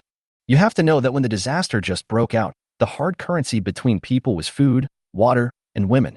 In that kind of world, women were traded like commodities, or their bodies were exchanged for food, drink, and shelter. Although their lives have gradually stabilized now, it does not mean they are safe, nor has the peace before the end of the world been restored. No one knows what will happen tomorrow. It is not impossible that a king-level beast might pass by here tomorrow and kill them all. In this situation, it is so difficult to meet someone who can protect you and whom you like. Mayumi, you were right, but I really didn't expect that you know so much despite your young age. Chidai said as she stretched out her evil hands to Mayumi. Mayumi was suddenly attacked and quickly dodged to the side. Why are you hiding? Come on, call me sister and let me hear you. From now on, you can touch my body too.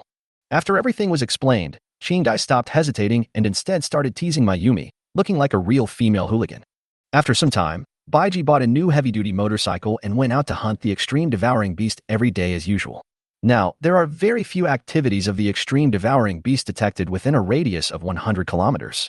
In order to hunt more extreme beasts and obtain enough life essence, Baiji had to leave this area and go to a farther place. Chidai is busy with training every day. Not only her, but the entire base is in intensive preparation for war. As the day of attacking the giant manna flower is getting closer, a hint of nervousness can be seen on everyone's face. During this period, a total of 4 hunting groups, including the serious hunting group, guarding around Jingmuyuan were making intensive preparations. The other hunting groups had also learned from Mori that Baiji would participate in this operation. When they learned that there would be such an uncontrolled person who could move freely in the mission, the other 3 base commanders, that is, generals, who were unaware of the situation, expressed their objections almost at the same time.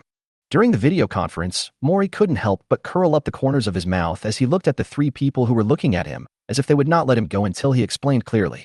When Baiji slaughtered hundreds of extreme beasts, apart from being seen by the people at the Tianlang base, Mori later sent a copy of the video to the headquarters base, and only a few people there, including Baiyuekue, had seen it. Because Master Lai's calculations on Baiji failed, he did not make it public without being sure of his position. And now, according to the news brought back by Helen, the research on the evolvers has reached the final critical moment, and all this is because of the appearance of Baiji. Thanks to the research on his body, the research on the evolvers has avoided many detours. Considering the help brought by Baiji, Baiyuekue personally ordered to make public the existence of Baiji and his contributions. Chapter 46 Encounter with a Wilderness Hunter. When Mori was introducing Baiji to the 3 generals with a proud look on his face, 200 kilometers away from the Tianlang base, there was a place with extremely complex terrain. Baiji had just dealt with a few ground salamanders when he saw a team being chased by the extreme beast in the distance. Looking at the direction they were heading, it seemed like they were going to pass by him, so Baiji quickly found a place to hide himself. Through observation, Baiji discovered that this force was very different from the ground base. The armed equipment are almost all old standard equipment. Only a few people have weapons that look newer, and there are only 3 gravity bodies, and the weapons they use are standard guns and cannons that can hardly cause any damage to the extreme beasts. 3 gravity bodies followed behind the convoy, their shotguns and heavy machine guns constantly spitting flames, harassing and suppressing the pursuing extreme beasts. Although the vehicles in front were equipped with weapons, they did not fire at the extreme beasts. It seemed that they were retreating at all costs. Yeah, no more lingering. That's good, Baiji commented while watching. There weren't many extreme beasts chasing them, just a dozen or so snakes and dogs. Baiji watched from afar and was not discovered. If he guessed correctly, the group of people in front of him should be the scavengers from the Lighthouse. I just don't know who will lead the troops in front. Just as Baiji was watching the show, a large group of snakes and dogs rushed over in front of this convoy. However, misfortunes never come alone. Before they could be surprised, a group of ground roars appeared on their way. Baiji stood on a high place and looked at the situation. He was immediately conflicted as to whether he should help or not. It seemed like this was his fault. Then Baiji looked up at the sky, but still couldn't find the lighthouse. Could it be hidden in the clouds? At this time in this convoy, the scavenger had already discovered the surrounding extreme beasts and immediately spoke. Captain, there is also an extreme devouring beast ahead. After hearing the report from the team members in the vehicle ahead, a veteran hunter with gray hair said from one of the gravity bodies that was firing from time to time to suppress the speed of the extreme devourer. I know, don't worry about them. Evacuate according to the original route and go to the designated location. After that, he shouted to the 2 gravity bodies beside him. Kunji, Afu, get ready to get in the car. As soon as the words fell, the 3 gravity bodies all accelerated and rushed to the rear of the transport vehicle. At the same time, the rear cabin of the vehicle opened quickly, and the 3 people drove the gravity bodies back to the vehicle. Siafeng calling Gauga. Siafeng calling Gauga. Where's the 4th team? As soon as we got back to the car, Siafeng, the leader of the scavenger squad in the gravity body, kept shouting. There was a response after a while. Gog received. Team 4 will arrive at the designated location in a few minutes. Siafeng, how are you doing? About 20 kilometers away from here, there is also a team of scavengers carrying out a mission. The situation is not good. Gauga, didn't you say the road is safe? Come to support immediately. How could that be? What happened to you? Gauga said in surprise. You know, less than half an hour ago, Gauga led the 4th team through this route and almost did not encounter any extreme beasts on the way. A lot of extreme devouring beasts. And a group of earth-roaring beasts. Siafeng didn't quite understand. Was it because of his bad luck? Why didn't Gauga encounter these beasts? But he encountered them only 20 minutes later. However, sometimes things are so simple. 10 minutes ago, Baiji just came to this area from another direction. After finding a high place with a nice view, Baiji released the energy magnetic field of the Naruto stone. and used all his strength to stimulate the fluctuations of his own life essence, completely exposing himself to the vision of the devouring beast. The purpose is naturally to attract a large number of extreme beasts. It was not easy to do this within the detection range of the Sirius base before. If a complete form or lord-level beast was attracted, it would be a big joke. Today is the first time that Baiji has done this. Baiji is still excited. He doesn't know how many he can attract and whether they will be enough to kill. However, just after killing a group of the nearest salamanders, they saw a convoy of scavengers being hunted. In order to observe them carefully, Baiji had to enter the Guiyuan state. The extreme beasts that were attracted by the white hyacinth lost their target in an instant and were very puzzled, but they immediately found new prey, which was this team of Wasteland hunters. So, with a new target, the devouring beast started to chase after the wilderness hunters. Gaogu, upon learning that Xuefeng's team was in danger, immediately said in the communication, "Haji, you take half of the people to escort the transport vehicle to the designated location, and I will take the others back to support Xuefeng."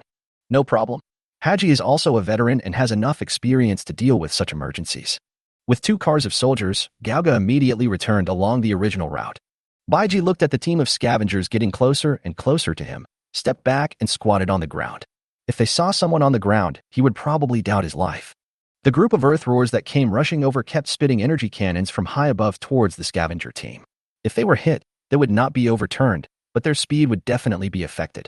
However, these scavengers are experienced in battle and did not panic in the face of such a situation. They continued to deal with it calmly.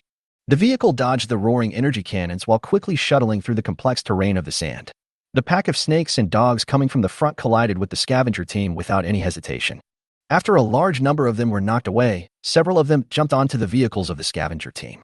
"Captain, the roof of the car, the extreme devouring beast is on the roof." Xuefeng heard this and shouted, "Throw them down." The situation here was urgent, but Baiji was watching with great interest. After the hunting team passed by not far in front of him, they soon drove away. Baiji immediately turned over, got on the motorcycle, and followed from a distance behind. After following for a few minutes, the scavenger team was forced by the extreme beast to deviate from the original route and came to another place where mana plants grew extremely lushly. As soon as we entered this area, the mana ecological detector in the car began to sound alarms continuously. Everyone in the team became alert instantly. They hadn't gotten rid of the extreme beast behind them yet. If anything troublesome came again, they might really have to stay here. "Xuefeng! Xuefeng!" Gaogu shouted loudly as he saw that the Xuefeng team had deviated from the route and disappeared. There was only a chaotic sound in the communicator, and no one responded. Damn it, where did it go? Seeing no one responded, Gaogu immediately contacted the lighthouse floating in the sky. Gaogu calling the control room, "Jing Nan, can you hear me?" Chapter 47, Meditation Seal. At this time, high in the sky, an oversized mushroom-shaped building floated above the clouds. It was the base camp of the scavenger team, the Lighthouse. In the Lighthouse navigation control room, a dignified woman with long black hair bent down and took the communicator in front of the console and said, "Gaogu, the control room has lost the signal of the 3rd team and cannot locate it. It should be interfered by the extreme beast. What should we do? Are we just going to leave it like this?" Gaogu asked.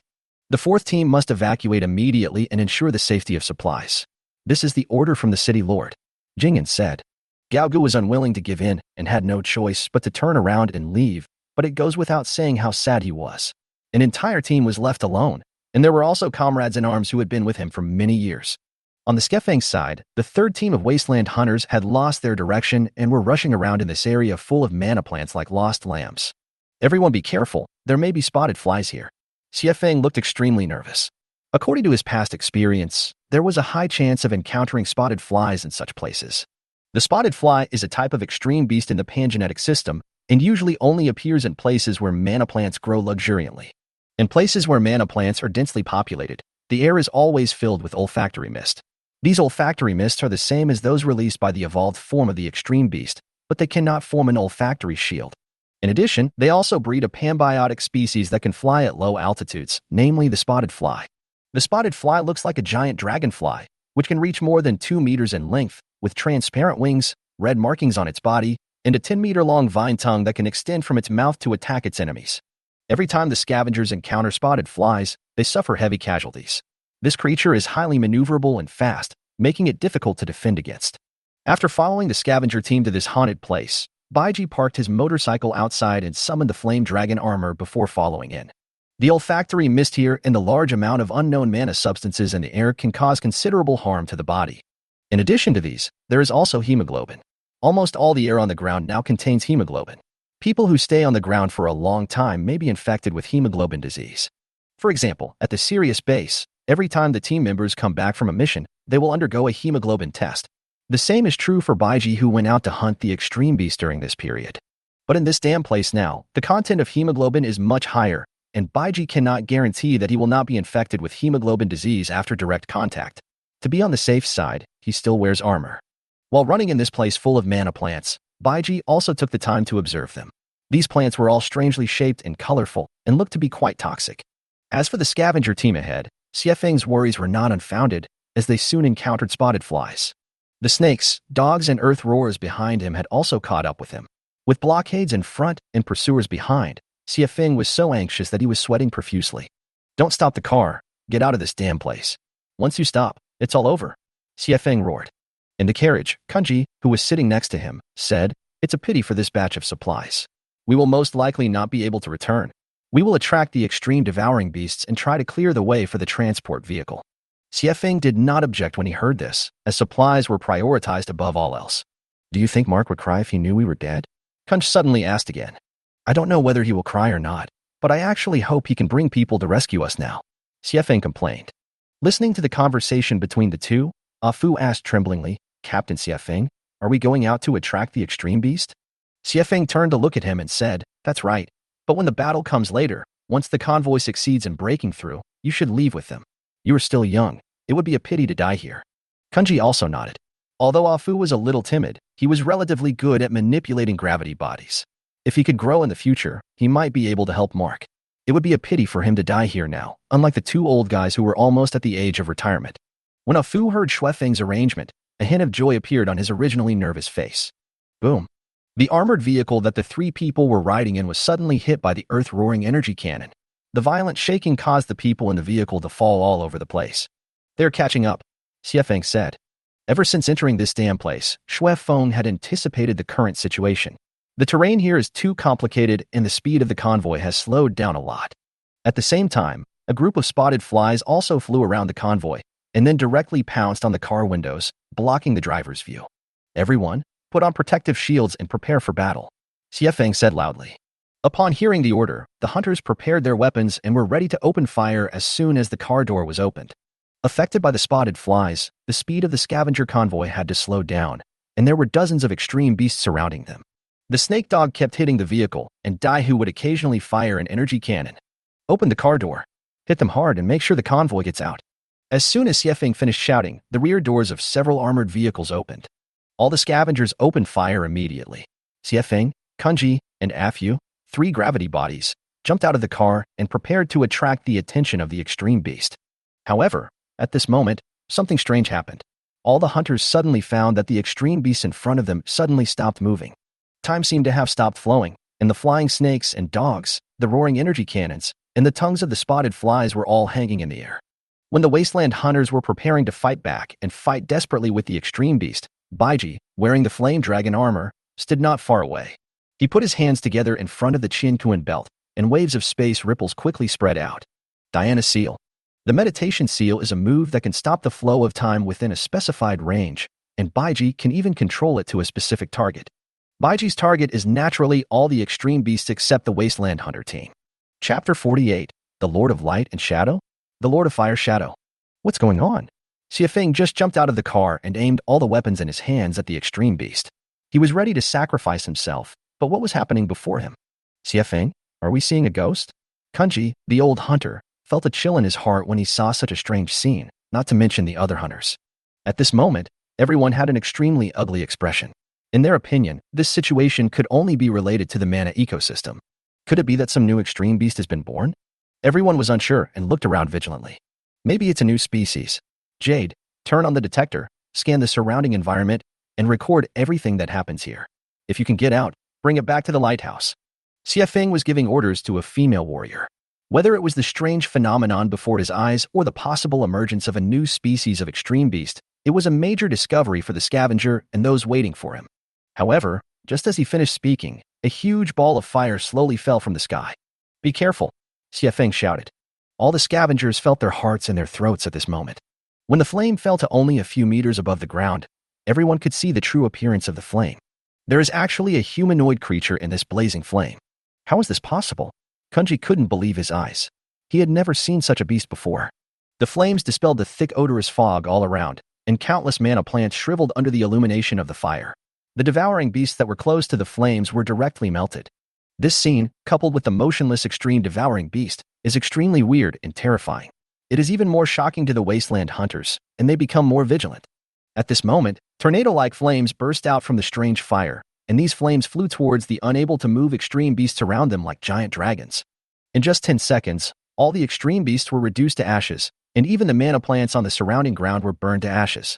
When the flames disappeared, the scavengers finally reacted and marveled at the hot breath left in the air. Looking at the human-shaped flame in the air again, the scavenger suddenly felt a sacred breath from it, which made him feel very at ease. Baiji, what do you think? This is heavenly armor. Isn't it normal for it to have a sacred aura? Bathed in the glow of the flames, many people felt that they had seen a god. Otherwise, why did they only kill the extreme beast and not them? And this sacred feeling is really intoxicating. Next to Xiefeng, Afu, wearing the white shark number 17 gravity body, was making a wish to the flames in the sky. May God bless Rita and ensure that she completes every mission safely. He muttered quietly, not daring to let others hear. Xiefeng frowned. The scene in front of him seemed to have been heard somewhere before. It had a familiar feeling. Yes, the situation when the Lord of Light and Shadow appeared is similar to now. At this moment, the figure in the flames suddenly opened his arms. In an instant, flames shot up into the sky, the temperature around them rose in an instant, an overwhelming heat wave swept over, and the flames flew everywhere with the wind. The scavengers subconsciously raised their hands to cover their faces, and some even thought they were going to die. When they recovered and looked up into the air again, there was no trace of the flame. Gone. I think so. It's horrible. Fortunately, it didn't attack us. I thought I was dead just now. I almost peed myself. After making sure that the other party had left, Xiefeng immediately said, "Evacuate now." Baiji had already returned to his motorcycle at this time. Thinking back on what he had just done, he couldn't help but smile. Do the Wasteland hunters think they have met God, the Lord of Light and Shadow? No. Naruto? After thinking about it, Baiji felt that something was wrong. But they should be able to get out, although the concentration of charged particles in the air in this area has increased sharply due to the lush mana plants, affecting the communication signals. But before he left, he used the energy of the armor to briefly restore communications in that area. With communications, they should be able to find a way out. The situation on the Wasteland Hunters' side was similar to what Baiji had thought. After he left, the Wasteland Hunters found that communications had been restored. Then we left this hellhole under the command of the Lighthouse navigation control room. In the car, Kunji and Shevchenko are sitting in the car. Xiefeng, what on earth did we encounter today? Kunji still found it incredible when he recalled everything that had just happened. Hearing his words, Xiefeng said, I don't know either, but I have a guess. If it is an extreme devouring beast, then it must have evolved to a very high level, perhaps even more terrifying than the king level. But if it's not the extreme beast, maybe it's on the human side. Hearing this, Kunj looked at Xiefeng nervously. Are you okay? Don't worry, I'm not infected with blood red pigment. Xiefeng rolled his eyes at him and said, Don't you remember the Lord of Light and Shadow? The Lord of Light and Shadow? You mean the one that Charles met? Xiefeng nodded and said uncertainly, Although it is different, don't you think the situation just now is very similar to what Charles described? Hearing this, Kunji nodded in agreement. Charles survived with the help of the Lord of Light and Shadow. After that, he became extremely fanatical about the Lord of Light and Shadow, and even believed that he was the chosen one. Could it be that we have also met the Lord of Light and Shadow today? No, that thing just now was fire. The more he thought about it, the less he understood. What he encountered today was quite explosive in his entire career as a safari hunter. The two did not have any further communication. After leaving the area covered by mana plants, the hunting team arrived at the location they were instructed to visit at the beginning not long after. After meeting up with Galga's team, the lighthouse had slowly descended from the thick clouds in the sky. Chapter 49, It's up to you. Xiefeng, the lift platform has been lowered. We are finally going back. Kunji popped his head out of the car window and said while looking at the lighthouse in the sky. If you survive a disaster, there will be good fortune in the future. I mean, how did you escape? Galga asked through the communicator in another car. Ha ha ha, Galga, it's our ability that we can get out. Do you admire us? Kunji said quickly. I admire you for nothing. Galga stretched his hand out of the window and raised his middle finger. How old are you two? Are you being childish? Xiefeng glanced at Kunji beside him and said, Stop messing around. Think about how to report to the city lord later. Our discovery this time may cause some big problems. Hearing this, Kunj also thought of a question. You mean, Charles? Xiefeng nodded. It's him. The power of the Light and Shadow Church cannot be underestimated. The status of the Lord of Light and Shadow is also deeply rooted in their eyes. I have to say that Charles is really good at brainwashing. If they knew about our discovery this time, it would probably cause quite a stir. After all, we only need one Lord of Light and Shadow. After that, Xiefeng sighed and said, forget it, these are not what we should think about. Let's have a good rest for a few days. I heard that a new resource point has been discovered in Jing'an, and I guess there will be a mission soon. Given the current situation on the ground, it's becoming increasingly difficult to search for supplies. The two chatted and finally arrived at their destination a few minutes later. In the distance, Baiji sat on a motorcycle and watched the scavenger being taken into the sky by the lifting platform, and then drove away. After hunting down another wave of extreme beasts, Baiji started to rush towards the Sirius base. If he was any later, it would be dark. Before the sun set, Baiji had just returned to the Sirius base when he was called over by Mori. Although he was a little hungry, Baiji still went over to show his respect. After all, Mori was Mayumi's adoptive father. What's wrong? Have you come up with a result? Baiji asked directly as he entered the room. He knew that Mori and the other three generals had discussed the details of the operation for 2 days. When Mori raised his head, Baiji saw that he was smiling so happily that the wrinkles on his forehead were dancing. I said, what are you laughing at? Is there something on my face? Mori laughed twice and said, you don't know how dumbfounded those 3 old guys were when they saw you slaughtering the extreme devouring beast today. Baiji was speechless. So you called me here just to talk about this? I'm still hungry. How is that possible? Do you think I am you? You are so unreliable. Being stared at by Baiji with contempt, Mori instantly returned to a serious dead face and said, the details of the operation have been decided. Hearing this, Baiji asked, tell me about it.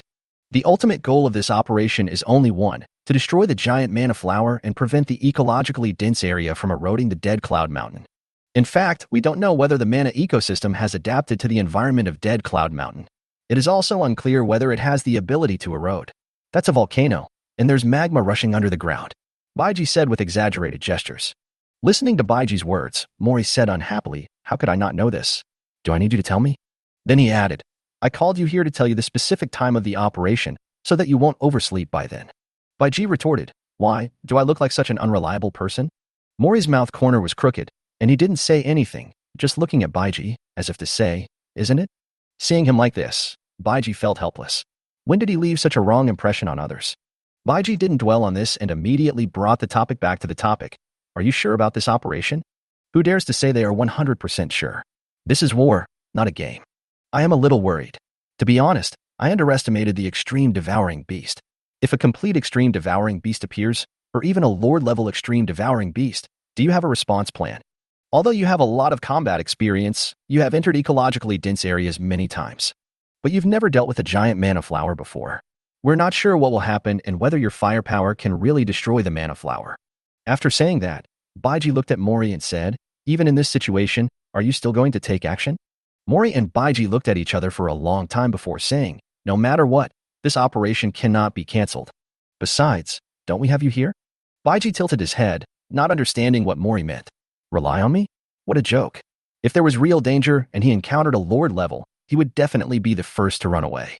Yes, he would also take Qingdai with him. Baiji understood very well the principle that as long as the Green Mountains remain, there is no shortage of firewood. Chapter 50. Got a free ride. After leaving Mori, Baiji strolled to the medical center. Mayumi had nothing to do these days.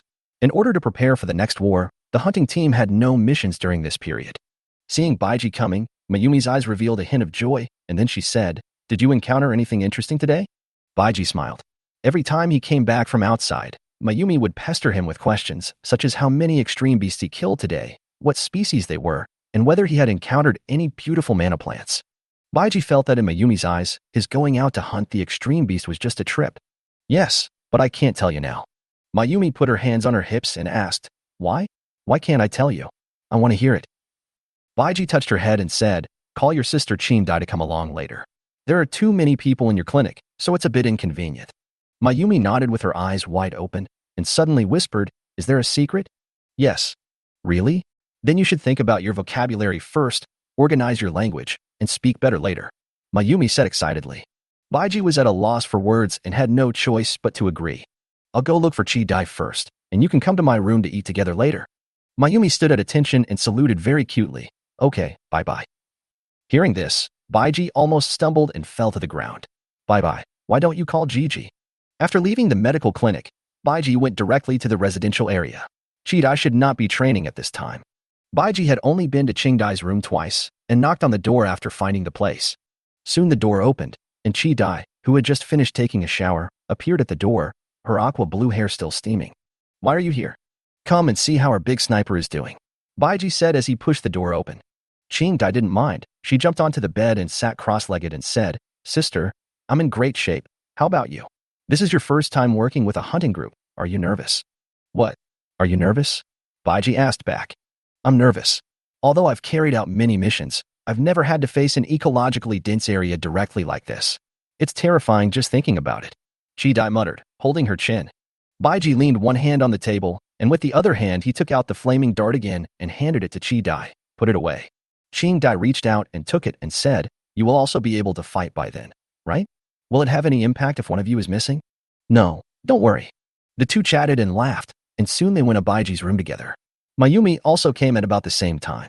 The three of them ate together. Baiji told them about the spotted fly he encountered today, but did not tell them about the lighthouse. 2 days later, the operation against the giant manhwa flower was finally about to begin. There have been people running around busy at the Sirius base since morning, and at the Armory, the entire Sirius hunting group has also gathered. Baiji and Buck leaned on the railing on the second floor together, looking at the neatly organized troops below. Both of them held a cup of soy milk in their hands, which seemed out of place with the tense atmosphere in front of them.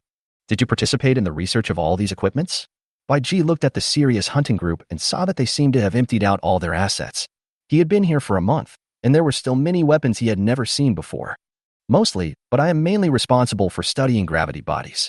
At this point, Buck turned to Baiji and said, After studying your armor last time, it was of great help to my research. I simulated your armor and found that it was impossible to apply it to a gravity body, but later I found another way. We got inspiration about biological armor from your armor. When your mission is over, I will return to the headquarters base. I believe it won't be long before the biological armor that was originally stopped will be available again. Buck became more and more excited as he spoke, and finally grabbed Baiji's hand. If I hadn't met you, I might never have made a breakthrough in biological armor in my life.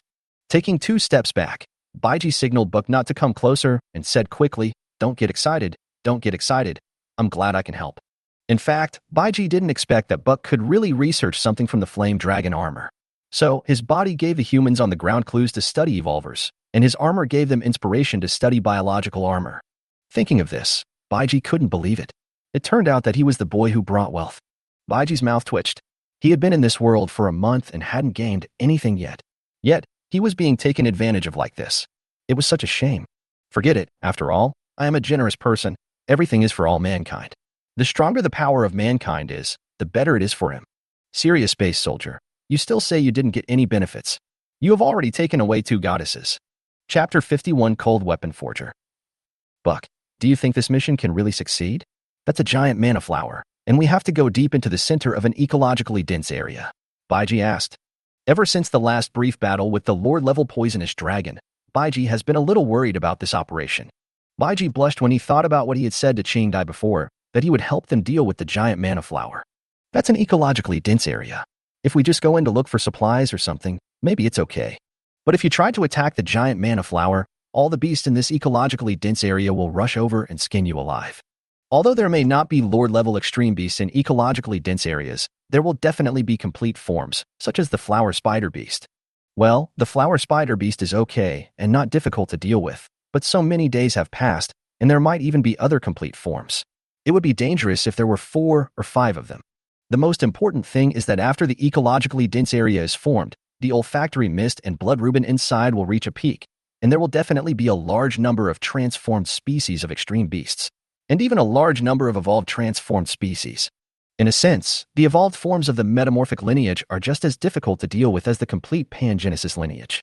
This is also one of the reasons why Baiji is worried. And most importantly, if you want to destroy the giant manhwa flower, you must face its guardian, Shirong. Unless no one is injured or killed from the beginning to the end of the battle, once the blood comes into contact with the soil, it will activate the Shirong.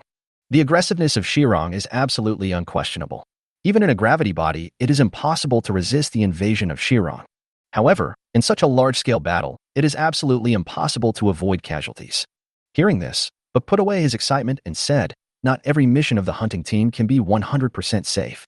It's just that this time the danger is greater. All I can do is provide better equipment and trust them. Well said, Baiji said. Oh, that's right. Does every hunting group have people like you? Buck rolled his eyes at Baiji and said, what are you thinking? It's not that easy. The hunting group's armory is managed by specialized maintenance workers, and so is ours. Besides, I'm a researcher responsible for developing new weapons and equipment. I don't do maintenance work. I'm here because I have a good relationship with Alan. Baiji laughed and said, so that's how it is. I thought the ground base had so many talented people. The two were chatting upstairs, and the soldiers from the 3 squadrons of the hunting group downstairs all looked up when they heard Baiji's laughter. Baiji saw Chi-Dai, who was standing in front of the team, made a face in his direction, and Baiji also waved at her. Watching the interaction between the two, Buck said sourly, you are really amazing. You tricked Chi-Dai and Mayumi into getting them. Baiji looked at him strangely and asked, why? Are you envious? Mao, don't talk nonsense. Buck quickly explained, I am a family man. This aroused Baiji's interest, and he immediately asked, where are they? The headquarters base. Buck nodded. She is a cold weapon forger at the headquarters base and was a warrior before. Forger. Well, she is the best blacksmith in the ground base, combining blue and white crystals with the skeleton of the extreme devouring beast to forge weapons. Hearing the hint of pride in Buck's tone, Baiji said nothing more. It was obvious that Buck loved his wife very much. Then why haven't I seen such cold weapons in Tianlang for so long? Baiji asked. The energy contained in the blue and white crystal alone is enough to cause great damage to the extreme beast. If the corpse of the extreme beast is added, wouldn't the power be even greater? Buck looked at Baiji as if he was mentally retarded. It's already said that it's a cold weapon. How many people can fight against the extreme devouring beast with a cold weapon? Moreover, current forging technology is not mature enough to create weapons suitable for gravity bodies. Even psychic weapons were only developed a few years ago. Baiji nodded. Judging from the information he got from Buck's words, although the human side is still struggling to survive under the threat of mana ecology, they already have a trace of resistance. But it is only a trace. After all, psychic weapons have only been developed for a few years. Seeing Baiji remain silent, Buck continued, I used to think that even with psychic weapons, humans would not see hope of victory, especially when there was no progress in the development of biological armor. I followed General Mori and Alan here passively. Baiji looked at him and said, I didn't expect you had such a history. Haha, yes, but it's different now. With the data and inspiration provided by your armor, I will work with the leader to develop the latest biological armor when I return this time. Then I wish you success. Baiji patted Buck's hand and asked, you keep talking about the leader. The leader. Who is the leader? When Buck heard Baiji ask this, he suddenly became serious, and even his tone revealed respect. Chief, she is the protector of all of us and our hope. Without her, there would be no ground base today. Really? So powerful? Baiji asked again. Of course, the ground base was built by the leader. Whether it was the use of blue and white crystals, the development and research of gravity bodies, or breathing techniques, it would have been impossible to succeed without the leader's participation. Seeing that Buck was getting more and more excited, Baiji quickly interrupted him. So who is it? Please answer directly. Hey, you'll know when you go to the headquarters base, but the leader is a lot like you. Buck said with a smile, but his eyes fell on Baiji's white hair. Chapter 52. You'll scream when you hit me. Baiji punched Buck and said, you're still keeping me in suspense. Forget it. I already know the answer. You knew? Who told you? Seeing Buck's unbelieving look, Baiji smiled and said, it's just by Uekue, there's nothing to hide. After saying this, Baiji saw Buck looking like he had seen a ghost. You actually knew that. It must have been Chi-Dai or Mayumi who told you. Buck felt that he had guessed it. Oh, no. What's that? I won't tell you. You were the one who wanted to keep me in suspense just now. Baiji patted Buck's shoulder and said, just take your time to guess. I'm leaving first. Baiji came downstairs. At this time, all the Wasteland hunters were on the armored vehicles. There were more than 20 armored vehicles, 3 squadrons with more than 100 people, and more than 20 psychic gravity bodies. For this mission, a lot of weapons were added to the armored vehicles in order to deal with large-scale attacks by groups of extreme beasts. Why did you come down? Mori asked. Wasn't this kid having a happy chat with Buck just now? Are we setting off? Baiji asked back, ignoring Mori's question. Well, the other 3 hunting groups are quite far away and have already set off. Baiji nodded thoughtfully. Okay, then I'll get in the car too. You don't ride your bike anymore? Why make yourself suffer when you can get a ride? Baiji said as he walked towards the armored vehicle where Chi-Dai was. A few minutes later, everything was ready and instructions from the command room came from the vehicle. The Sirius hunting group. Let's go. After the convoy drove out of the Sirius base, it immediately split into 2 teams and headed in 2 different directions. In the vehicle where Baiji was, there were Alan, Nanxing, Chi-Dai, and 3 squadron leaders, each of whom was wearing their own gravity bodies. Baiji was the only one wearing ordinary combat uniform and carrying only a psychic gun. If you didn't know him, you would think he was here for fun. Why are you all looking at me? Baiji said and touched Chi-Dai beside him, but Chi-Dai was wearing a gravity body at the moment, so Baiji sitting next to her was like a child. Chi-Dai burst out laughing. Nothing. I just feel like you don't match the style of painting here. After saying that, Chi-Dai hugged Baiji and placed her on her lap. Hey, what are you doing? Put me down, Baiji said while struggling. Ha ha ha, brother Baiji, don't resist. Let us take a picture of you as a souvenir. Lucas laughed, and the detector on the gravity body was aimed at Baiji. Yeah, don't resist too hard. It would be bad if you hurt Chi-Dai. Shaoan also agreed with a sly smile. Everyone else had a gloating expression on their face, and even Nanqing had a rare smile on his face. After the crazy fun, Baiji whispered to Chi-Dai, wait, I'll spank you when I get back. How could Chi-Dai be afraid of the threat from Baiji? She is not my Yumi. Oh, then how do you want to fight your brother? Do you want your good sister to kneel down? See, you can tease Baiji in return. Baiji looked at the others and saw that they were all looking at this side curiously. Baiji whispered, it's not impossible, but my good sister has to lift her butt higher. After saying that, Baiji sat down obediently while Chi-Dai's face turned red. He actually asked her to lift her head higher. What was he talking about? The mysterious communication between the two made everyone else extremely curious, but when they saw that Baiji had closed his eyes, they stopped asking.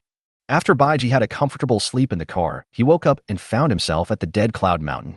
Get out of the car, get out of the car, we're here. After the car door opened, Alan shouted and jumped out. 27 gravity bodies quickly got off the car and stood in a messy manner after dispersing. The convoy will leave immediately and wait at the designated location. It won't be long before a fight breaks out here, and it wouldn't be a good thing if it affected the convoy. Hey, we actually got here first, Carlos said, fiddling with his weapon. We are the closest, but they are almost there, Shaoan said. At this time, Alan walked to the front and turned around to say to everyone, check the weapons one last time, keep them in good condition, and don't let them down at the critical moment. Baiji stood beside Chi-Dai and asked, will the hunting group coming later also have such strong bodies? That's about right. Each outpost is configured with 3 squadrons, but each squadron of the Shield Hunter group has 10 gravity bodies. That means there are more than 100 gravity bodies. Wow, I've never seen such a big scene. I have to take a good look at it later. Baiji was a little excited. It would be a beautiful sight to see so many mechas standing together. Chi-Dai smiled and said, you are still looking forward to it. I guess those people are more interested in seeing your armor now. They should open their eyes and see clearly. My flame dragon armor is very cool. How many tops? Baiji looked at Chi-Dai and said, it's going to make you scream. Chapter 53, the hunting group gathers, but there are no normal people. A few minutes later, the heavy roar of armored vehicles was heard simultaneously from several directions of the serious hunting group. The convoy kicked up the volcanic ash that had fallen on the ground and rushed towards this side like a long black dragon. Soon 3 convoys arrived at the same time. Dozens of armored vehicles were carrying different gravity bodies. Baiji looked at the scene in front of him and felt like he was watching a science fiction movie. It was so shocking. Ha ha ha, Alan, long time no see. A gravity body quickly walked over to the serious hunting group, and the people inside said with laughter, Captain Wei, you guys are so slow. Alan went up to greet them and made a joke. It's far away, and our North Wind hunting group is the first to set out. Could it be that our Captain Alan is unhappy? Wei Xiong said jokingly. Haha, just kidding. Look, those 2 are coming over too. Alan gestured behind Wei Xiong and gave him a look. Hey, your relationship is as good as ever. You started to exchange feelings as soon as you got here. Before the person got close, a hearty voice shouted loudly. The person who came was Born, the leader of the crazy rhino hunting group. Isn't this something the entire ground base knows? These 2 grew up wearing the same crotchless pants. A female voice came from the gravity body beside Born, Muxia, the leader of the Shield hunting group. Born, Muxia. Alan smiled and extended his hand to the 2 of them. Alan, when the mission is over, let's have a fight. Born started to challenge for a fight right away. As a guy hated by the hunting group in the ground base, he himself didn't feel it at all. When Alan heard what he said, he quickly said, I won't fight. I'm busy. Go find someone else. After saying that, Alan said to Muxia, who was smiling beside Born, Captain Mu, long time no see. You are still as beautiful as ever. Muxia looked at him, chuckled and said, Captain Alan's vocabulary is still so poor. He always says the same thing. After coughing awkwardly twice, Alan said, now that everyone is here, let's check our weapons and equipment first and wait for news from the troops responsible for attracting the extreme devouring beasts. Seeing that Alan began to change the subject, Muxia turned her gaze to Nanqing and Chi-Dai. As the few female officers in the upper echelons of the hunting group, they had always had a good relationship. Nanqing, Chi-Dai, did you miss me? Muxia walked forward and greeted them. She always maintained a very contagious smile, making people feel like they were bathed in a spring breeze. Nanqing had no expression on his face, and he said calmly, "Long time no see. You are still so cold. I don't know when you will be able to defeat our Captain Allen with your personality. You can't wait until the age limit." Muxia leaned close to Nanqing and whispered. Nanqing's face turned red as if she had been caught with some little secret.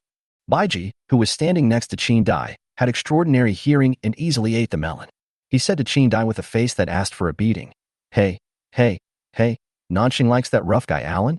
Qin-Dai looked at him helplessly. What a rough guy. Although Allen is a little stupid, he is also very handsome when fighting.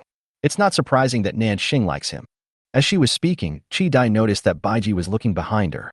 She turned around and saw that the bastard was looking at Muxia. Does it look good? She looks pretty, especially when she smiles. Baiji answered shamelessly. Qin-Dai raised her fist and punched Baiji in the abdomen without using much force. Baiji was tactful and bent down pretending to be in excruciating pain. Ouch, what are you doing? It hurts so much. This scene was also seen by everyone. Muxia smiled at Baiji, who was bending over to act, and then said to Qin-Dai jokingly, "Qin-Dai, who is this?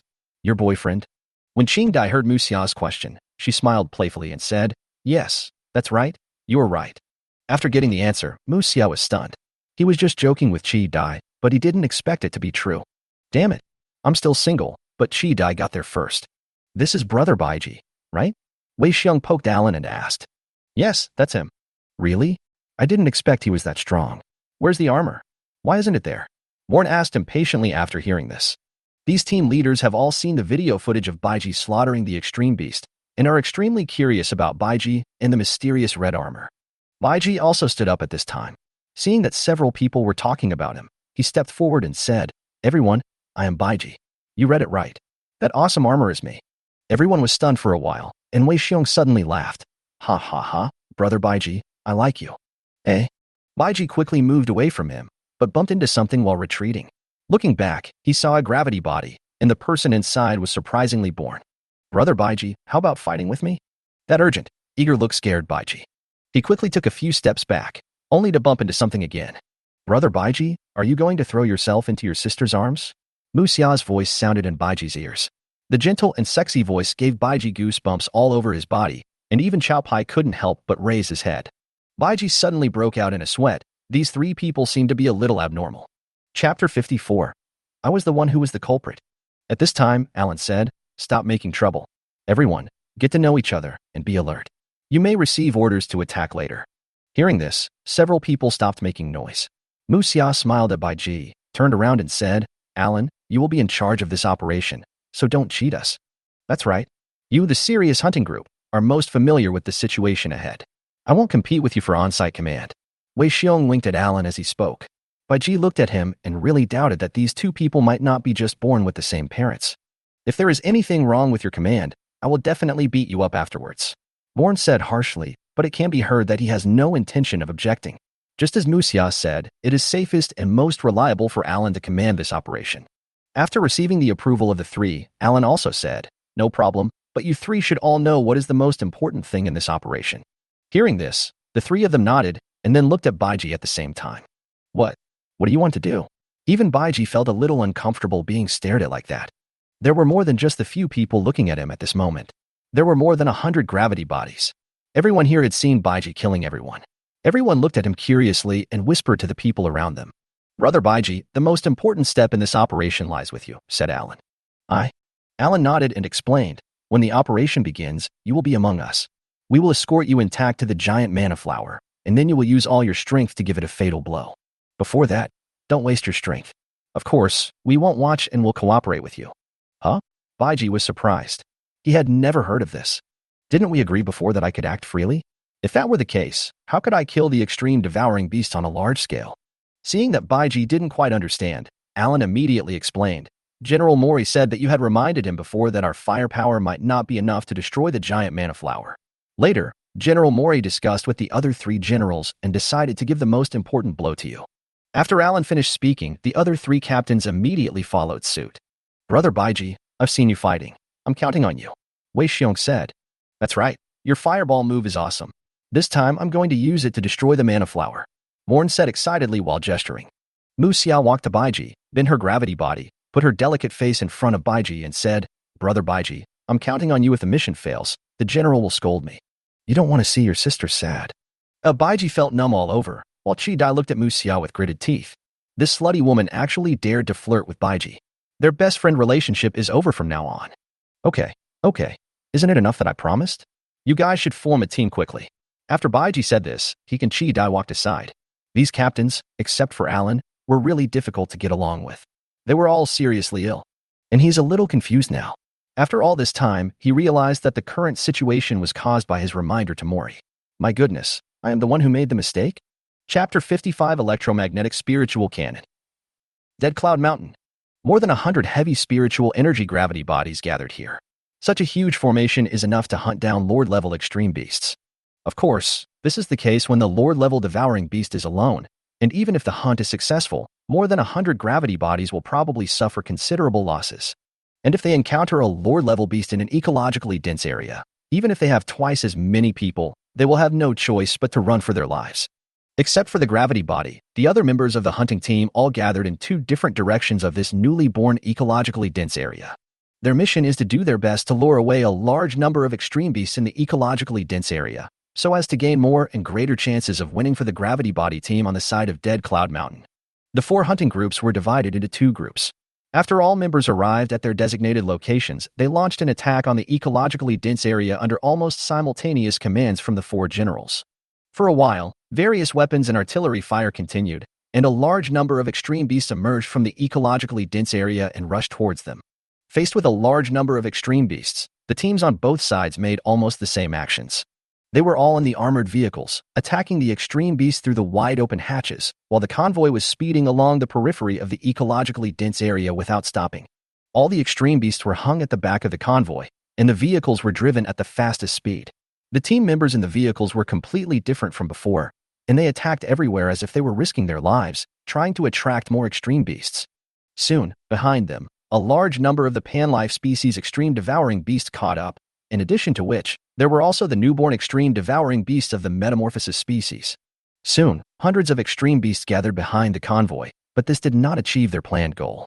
One of the teams was led by Su San, who was holding a psychic gun in his hand and continuously shooting at the pursuing extreme beast. Prepare ecological induction immediately and launch the spirit-inducing bomb. As soon as he finished speaking, a soldier immediately carried out a slightly heavy weapon from the vehicle. It contained a large amount of life essence. If it was launched, it would definitely attract a large number of extreme beasts. It is said that this is the latest electromagnetic spirit-guided cannon sent from the headquarters base. No one knows which warrior can provide so much life essence. At this time, in the activity room of the Baiji team at the headquarters base, Shanda suddenly felt his nose a little itchy, followed by several consecutive sneezes. I can't do this kind of thing anymore. I'm so weak that I caught a cold. Shanda, it's just 2 spirit-guiding bullets. It's not a big deal. Why don't you do it? Su Tong was lying on the sofa and flipping through Baiji book, and said, turning his head. You know nothing. Go read your book. Shanda said, holding his waist and walking to the side. Guayan and Suishing were fiddling with the computer, and Shanda couldn't understand what they were doing, so he said directly, the boss hasn't come out for several days. Do you think the data provided by Baiji can really be successful? Upon hearing this, everyone in the room stopped what they were doing. Even Xiado, the internet-addicted girl, looked over. I don't know, but the boss said there's great hope. Suishing said. It would be best if you succeed, otherwise the boss will probably be depressed for a long time. He said this without even raising his head and continued to work. At this time, Xiado threw down the game controller and ran over and said, how about we prepare a celebration ceremony for the boss? I believe the boss will succeed. Xiado added. A few people looked at each other and thought this was a good idea, so they started to discuss how to celebrate for Baiji, this side of Dead Cloud Mountain. Almost at the same time, the 2 teams fired a spirit-guiding bomb into the distant sky. The soul-attracting bomb is not just composed of life essence. After being stimulated by the special band of the electromagnetic soul-attracting cannon, the fluctuations of these life essences are extremely violent, and their attraction to the extreme beast is irresistible. On the outskirts of the ecologically dense area, most of the extreme beasts sensed this incomparable temptation, turned around and roared, and chased after it. The 2 teams responsible for luring the extreme beasts stopped their convoys after launching the soul-attracting bombs. The extreme beasts that were originally following them had all run past them, chasing the soul-attracting bombs, and ignored them as if they did not exist. In just a minute or two, thousands of extreme beasts rushed out from the densely populated ecological area. These include snake dog, earth roar, ground salamander, armored beast, spotted fly, double-jawed beast, and some other panbiotic species, both primary and evolved forms. Also chasing after the spirit-guiding bullet were the newborns of the transformed species, the bat-faced calyx, the calyx beast, and the snakegrass beast, and their respective affiliated pangenetic lineages, horseshoe bats, spiny eels, and grass lizards. As the extreme devouring beasts outside the ecologically dense area left, the two teams followed behind the group of extreme devouring beasts, determined to bring them to a farther place. Because the route had been planned long ago, the convoys on both sides were basically driving at full speed on a relatively flat road, greatly reducing the risk of being caught up and surrounded by the extreme beasts. Sometimes they would even deliberately slow down a bit in case the extreme devouring beast discovered it couldn't catch up and gave up. Chapter 56. Transformation of the Species Lineage Evolution. Arrow Root Beast. The ecologically dense area is close to the Dead Cloud Mountain. Because of the Dead Cloud Mountain, the ecological erosion in this direction is slower and the scope is smaller. Therefore, all the gravity bodies gathered here, preparing to go deeper into the ecologically dense area from here. After the convoy responsible for luring the extreme beast launched the spirit-guiding bombs, Alan had already received instructions from General Mori to launch an attack immediately once the extreme beast had moved far enough away. And now the moment has come. Mori and the other three generals simultaneously issued an attack order. Alan also gave instructions immediately.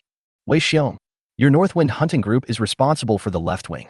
Born, your Rhino hunting group is in charge of the right wing. Muxia, your Shield hunter group, and my people will be responsible for the middle lane. No problem, leave it to us, the three said at the same time. All long-range attack gravity bodies move towards Baiji's position. The three groups shouldn't be too far apart. Alan said again. Let's go. Get to the center as quickly as possible. Alan's voice rang in the ears of all the members of the four hunting teams wearing gravity bodies at the same time. Come up onto my gravity body, Chidai said to Baiji.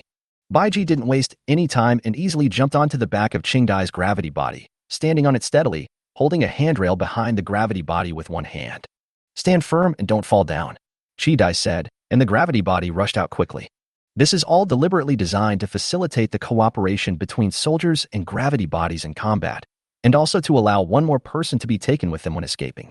More than 100 gravity bodies rushed out in a mighty manner and soon left the area covered by volcanic ash from the Dead Cloud Mountain.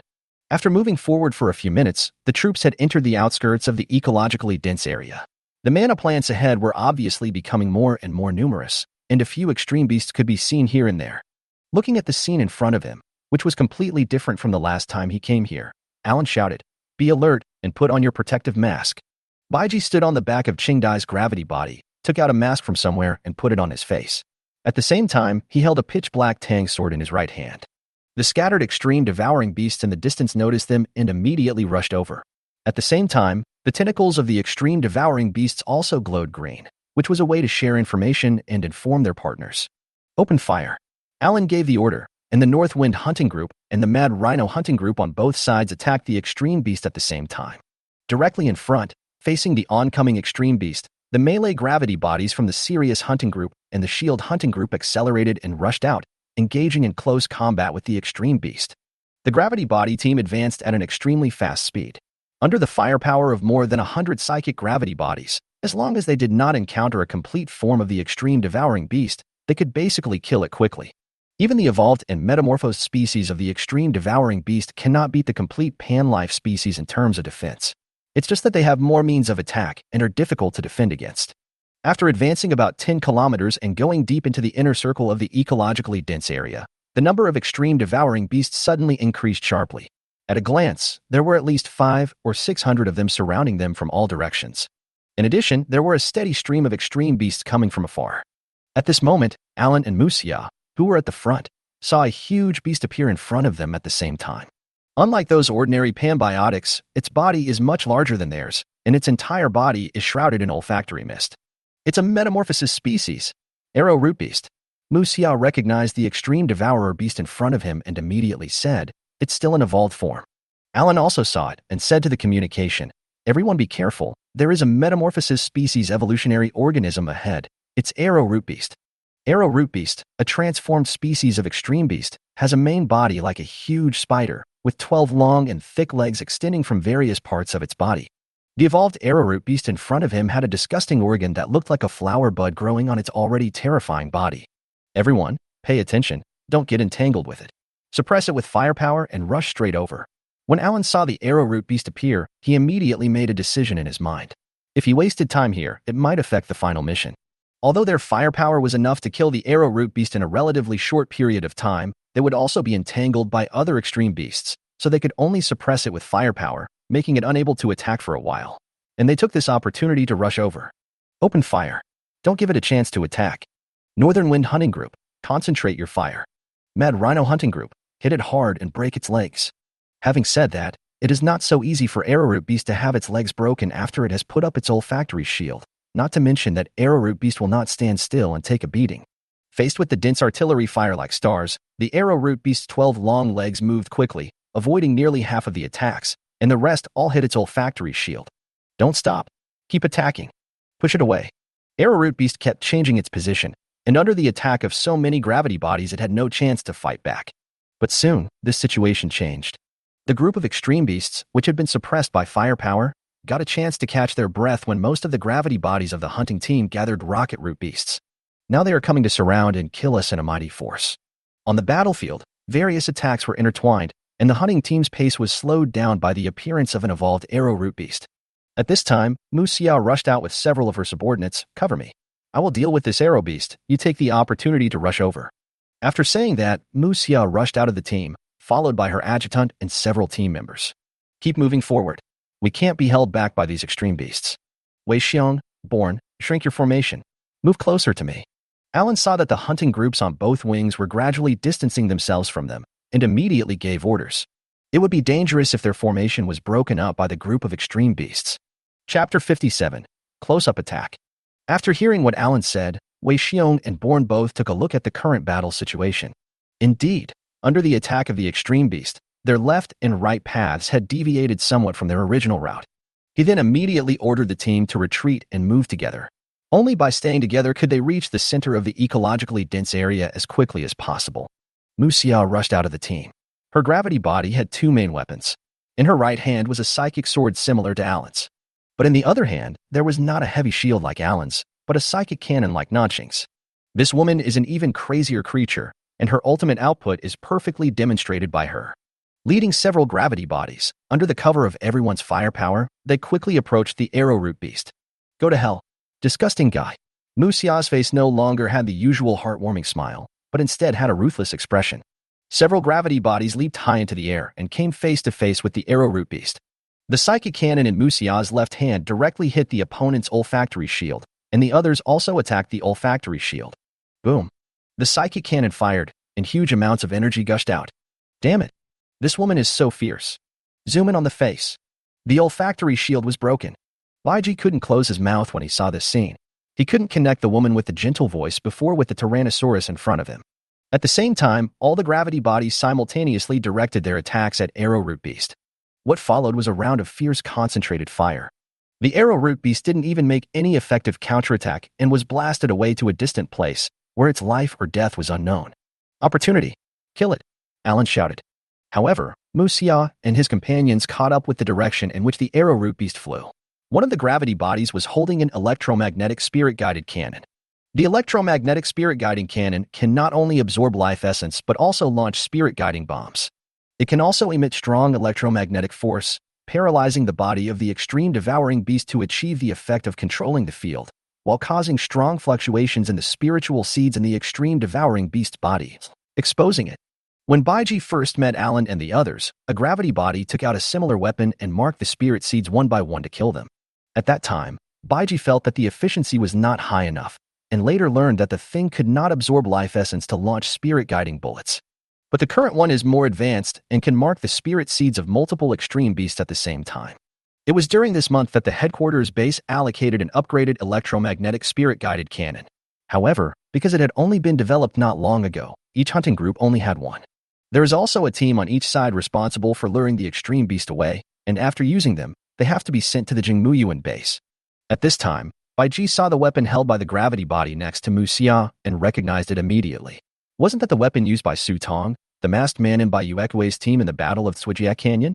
It seems that he is planning to kill the arrowroot beast completely before it can react. But will it go smoothly? Baiji watched from afar.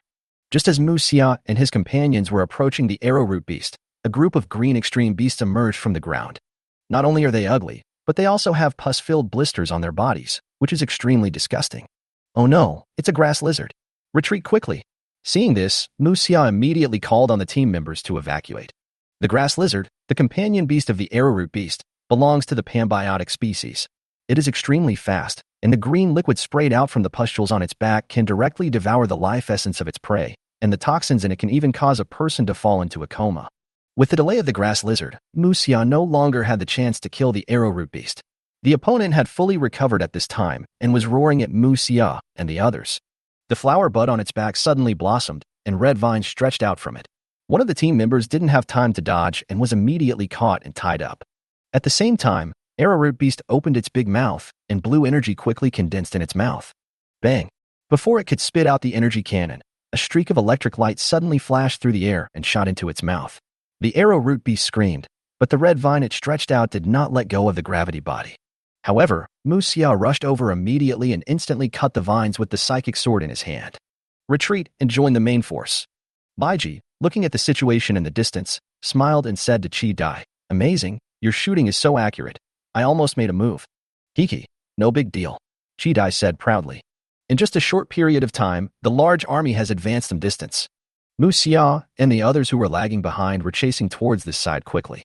Baiji looked back, and after making sure that the other party was okay, he looked at the soldiers around him. He was always ready to transform into the flame dragon armor and rescue anyone who appeared in danger.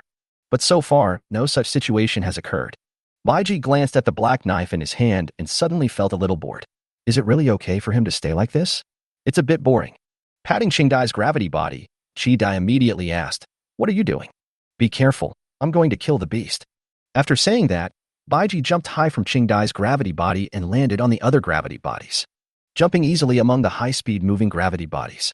"Hey, come back here," Chi Dai shouted loudly. Baiji didn't answer, so Chi Dai immediately reported to Alan. "Alan, Baiji is heading towards your position." Hearing this, Alan didn't even have time to look back. He suddenly felt something falling on him. "Oh, you're having fun killing people." Standing on Alan's back, Baiji said with a smile. Alan was shocked and was about to turn around to speak when a spotted fly flew in front of him and spit out its tongue, which hit Alan in the face. A black knife flashed, and the fly's tongue was cut off directly. "It's not good to be distracted during a battle, Captain Alan," Baiji said with a smile. Alan had already reacted by now. "What are you doing here?" "Kill the extreme devouring beast. What else?" "Don't worry, I'll be fine." After practicing the breathing technique for a month, Baiji found that his body had become much stronger. After hearing Baiji's words, Alan knew that it was useless for him to say anything. Be careful. Okay. Chapter 58. Flame Bow. Angry Flame Arrow. With the cooperation of more than 100 gravity bodies, the group of extreme beasts that surrounded them could hardly stop their progress.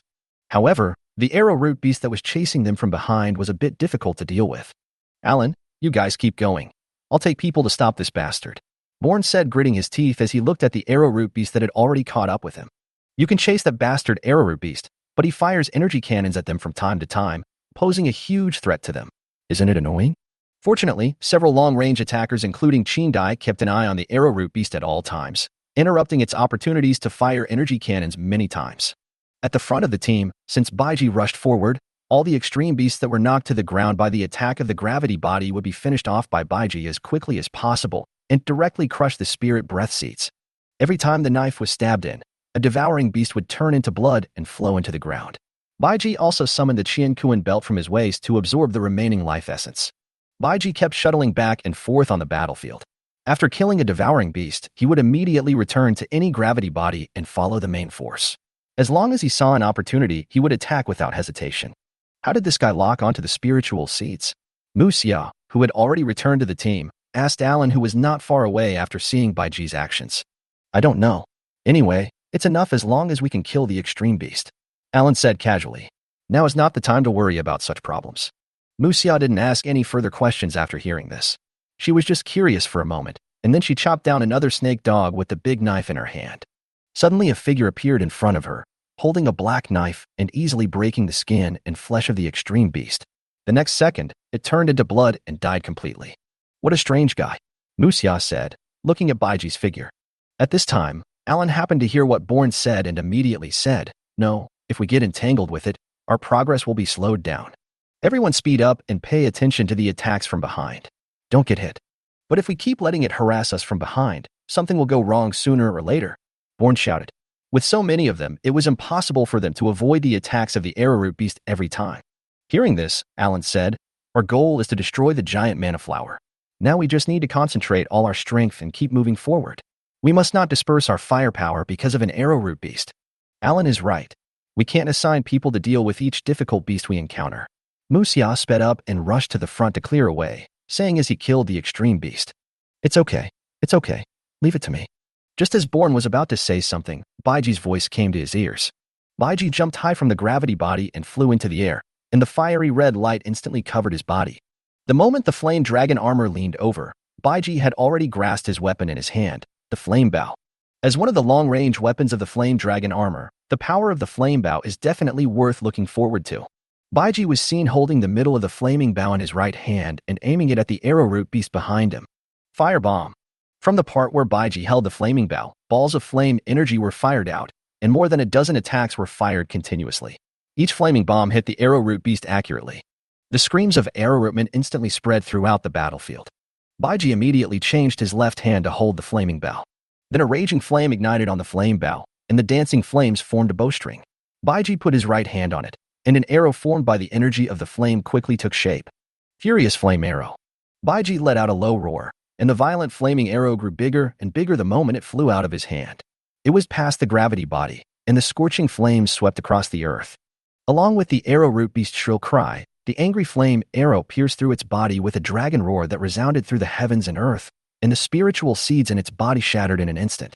An evolved beast of the metamorphosis species just died without even making any effective counterattack.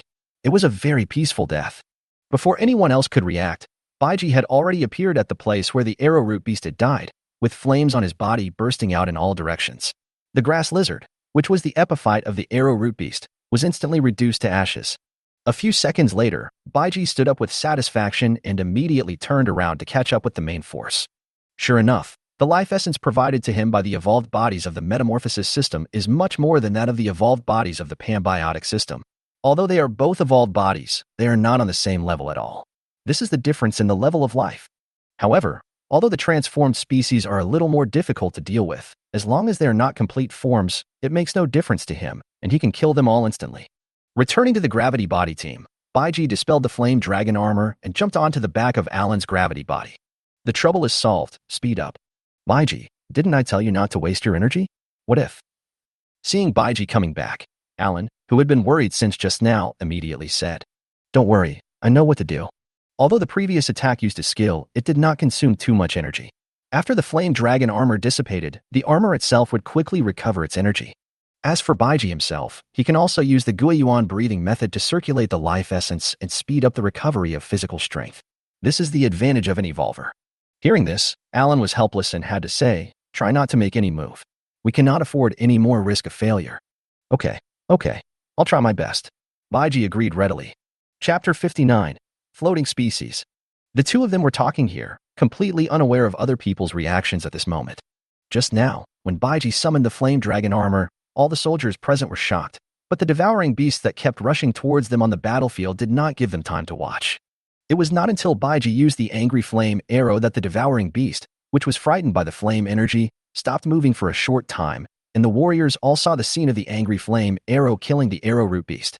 At this moment, everyone's heart was extremely excited. "Brother Baiji, you are so awesome." The first one to shout out was Bourne. "This is the first time I've seen an evolved, transformed species die so peacefully," Wei Xiong also said, looking in the direction of Baiji.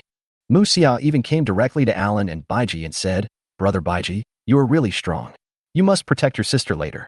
Hearing this, Baiji smiled awkwardly. "Mu Xia, what do you want to do?" Chi Dai, who was in the center of the team, suddenly shouted loudly. "Don't even think about targeting Baiji." Holding the super electromagnetic cannon in her hand, Chi Dai shouted loudly into the communication channel, scaring everyone around her. "Don't be so stingy, Sister Chi Dai. Aren't we good friends? Good things should be shared." Although Mu Xia was talking to Qing Dai, he had already rushed out. Baiji listened to the two women bickering in his ears, smiled bitterly, and said to Alan, "How far is it to the giant manna flower? There is still 5 kilometers to go. Speed up, solve it sooner, and go back sooner." Since entering the ecologically dense area, more and more extreme beasts have surrounded the gravity body team. Although most of the extreme devouring beasts in the periphery have been led away by the ordinary warriors of the hunting group, there are even more numerous extreme devouring beasts in the inner circle. When the gravity body team was less than 1 kilometer away from the canyon where the giant manna flower was located, nearly 1,000 extreme beasts had gathered around them. Even in addition to the pangenes and metamorphic species, there are also rare planktonic species. Planktonic species, as the name suggests, this kind of beast can float in the air. It is an anti-gravity beast, but the floating height generally does not exceed 100 meters. The one in front of me has a flat body floating in the air like a disc, with a long tail dragging behind it, and the whole thing is fluttering in the wind like a kite. And in its belly, a face that looked very similar to that of a human was smiling at the people in the hunting group, which made people feel a little cold in their hearts. Its huge body showed everyone that it was an evolved floating species. It's the ghost ray. How could it appear here? This shouldn't be the area where it moves around. Could it be attracted here by a new ecologically dense area? Looking up at the ghost ray in the air that was almost 25 meters in diameter, everyone was stunned. This was something they had never expected. Not only ghost ray, evolved calyxmon, evolved bat-faced calyxmon, evolved snakegrass mon, evolved stomon. They are all transformed species. In addition to these, in the very center, a nearly 50-meter-tall extreme beast was constantly spreading pollen with the help of a giant manna flower. It's arachnamon, the perfect arachnamon. These pollens can accelerate the spread and erosion of manna ecology and greatly promote the formation of ecologically dense areas. Baiji looked around and saw no other complete forms. This was good news. "Everyone, it's time for the final battle," Alan suddenly shouted loudly to everyone. At this time, Baiji walked up to Alan and said, "Hold back these extreme devouring beasts, fight and retreat at the same time. No one must be injured, or it will activate the Shirong." Having reached this point, it is no longer appropriate for Baiji to hold back his strength. After Baiji finished speaking, a red light flashed on his body, and the next second he jumped up and flew high into the air. Looking down at the manta ray at his feet, its appearance reminded Baiji of a marine creature, the devilfish. As if it had sensed the danger, the ghost ray suddenly roared, making an extremely unpleasant and harsh sound. At the same time, a big mouth in the manta ray's abdomen opened and fired a beam of energy at the gravity bodies on the ground. The gravity bodies below immediately scattered upon seeing this, and the beam of light fell to the ground, creating a large charred pit. Immediately afterwards, electric currents began to flow through his body, converging towards the bulge on his back. Then a strong electric current was emitted from the back of the ghost ray, and its target was the white hyacinth in the air. Baiji fell quickly from the air towards the ghost ray. Facing the electric current emitted by the ghost ray, he turned around slightly and avoided it. The electric current that passed by Baiji turned a corner and fell again from behind. Baiji noticed it but didn't care at all. The flaming knife in his hand was already flaming, and he was falling even faster. All everyone saw was a ball of fire falling rapidly from the sky, directly creating a huge hole in the huge body of the demon ray. The flames fell to the ground. Baiji slowly stood up, and the surrounding beasts retreated one after another. After losing the spiritual breath seed, the ghost ray's huge body only lasted for a moment before turning into blood and falling from the sky. The huge skeleton fell to the ground, and the dust it raised covered the white hyacinth. Seeing that the most troublesome ghost ray had been killed by Baiji, Alan immediately shouted into the communication, "Everyone in the hunting team, open fire. Muxia, I leave the stone beast to you." Hearing this, Muxia looked at the huge, wriggling ball of flesh not far away and said, "Shield hunting group, follow me. Wei Xiong, the snake grass beast is yours. Crazy rhino hunting group, kill that calyx beast. Follow me and kill." After receiving Alan's instructions, Wei Xiong led his North Wind hunting group and rushed out shouting, "Brothers, let's let that beast know how powerful we are and smash its olfactory shield," Warren said excitedly. The calyx beast in the distance stood with its hands on its hips and laughed at them unpleasantly, which really made him feel sick. After assigning opponents to the other 3 hunting groups, Alan, holding a psychic broadsword in his hand, rushed towards the bat-faced monster in front of him. The serious hunting group, follow me. Chapter 60, Complete Flower Spider Beast. A few hundred meters away from the giant manna flower, each hunting group was fighting fiercely with an evolved form of the metamorphosis species, trying to stay away from the canyon as much as possible to avoid getting hurt and attracting the Shirong. If it was just one beast, they would have killed it many times over. Unfortunately, this is not an arena, and there are already 2,000 extreme beasts surrounding the entire densely populated area.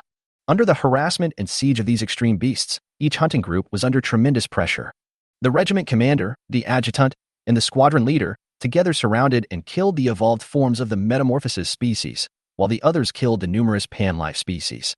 Every battlefield follows this pattern. The most difficult thing about fighting against the metamorphosis species is that their means of attack are different from those of the panbiotic species. In addition to its powerful body capable of close combat, it also has energy cannons, energy beams, poison gas and venom, tentacles and vines. In short, all kinds of messy attacks are enough to give the hunting team a headache. What's more, they were surrounded by a large number of extreme beasts. Looking at the stone beast in front of him, Mu Xia's eyes were full of irritation. The snakes, dogs, ground roars, spotted flies, and ground salamanders that kept coming around him. There are also fleshy flowers epiphytic to the stone beast, which also prevent Mu Xia from getting close to the stone beast. The entire shield hunting group, with more than 30 gravity bodies, had no chance of killing the stone beast. Only some scattered attacks fell on the stone beast's olfactory shield. The situations on several other battlefields were surprisingly similar to that on Mu Xia's side. Under the restraint of a large number of extreme beasts, several evolved forms of the metamorphosed species attacked the hunting group leisurely. Soon, an unfavorable situation arose in the hunting group. Some were rushed to the ground by the devouring beasts, some were entangled by the vines shot by the spotted flies in the chaotic battlefield, and some were hit by the energy bombs of the earth roar. Fortunately, the comrades around him provided timely support and no casualties occurred. Chi Dai and a dozen long-range attack gravity bodies were in the center of several battlefields, constantly providing support to various places. Once any place was in crisis, they would immediately launch a concentrated fire attack. On the side of the stone beast, Mu Xia said to his adjutant with a ruthless heart, "Cover me. I'm going to break its olfactory shield." As he spoke, Mu Xia once again aimed the psychic cannon in his left hand at the stone beast. The stone beast is more than 20 meters tall and has a body that is wrapped up in a ball. There are several flesh holes on its body, which will spray out sticky liquid from time to time. If these liquids fall onto the gravity body, they will quickly corrode and destroy it, causing everyone in the shield hunting group to be extremely careful, fearing that they will be hit by these highly corrosive liquids by accident. In addition, the outer armor of the stone beast can shoot out sharp scales at such a fast speed that it is difficult to defend against. What makes it even more difficult to deal with is that the mouth of the stone beast is completely covered by its armor and is only exposed when launching an attack. Because of this, it is impossible to judge when this guy will fire the energy cannon, leaving people with extremely short reaction time. Mu Xia's gravity body rushed towards the stone beast under the cover of firepower, and her psychic sword killed one extreme beast after another that tried to obstruct her. Rolling and jumping, Mu Xia nimbly dodged the stone beast's venom and scale attacks. She quickly approached the stone beast. At this moment, a snake dog quietly appeared beside her. Mu Xia, who had just landed, had no time to react and was about to be knocked down by the snake dog. Bang! An electromagnetic cannon accurately hit the snake dog's neck. Mu Xia did not stop at all and continued to approach the position of the stone beast. "Be careful. I can't always help you in time." Qingdai's cold voice reached Mu Xia's ears. Hearing this, Mu Xia didn't reply, but just smiled. This little girl is still holding a grudge against me for flirting with her man. A few seconds later, Mu Xia had successfully rushed to the front of the stone beast. The gravity body jumped high and fired the psychic cannon at the stone beast. Mu Xia used the powerful recoil to fly directly back to the shield hunting group. The olfactory shield of the stone beast was also greatly damaged by this attack and was almost on the verge of breaking. At this time, Baiji had already penetrated deep into the cliff above the canyon. The giant manna flower stood in the middle, and its huge body of more than 100 meters rushed out of the canyon. On the cliff opposite Baiji was the fully grown flower spider beast. Hearing the sound of artillery fire behind him, Baiji knew that the hunting team was in a very bad situation, and there was no time to waste. Baiji jumped directly into the canyon and headed straight for the root of the giant manna flower. Although its core would not reveal flaws now like when it evolved, Baiji believed that if he zoomed in close to it, he could definitely destroy it. The flower spider on the cliff stopped releasing pollen the moment Baiji jumped down. It jumped down immediately afterwards. The flower spider beast, which was nearly 60 meters in size, fell into the canyon. The huge vibration it produced was like an earthquake, and huge rocks kept sliding down from the cliffs. Looking at the flower spider beast standing in front of the root of the giant manna flower, Baiji tightly gripped the flame sword. This was the first time she had encountered a fully formed extreme devouring beast, and she didn't know to what extent the other party could fight her. Unlike the Lord-level poisonous dragons he had encountered before, Baiji was basically at a disadvantage in front of the poisonous dragon, and it was impossible for him to kill it. However, Baiji thought that maybe he could give it a try for the complete form in front of him. The flower spider beast didn't have any special means of attack, and its defense was low. Now, facing any extreme beast below the complete form, No matter what species it is, Baiji can kill it easily and happily. Let this flower spider beast become the first complete form in his hunting territory. Chapter 61. Successfully destroyed. This thought flashed through Baiji's mind, but he did not launch an attack immediately. Instead, he took a deep breath and his figure disappeared from the spot in an instant. His first target was of course the giant manhwa flower, and then he would kill the flower spider beast. Flame dance. The flaming knife was waving continuously in Baiji's hand, and his figure had appeared under the flower spider beast. After dozens of strikes, not only was the olfactory shield broken, but the several slender legs of the flower spider beast were all chopped off by Baiji, and the flower spider beast fell directly to the ground. However, she spit out an energy bullet directly at Baiji. Before the mission began, Baiji had already learned that as the companion beast of the manhwa flower, the flower spider beast had very limited means of attack. Its role was merely to spread pollen and accelerate the spread of the manhwa ecosystem. Similar to most panbiotic species, flower spider beast only has the ability to fire energy cannons after becoming a complete form. Before that, it can only rely on its powerful body to attack enemies. Of course, the pollen of the flower spider can also be considered a means of attack, but it is useless to Baiji. Baiji jumped up lightly, dodged the energy bomb, turned around and looked at the giant manhwa flower. Through the magnetic field of the armor, Baiji could easily lock onto the opponent's core position. Instead of continuing to fight with the flower spider beast, a huge kill calligraphy appeared in the air, and the flame energy gathered on the flame sword. At the same time, when Baiji and the flower spider beast were fighting, all the extreme beasts outside the canyon received the signal from the flower spider beast. Every extreme beast instantly felt as if they were facing a formidable enemy, and they all rushed towards the canyon like crazy. The people in the hunting group immediately became anxious upon seeing this. They couldn't let them disturb Baiji, especially these evolved forms of the metamorphosis species. Tie these guys up and bought some time for Baiji, Alan shouted. In the canyon, the flower spider beast with a broken leg was completely unable to stop Baiji's actions. Even though its legs were recovering quickly, it still couldn't catch up. With the flaming knife at his side, Baiji's breathing became extremely steady at this moment. He mobilized all his strength, and this strike must be the strongest. Demon Sealing Slash. Baiji launched this terrifying attack in an instant, mobilizing almost all the strength in his body to launch the Demon Sealing Slash, which was 100 meters in size. The giant manhwa flower was cut off in an instant, and the core was destroyed without any surprise. The flaming blade did not dissipate immediately after cutting off the giant manhwa flower, but flew up into the sky along the canyon. The canyon seemed to be torn apart, leaving deep gullies on both sides where the Demon Sealing Slash passed, and the remaining flames in the gullies were still burning. The chopped-off boulders on both sides fell into the canyon along with the giant manhwa flower. Success. Brother Baiji succeeded. Seeing the giant manhwa flower fall down, Alan shouted excitedly. Everyone, go all out and take out these big guys. Baiji fled from its original position as soon as the giant manhwa flower was destroyed, and a copy of the word fire appeared right above the flower spider beast. Without leaving any chance for the flower spider beast, all the energy of the fire calligraphy was gathered into one hand. Baiji did not disperse the energy of the fire calligraphy in his hands.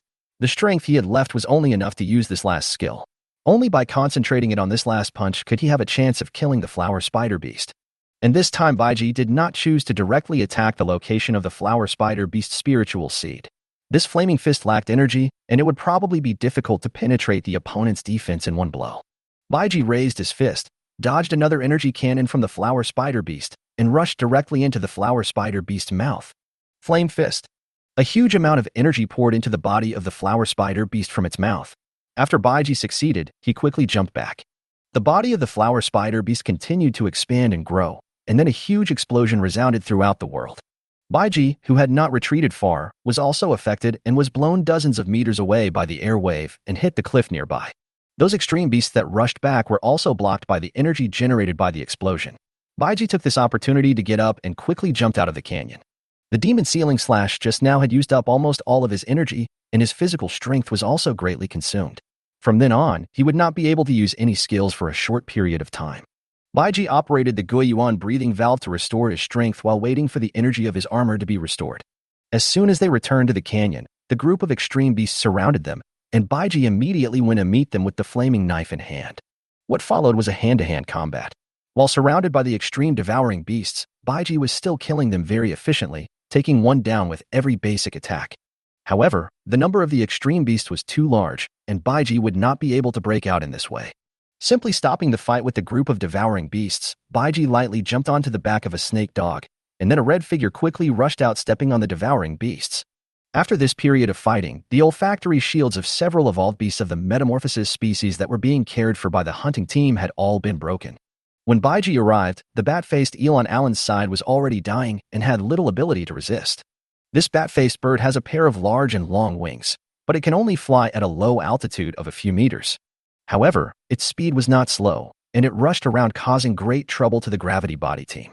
Baiji looked around and found that almost every hunting group had gained an absolute advantage in just a few minutes. Seeing that Baiji had broken out of the encirclement, Alan immediately accelerated the pace of the attack. Bat-faced he soon fell to the ground, unable to move, and had no breath. Wait a minute. Leave it to me at the end.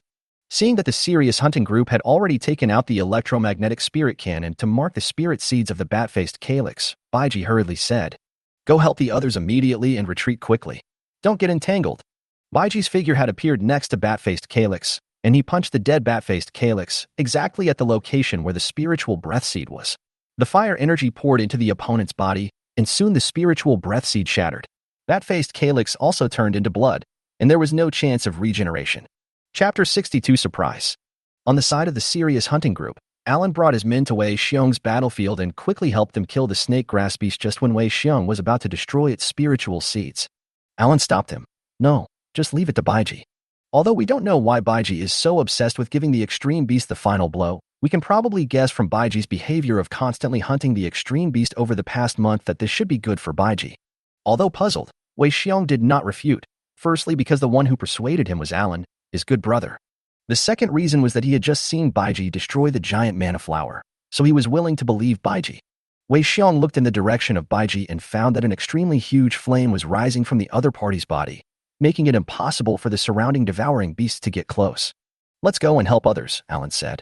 When they arrived at Musia's side, the shield hunting group had already completed the killing of the stone beast and was also only one step away. He stopped Musia again in the same way.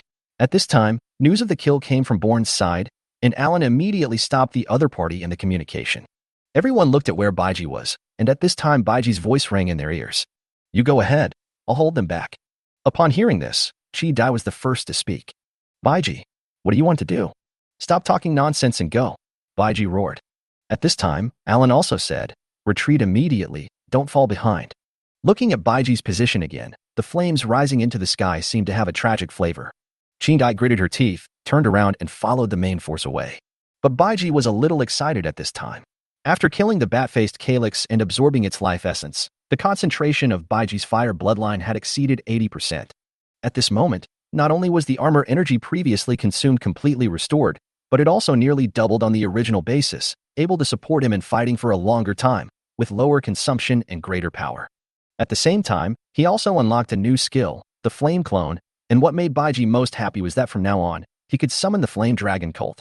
The hunting group had just left not far when everyone heard Baiji's long howl to the sky through the communication. Baiji fully stimulated its own huge life source, attracted the attention of all the extreme beasts, and escorted the hunting group's retreat. Flames shot up into the sky, and fire dragons circled around Baiji. The next second, they roared and rushed towards the extreme beasts in all directions. The power of the fire tornado was demonstrated at this moment. Wherever the fire dragon went, the beasts were burned to ashes and their corpses were scattered all over the ground. At the same time, they also took away those mutated species' evolutionary bodies that were killed by the hunting group and had no time to regenerate. Looking at the group of extreme devouring beasts that had surrounded him, Baiji really wanted to capture them all in one fell swoop. However, the extreme beasts are not creatures without any intelligence. Under the attack of the fire tornado, they have realized that the guy in front of them is even more monstrous than them. The first to escape were the evolved guys.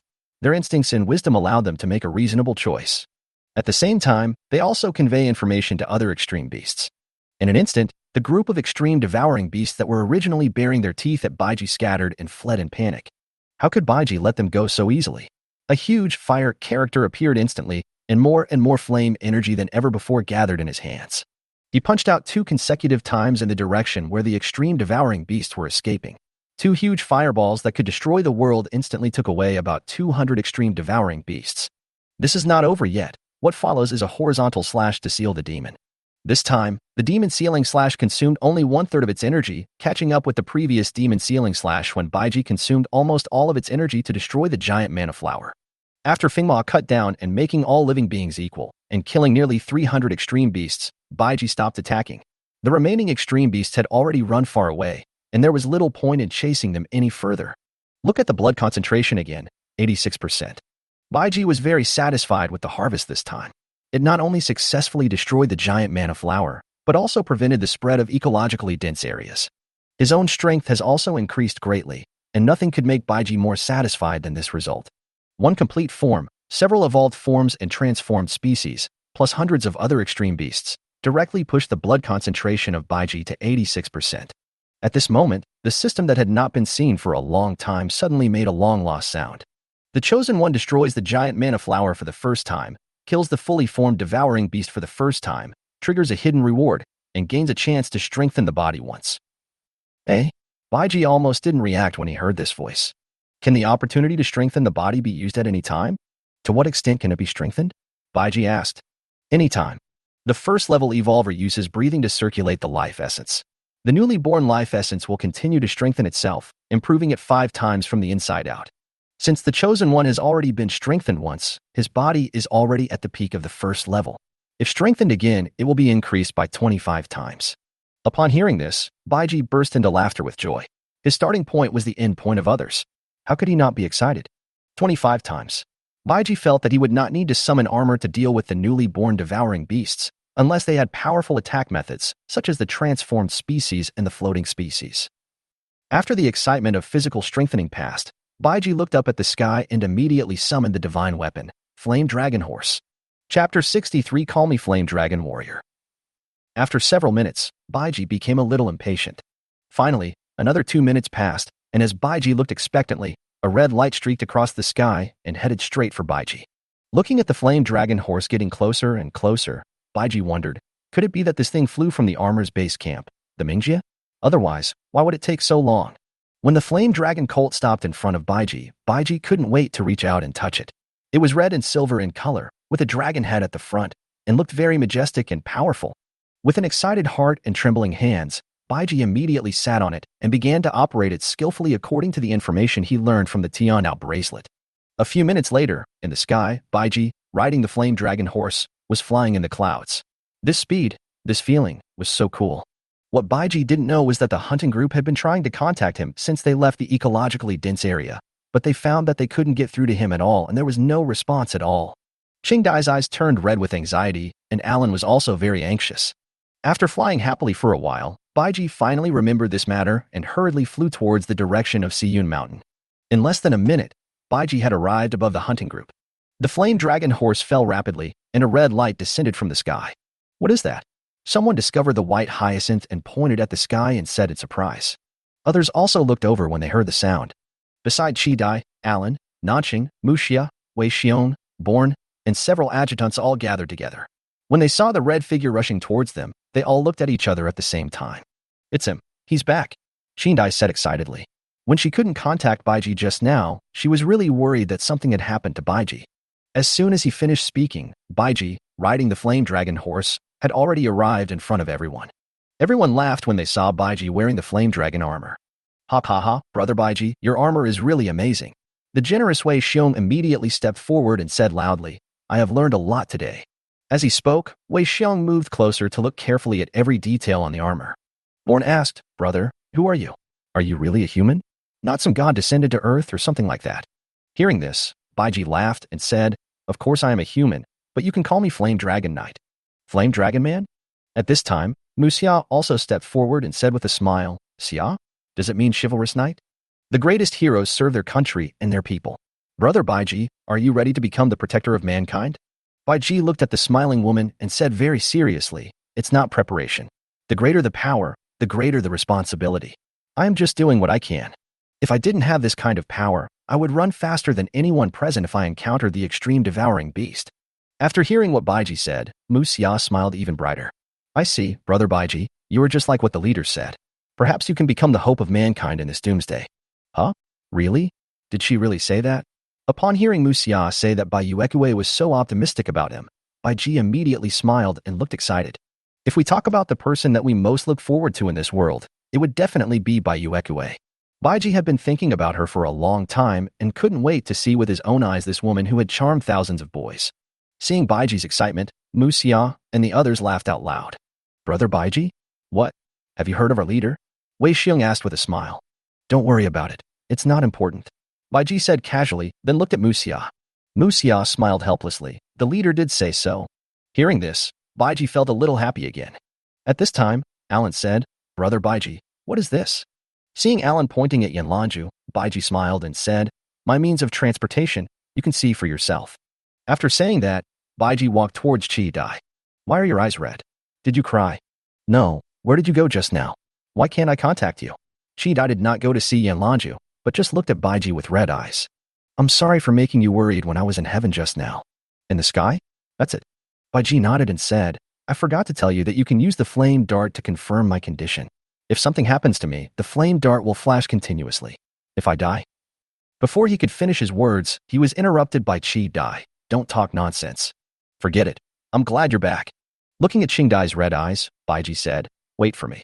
Back to the Flame Dragon cult, Alan and the others gathered here to admire the Flame Dragon cult, something that was beyond their understanding. Have you seen enough? Is it time to retreat? Baiji jumped onto the Flame Dragon cult, scaring everyone. Ha ha ha, Brother Baiji, if you have the chance you must come to our Northwind Hunting Group base. I will treat you to a drink. Wei Xiong had already started to target Baiji. After chatting with Alan for a while and learning that Baiji went hunting for the extreme beast every day, Wei Xiong had an idea. Could he ask Baiji to help them clear out the extreme beast near the base? Why go to the Northwind base? Come to our ecstasy. Morn followed closely and made an invitation. As expected, Muxia also said, Brother Baiji, sister is waiting for you at the Weidun base. Facing the invitation of the three people, Baiji also responded politely with a big smile, and then said, See you next time, everyone. After saying that, the flame dragon horse rose to a higher altitude and flew in front of Qing Dai. Baiji lifted Qing Dai onto the flame dragon horse and said to Alan, We're going back first. Watching Baiji taking Qing Dai away, Alan wanted to say that this was against the rules, but the words couldn't come out of his mouth. It would be better to forget about discussing rules with this person. Afterwards, Alan said goodbye to Muxia, Wei Xiong, and Born, and the hunting groups left in different directions. Chapter 64. Physical Strengthening. Well. Above the clouds, Baiji and Chi Dai were flying aimlessly at high speed, while Chi Dai, who was sitting behind them, screamed loudly with excitement. Slow down. It's too fast. What? Too fast, too fast. Baiji slowed down upon hearing that, and Chi Dai breathed a sigh of relief and opened her protective mask. The wind was very strong in the sky, and Qing Dai's beautiful aqua blue hair was fluttering in the wind. Baiji, are you going to leave the Tianlang base? Chi Dai suddenly asked. Baiji was stunned for a moment, then said, Well, it should be in these few days. Why? Hua spoke, but did not get an immediate response. After a while, Qing Dai said, After this mission, the headquarters base should invite you over. If you encounter any danger outside, you must run away immediately. Don't try to be brave. Got it? Baiji felt very happy after listening to Qing Dai's advice. He smiled and said, Don't worry. I am very afraid of death. Anyway, Mayumi and I are waiting for you at the Sirius base. If you dare not come back, we will. So what? Baiji asked. I'm ignoring you. Hearing this, Baiji laughed a few times and said, Don't worry, I can't bear to leave you too. I will definitely come back often. That's fine. I'll trust you for now. After saying that, Qing Dai leaned on Baiji, but this picture looked a bit strange no matter how you looked at it. A gravity body leaning on the flame dragon armor, there was no romantic feeling at all. After returning to the Sirius base, Baiji said hello to Qing Dai and returned to their rooms. At this time, Alan and the others were probably still on their way back, so Qing Dai went to Mori's office first to report on the mission. In the room, Baiji couldn't wait to lie down on the bed and use up the opportunity to strengthen his body that he had just obtained. At the very beginning, Baiji clearly felt that the life essence in his body began to circulate wildly. His body gradually became stiff and hot, and a tingling sensation gradually appeared. This time the body strengthening is different from the first time. This time it is directly increased to 25 times the strength and takes longer. Baiji felt the changes in his body as time passed by little. An hour later, Baiji was soaked all over and the bed was also soaked with sweat. He clenched his fist lightly and stood up, as if every cell in his body was filled with explosive power, and even his height soared to 195 centimeters. Baiji looked at the clothes that no longer fit him, took them off with a wry smile, took a shower, and changed into clean casual clothes. Afterwards, Baiji changed into a new set of bedding, then sat on the edge of the bed and began to practice breathing techniques. After a month of practice, Baiji has been able to maintain the state of returning to origin for a considerable period of time. And he can practice the second level of breathing techniques during battle, so that under the circulation of life essence, he can restore his consumed physical strength while fighting, so that he can always stay in the best condition. After practicing for a while, Baiji discovered the problem. His current physical strength had reached the limit of a first-level evolver, and he could no longer use the newly born life essence to improve himself. But Baiji had no idea what to do next. Should he be promoted to a second-level evolver? Baiji didn't get any information about this from the system, so it seemed he needed to find a way on his own. The simplest thing Baiji could think of was to go directly to Baiji. Their research on evolvers might have some information in this regard. She didn't know how much Baiji knew from ancient history. Since there was no further improvement in his practice now, Baiji simply stopped practicing. That night, when Baiji came to Mori's office, Alan and Nanxing were also there. As usual, Baiji sat aside by himself, and Mori and his companions did not try to avoid him. They discussed the next mission plans in front of Baiji. After listening for a while, Baiji understood that although the giant mana flower had been destroyed, the ecologically dense area that had been created would not disappear. The mission of the Sirius base for the next long period of time will be to hunt down the extreme beasts there and destroy those mana plants. After they finished discussing, Mori looked at Baiji with a smile on his face and said, "Baiji, it's a good thing you were with us on this operation, otherwise I don't know what would have happened." "I was right. You are an excellent young man." Listening to Mori's words and looking at the uncontrollable smile on his face, Baiji asked, "Do you still need my help with the next operation?" No, just leave it to us." Alan walked over and sat next to Baiji and said, "In that case, I might have to leave." "Leave? You want to leave?" Mori stood up in surprise. "Well, I have something to do." Hearing this, Mori frowned and said with some embarrassment, "If you want to leave, I won't stop you, but the leader at the headquarters base said that she will come to pick you up in person after this mission is over." "You come here in person? You think so highly of me?" Baiji was surprised. He knew that he had helped the humans on the ground. Both the evolution of humans and the development of biological armor were inspired by him. However, he was still somewhat surprised that Baiji was coming in person, yet at the same time, he also felt somewhat excited. "Of course, you are now 10 times more important than all of us combined." Chapter 65, Leaving the Sirius base. Hearing this, Baiji thought about it carefully and said, "There is no rush for this matter. Please reply for me. I have something else to deal with. After finishing, I will go to the headquarters base by myself." Although Baiji couldn't wait to meet Baiji, whom he had been thinking about for a long time, there was one thing he had to confirm first. The Lighthouse has now arrived on this continent, so we must first find out what the current situation is on it and whether the events he knows about have begun. If possible, he hopes to prevent some incidents from happening. When they heard Baiji say that there were still things to deal with, the 3 people in the room had strange expressions. As expected, this guy is definitely not simple, Mori thought to himself. If it were a month ago, Mori would definitely be extremely wary of Baiji, but now, he no longer has such an idea. With a sigh, Mori said, "Okay, I can help you get back to the headquarters, but when are you going to leave?" "Well, let's do it the day after tomorrow. The sooner the better.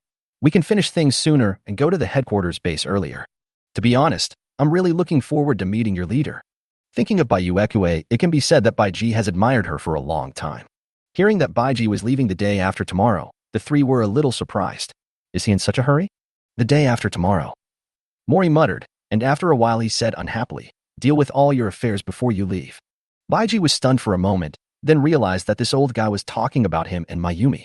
He was the future father-in-law, and he couldn't afford to offend him. The next day, Baiji took Mayumi and Chi-Dai out of the Tianlang base for the first time and played everywhere in the sky and underground. At night, a group of acquaintances from the Tianlang base held a simple farewell banquet for Baiji. From the beginning to the end, Mayumi and Chi-Dai were in a bad mood. Buck, on the other hand, kept talking to Baiji and told him to go to the headquarters base as soon as possible so that he could study the flame dragon armor. After seeing these people off, Mayumi and Chi-Dai looked at Baiji with reluctance on their faces. Baiji walked up to them, stroked their heads and said, "It's not like I won't be back. You guys stay here. I'll come back to visit you whenever I have time." Mayumi didn't say anything, but just hugged Baiji tightly and leaned on him with one arm. Chi-Dai handed the flaming dart that Baiji had given her to Baiji and said, "I'll give this back to you." Looking at the flaming dart in her hand, Chi-Dai's thoughts were a little complicated. She really wanted to keep the flaming dart so that Baiji could return to the Sirius base anytime and anywhere. But she also knew in her heart that the loss of a flaming dart would definitely have an impact on Baiji's strength. Baiji took it, looked at the 2 women's red eyes, raised his hand and condensed 2 balls of pure flame energy. Under the surprised gazes of the 2 men, the flame energy quickly merged into their brows. "What is this?" Mayumi said, touching her forehead. Then she saw a flame symbol appear on Chi-Dai's forehead. "Hey, Sister Chi-Dai, your forehead. Hearing this, Chidai also looked at Mayumi and saw the flame symbol on her forehead. Both of them looked at Baiji in confusion. Baiji smiled and explained, "This is the power I sealed in your body. It can also protect you on my behalf when you are in danger. It has a similar effect to the flame dart." Hearing this, both girls showed happy expressions on their faces. After staying in Baiji's room for a while, Mayumi left reluctantly, but Chidai stayed. Although it was not the first time that a single man and a single woman were in the same room, Chidai was particularly nervous today. When Baiji saw Chidai's appearance, he suddenly understood something. "Well, how about some wine?" Baiji took out a few bottles of wine and put them on the table. "Wine? I haven't even drunk it," Chidai said in a low voice. "Where in this world can you drink wine? Most people probably don't even know that there is such a thing. Try a little?" Chidai nodded and hummed softly. The two sat on the bed, drinking and chatting.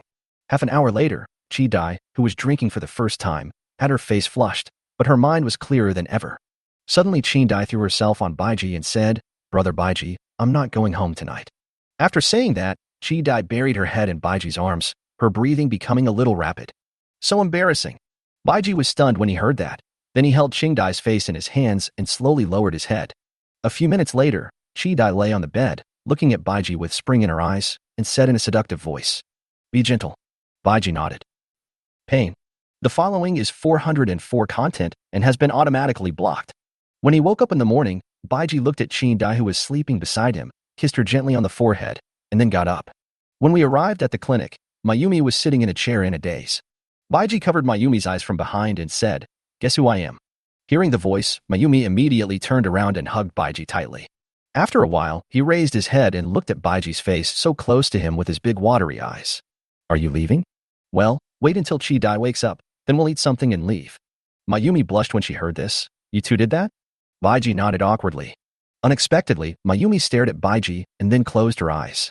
Seeing her like this, Baiji stroked Mayumi's head with one hand, gently put his other hand around her waist, and gently kissed Mayumi's red lips. Shrinking in Baiji's arms, Mayumi trembled all over. After their lips parted, Mayumi raised her head shyly and said, "Bad guy." After staying in the medical center with Mayumi for a while, I calculated the time and thought Chidai should be waking up soon. The two of them returned to Baiji's room together and called Chidai to have breakfast together. Under the two people's reluctant gazes, Baiji left the Tianling base. Above the Sirius base, Baiji sat on the flame dragon horse and looked down at the place where he had stayed for a month. He felt a little reluctant to leave. There were people who missed him here, and there were also people he missed. It won't be long. We'll see each other again soon. Baiji thought about it, looked up into the distance, chose the direction where he had seen the lighthouse before, and flew over on the flame dragon horse. Chapter 66, Spaceship Ruins. It has been 5 days since Baiji left the Sirius base, but he still hasn't found the lighthouse. Even though an energy magnetic field was used to cover an area of several kilometers in radius, no trace was found. However, a hunting team was discovered 2 days ago. After confirming that the other party was not dangerous, Baiji did not show up to help. The Gobi Desert was as uninhabited as before, and apart from manhwa plants and the occasional herd of extreme beasts, there were almost no other living creatures to be seen. After a few days, Baiji discovered many remains of buildings left by humans, but did not find anything useful from them. After coming out of the tent, Baiji stretched, packed up, ate something, and then left on foot. In the past few days, Baiji has been flying at low altitude in the flame dragon horse. If he encounters an extreme devouring beast, he will kill it. If he doesn't encounter one, it doesn't matter. As for finding a lighthouse, just let it be. Walking casually in the Gobi Desert, Baiji held the black dragon sword in his hand, which was the name given by Chidai. There were no extreme beasts around, and Baiji was chopping the manhwa plants on the roadside out of boredom. With the black dragon sword in hand, no grass can grow. If I had a black dragon knife when I was a kid, I would lose if there was a single intact rapeseed flower in the field. At noon, Baiji climbed up a hillside to take a good rest and have lunch, but as soon as he got up, he saw a huge spaceship wreckage in a valley not far away. Baiji was stunned and thought, "Oh my god, this can't be such a coincidence." Without even bothering to eat, Baiji immediately ran towards the location of the spaceship. With his current physical condition, his running speed is just like a speeding car.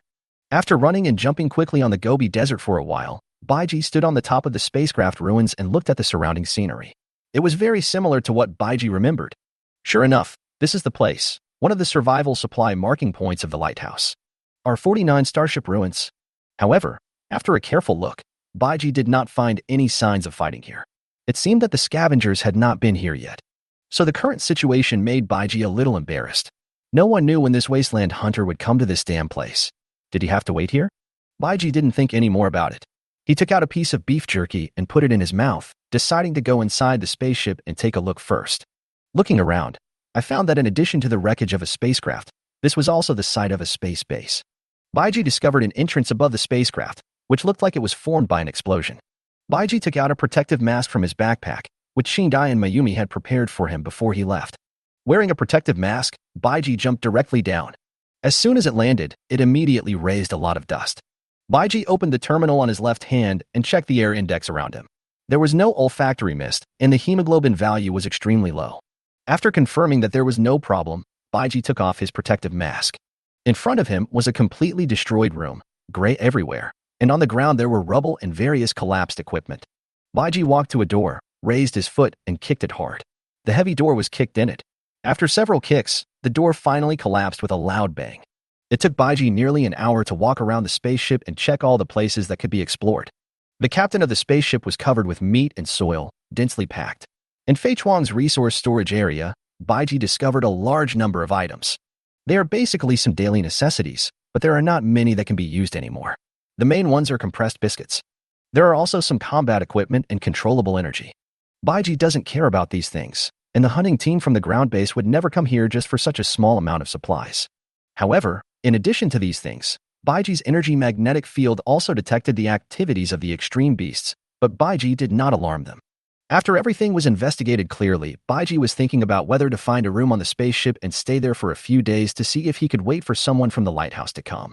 Who knew that there would suddenly be a huge explosion at this moment? Baiji was in a daze when he was startled. Is it the roar of the earth? Not likely. No way. What a coincidence. Is it a wasteland hunter? Could it be that I am really the one with destiny? Baiji was located right in the center of the spacecraft, and apart from the initial explosion, nothing else could be heard. Spreading out the energy magnetic field, Baiji immediately discovered the life reactions of a group of people. Every person and every living thing has a different life magnetic field, which can be clearly reflected in the detection of the armor energy magnetic field. At this time, among the team that had just come in, a man with long hair was holding a detector in his hand, frowning, and seemed a little confused. Captain, the magnetic field here is too strange. We can't detect anything. Be careful, don't be careless. The air index is normal, you can enter. A group of people armed with weapons carefully entered the cave that Baiji had just discovered. Behind these people was a group of people who had no weapons at all and were completely powerless. They carried various carrying tools and walked very carefully. Mark, this door. A woman with short white hair squatted in front of the door that Baiji had just kicked open, looking at the marks on it with some disbelief. These marks should have been left recently, the woman said as she observed carefully. Let me see. Mark squatted down, looked carefully for a while, and his pupils were stunned. These are footprints left by humans. When these words were spoken, everyone present was stunned. Captain, could it be that I am seeing things? How could there be people in a place like this? I think it was left by the extreme devouring beast. Hearing this, the long-haired man turned around and looked at the other person, as if he was looking at a moron. Does your extreme devouring beast wear shoes? This is clearly a shoe print, isn't it? Could it be a ghost? At this time, Mark stood up and said, Maching, take a picture of this shoe print. Everyone else, be alert, let's go in. After saying that, Mark walked in front. The whole team did not dare to make any extra noise and moved forward carefully. Mark, do you think that footprint really belongs to a human? Said the woman with short white hair, holding a submachine gun. At this time, Mark was also a little uneasy. If that mark was really a shoe print, it would indicate a huge problem. Mark was distracted and didn't respond to the questions from the girl next to him. Ran Bing, if there really are people on the ground, can we return to the ground and survive? Mo Chang on the side whispered. This. Ran Bing seemed to think about this possibility after hearing it and felt it was a bit far-fetched. Mo Chang, stop dreaming. Look at these monsters on the ground. If there were real people, they would have turned into dust long ago. Mo Chang turned around and glared at the person who spoke. Donnie, you know shit. People must have dreams, just in case they come true. TSK, my dream is to live smoothly until the day of my journey. Tang and I sneered at Mo Chang's naivety. At this time, Mark, who had already come to his senses, suddenly said, Okay, stop making trouble, search for supplies as soon as possible and leave here. Be careful not to touch the flesh and soil. Chapter 67, Saving Penny. As for Baiji, he was almost certain that the ones coming in were a team of wasteland hunters. I didn't expect that after I had been wandering around in this spaceship for an hour, someone would come outside. The problem facing Baiji now is how to appear in front of the Wasteland hunters in a reasonable and natural way. Is it going to be like the first time I met Alan and the others? That's not right.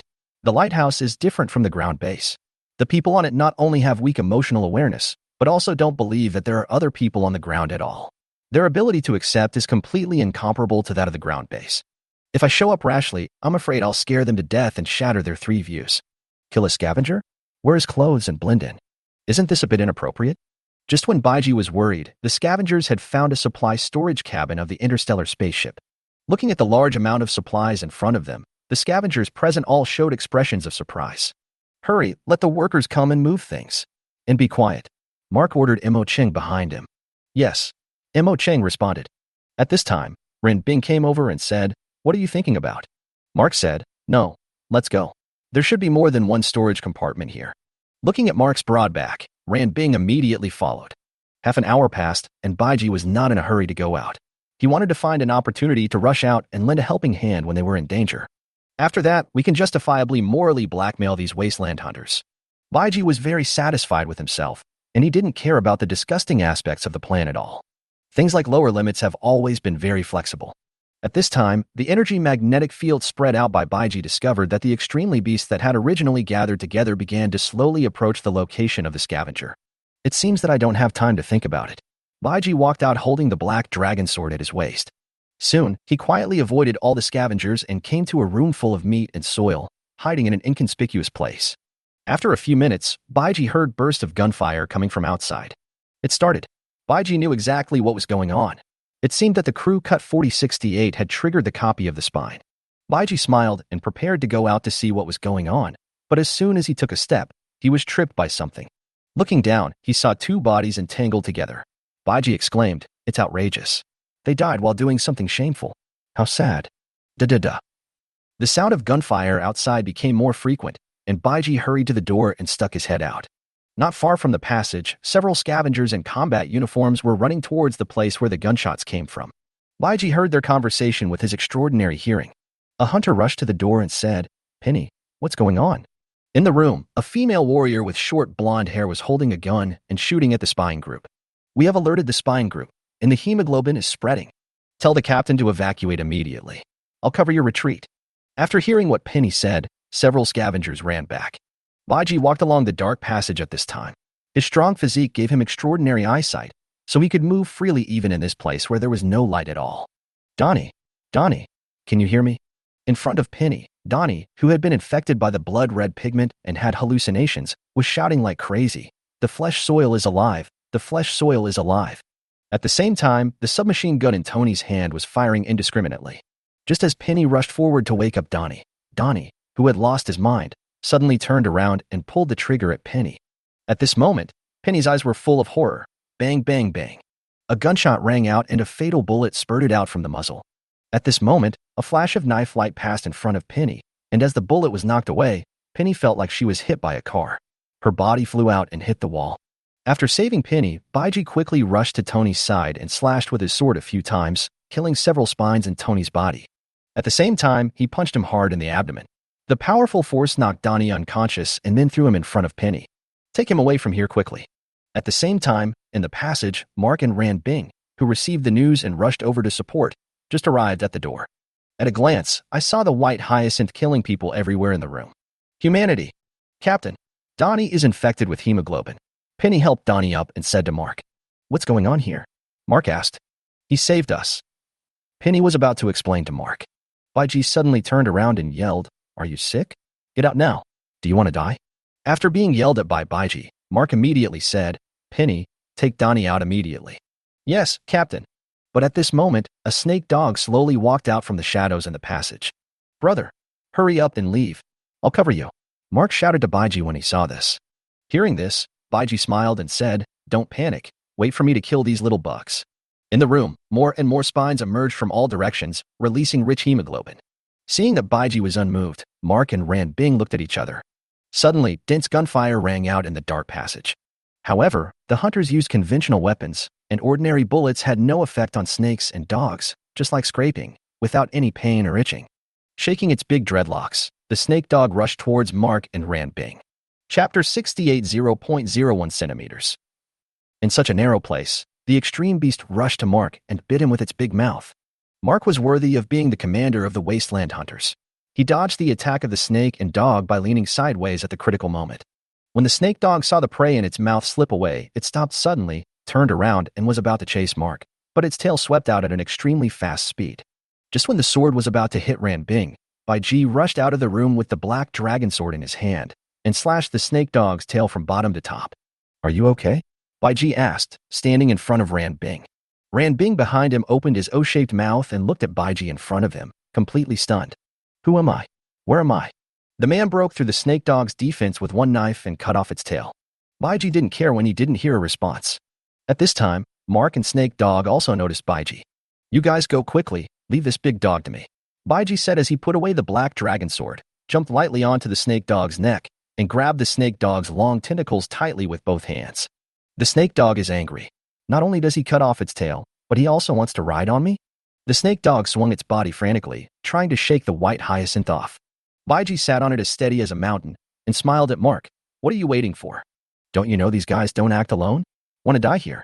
Hearing this, Mark immediately said, "We'll wait for you outside." "Ranbing, let's go." After the two men left, Baiji looked at the snake dog that was still struggling under him and punched it hard. "Let you move." Another punch. "Are you convinced?" After hitting the snake and dog many times in a row, they were both confused. This food was really powerful, but if they wanted to tame it, they would only dream about it. Seeing that the snake and dog were still resisting, Baiji stabbed the snake and dog into their bodies. "What? Are you still not convinced?" After Baiji finished speaking, he found that the snake and dog were not moving. "Hey, you're not twisting anymore? Do you still dare to move?" "Snake and dog, dare not move, dare not move." Baiji pulled out the black dragon sword and pulled the snake dog's tentacles to signal it to move forward. At this moment, the snake and dog had the strongest desire to survive in history, as if their IQ had increased in this instant. Seeing the snake dog walking forward obediently, Baiji smiled and said, "How shameless. You have to be beaten before you obey. But I never thought that the extreme devouring beast could actually be tamed. I really admire my own inspiration." The snake dog under Baiji. "Tamed? That's a naked threat. You may not believe it, but the knife was only 0.01 centimeters away from my spiritual breath seed." Outside the passage, just as Mark and Ranbing rushed out, more snakes and dogs ran out from another passage. "Pack the supplies. Evacuate urgently," Mark shouted loudly. A group of snake dogs behind them pounced on the scavengers frantically. "Why are you still standing there like an idiot? Provide fire support," Veteran Corey said to the frightened scavengers beside him. Suddenly, all the hunters raised their weapons and started shooting. "What's going on?" The fierce gunfire reached the ears of the troops on guard at the gate of Area C, and someone immediately asked, "It's the entrance to Area B. Support immediately." A masked woman with purple hair turned around and said. In Area B, a pack of snakes and dogs rushed into the scavenger hunts and started killing them indiscriminately. Most of the scavengers seemed to be frightened and didn't even know how to move. They just stood there and played. "Corey, Jeff, Erica, activate the gravity body quickly," Mark shouted as he ran. The three people who were called immediately turned around and ran towards the location of their respective gravity bodies under the cover of fire from other scavengers. When Baiji came out of the passage riding on the snake dog, there were already many corpses lying on the ground. "Damn, I've been with Alan and the others for too long and forgot that the Wasteland hunters are not a hunting group," Baiji exclaimed. Looking at the snakes and dogs in front of him, if any squadron of the serious hunting group was sent out, there wouldn't be any casualties. However, the scavengers were far behind in terms of combat experience and weapons and equipment, and facing such a situation would be a disaster. Baiji stabbed the spirit seeds of the snake and dog under him with a knife, then jumped up and shot out. His body, which was 25 times larger than that of an ordinary person, gave him monstrous speed. In a blink of an eye, Baiji had already rushed into the scavenger camp. With a flick of his hand and a slash of his knife, the two snake dogs lost their glands. He stabbed out with 2 quick cuts, destroying the spirit seeds. All this happened in just a few seconds. The hunters around were stunned, staring at Baiji, who looked like a god descending from heaven. They didn't even notice that the extreme beast had turned into blood and died completely. "What are you looking at? Get out of here. Do you want to die here?" Baiji roared. After a few people reacted, they turned around and ran towards the convoy. Although they were curious about who this person was, this matter was not as important as their own lives. Baiji then took a fancy to his snake dog and immediately chased after it. Wherever Baiji went, snakes, dogs, and horses were torn into pieces, and many hunters saved their lives. "Help me! Help me! Ah!" Suddenly, Baiji heard a cry for help not far behind him. Baiji looked back and saw a savage hunter being pinned down by a snake dog, absorbing his life essence. Whoosh! Baiji kicked his legs hard and flew out like a cannonball. The snake dog didn't even have time to react before the black dragon sword had already chopped off its head. Chapter 69. Head Pillar Mark. After destroying the spiritual seeds, Baiji looked at the people on the ground. Corey. He seemed to be still conscious, so Baiji quickly squatted down and helped him up, and then saw him less than 10 meters away. A gravity body was moving randomly as if it was having a seizure. Warning, unidentified, illegal operation. Hearing the sound coming from the gravity body, Baiji knew what was going on. It was Dust Dweller 4068, the guy with the flat head, who got into Corey's gravity body. Baiji ignored him and handed Corey over to other hunters before rushing out to kill again. At the same time, Jeff and Erica each got into the gravity body. Red-haired little lowly Erica, White Shark number 14, identity verification, ready to start. Jeff, White Shark 11, identity verification, ready. Boom. A snake dog crashed into Jeff's gravity body. The gravity body had not yet been fully activated and Jeff was unable to use his weapons, so he struggled to hold up the snake dog's mouth with both hands. Bang! A blue light flashed across the sky. It was an electromagnetic cannon. Ran Bing took the electromagnetic gun from the car and shot through the snake dog's neck from a high altitude. Then Ran Bing jumped a few times, changed his position, and aimed the electromagnetic cannon at the snake dog behind Mark. Seeing that the snake dog's bloody mouth was about to bite Mark, Ran Bing fired another shot, knocking the snake dog to the ground, and Mark successfully entered the gravity body. Weapons are being prepared. Please wait. A mechanical sound came from Mark's gravity body. Baiji also killed his way here at this time. There were still many devouring beasts left, almost 20 or so. After killing one with one sword, Baiji turned around and saw Mark controlling the gravity body and giving the devouring beast a headbutt like Tanjiro before the weapon was activated. The snake dog that was hit by the headbutt happened to hit Baiji.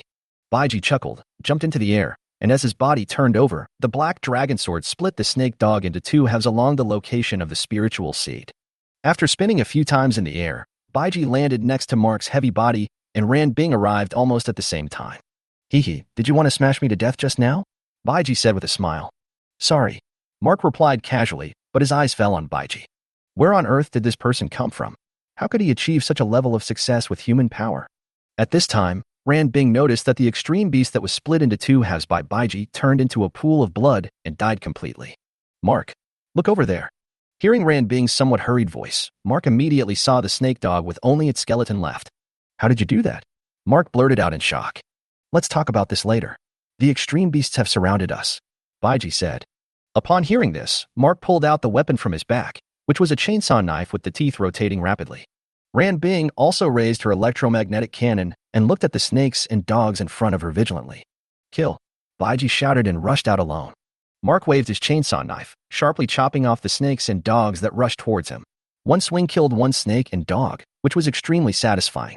Ran Bing's electromagnetic cannon was also extremely accurate. Every shot that hit the snake dog's neck could create a big hole. Baiji moved quickly on the battlefield. Now, without summoning the flame dragon armor, most of the newly born extreme beasts could no longer pose a threat to him. After swiftly getting rid of a snake dog, Baiji turned around and found a gravity body being knocked to the ground by several snake dogs. Get away, you monsters. Erica, who was knocked to the ground by the snake dog, looked at the snake dog and yelled loudly through the protective mask of the gravity body. The gravity body's limbs were also bitten by the snakes and dogs and were being dragged out desperately, looking like a lifelike being torn into pieces. Baiji rushed over immediately upon seeing this, and the pleasant sound of a knife rang beside Erica's head. First, he killed the snake dog that was pressing on Erica with a knife, and then Baiji fell on Erica's gravity body and took the place of the snake dog. Then he quickly killed the snake dog that was biting Erica's limbs. Erica suddenly felt her whole body relax, and Baiji's face suddenly appeared in front of her mask. Little girl, are you okay? Baiji said as he pulled Erica up using the gravity body. Hearing this, Erica was about to speak, but Baiji had already circled behind her and kicked the gravity body. Don't just stand there. Go fight. Erica staggered in the gravity body. When she realized what happened, the gratitude she had just felt for being saved by Baiji disappeared in an instant. Hello. Why did you kick my ass? Erica shouted angrily, but there was still a trace of Baiji behind her. On the convoy side, when Baiji appeared, he just saw 4068 controlling Corey's White Shark number 19 gravity body and pushing it hard behind a transport vehicle. Not far away, the snake dog was rushing towards the transport vehicle. Baiji bent his knees slightly and exerted force suddenly. The next second, Baiji appeared in front of the snake dog. He raised his hand and swung out with a knife, slashing diagonally. The sound of the knife was accompanied by the sound of flesh being torn, and the snake dog's head flew out and landed next to the transport vehicle at the rear. The Dust People porter in the car stared at the scene in a daze and was unable to come back to his senses for a long time. "Why aren't you leaving? You're waiting to die," Baiji said helplessly again. If he remembered correctly, he had said this several times today. Chapter 70, The Woman on the Shoulder of the Extreme Beast. At this time, 4068 and the gravity body just pushed the transport truck that was stuck in the soil out. The freed tire spun violently, and the transport truck immediately rushed out with White Shark number 19. "Who was that just now?" asked a dustman on the transport vehicle. "I don't know. I've never seen it. Too strong. Even without the gravity body, he's still this strong." Everyone was talking about it, but only a white-haired old man was looking at Baiji's figure in the distance, seemingly thinking about something. Seeing the transport vehicle out of trouble, Baiji turned to look at the purple-haired woman wearing a mask and holding a heavy machine gun in a terrain exploration vehicle next to him. "Hello." Baiji greeted with a smile. "Mo Chang, drive and catch up with the transport team." Glancing at Baiji, the purple-haired woman said to Mo Ching, who was in the driver's seat. Mo Chung shook his head vigorously to confirm that what had just happened was real and not a dream, and immediately put on a surprised expression.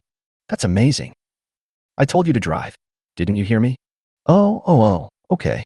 Mo Cheng stepped on the accelerator, and the car drove away after raising a cloud of dust. However, Mo Cheng kept glancing at Baiji through the rearview mirror. "Who is this person?" The purple-haired woman in the car looked at Baiji and said in a low voice.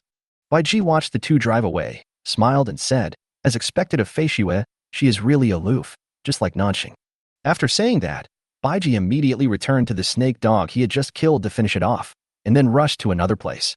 Soon, all the extreme beasts in this area were killed with the cooperation of everyone. Not surprisingly, Baiji destroyed all the spiritual seeds of these snakes and dogs, leaving them no chance to regenerate. "Captain, there are a lot of extreme beasts heading towards the convoy," Erica said anxiously as she controlled the gravity body to come here. Hearing this, Ranbing sat on a heavy motorcycle, twisted the accelerator a few times and said, "Time is running out, hurry up and catch up." After saying this, the heavy motorcycle took the lead. Seeing this, Baiji put the black dragon sword back into the scabbard at his waist, and then jumped directly onto the back of Erica's gravity body. "Little girl, give me a ride." Baiji knocked on Ericard's gravity body helmet and said, You, just wait for me." Erica didn't expect this man to jump on her back, but now is not the time to care about such things, so she didn't say anything more. The few of them quickly caught up with the departing convoy, and behind the convoy, there were several snake dogs following. After Ranbing shot down a snake dog clinging to the transport vehicle, he said, "My electromagnetic cannon is still charging. Leave it to me," Mark said, and then he rushed forward with his chainsaw knife at a faster speed. He killed the snakes and dogs one by one, and soon they were all killed. Baiji didn't go down to finish off the enemies, partly because there were only a few of them, and he didn't think much of them. The second reason was that, if he was right, the big guys would be here soon. Sure enough, after a while, a loud noise suddenly came from the left front of the convoy, and then the whole valley began to shake. Huge rocks slid down the hillsides on both sides of the convoy. At this moment, everyone saw a huge beast nearly 50 meters tall appear on the hillside. Under its skull-like face is a jaw that looks like animal armor, with 2 rows of huge gray-red bone spurs growing on its back, a huge vocal sac under its neck, and limbs that are very similar to those of humans. It's a megalodon.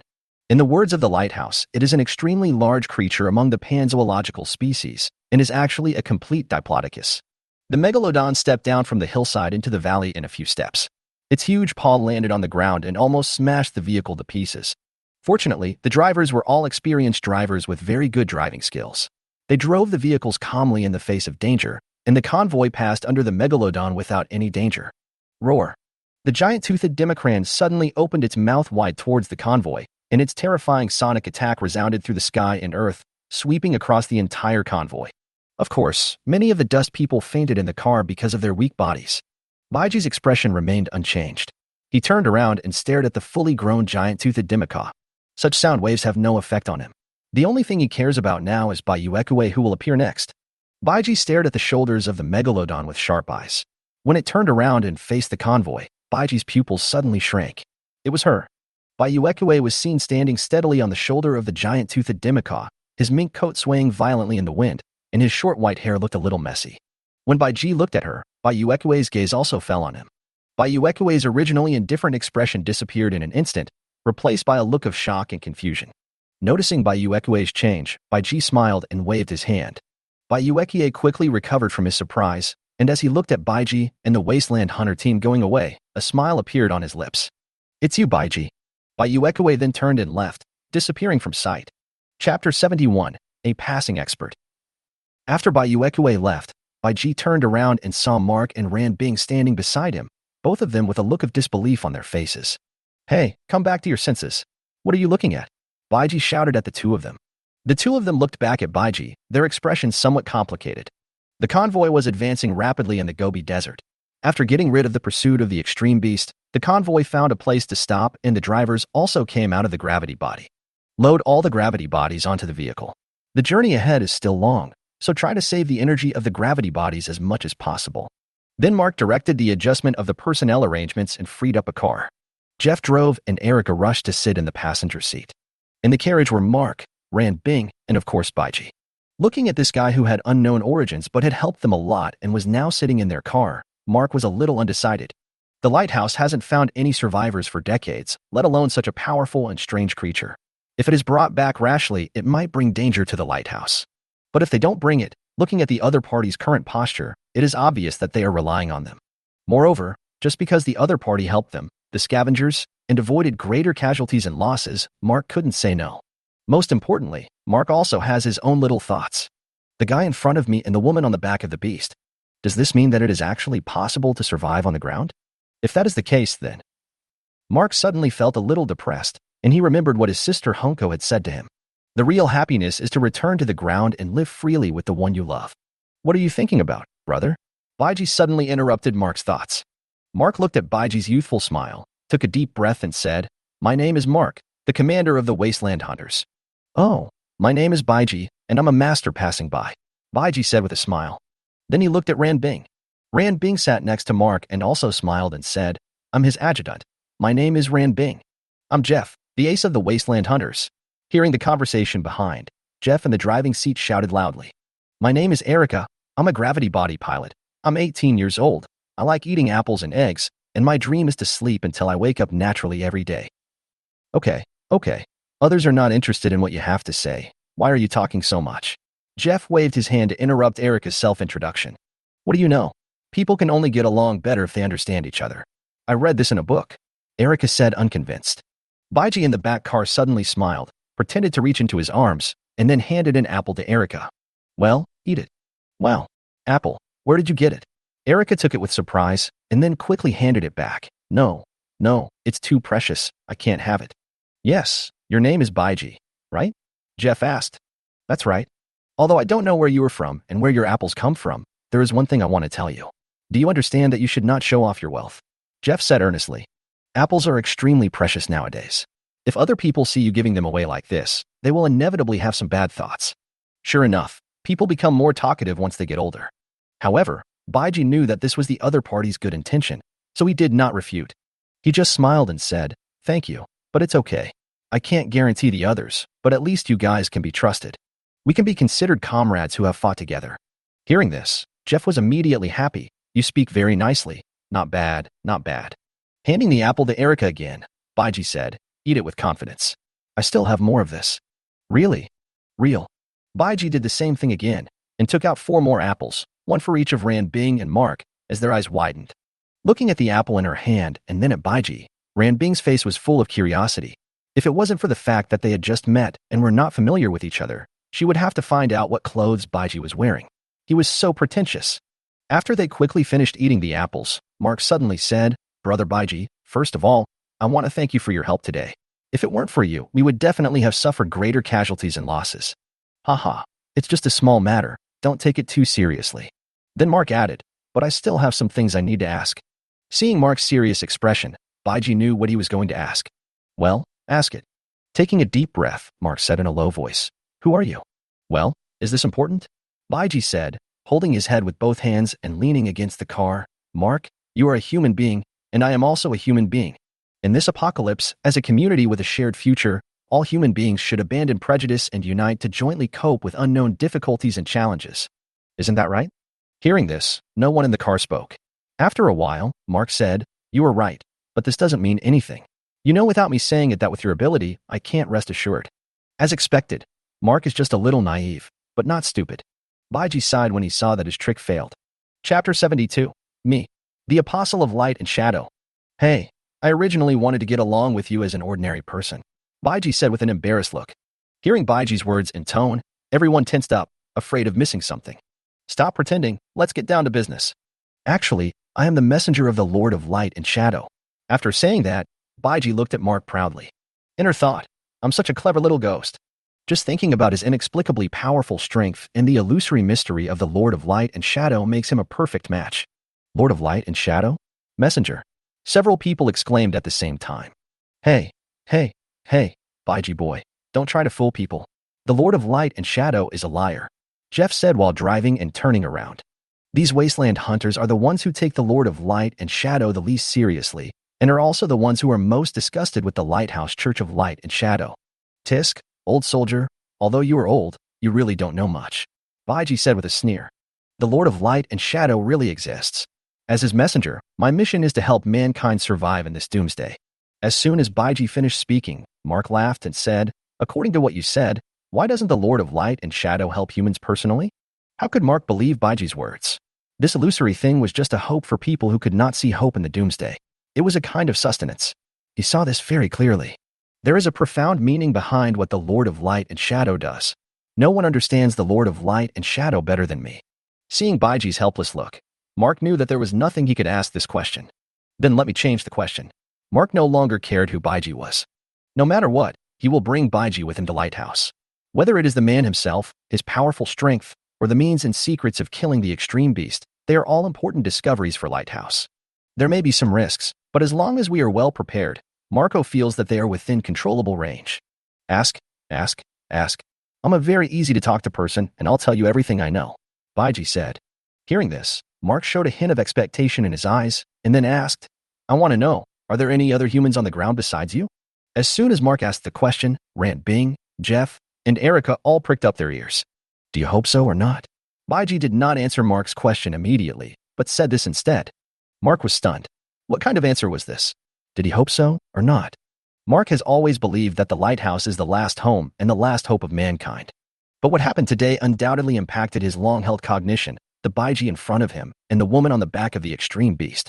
All of this shows that it is possible to survive on the ground, and now he just wants a definite answer. After a while, Mark's eyes became extremely sharp, staring at Baiji and said, I hope so. Haha. Baiji suddenly burst into laughter. Mark's answer made him very satisfied.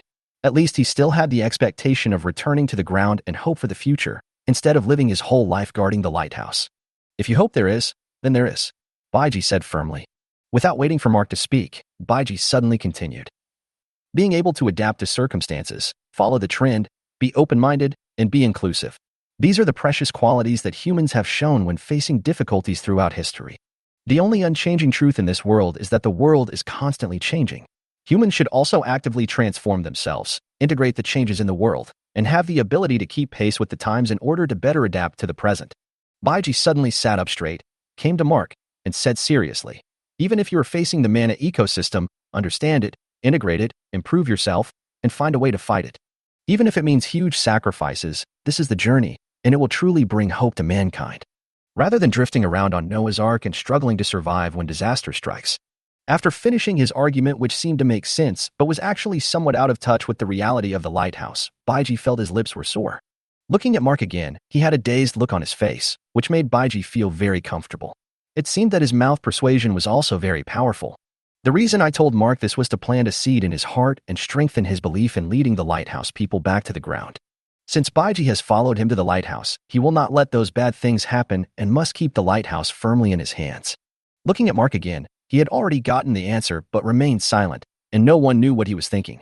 Just then, the scavenger convoy drove out of the valley and was met with a sandstorm. Damn, what kind of weather is this? Baiji yelled. It was the first time he encountered a sandstorm after being in this world for so long. All vehicles, slow down and don't get separated, Mark said into the communication. Then he glanced at Baiji and said, I want to report something about you first. Is that okay?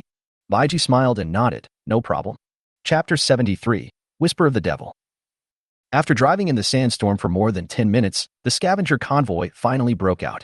Mark immediately contacted the lighthouse to determine the landing location of the lifting platform and also reported on Baiji's matter.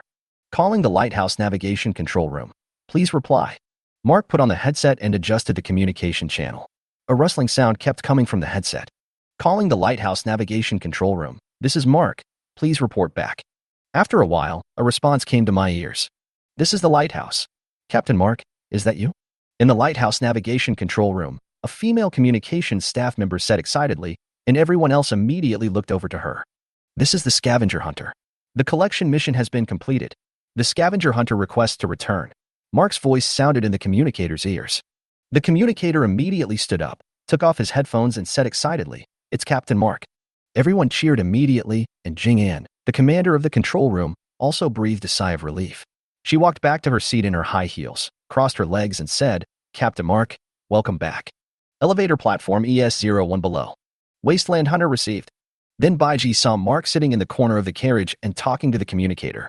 Looking at the lighthouse gradually descending in the sky in the distance, Baiji, who had nothing to do, started chatting with Ran Bing opposite him. "Ms. Ran Bing, are you a sniper?" Baiji asked. Ran Bing, who was worried, heard Baiji asking her a question and quickly said, "Not really. You are Mark's adjutant, right?" Ran Bing nodded. "Then you must have a very good understanding of each other. I noticed it during the battle just now. Your cooperation is simply impeccable," Baiji said exaggeratedly. Hearing this, Ran Bing said happily, "Thank you. It's okay, actually. We will always have a tacit understanding after a long time." That's not necessarily true. The Lord of Light and Shadow once said that it takes 1,000 glances to get to meet someone once in this life. How rare is that? You two are so in sync. This must be the arrangement of the Lord of Light and Shadow. Baiji spoke in a serious tone, which made Ran Bing stunned, and her little face was covered with blushes. Baiji's words are like Pandora's box, full of extreme temptation, to those who live on the lighthouse and whose emotions are forcibly suppressed. It is also a strong blow to the 3 major rules that lighthouse people have abided by for so many years. Ran Bing didn't say anything. Her mind was now filled with the thought that she had to look back 1,000 times to meet him once in this life. And what was the arrangement of the Lord of Light and Shadow? If these words were heard by the people of the Church of Light and Shadow, they would definitely be regarded as great disrespect to the Lord of Light and Shadow.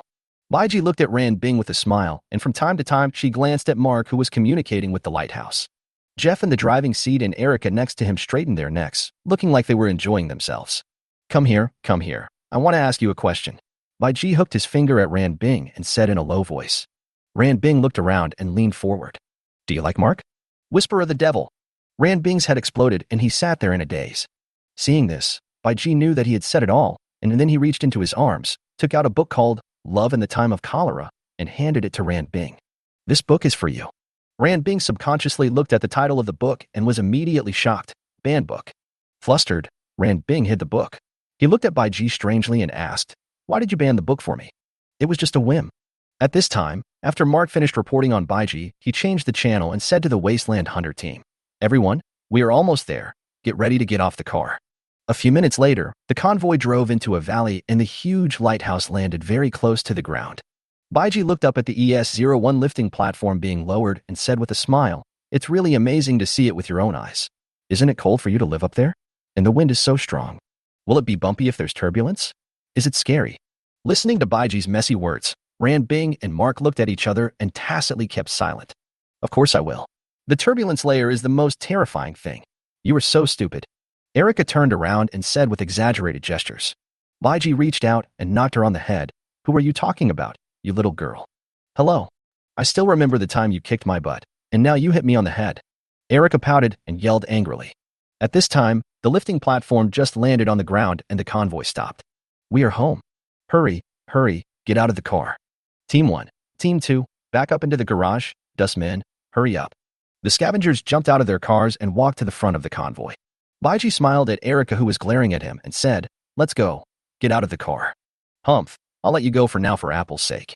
Standing in the team of Wasteland Hunters, Baiji discovered that everyone around him, whether they were Wasteland Hunters or ordinary people, were looking at him intentionally or unintentionally.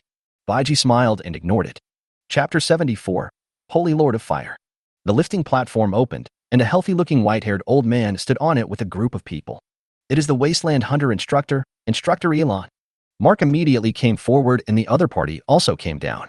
After the two talked for a few words, all the scavengers got on the lifting platform. The lifting platform rose quickly. Baiji touched Erica beside him and pretended to ask, "Who is that old man?" Erica raised her chin when she heard that and said while holding her short red hair with one hand, "That's Instructor Alan. He's very good. Captain Mark was trained by him." "Really? He is really amazing. By the way, are you also a student?" "Of course, I am Instructor Aaron's most proud student. Erica looked like I am the best. Admire me. Praise me." Hearing this, Baiji smiled and said, "Are you better than Mark?" Erica's expression froze, and then she said, "Except the captain." "What about Ran Bing?" "Except Ran Bing." "Oh, you're so annoying. I'm not going to pay attention to you." Erica was once again irritated by Baiji and went to the side to sulk. "Haha." Baiji burst into laughter upon seeing this, immediately attracting everyone's attention. Instructor Elon, who was talking to Mark, looked at Baiji with interest and said, "Is that the guy?" Mark nodded. "That's him. You have really discovered something incredible this time. I wonder what the city lord will do." "Maybe we can really get back to the ground," said Mark. "Who knows? But when you go back, the whole lighthouse will be bustling. The news about this kid can't be kept secret." Instructor Elon said worriedly, "I don't know what trouble he will cause." "Yeah, the lighthouse is not peaceful right now. I hope nothing more trouble will happen," Mark said worriedly. Some time ago, when Skefeng and Kunji returned to the lighthouse and reported what they had encountered about the spotted flies and the mysterious human-shaped flame, it caused a shock among the entire lighthouse's top management. There were many people who witnessed the scene at the time, so it was almost impossible to block the news. Soon, the news that the scavenger encountered the mysterious human-shaped flame on the ground and was rescued by it spread throughout the lighthouse. The old god is dead, and the new god should be established, so the Fire Lord appears, and the rule of the Church of Light and Shadow suffers an unprecedented impact. Most of the common people began to quietly believe in the new Fire Lord and secretly sneered at the control of the Church of Light and Shadow. After all, the Lord of Light and Shadow happened many years ago. However, for these dust people who eat insect cakes every day, has the Lord of Light and Shadow saved them? No.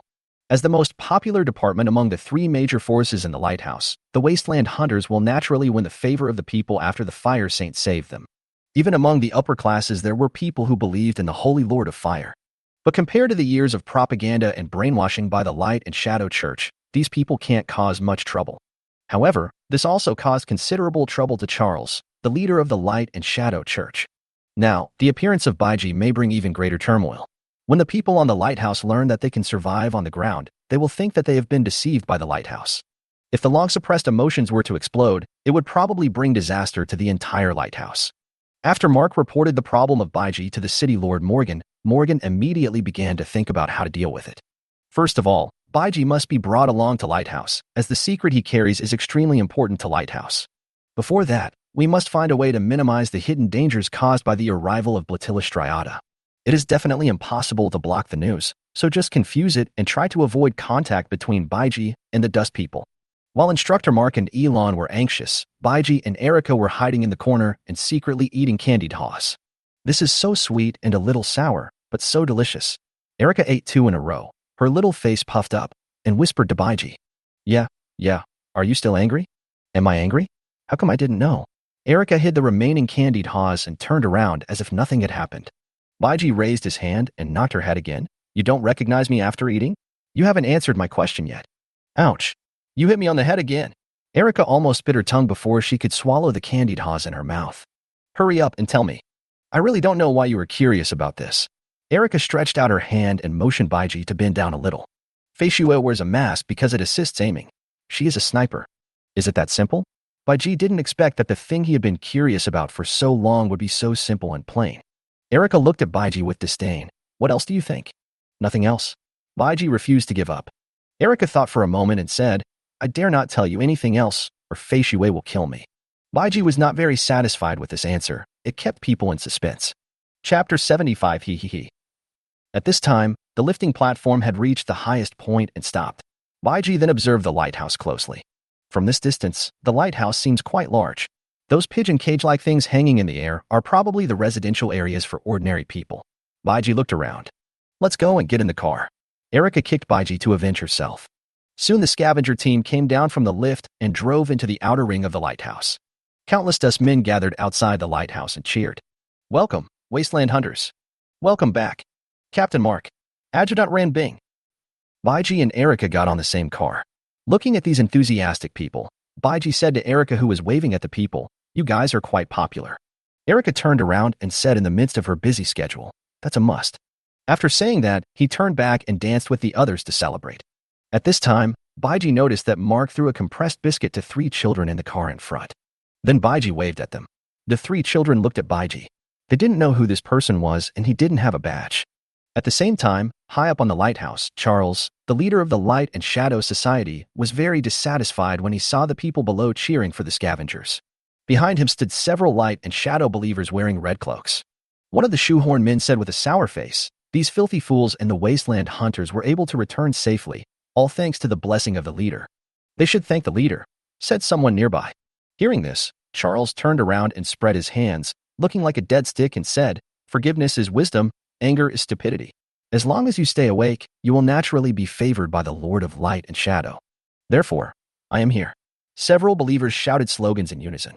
Charles looked back at Baiji and the convoy with satisfaction and said, "Is that the person we brought back from the ground?" The guy with the shoehorn face immediately said, "Yes, sir, it's that guy." Hearing this, Charles said nothing more, turned around and left with his men. In the lighthouse material distribution room, transport trucks loaded with supplies enter one after another. Baiji followed Mark and watched him direct the distribution of supplies, while Ran Bing was flipping through the list of supplies harvested in this mission. Baiji patted Mo Cheng, who was doing nothing like him, and said while looking at the prosthesis on his leg, "Brother, your mechanical prosthesis is pretty cool." "Eh? Really?" Mo Cheng, who has a funny personality, immediately said in surprise. This is the first time someone has said that his prosthetic limbs are handsome. Baiji, never lie. If I have the chance, I would also like to make one like this." Mo Cheng was delighted by Baiji's confident look. "Hey, you have a really good eye. You're indeed a master," Mo Cheng said with a thumbs up. "What master? Aren't you a passing expert? Who told you that?" "Erica." Baiji was speechless, and then he pulled Mo Cheng aside and pointed at his name tag and asked in a low voice, "Brother, your name is Mo Cheng, right?" Mo Cheng nodded, and Baiji continued, "Let me ask you a question, but you must not tell anyone." "What do you want to ask?" "It's okay to tell you as long as it's not a secret." Mo Cheng was very straightforward. "Besides the ones I've seen, are there any other types of hunters that?" "Eh?" Mo Cheng looked at Baiji in confusion. "It's the kind that looks good, you know." After listening to this, Mo Cheng carefully thought about the meaning of Baiji's words. Suddenly his eyes lit up, and his expression gradually became wretched. "Brother Baiji, if you want to talk about this, I won't be sleepy anymore." "Oh, really? I was right. You have amazing talent." Hey, hey. Hey, hey, hey.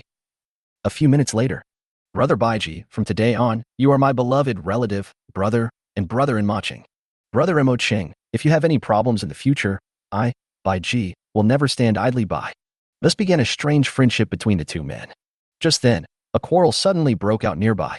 Baiji looked back and saw that Jeff and 4068 had a conflict. "If you hadn't occupied Corey's gravity body, how could Corey become like this?" Jeff shouted loudly. "It's none of my business. He was knocked down by the extreme beast first, so I went in. How dare you quibble?" Seeing this, Baiji walked over and said, "It's none of his business. I was the one who saved Corey. I was there at the time, and what he said is true. Don't worry, Corey shouldn't be in any trouble." Hearing this, Jeff glared at 4068 fiercely. "Brother Baiji, thank you for saving Corey. It's just a small matter."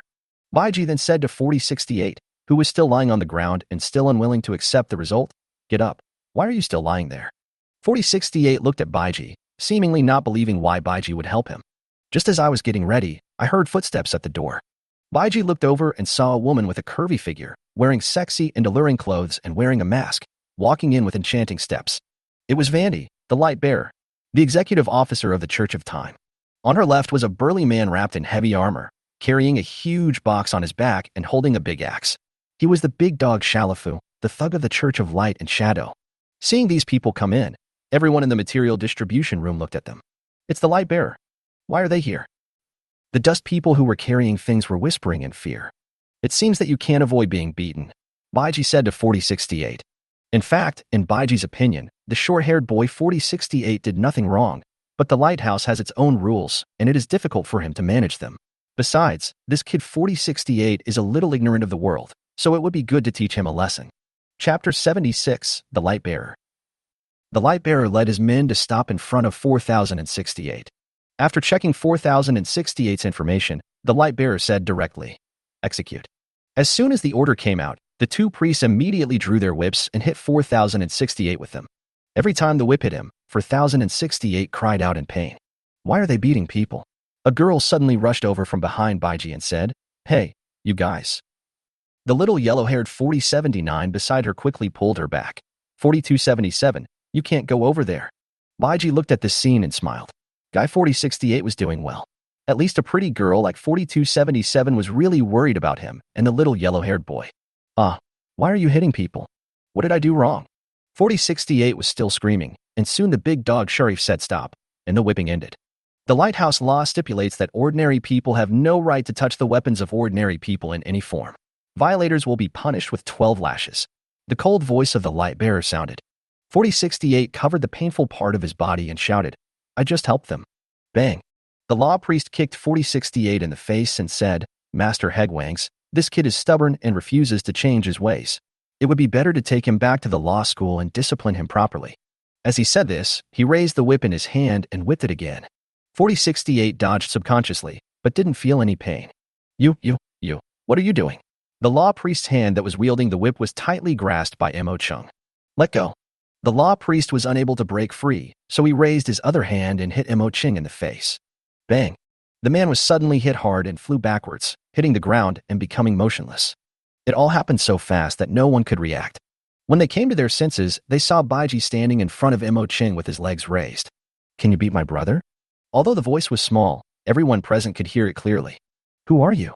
Attacking law enforcers? Do you want to die?" Several people around Higuangzha immediately pointed their stun guns at Baiji and shouted angrily. Baiji smiled contemptuously. "Since you have drawn the gun, then bet your life on it. This is not a toy. You." The light bearer raised his hand to signal the people around him not to speak, walked up to Baiji, and said, "You are Baiji." "Yeah, what? You want an autograph?" Baiji looked at the Hegwangs from bottom to top, making a clicking sound. "What do you mean by your behavior just now?" The light bearer was not angry, but spoke calmly. "You have a good control over your emotions." Baiji praised himself inwardly. "What do I mean? Beauty, I want to ask you what you mean. Your people want to beat up the brother I just recognized. Shouldn't you give me an explanation?" Baiji pulled Mo Chung over, put his arm around his shoulders, and said, "Hey, Baiji, what are you doing?" Mo Chung struggled hard. The others were stunned when they heard Baiji's extremely bold statement. "Damn it, you kicked the priest of law away, flirted with the Hegwang, and then asked him what he meant. Do you have to give you an explanation? Hero, this is a hero. Many people have this thought at this time." Seeing this, Jeff was about to step forward to stop him, but was grabbed by Mark. Shaking his head at Jeff, Mark said, "Just wait and see, it'll be fine." As for Higuangzha, when she heard Baiji's words, even though she had seen countless people, her brain circuit could not keep up with Baiji's rhythm. "He asked me to explain? Teach him a lesson." After the light bearer finished speaking, the big dog Shalafu strode forward and smashed his sandbag-sized fist towards Baiji. Baiji didn't even blink. He raised one hand and easily caught Shalafu's fist. Didn't you eat?" Shalafu was shocked and immediately tried to pull his arm back, but he was completely unable to move. At this time, Baiji let go of Mo Chung and slapped Shalafu in the face. As if he was hit by a car, Shalafu felt a huge force coming, his head buzzing, and then he spat out blood and flew out. Sigma. Everyone present was almost fainted from shock, especially those who had never seen Blatilla striata. "I haven't even tried to exert any strength yet. Why did you fall down?" "Listen, he's still mocking. Is he a human being?" Just as several law priests were preparing to use electric shock guns, Baiji's figure appeared behind the light bearer. One hand was around the slender and smooth waist of the bearer of light, while the other hand was around her neck. "Beauty, you'd better tell them to put down their guns. Otherwise I'll think you want to fight me." The light bearer was being strangled by Baiji, and he said with difficulty breathing, "You are looking for death." "Oh, really? Do you want to die?" Baiji whispered in the light bearer's ear. "Don't be afraid, I will be gentle." While speaking, Baiji kept blinking in Mark's direction. The light bearer tried her best to escape, but she had no chance to resist as she was in Baiji's hands. Just then, Mark came over and said, "Baiji, that's enough. Don't worry about making things worse." Hearing this, Baiji blew a breath into the light bearer's ear and said, "Since Captain Mark has said so, I will let you go." "But I'll let you go? You can't hit me. I'm afraid of pain." After saying that, Baiji pushed the light bearer out. Chapter 77. Impulsive, brave, but reckless. Cough, cough. The light bearer covered his neck and coughed violently, and only recovered after a long while. "Lord Lightbearer, are you okay?" A believer rushed to the light bearer and asked. It was the man with the shoehorn face who had followed Charles before. You, you, you dare to attack the Lord Light Bearer. Come, arrest him. Seeing him jumping up and down there, everyone else looked at him like an idiot. Baiji was also stunned and turned around to ask Mark, has he always been so brave? Mark face-bombed. I don't know him. Bang. Another slap. Unlike the slap he gave Shalafu, Baiji controlled his strength with great difficulty, fearing that the slap would kill him. The shoehorn fell face down on the ground, blood spurting out of his mouth, and his teeth were all over the floor. Just then, another group of people walked in quickly. What are you doing? The leading man roared. Baiji was not surprised when he saw that it was General Victor, the commander-in-chief of the city defense army. From the moment he took action, Baiji knew that someone would come to stop him. Baiji believed that Old Man Morgan knew better than anyone how important his own value was to Lighthouse. Victor and his men surrounded the scene. These city defense troops were all armed with live ammunition. They were the only force on the lighthouse that could carry hot weapons. Looking around, when Victor saw Shalif lying on the ground, he couldn't help but look at Baiji in surprise. Baiji, right? Can I take it that you are provoking the lighthouse? Victor said. That's impossible. I was acting in self-defense. If you don't believe me, ask someone else. Baiji looked nonchalant. Slippery tongue. Victor glared at Baiji with a serious expression and then said to Mark, Captain Mark, keep an eye on this guy and don't let him cause any more trouble. Mark nodded and looked at Baiji, who smiled at him. Don't worry, I won't make things difficult for you. Let's go, Victor said and was about to leave. The light bearer suddenly said, General Victor. He attacked the law enforcer. Victor stopped and turned back and said, This is the order of the city lord. Do you have any objection? Or does Charles have an objection? The light bearer was suddenly speechless. What could she say? After the city defense troops left, the light bearer also left with a lot of resentment. You guy caused a big trouble as soon as you got here. Mark said to Baiji helplessly. Is it my fault? Seeing that Baiji didn't care at all, Mark reminded. The light bearer is Charles, the leader of the Light and Shadow Church. You hit her people, so be careful later. Baiji didn't say anything, just smiled and nodded. At this time, 4068, who had been whipped 12 times, was helped to stand up by 4277 and 4079 and was about to leave. Stop! Baiji suddenly shouted at them. The three of them stopped and turned around, only to see Baiji walking towards them. In an instant, the three of them stepped back subconsciously in fear. You, what do you want to do? 4277's voice was trembling. Who wouldn't be afraid? Didn't you see that big dog from the Light and Shadow Club was beaten to a state of life or death by a slap? Baiji smiled at her. 4277 left a good impression on him. Walking up to the crew cut 4068, Baiji said, You are very good. When Corey was knocked down, you made the right choice. 4068 was praised for no reason, which he never expected. Thank you, 4068 said. He was even a little excited in his heart. He had seen how powerful Baiji was. He could kill one extreme beast with one sword. He even felt a little proud to be recognized by such a god. But then I heard Baiji say, But you have no wisdom. Being brave but not reckless, being impulsive, it will only hasten your destruction. Just like before, accepting the punishment obediently is your best choice. Will your resistance be of any use? Sometimes you just have to hold back. You don't want to bring trouble and danger to the people around you, right? I'll give you a word of advice. Think twice before you act. Look at yourself clearly and think carefully. Baiji then said to 4277, You are also very brave. The three of them stood there in a daze, but Baiji had already returned to Mark's side. Mark asked curiously, Why are you doing this to him? He is a good man and a smart man. I just don't want to see an ignorant boy being taken advantage of by someone with ulterior motives and go astray. No one present knew what Baiji meant by his words. It's just that when you say others are ignorant teenagers, you yourself don't seem to be that old either. It's up to you. Find a place to wait and don't run around. Mark instructed. At this moment, Ranbing suddenly handed a tablet to Mark and said, Corey's condition has stabilized, and his injuries are not serious. But as for Donnie, the medical clinic determined that he has no medical value. Mark looked at the various data displayed on the tablet and asked, Are the donation points enough? Penny has already put it on, but it's of little use. Donnie inhaled too much blood hemoglobin and the infection is too deep. Ranbing said slowly. The atmosphere suddenly became silent. Mo Chung and Jeff turned their heads and gritted their teeth. It was obvious that Donnie was beyond help. Guys, I should be able to save that Tony. After listening to what Ranbing said, Baiji saw that these people looked so sad, so he thought, forget it, he would still give a hand, just for Penny's sake. What did you say? Mark asked in surprise. Ranbing, Mo Chung and Jeff all looked like they didn't hear clearly. Please say it again. I said I can save him. Are you serious? Mo Chung said excitedly, grabbing Baiji's shoulders with both hands. Why would I lie to you? Where's Donnie? Take me over to have a look. Mark said it this time.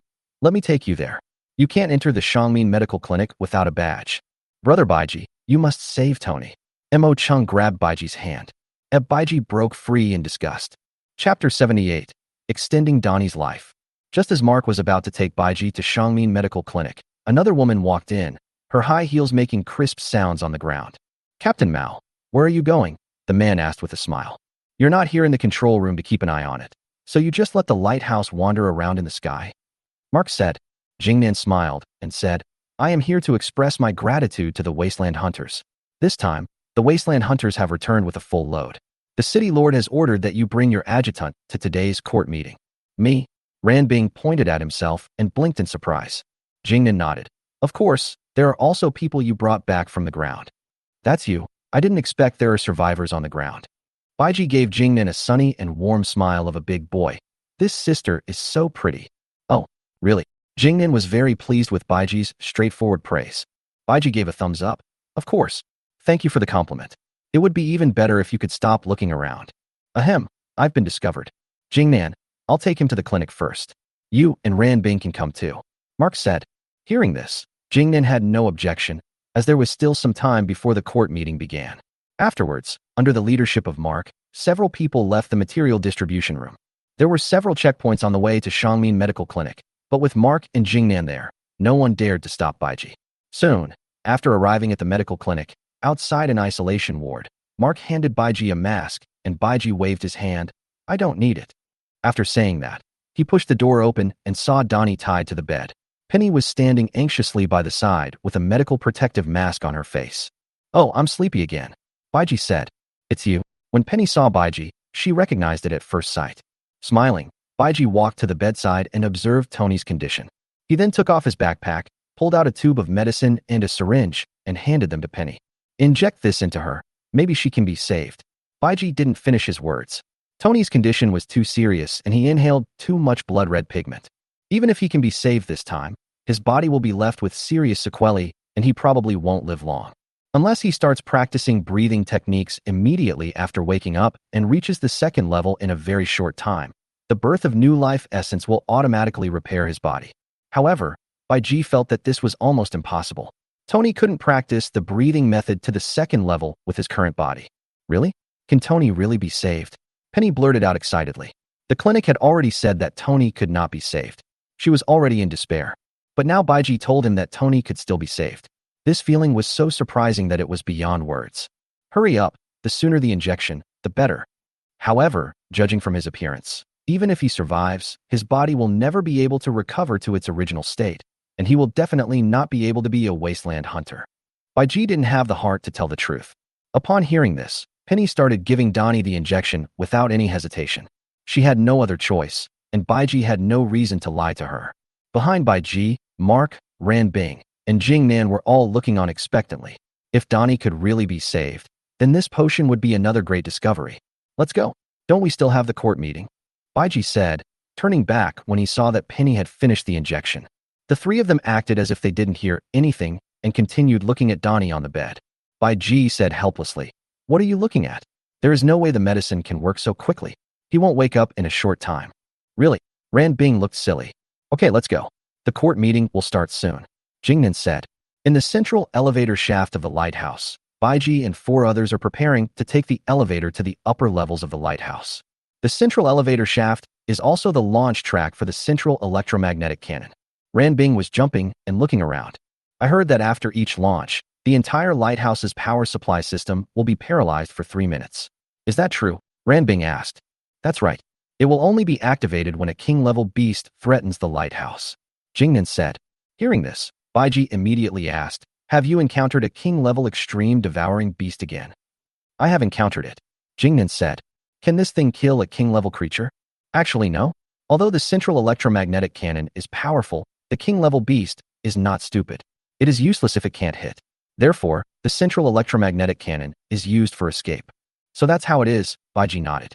Ranbing was full of disappointment, After all this time, it turned out to be a way to escape. In the central command hall, responsible persons from various departments stood neatly with their hands behind their backs. The City Lord Morgan sat on the podium, and next to him stood General Victor, the commander-in-chief of the city defense. "Let's start." Morgan's old voice sounded. Victor immediately said, "All departments begin reporting." The first person to stand up was Ranbing. She coughed lightly, cleared her throat, and began to report on the harvest of this Wasteland hunter mission. After Ranbing finished his report, Jingnan added, "According to statistics, it can supply the lighthouse for at least 3 months. However, the lighthouse lost some of its medicine reserves when it passed through the turbulence layer." Hearing this, Victor said, "Report the damage."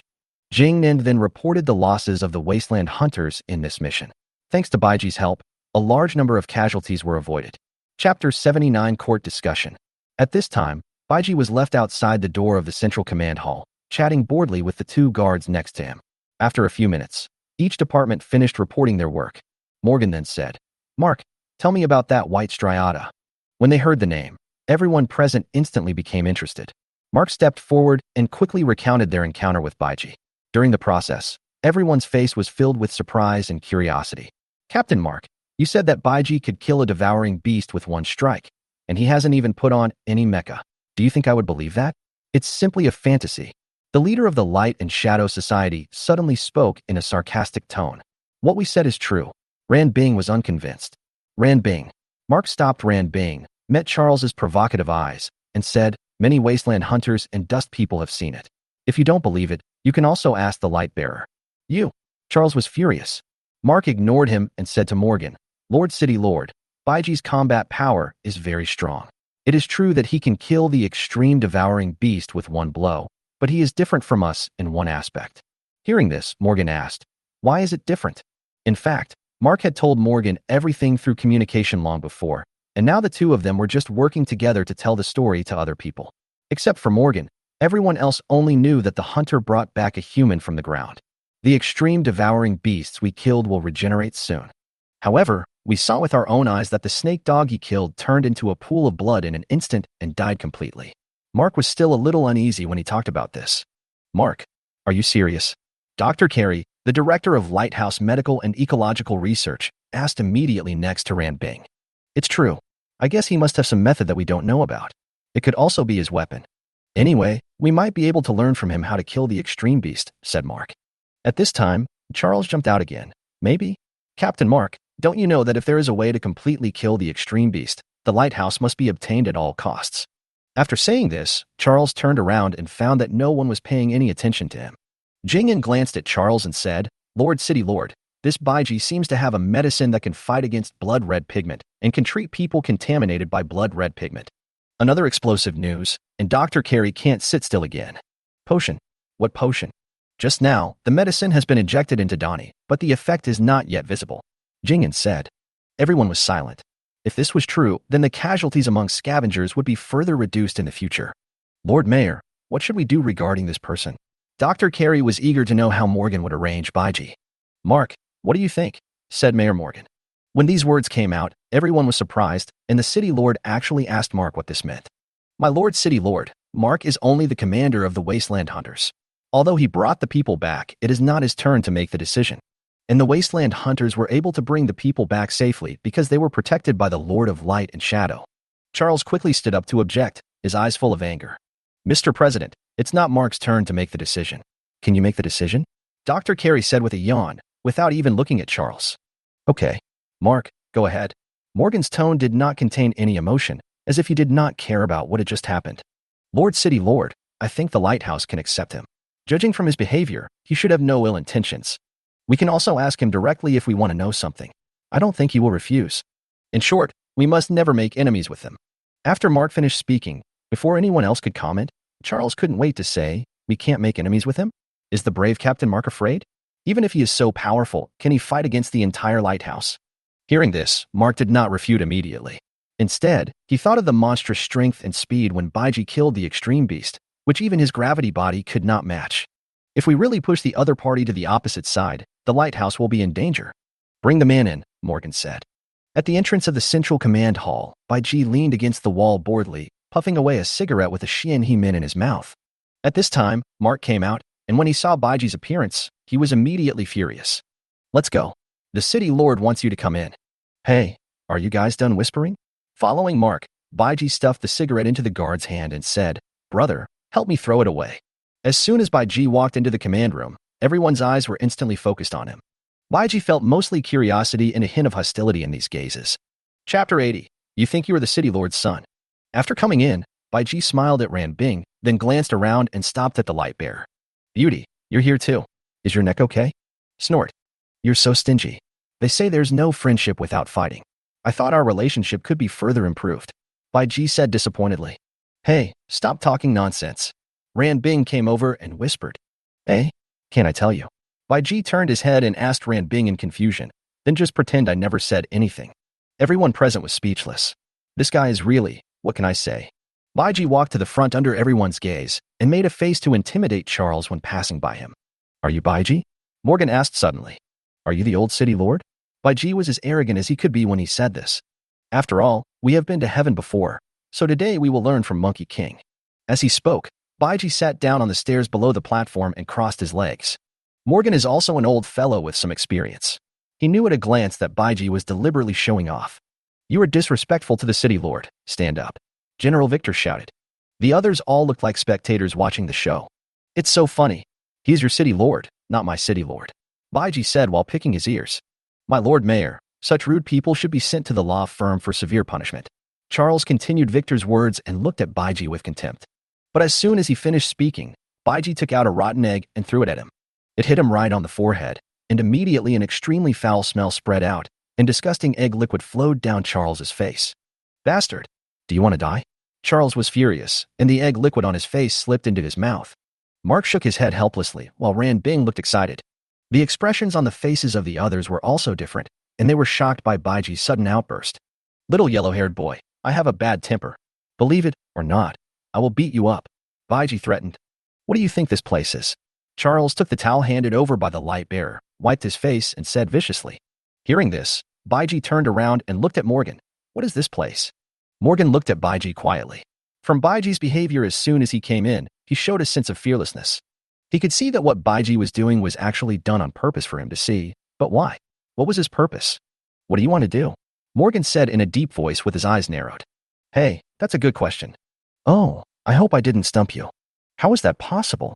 I just want to hang out in a crowded place. You don't know how I've been spending these days. There's no one living on the ground. It's so miserable. There's not even anyone to talk to. Baiji said pitifully. If you don't mind, City Lord, how about letting me stay here for a while and experience the local customs and culture of the Lighthouse? Everyone was speechless. What kind of bullshit was this? Morgan smiled after hearing this. Of course, no problem, as long as you agree to a few of my requests. Several. Old City Lord, I'm not saying anything bad about you, but you are a little greedy. Baiji was unhappy. However, Morgan directly said, First, Mark said that you can completely kill the Extreme Devourer, right? I hope you can share the method. Second, your potion that can cure scarlet fever. Third, you cannot hurt anyone on the lighthouse, and you cannot come into contact with the dust people. Dr. Carey below heard Morgan's words and stared at Baiji with burning eyes. She wished she could get the potion and the secret of killing the extreme beast immediately, which would definitely help her research. Is that all? Nothing else? Baiji said. Baiji's tone even sounded a little surprised, which made people feel as if they were at a disadvantage and should have stated a few more conditions. Haha, what do you think? As long as you are willing, you can do whatever you want on the lighthouse in the future. Morgan said. Why don't you ask me where I came from? Are there any other people on the ground? When Baiji said this, Morgan immediately frowned. This kid doesn't play by the rules. This is trouble. Morgan looked at the others and found that they were all very concerned about this issue. He originally wanted to avoid this topic, but now he couldn't. Aren't you the apostle of the Lord of Light and Shadow? Morgan said, staring at Baiji with narrowed eyes. Upon hearing this, Charles exploded immediately. Lord City Lord, what are you talking about? How could he be the apostle of the Lord of Light and Shadow? Baiji was confused. This Mark really told the old guy everything. Whether I am here or not is none of your business. Who the hell are you? Baiji pointed at Charles's nose and cursed. I'm talking to the City Lord. Why are you butting in? Do you want to rebel? Are you so eager to become the City Lord? Your current position doesn't satisfy you? Do you want to sit on top? Charles was speechless after being asked several questions in a row. You. What do you mean? You think you are the City Lord's son? You are so arrogant. After saying this, Baiji noticed that everyone turned their heads away in embarrassment. After realizing what was happening, Baiji was speechless. Damn it, he blurted out the truth. Ahem, that city lord. This yellow-haired guy is not really your son, is he? You're still asking. Can you guess it from our expressions? Isn't it obvious? This is the voice of everyone. Forget it, forget it. It doesn't look like that. How could a steady person like you have such a reckless and unruly son? Another critical hit. Killing someone and destroying their heart. Charles almost spat out a mouthful of blood. Chapter 81 Mana Network. Okay, do you agree to my conditions or not? Morgan said after taking a deep breath. Hearing this, Baiji looked at Morgan with disdain. I just want a place to live, but you have so many demands. Isn't that unfair? What do you want? I want someone. People? What people? What's the name of that scavenger? The one with yellow hair, the female one. Baiji asked Ranbing. Penny. Ranbing said. Oh, yes, it's her. I want her to be my guide for 2 days. How about it? Baiji raised his head, looking impatient. If Baiji remembered correctly, Penny would be assigned to perform the breeding task soon. However, if she stayed with him, there would be no problem, as no one could do it. Of course, the most important thing is that if Penny cannot carry out the breeding task, Ranbing will be replaced. Although Baiji feels that even if he does not do this, Charles will have other ways to arrange Ranbing's breeding task, it would still be better to be able to master the familiar development. Morgan narrowed his eyes and looked at Baiji. He would not be fooled by Baiji, but he couldn't understand what Baiji wanted with a woman. What do you want her to do? Morgan's face looked unhappy. After all, Penny was a hunter and a human being. How could she be used as a bargaining chip? If he really agreed, the hunters would be the first to refuse. Nothing. What do you think it is? Just let her take me to familiarize myself with the lighthouse in the next few days. After thinking for a long time, Morgan said, Okay, you can go to her if you have anything to ask, but you can't force her to do something she doesn't want to do. Don't worry, I'm not that kind of person. 2 people with a combined total of 100 minds were scheming against each other, and no one else could really understand. Jing An, give him a Shangmin badge and arrange a place for him to live. Yes, Lord City Lord. Morgan looked at Baiji, who was standing in a state of disarray on the stairs, and said, So, can we tell him now? No problem. Baiji stood up. In fact, even if Morgan didn't ask, Baiji would tell Mark about it. This is very important for the Wasteland hunters. Baiji also hopes that the Wasteland hunters' strength will be improved and casualties will be reduced. Is there any place here where I can paint? Baiji asked Morgan. Morgan nodded, and then the staff member next to him turned on the big screen and came over to hand Baiji a remote control pen. Baiji took the pen and drew a few random strokes on the screen, then said, I'm going to start. Listen and watch carefully. Hearing this, everyone gathered together, even the city lord Morgan came down. Baiji first drew a few large circles on it and said, These are the flowers of mana. Then he drew a small circle in the middle. This is the extreme devouring beast. Everyone watched attentively and nodded whenever Baiji spoke. Then Baiji drew a bunch of lines to connect the mana flower and the devouring beast. What does this mean? Instructor Elon asked, stroking his white beard. This is the mana network. Through the mana network, information can be transmitted between the entire mana ecosystem. As he spoke, Baiji drew a smaller circle inside the circle of the devouring beast and asked, Do you know what this is? Everyone shook their heads. Baiji sighed and said, You guys are always floating around. You really don't understand anything. After these words were spoken, everyone present felt a little embarrassed and was unable to refute them. This is the core of the extreme devouring beast, called the spirit breath seed. The location of the spirit breath seed of each extreme devouring beast is different. At this time, Dr. Carey asked, There is such a thing. What is its function? Hearing this, Baiji smeared a few strokes in the small circle and said, The spirit breath seeds have 2 functions. First, the spirit breath seed can store life essence. This is not difficult to understand. The life essence taken away by the extreme devouring beast will be stored in this place. Everyone nodded to show that they understood. Secondly, the spirit breath seed can be seen as a signal receiver. In the network formed by the entire mana ecosystem, it can transmit information and absorb energy. Once the extreme devourer is fatally injured, the spirit breath seed, which is the core, will communicate with the mana network and absorb nutrients transmitted from the mana flower to regenerate the extreme devourer. After he finished speaking, Baiji looked at the shocked expressions on these people's faces and felt a little helpless. After decades of fighting the devouring beast, you couldn't even find this. Baiji couldn't believe it. Is this God's will? Is your luck so bad? In other words, if you want to kill the extreme beast completely, you have to destroy his spiritual seeds, right? Mark said, pointing at the small circle drawn by Baiji. Baiji nodded. Yes, the destructive spirit seed is equivalent to cutting off the network of the extreme devouring beast so that it cannot regenerate. When he finished speaking, Dr. Carey immediately asked, The location of each extreme devouring beast spirit seed is different, So how do we lock its location? If you want to ask this, then I can only say that I don't know. So how did you do that? Talent. Baiji ignored Dr. Jelly's murderous look and continued, you can catch an extreme devouring beast and bring it back for research. It's easy for you to say that. It's not that easy to catch the extreme beast, Dr. Carey said unhappily. Then I have no choice. Baiji used the magnetic field to lock the spiritual seats, and the ground base used electromagnetic spiritual cannons, but Baiji had never asked about the principle behind it. As for the potion, since you promised the city lord, just give it to me directly. Dr. Carey said, looking at Morgan, is it okay, Lord City Lord? Well, I leave it to you. Seeing this, Baiji took out a tube from his backpack and gave it to Dr. Carey. There's only one, no more. Dr. Carey carefully held the potion in her hand and said to Morgan, City Lord, I will leave first. Morgan nodded. He also wanted Dr. Carey to study the potion as soon as possible. Chapter 82. So angry that he recognized his father on the spot.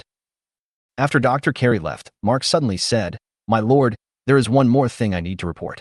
Morgan looked at Mark unexpectedly and asked, Anything else?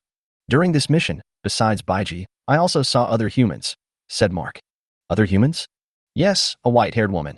When retreating, we saw her standing on the shoulder of a large extreme devourer. Morgan closed his eyes and took a deep breath. It seems that the task of the Wasteland hunter is too heavy. Mark, you should be delusional because of fatigue. Take a good rest for a few days. Lord City Lord. Captain Mark, you said there was a woman standing on a large beast. Do you believe it? Unless she can control the beast. Charles took advantage of every opportunity. He would feel uncomfortable if he didn't target Mark. Why don't you believe it? I can do this kind of thing, too, Baiji said. Yes, we saw it, Rand Bing said. Humph, I think it's an illusion caused by the interference of hemoglobin. Charles ignored Baiji and said to Rand Bing. At this time, Morgan said, Well, Mark fought hard to bring back supplies for the Lighthouse, and we are here today. My Lord Mayor, it is the Lord of Light and Shadow who arranged for Mark to devote himself to the Lighthouse. This is all as it should be, Charles said slowly, looking as if he deserved a beating. Arranged by the Lord of Light and Shadow? How come I don't know? I'm an apostle, Baiji said. Mark always emerges victorious from dangerous battles. I have to say that he is truly blessed. Morgan sighed and stood up with Victor's help. My body is no longer strong enough, but the Lighthouse must continue to sail. Maybe it's time to hand everything over to the young people. When these words were spoken, everyone was stunned. This meant he was going to abdicate. This person must not only have noble character, but also a strong will. So, after careful consideration, I have decided that the position of City Lord will be. When he said this, Charles stood up with a smug look on his face, as if he was sure of victory, and he was just about to look at people with his chin. Mark will take over. Phew. Seeing Charles's face full of disbelief and an expression as ugly as if he had eaten shit, Baiji couldn't help but laugh. Why should he? He is just a reckless man who only knows how to fight and kill. Haha, look at him, he's so anxious, Baiji said to Rand Bing in a low voice. Ahem. Rand Bing coughed twice awkwardly. At this time, Morgan looked at Charles and said, Mark devoted himself to the Lighthouse. Isn't this the arrangement of the Lord of Light and Shadow? This. Charles was speechless, his body softened, and he took 2 steps back. That's a nice statement, old City Lord. This is how the Lord of Light and Shadow arranged it. I can testify. I am an apostle. Morgan looked at Baiji helplessly, and then said, If there is no objection, the ceremony will be held in 7 days. Father, Charles cried out when he saw that the situation was settled. Everyone present looked at him in shock. This was a violation of the 3 major laws. Fuck. Are you so angry that you acknowledge him as your father right on the spot? You are so flexible. I admire you. The untimely voice sounded again. Charles came to his senses and realized that he had said the wrong thing. He lowered his head and said, My lord, I spoke out of turn. Everyone, go down. Mark and I have something to talk about. The court meeting finally ended and everyone gradually dispersed. Baiji followed Jing Nan and Rand Bing out to the command hall. Come with me, Jing Nan said to Baiji. Where are you going? Take your badge and I'll arrange accommodation for you. Baiji nodded and followed. In the Shangmin residential area, Baiji held the Shangmin badge in his hand and looked at the small but clean room in front of him and said, Not bad. As long as you are satisfied. Jing Yan leaned against the door and smiled. You are really impressive today. You scolded Charles so much that he couldn't even reply. Hee, I admire you. Be careful yourself. Charles is not a generous man. It's okay. If he dares to mess around, I'll chop him up. Jing Yan was also very helpless when he heard this. What kind of temper did this man have? He wanted to kill people at any time. Can I ask you a question? Jing Yan said. I have girlfriends, 2 of them. I don't mind having one more. To be honest with you, I like my sister quite a bit. Hearing this, Jing and seemed to have heard something extraordinary. She was shocked. She ignored Baiji's teasing and said with a smile, as expected, "You can't be the only one on the ground." Baiji casually lay on the bed, looking at Jing and by the door. "Smart. It seems that old guy Morgan has already started to plot before I even got to the lighthouse." "Humph, it was Morgan who asked you to come. You were so secretive. You didn't ask me just now." Jing An walked in, opened the window, looked at the scenery outside and said, "What a beautiful sunset." "It's quite beautiful." Baiji also got up from the bed and said while looking at the sunset, "Do you think there is any difference between the sunset in the old world and now?" Jing An asked. "Why? You're still studying philosophy?" Jing An smiled and said, "No, it's just that such a beautiful sunset. Why don't people in the old world cherish it?" Hearing this, Baiji looked at Jing An strangely. "Who told you this?" "In the book, humanity in the old world collapsed, and human spiritual cultivation was not enough to master the rapidly developing technology, which eventually led to the complete destruction of civilization," Jing An said seriously. Chapter 83. Returning a favor, coercion, and inducement. "That makes sense, but the current situation on the ground is not just caused by human errors," Baiji said with a smile. "Oh? What's that? Are you trying to trick me?" Although Baiji saw through his intention, Jing An was not flustered. "Yes, so you will tell me?" "Say what?" "Tell me how you survive on the surface." Baiji shook his head when he heard this. "I can't tell you this." "Why?" "Not yet." Baiji turned around and sat on the bed again. "I can only tell you that when disaster strikes, there are a group of people who spare no effort and risk their lives to find a way out for mankind. They are not as lucky as you to be able to hide in the sky. They experienced unimaginable pain, lost too many important things, shed countless blood and tears, and finally found their own way to survive." After listening to Baiji's words, Jing An said, "So the method to kill the extreme devouring beast and the medicine to treat the blood-red disease are also what they discovered through their research over the years?" Hearing this, Baiji looked at the headset on Jing Nan's ear, curled up the corners of his mouth and smiled, then replied, "That's right. Only by understanding the mana ecosystem and integrating into it can we find a way to deal with him. Look at you guys, you're floating in the sky all day long. The Wasteland hunters go down to the ground to search for supplies and run away when they encounter the extreme devouring beast. What can you find? If I'm not mistaken, Lighthouse's understanding of mana ecology is still stuck in the past few decades." After listening to Baiji's words, Jing Nan remained silent. After a while, he asked, "Do you think we can get back to the ground?" "That depends on whether old Morgan has the courage." Knowing that Morgan was eavesdropping, Baiji said this on purpose. In the central command hall, Morgan listened to the conversation between Jing Nan and Baiji and said with a melancholy look on his face, "Teacher, what should I do now?" In the Shangmin residential area, Ran Bing returned to her room and quickly washed up, then lay on the bed and opened the book, Love in the Time of Cholera. In just a few minutes, Ran Bing was attracted by the content and could no longer control his eyes. He read page after page, completely immersed in it. On Baiji's side, Jingyan had just left and Baiji had just finished taking a shower when there was a knock on his door. Baiji casually put on his pants, opened the door, and saw that it was Penny. Penny came to Baiji's door with a nervous mood. She received an order from the city lord. Her task these days was to be Baiji's guide and be responsible for taking care of everything for Baiji on the lighthouse. Although the city lord said that he could reject Baiji's unreasonable request as long as he didn't want to. But Penny felt very complicated. She took a deep breath and knocked on the door. Then she saw a half-naked man who had just finished a shower and was still steaming. "Huh? You're here? Come in." Baiji opened the door nonchalantly and invited Penny in. Penny closed the door gently and stood obediently at the door. She felt very nervous facing this person. It's not just because Baiji is powerful, but also because Baiji saved her and Tony's lives. If Baiji really wanted her to do something, how could she refuse? Baiji had already put on his clothes. Seeing Penny standing motionless at the door, he smiled and said, "Come and sit down. What are you afraid of? I can eat you." "Oh yes." Penny came over in a panic and sat on the stool, her palms sweating with nervousness. "What is it? Don't be nervous. The reason I asked you to come here is because I have something to trouble you. Don't think too much about it," Baiji said. Hearing this, Penny breathed a sigh of relief and asked, "But what can I do to help you?" "I'm just an ordinary hunter." Penny felt a little uneasy and frightened.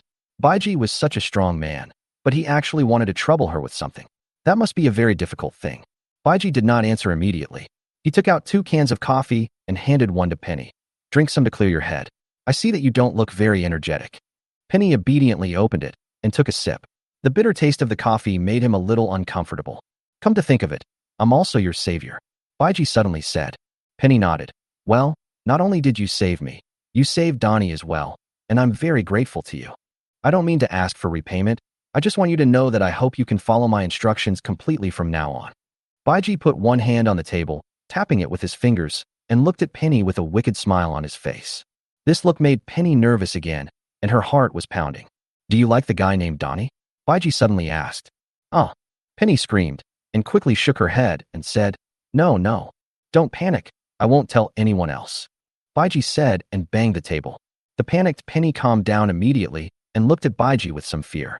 If Baiji told others that she liked Tang and I, she couldn't imagine what kind of punishment she would receive.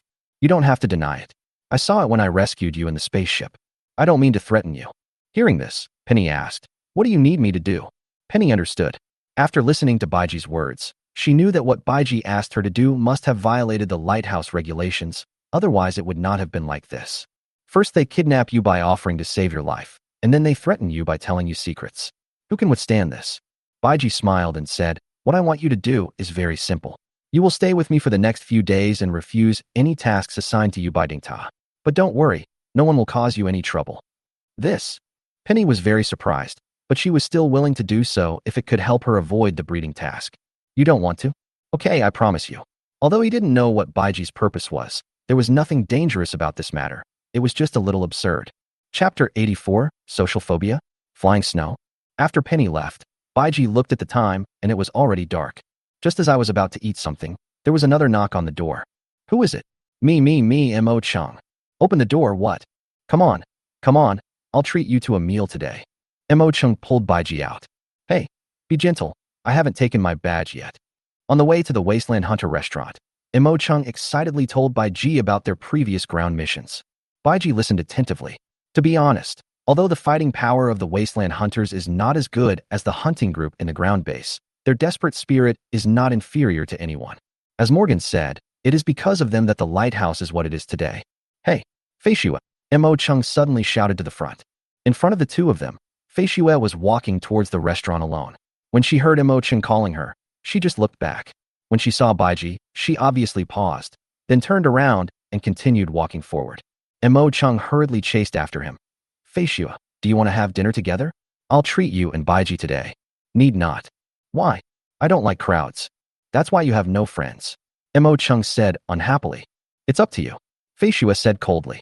When Baiji came over, Mo Chung immediately started complaining. This woman is really difficult to get along with. Haha, that's just the person's personality. It's normal. Baiji said. If you keep going like this, you'll have no friends sooner or later. Mo Chung was still unhappy. Baiji walked forward and said, Why? Aren't you friends? Hearing this, Mo Chung said without hesitation, Of course, but that's it. Everyone in your Wasteland Hunter team is her friend or family member. Maybe she just doesn't like to talk and doesn't know how to get along with others. Mo Chung stroked his chin and thought for a while before saying, Yeah, you make sense. When Baiji arrived at the Wasteland Hunters restaurant, he saw that almost half of the Wasteland Hunters had gathered here. Mark and Jeff were sitting together discussing something. Ranbing was talking quietly with Penny. In addition, Baiji also saw many familiar faces.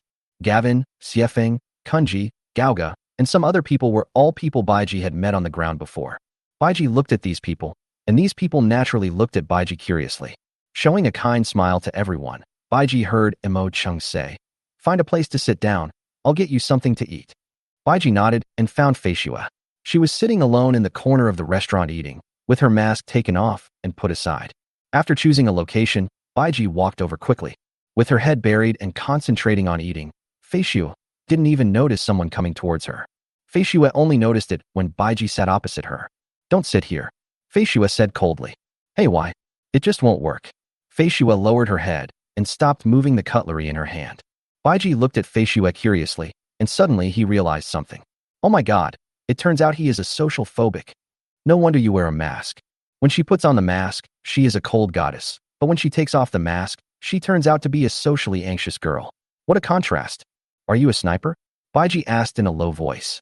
One of the ways to start a conversation with a socially anxious person is to talk about topics that interest her. Fei Shue lowered her head to eat and ignored Baiji.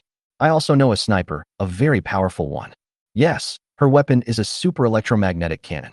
It is extremely powerful, much stronger than the weapons on your lighthouse. Baiji is naturally referring to Qingdai.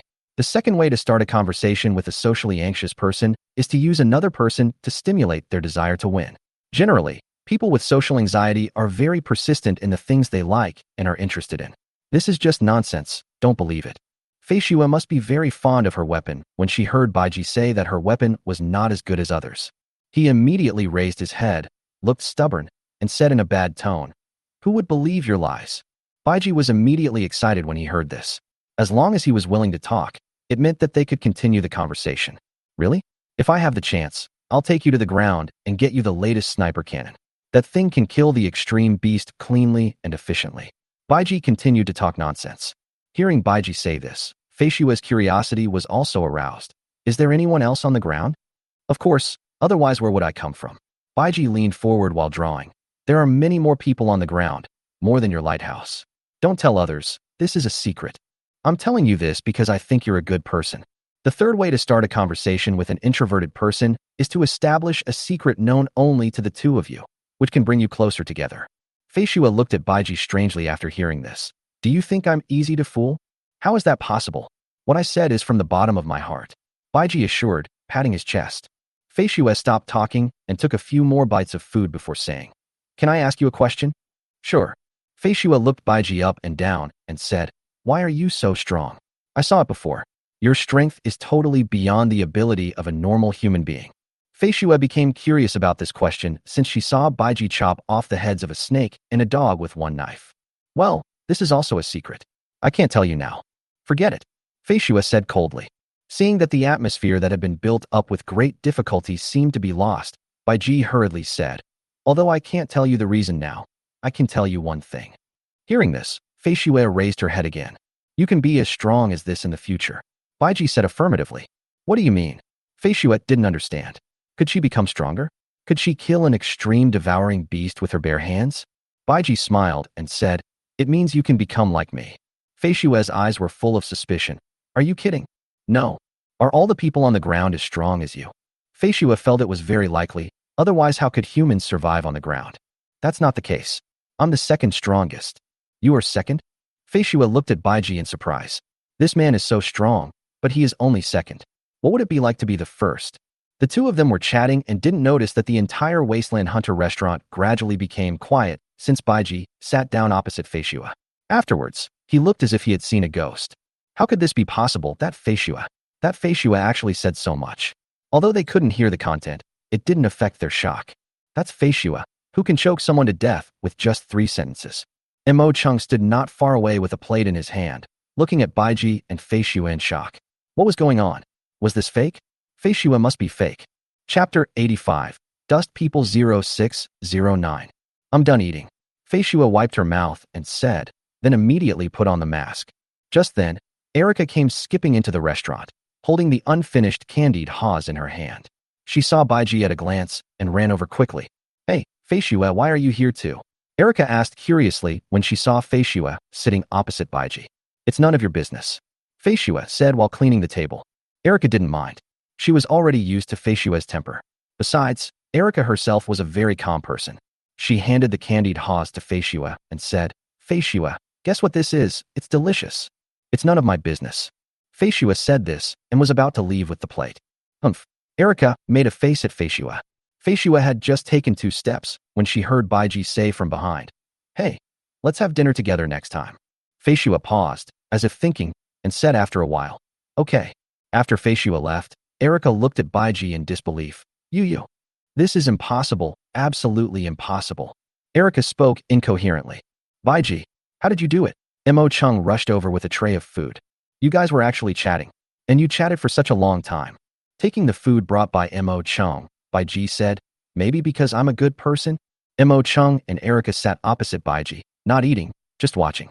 I still think that was an illusion. Mo Chung said, I must have heard it wrong. Feishua actually agreed to have dinner with you. Erica said. Baiji put down his chopsticks helplessly, raised his hand, and slapped the 2 men on the forehead. Curiosity kills the cat. Haven't you heard that? Eat your food. The 2 were unwilling to accept it, but there was nothing they could do if Baiji didn't say anything. Should they ask Feishua? Forget it.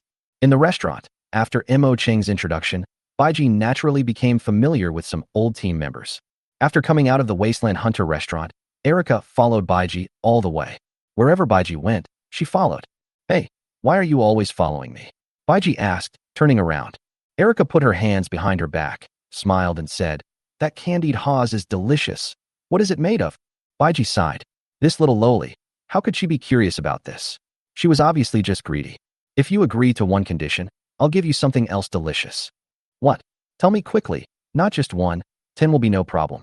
Erica clenched her fists excitedly. Baiji looked around and motioned Erica to come over. Take me to the dust-dwelling area. Huh? Why are you going there? Erica asked, tilting her head. Just tell me whether you will take me with you or not. Erica asked in confusion.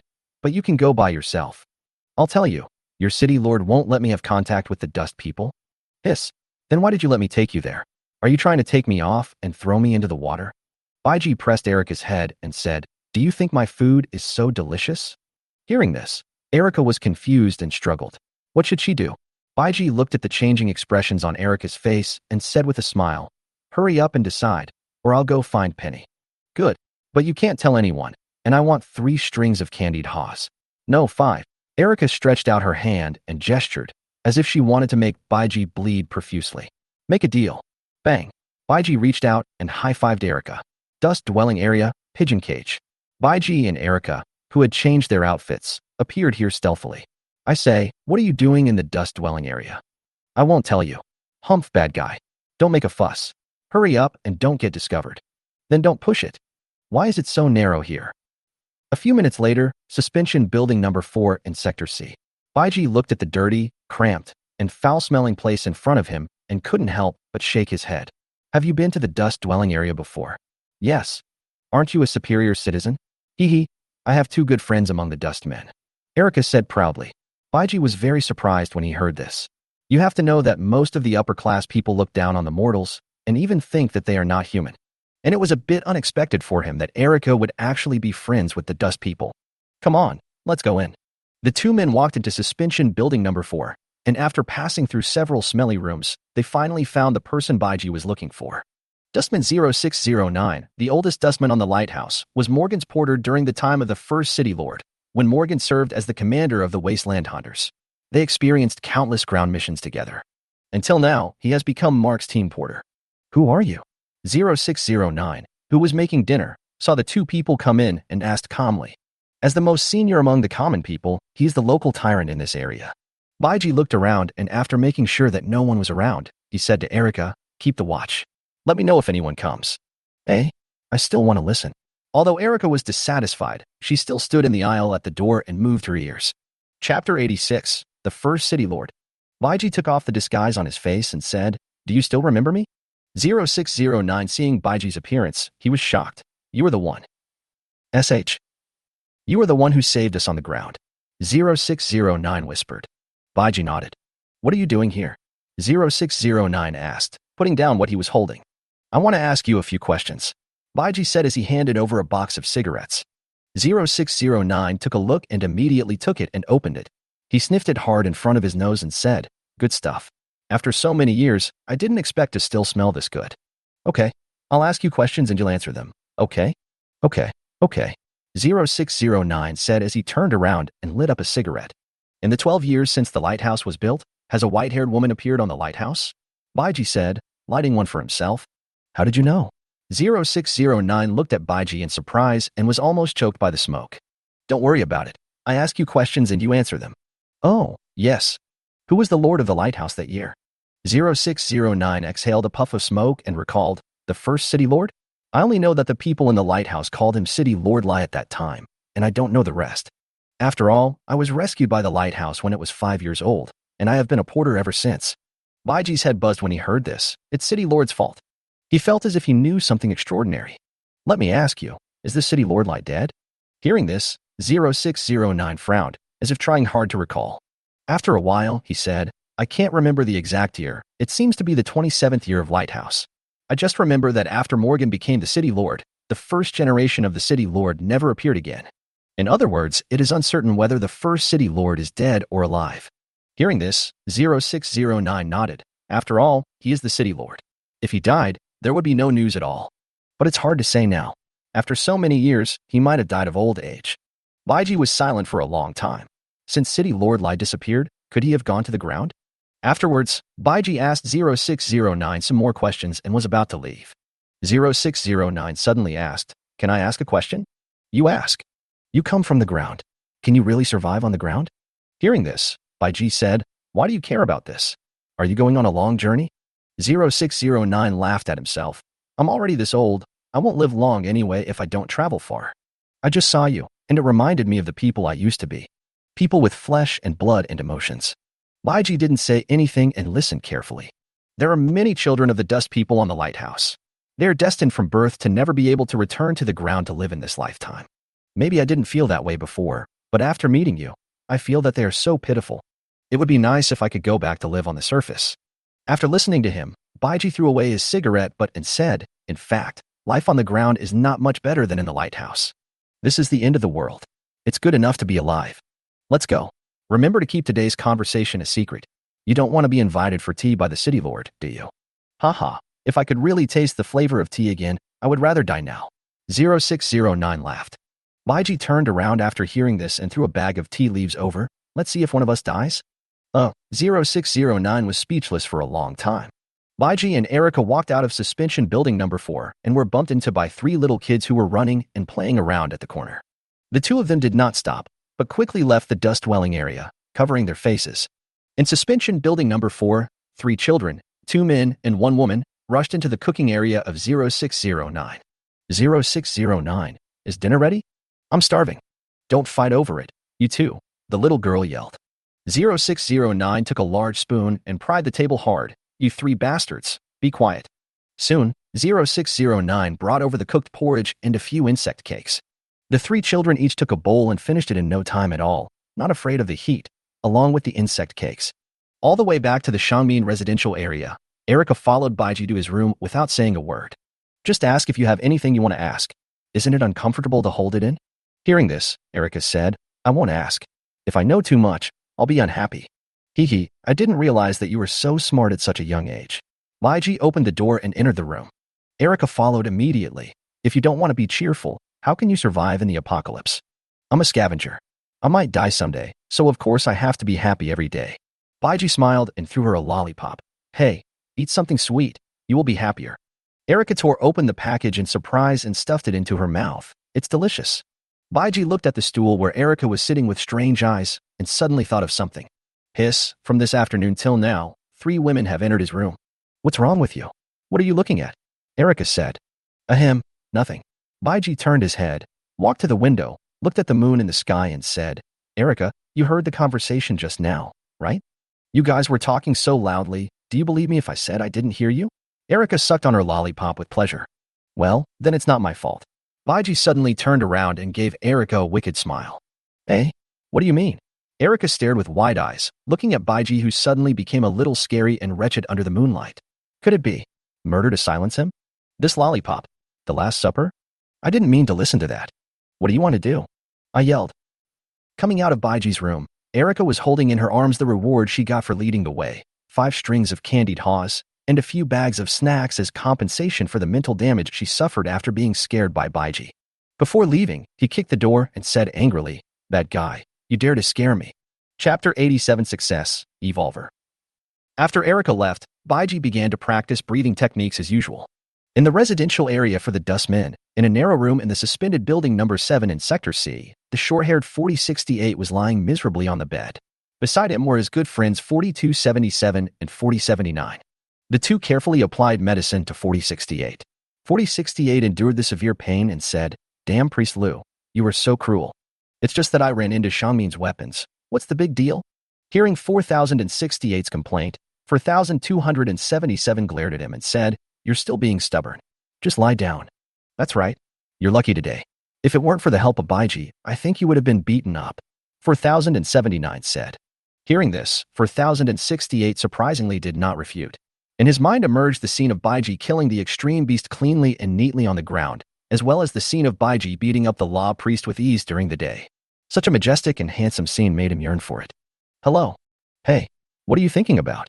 4277 roared. 4068 came back to his senses, turned over and lay on his side on the bed and said, "You all saw it today, the man named Baiji." 4277 and 4079 nodded. They were also present at the scene and were extremely shocked. I wish I could be that strong. 4068 sighed. Then I can do whatever I want. I can even beat a law priest. Hearing this, 4277 rolled his eyes at him and said, just be quiet and take care of your injuries. 4277, don't you want to? If I become stronger, no one can bully you. 4277 smiled and said gently, okay, there's no point in thinking about this now. You got beaten today, so 4079, and I did your job for you. 4068 was immediately moved. Thank you, 4277. Hey, here I am. I helped too. 4079 felt aggrieved. Is it okay for you to ignore me like this? The three of them made a fuss for a while, and 4277 suddenly said, 4068, do you still remember what Baiji said to you? What? You were such a stubborn guy. 4277 slapped 4068's injured spot and said, you are reckless and impulsive. Covering the place where he was attacked, 4068 did not show any unwillingness as usual. Instead, he recalled Baiji's words in silence. Actually, I think he's quite right. You are really brave, but we are just ordinary people. We have to endure when we have to. Bye. You know the principle that the first bird to stick its head out gets shot. 4079 also said at this time, think twice before you act. I think this is very suitable for you. Being criticized by the two, 4068 subconsciously wanted to refute, but suddenly remembered what Baiji said, you don't want to bring trouble and danger to the people around you. Thinking back to this, 4068 suddenly broke out in a cold sweat and looked at 4277 in panic. What's wrong? Why are you looking at me? No, I suddenly found that our mechanic is quite good looking. 4068 is also a smooth-talking guy. At the same time, at the ground base headquarters.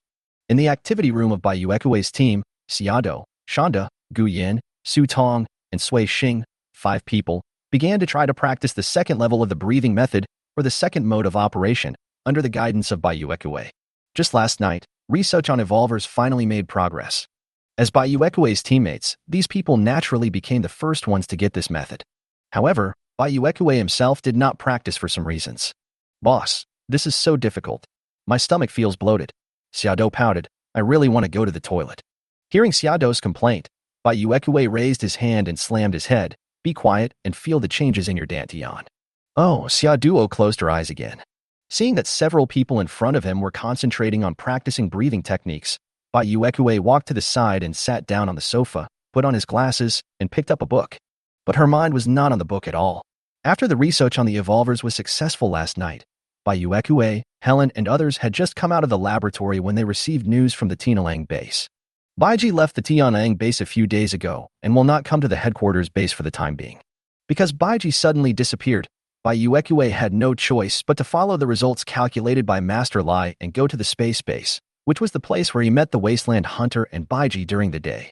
Originally, I just wanted to get in touch with the scavengers and observe Mark, but who knew I would see Blatilla Striata there?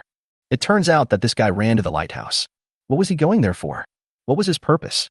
Baiyuekui has 1,000 reasons in his mind that he wants to know. At this time, Shattered Star was the first to open his eyes and said in surprise, Boss, I succeeded. Baiyuekui immediately put down the book and walked over to check the situation inside the plastic body. She placed one hand on the Broken Star's abdomen, and a white breath flowed through her hand into the Broken Star's body. Don't listen, keep practicing the breathing method. After a while, Baiyuekui released his hand and said, well, the origin in your body has begun to circulate. You should also feel the new origin washing over your body. Broken Star nodded. I feel very comfortable and relaxed all over. That's right. Baiyuekui stood up and said, it seems that it is really successful. You can continue. The next step is to be able to maintain this state anytime and anywhere, even in battle. Time passed little by little, and next came Gu Yin, Shanda, Xiado, and Su Tong. No one disappointed Baiyuekui, and Baiyuekui was completely relieved and then smiled at himself. In order to study how to recycle, they caused many tragedies and sacrifices, but they didn't expect that it would be so simple in the end. It's really a joke of fate. How ironic. I didn't expect that I could succeed. Su Tong looked at Baiyuekui in surprise. Shanda, who was standing by, also said in disbelief, I succeeded too. What a surprise. Hearing this, Baiyuekui said calmly, it's expected. Although your bodies have been transformed, you are still human in essence. In Su Tong, as long as you continue to practice, the injury on your face will heal. Really? How much practice do you have to do? The limit of the second level. Chapter 88, Round Lotus. A night passed, and the next morning, Baiji heard someone knocking on the door in a daze. Baiji, get up. At the door, Mo Cheng was banging on it and shouting. 10 minutes later, 3 big bags were neatly piled on Mo Cheng's head. Who told you to wake me up? What time is it now? Don't you understand why you're in a bad mood when you wake up? Baiji kept cursing Mo Cheng along the way. You know, my girlfriend wouldn't wake me up so early. How dare you? Mo Cheng touched the big bump on his head with grievance. You were really merciless. Oh, if I'm not merciful, I can beat you into a pulp with just one punch. When he came to the restaurant again, Baiji found that most of the hunters had finished eating and were preparing to leave. Looking at Ran Bing and Penny walking towards him, Baiji greeted them naturally.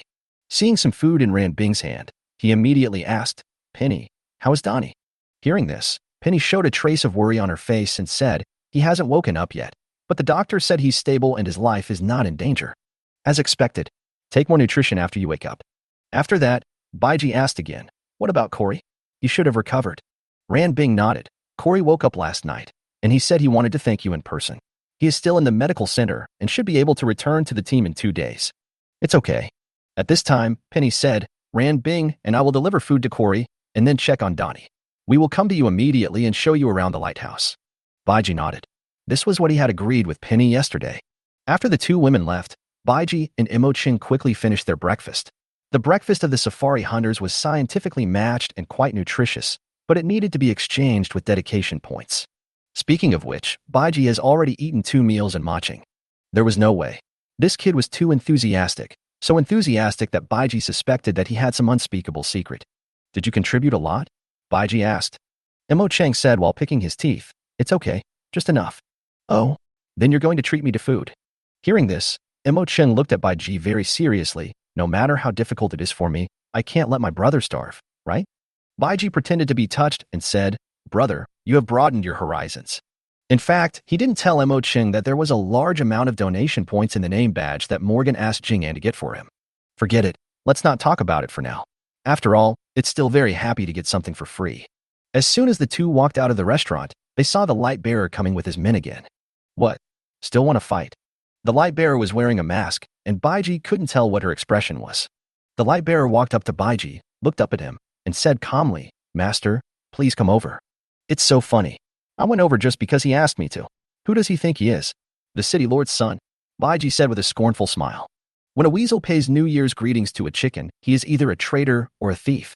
He Guangzhou was not angry when he heard Baiji's words. He said calmly, I just came here to inform you. It's up to you whether you go or not.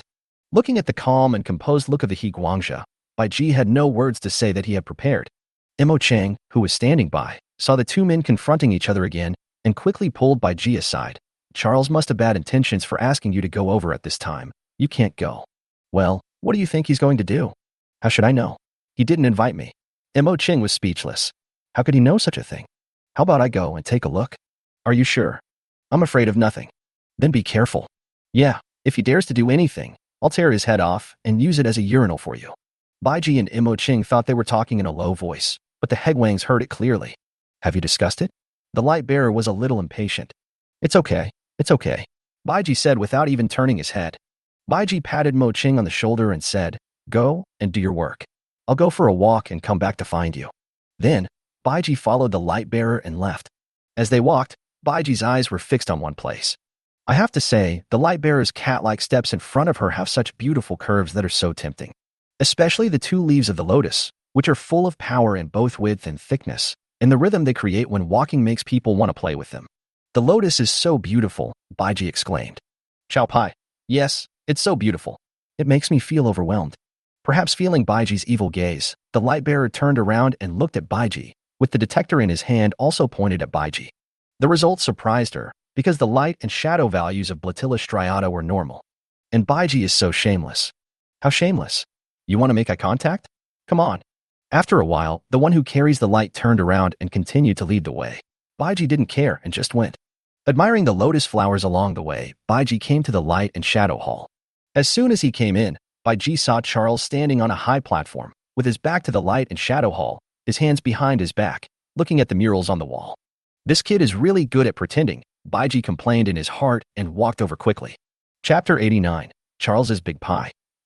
Knowing that Baiji was coming, Charles slowly turned around and said, You were here. Blind? Then I'll leave. Baiji would never let this guy show off. Charles's well-prepared emotions were instantly shattered. This bastard, can he please speak properly? You are a smart man. Otherwise, you wouldn't have accepted my invitation. Charles slowly walked down the platform. Please walk faster. I don't like talking with my head raised. Charles made a tic-tac-toe gesture on his head and said, suppressing his anger, maybe we can cooperate. Hearing this, Baiji didn't feel surprised at all, but he didn't expect this guy to be so straightforward. Oh? What cooperation? I don't need anything, Baiji said. Besides, I beat up your people. I scolded you pretty badly during the court meeting yesterday. Don't you care? Or are you a masochist? Charles discovered that Baiji's words were powerful and hit the nail on the head. Don't let him talk too much. Charles thought so. Why should you care? It's just some misunderstandings. Charles tried his best to force a kind smile. I already know about the matter in the material distribution room. You and my men had some conflicts. It is natural that you don't like me. Then you were really generous. I didn't realize it. You can laugh it off even after being bullied like this. I admire you. If I were you, I would definitely not be able to tolerate it. This is too insulting. Charles is going crazy. Baiji has only been here for a short time. If he continues to talk like this, breast cancer will come out. Misunderstandings arise only because we don't understand each other. There is no grudge between us. As long as we have common interests, we will become friends, Charles said as he walked around Baiji. Hearing this, Baiji asked directly, then what do you want to do? Charles did not answer Baiji's question and said to himself, you came to the lighthouse. This is all arranged by the Lord of Light and Shadow. And I am the one chosen by the Lord of Light and Shadow. I believe that as long as you are willing to cooperate with me, you will be able to lead the lighthouse back to the ground. Watching Charles's passionate and even somewhat crazy speech, Baiji couldn't stand it anymore and interrupted him quickly. So, why do you think I would agree to you? And what do you want? And what do you like about me? This is the arrangement of the Lord of Light and Shadow. Only I can lead the lighthouse and lead mankind into the future, and your appearance must have been instructed by the Lord of Light and Shadow. Baiji was speechless. There must be something wrong with this guy. He talks about the Lord of Light and Shadow every 3 sentences. Don't bother with the Lord of Light and Shadow for now. The Lord of Light and Shadow doesn't have time to care about you. But you were right. I did come here to help Lighthouse, but why should I choose you? Baiji said. I could have chosen Mark, right?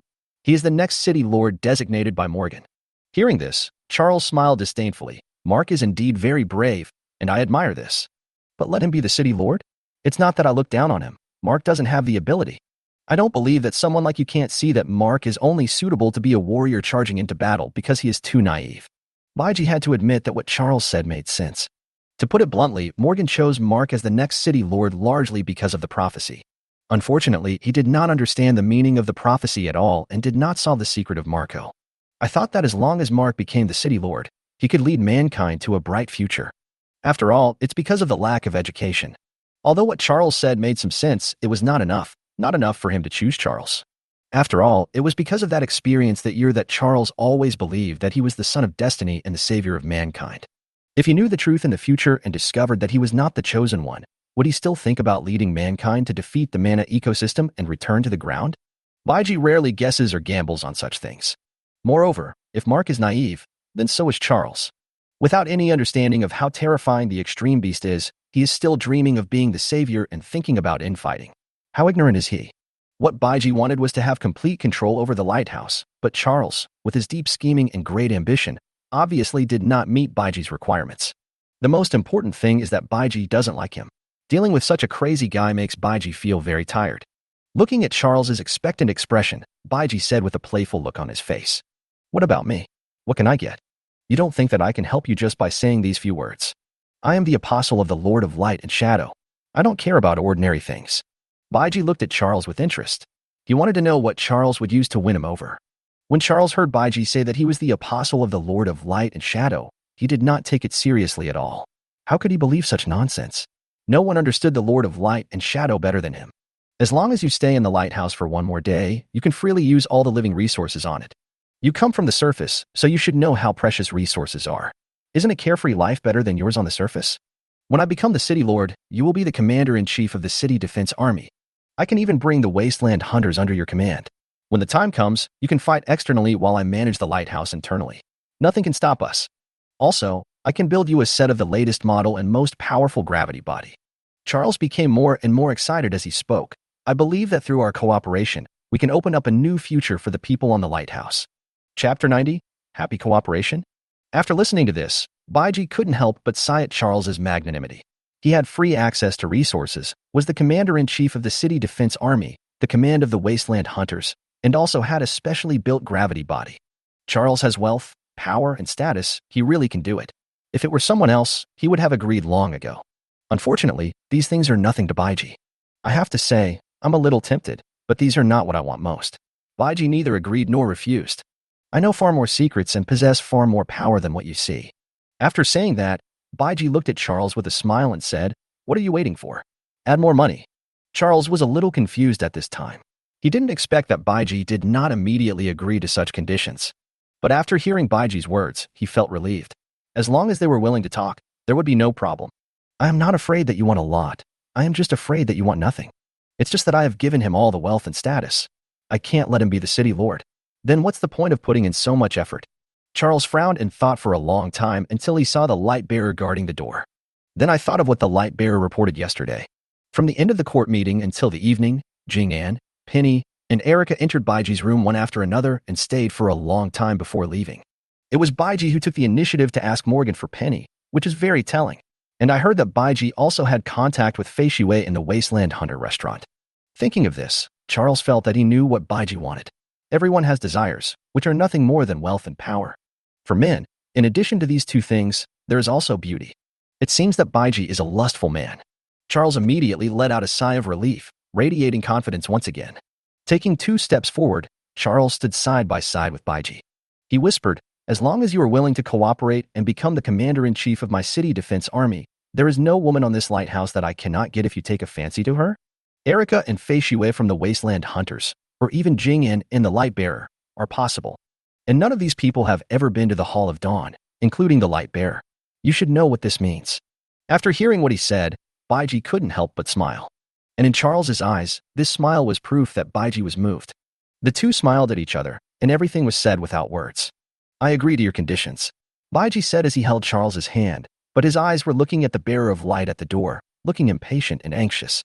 This scene fell into Charles's eyes again, and he was even more certain that he had grasped Baiji's weakness. "It's a pleasure working with you," Charles said. "It's a pleasure to work with you." Baiji retracted his lustful eyes and said, "Then how about we add an insurance to our cooperation?"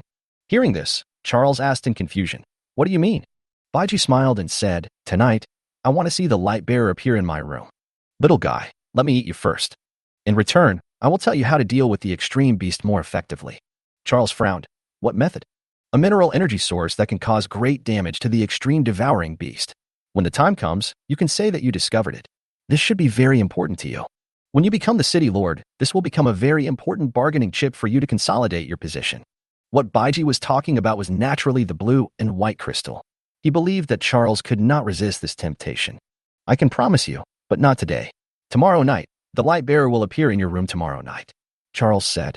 "Besides, the energy you mentioned cannot be verified in a short period of time, so you have to agree to one condition of mine." Charles is not stupid. If the energy that Baiji talked about is fake, then he would be getting free rides. "Tell me, what are the conditions?" Baiji asked. Charles smiled and said, "Tomorrow night, I will arrange for you to go to the Dawn Hall to perform the breeding mission. How about that? It won't be a big loss for you, right? Morning Hall? With whom? I can't tell you yet. Anyway, as soon as you come out of the Morning Hall tomorrow, the light bearer will be waiting for you in your room." Looking at Charles's mysterious look, Baiji had guessed it almost exactly. "Tomorrow night, the breeding mission will be with Ran Bing. This guy said that he must cooperate with me and even promised me so many conditions, but in fact, he just wanted to push me to the opposite side of the scavengers." Baiji believed that this was a backup plan that Charles had prepared from the beginning, so that he could tie him down after he agreed to cooperate with him. If he still wanted to stay on the lighthouse at that time, he would have to stand on Charles's side. It would be no loss for Charles if he didn't stay on the lighthouse. "You bastard, you have a really good plan." "Well, what do you think?" Charles asked again. Baiji frowned, pretending to be dissatisfied, and said, "Okay, I promise you." "Ha ha ha. Okay, you don't have to be disappointed. It's just a matter of waiting one more day." Charles was in a good mood. After everything was settled, Charles nodded to the light bearer, who immediately left the light and shadow hall and came back with a group of people a short while later. The dining table was quickly set up in the center of the light and shadow hall. Baiji took a look and said with a smile, "Well prepared, so much food. Come on, let's toast to our cooperation." Charles raised his red wine. "Cheers." The meal lasted for almost half an hour. The two of them kept chatting about meaningless things. During the meal, Charles kept testing Baiji, but Baiji handled it skillfully. When leaving, Charles saw me off with a smile. When he reached the door, Baiji looked at the graceful figure of Iguangzha and walked over with a smile. Bang! He slapped the light bearer's butt and pinched it. You. The light bearer wanted to be angry, but after seeing Charles's eyes, she could only suppress the anger in her heart. He took his hand back, put it to his nose and sniffed it, then said with a wretched and perverted look on his face, I'll take some interest first, and we'll have a good discussion tomorrow night. I'll wait for you. After saying that, Baiji left the light and shadow hall. Chapter 91. Xiefeng, you are very brave. Master, can we really trust him? Guangzha turned around and asked when he saw Baiji walking away. Charles sneered, believe? Only interests are eternal in this world. Get ready and go to his room tomorrow night. The light bearer was stunned for a moment, then said, yes, master. Control desires with the Tao, enjoy life without being lascivious, rather than abandon light and shadow, you will be ruined. Charles said slowly, the Lord of Light and Shadow knows everything. He will never forget the efforts and dedication of the pious. All of this is arranged by the Lord of Light and Shadow. Therefore, I am here. The light bearer placed a hand on his chest and bent over to say, Lighthouse, Central Command Hall. Victor walked in quickly, bowed to Morgan and said, Lord City Lord, Baiji just came out of the Light and Shadow Hall. Morgan closed his eyes, not knowing what he was thinking. Coming out of the Light and Shadow Hall, Baiji was in a very good mood. This Charles is really confident. If he really thinks that he can be tied down by such means, then he is too naive. But seeing that he is so serious, I might as well play with him. It's just that the breeding task with Ran Bing tomorrow night is a bit difficult. Is it really necessary to do it? Otherwise, Charles is likely to regret it, and the little lotus in his mouth will fly away. Baiji thought about it, asked a few people on the way, and soon found the Military Association's maintenance room. As soon as he came in, Baiji saw many hunters training. Shooting, fighting, gravity body manipulation, and various training programs. At this time, Penny discovered Baiji and immediately ran over. Baiji, I just came here to look for you, and Mo Ching said you went to the Light and Shadow Hall. Well, something happened. I just came out from over there. Where are the others? Baiji asked. Captain Mark and Instructor Elon are out. Ran Bing and Erica went to the infirmary to see Corey and Donnie. Penny replied. Then why don't you go? I'm waiting for you here. Didn't you ask me to show you around the lighthouse yesterday? What about Maching? He went to Jessica to maintain his prosthetic limb. Baiji nodded. Then let's take a look here first and observe your training. Penny smiled and took Baiji around for a while before saying, do you want to go up to the ring and feel it for yourself? Baiji turned around and looked at Penny with a smile. What? You want to fight me? Hearing this, Penny's face was filled with shock, as if she had heard some shocking secret. Me? No, there's no way I can beat you. Penny refused without even thinking. Just kidding, she had seen how strong Baiji was. To exaggerate a little, it would be too unfair if someone was accidentally killed by Baiji. At this moment, a deep male voice sounded on the stage. Baiji, come up and try with me.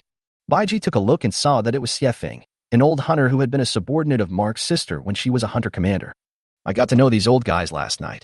Facing Xiefeng's invitation, Baiji did not hesitate and stepped onto the stage in a few steps. Brother Xiefeng, you are very brave, Baiji said as soon as he came up. Ha ha ha. I know you are strong, but that's why I want to try it. Xiefeng didn't mind and laughed and waved his fist twice. The situation here immediately attracted the attention of many people. The legendary godman from the ground was competing with the old ace of their Wasteland hunters.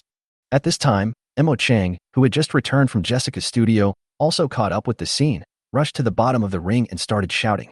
Baiji, don't show mercy, beat him hard. Yes, brother Baiji, beat him, don't give me face, another person shouted.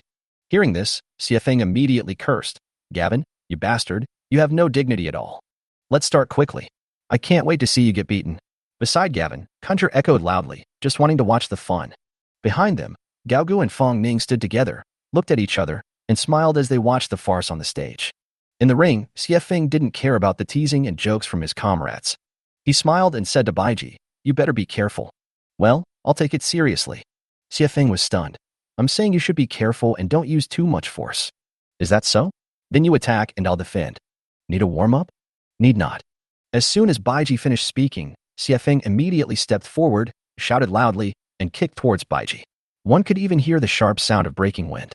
Baiji took a small step back calmly and dodged Xiefeng's attack before he was kicked. After missing the first attack, Xiefeng immediately lowered his center of gravity and swept towards Baiji's legs again. Baiji jumped lightly and leaped directly into the air, landing behind Xiefeng. Hiss, I was totally fooled. Xiefeng is so miserable, we can't even touch it. The people in the audience were talking about it, but Baiji was still dodging Xiefeng's attacks easily. Haha, Xiefeng is in big trouble now. Yes, he is really old but young at heart. After hearing about Baiji's story yesterday, I have been wanting to see him. Ha ha ha. Nothing surprising. If what Mark and the others said is true, Xiefeng is far inferior to the devouring beast after all. Gaogo laughed and put his arms around the shoulders of the two people in front of him. Did you record it? Gavin and Quinge turned around and grinned, of course. This will be material for him to laugh at for the next year. Chapter 92, Downey's Collapse. On the ring, Xiefeng, who had been being dragged around by Baiji, couldn't stand it anymore. Hey, at least let me hit you once. It's so embarrassing, Xiefeng said. Seeing that Xiefeng stopped attacking, Baiji smiled and said, well, come over here as soon as possible. Hey, then I won't be polite, Xiefeng said as he approached him again and punched him hard and fast. Baiji raised a finger to block Xiefeng's fist. This scene immediately made the scalps of the people present tingle. This person is definitely not a human being. Xiefeng was shocked at first, and then a smile appeared on his face. This guy is such a pervert. Xiefeng threw dozens of punches in a row, and his fist hit Baiji like a rainstorm. Baiji has not moved at all from the beginning to now, and his fingers were so fast that afterimages appeared. Suddenly, Xiefeng's attack stopped abruptly. Everyone at this time clearly saw that Baiji's finger poked Xiefeng's position. Oh my god. The people in the audience held their hands over their kidneys and swallowed. Xiefeng bent over in pain, and after a long while, he raised his head and said, You have no moral principles. Baiji laughed and said, I really don't know how to end this. Brother Xiefeng, it feels good, right?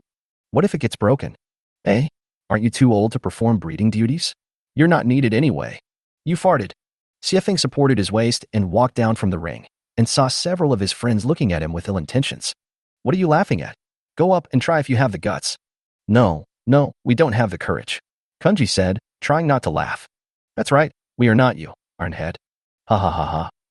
After Baiji jumped down from the ring, he was immediately caught by Mo Ching.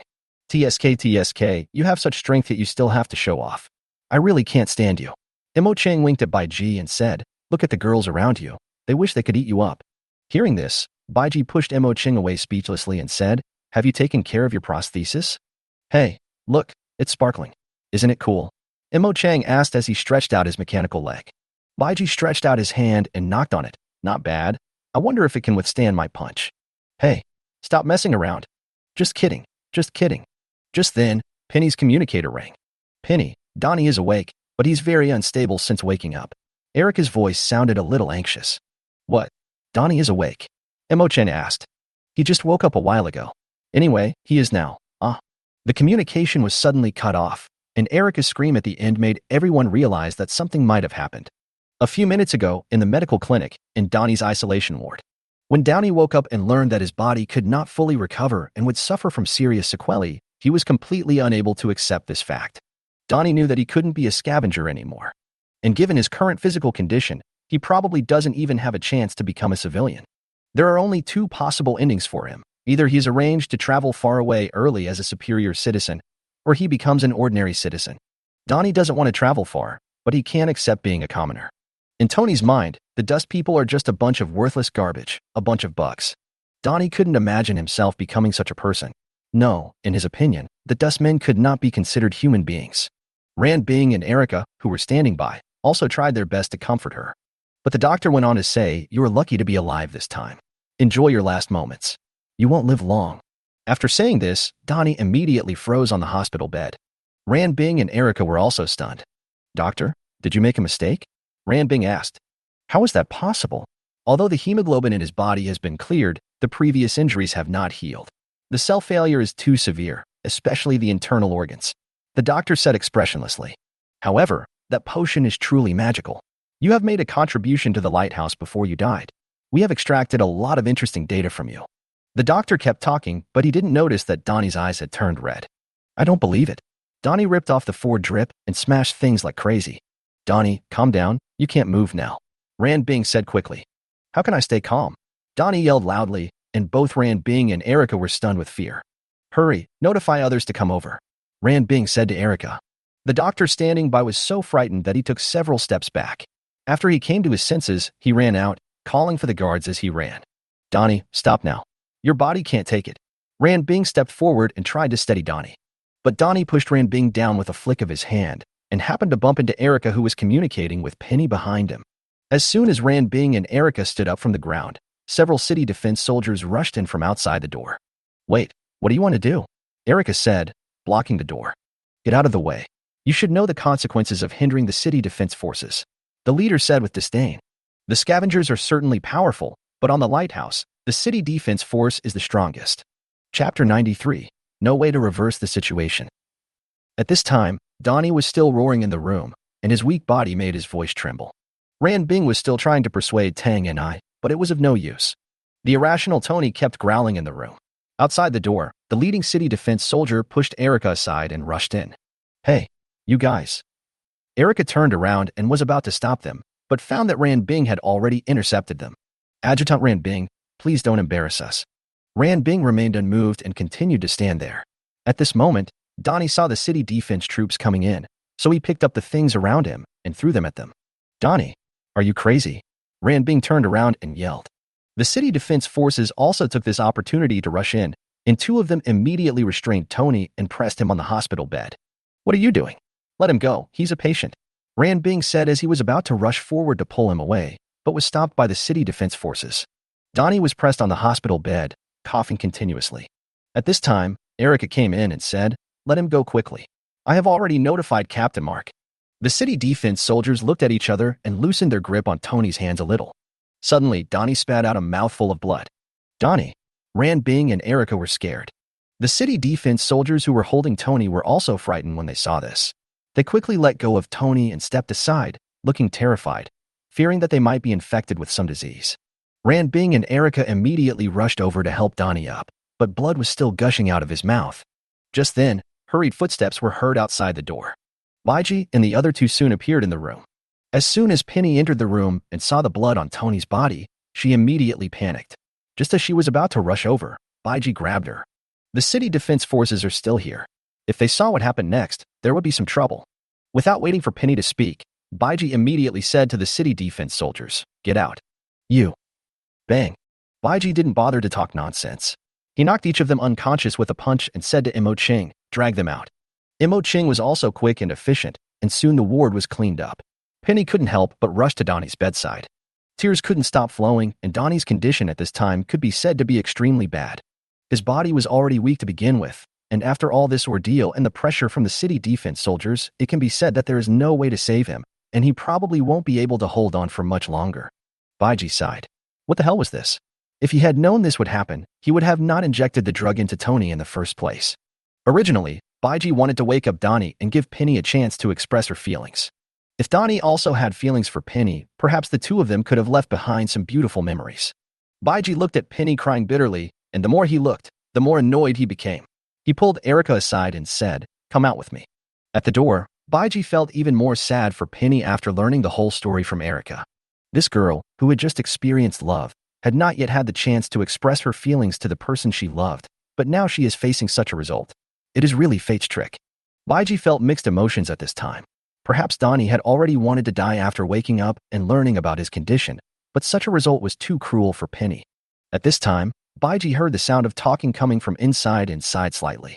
Baiji noticed that Erica beside him was also sobbing softly. After rubbing Erica's head, Erica couldn't help but threw herself into Baiji's arms. Soon, Mark also brought people to the medical clinic, but did not go in. After learning everything from Baiji and Erica, he stood at the door sadly. After a while, Ranbing and Imo Ching also came out. "How's Donnie?" Mark asked immediately. Ranbing shook his head, and the expression on his face explained the problem. After what happened, Baiji was no longer in the mood to visit the lighthouse. He said hello to Mark and the others and left. Circling the outer ring of the lighthouse, Baiji saw countless ordinary people working desperately in exchange for insignificant contribution points. Thinking of Tony's death, he felt the cruelty of doomsday for the first time. This feeling was not strong when he was at the Sirius base. Baiji leaned on the guardrail, looking at the vast land below. The breeze blew, and his mind was filled with thoughts. I don't know how much time had passed, but Baiji suddenly felt someone patting his shoulder. He turned around and saw it was Instructor Elon. "What are you thinking about?" Instructor Elon asked with a smile. "Just taking a look." Baiji looked back at the old man with white hair and beard. The two had not spoken much before, and he was puzzled that Elon came to talk to him at this time. Instructor Elon also leaned on the guardrail and said, I used to think that the lighthouse was the last home of mankind. It was not until I saw you that I realized that all this was just the self-righteousness of living in the lighthouse. These sudden and inexplicable words left Baiji a little unresponsive. Instructor Elon continued, I'm going on a long journey tomorrow. Do you know what a long journey means? Baiji nodded. Of course he knew about the long journey. Chapter 94, The Famous Handsome Young Man. Before I left the lighthouse, I saw you appear. For an old man like me, I really don't know whether it is a good thing or a bad thing. Hearing this, Baiji smiled and said, maybe it's a good thing. Maybe. I'm a little reluctant to die now. I really want to see the day when the lighthouse returns to the ground. I have a feeling that day may not be too far away. Your premonition is so accurate, Baiji thought to himself. He still didn't understand why Instructor Elon looked for him. It couldn't be that he just came here to sigh about life. Coach Elon, please tell me what you want to say. I can't understand you if you say that. Instructor Elon suddenly laughed and said, Mark is a good boy. I hope you can help him. Hearing this, Baiji finally understood that Instructor Elon was going to spare no effort to pave the way for Mark before he left. Coach Elon, is this why you came to me? Besides, Mark is much older than me. This is different. Why is it different? Baiji asked. Instructor Elon looked at Baiji and said, I have also lived from before the cataclysm to the present day, and I have seen many people and things. How complicated the human heart is. For Mark, this is a more difficult problem than dealing with the extreme beast.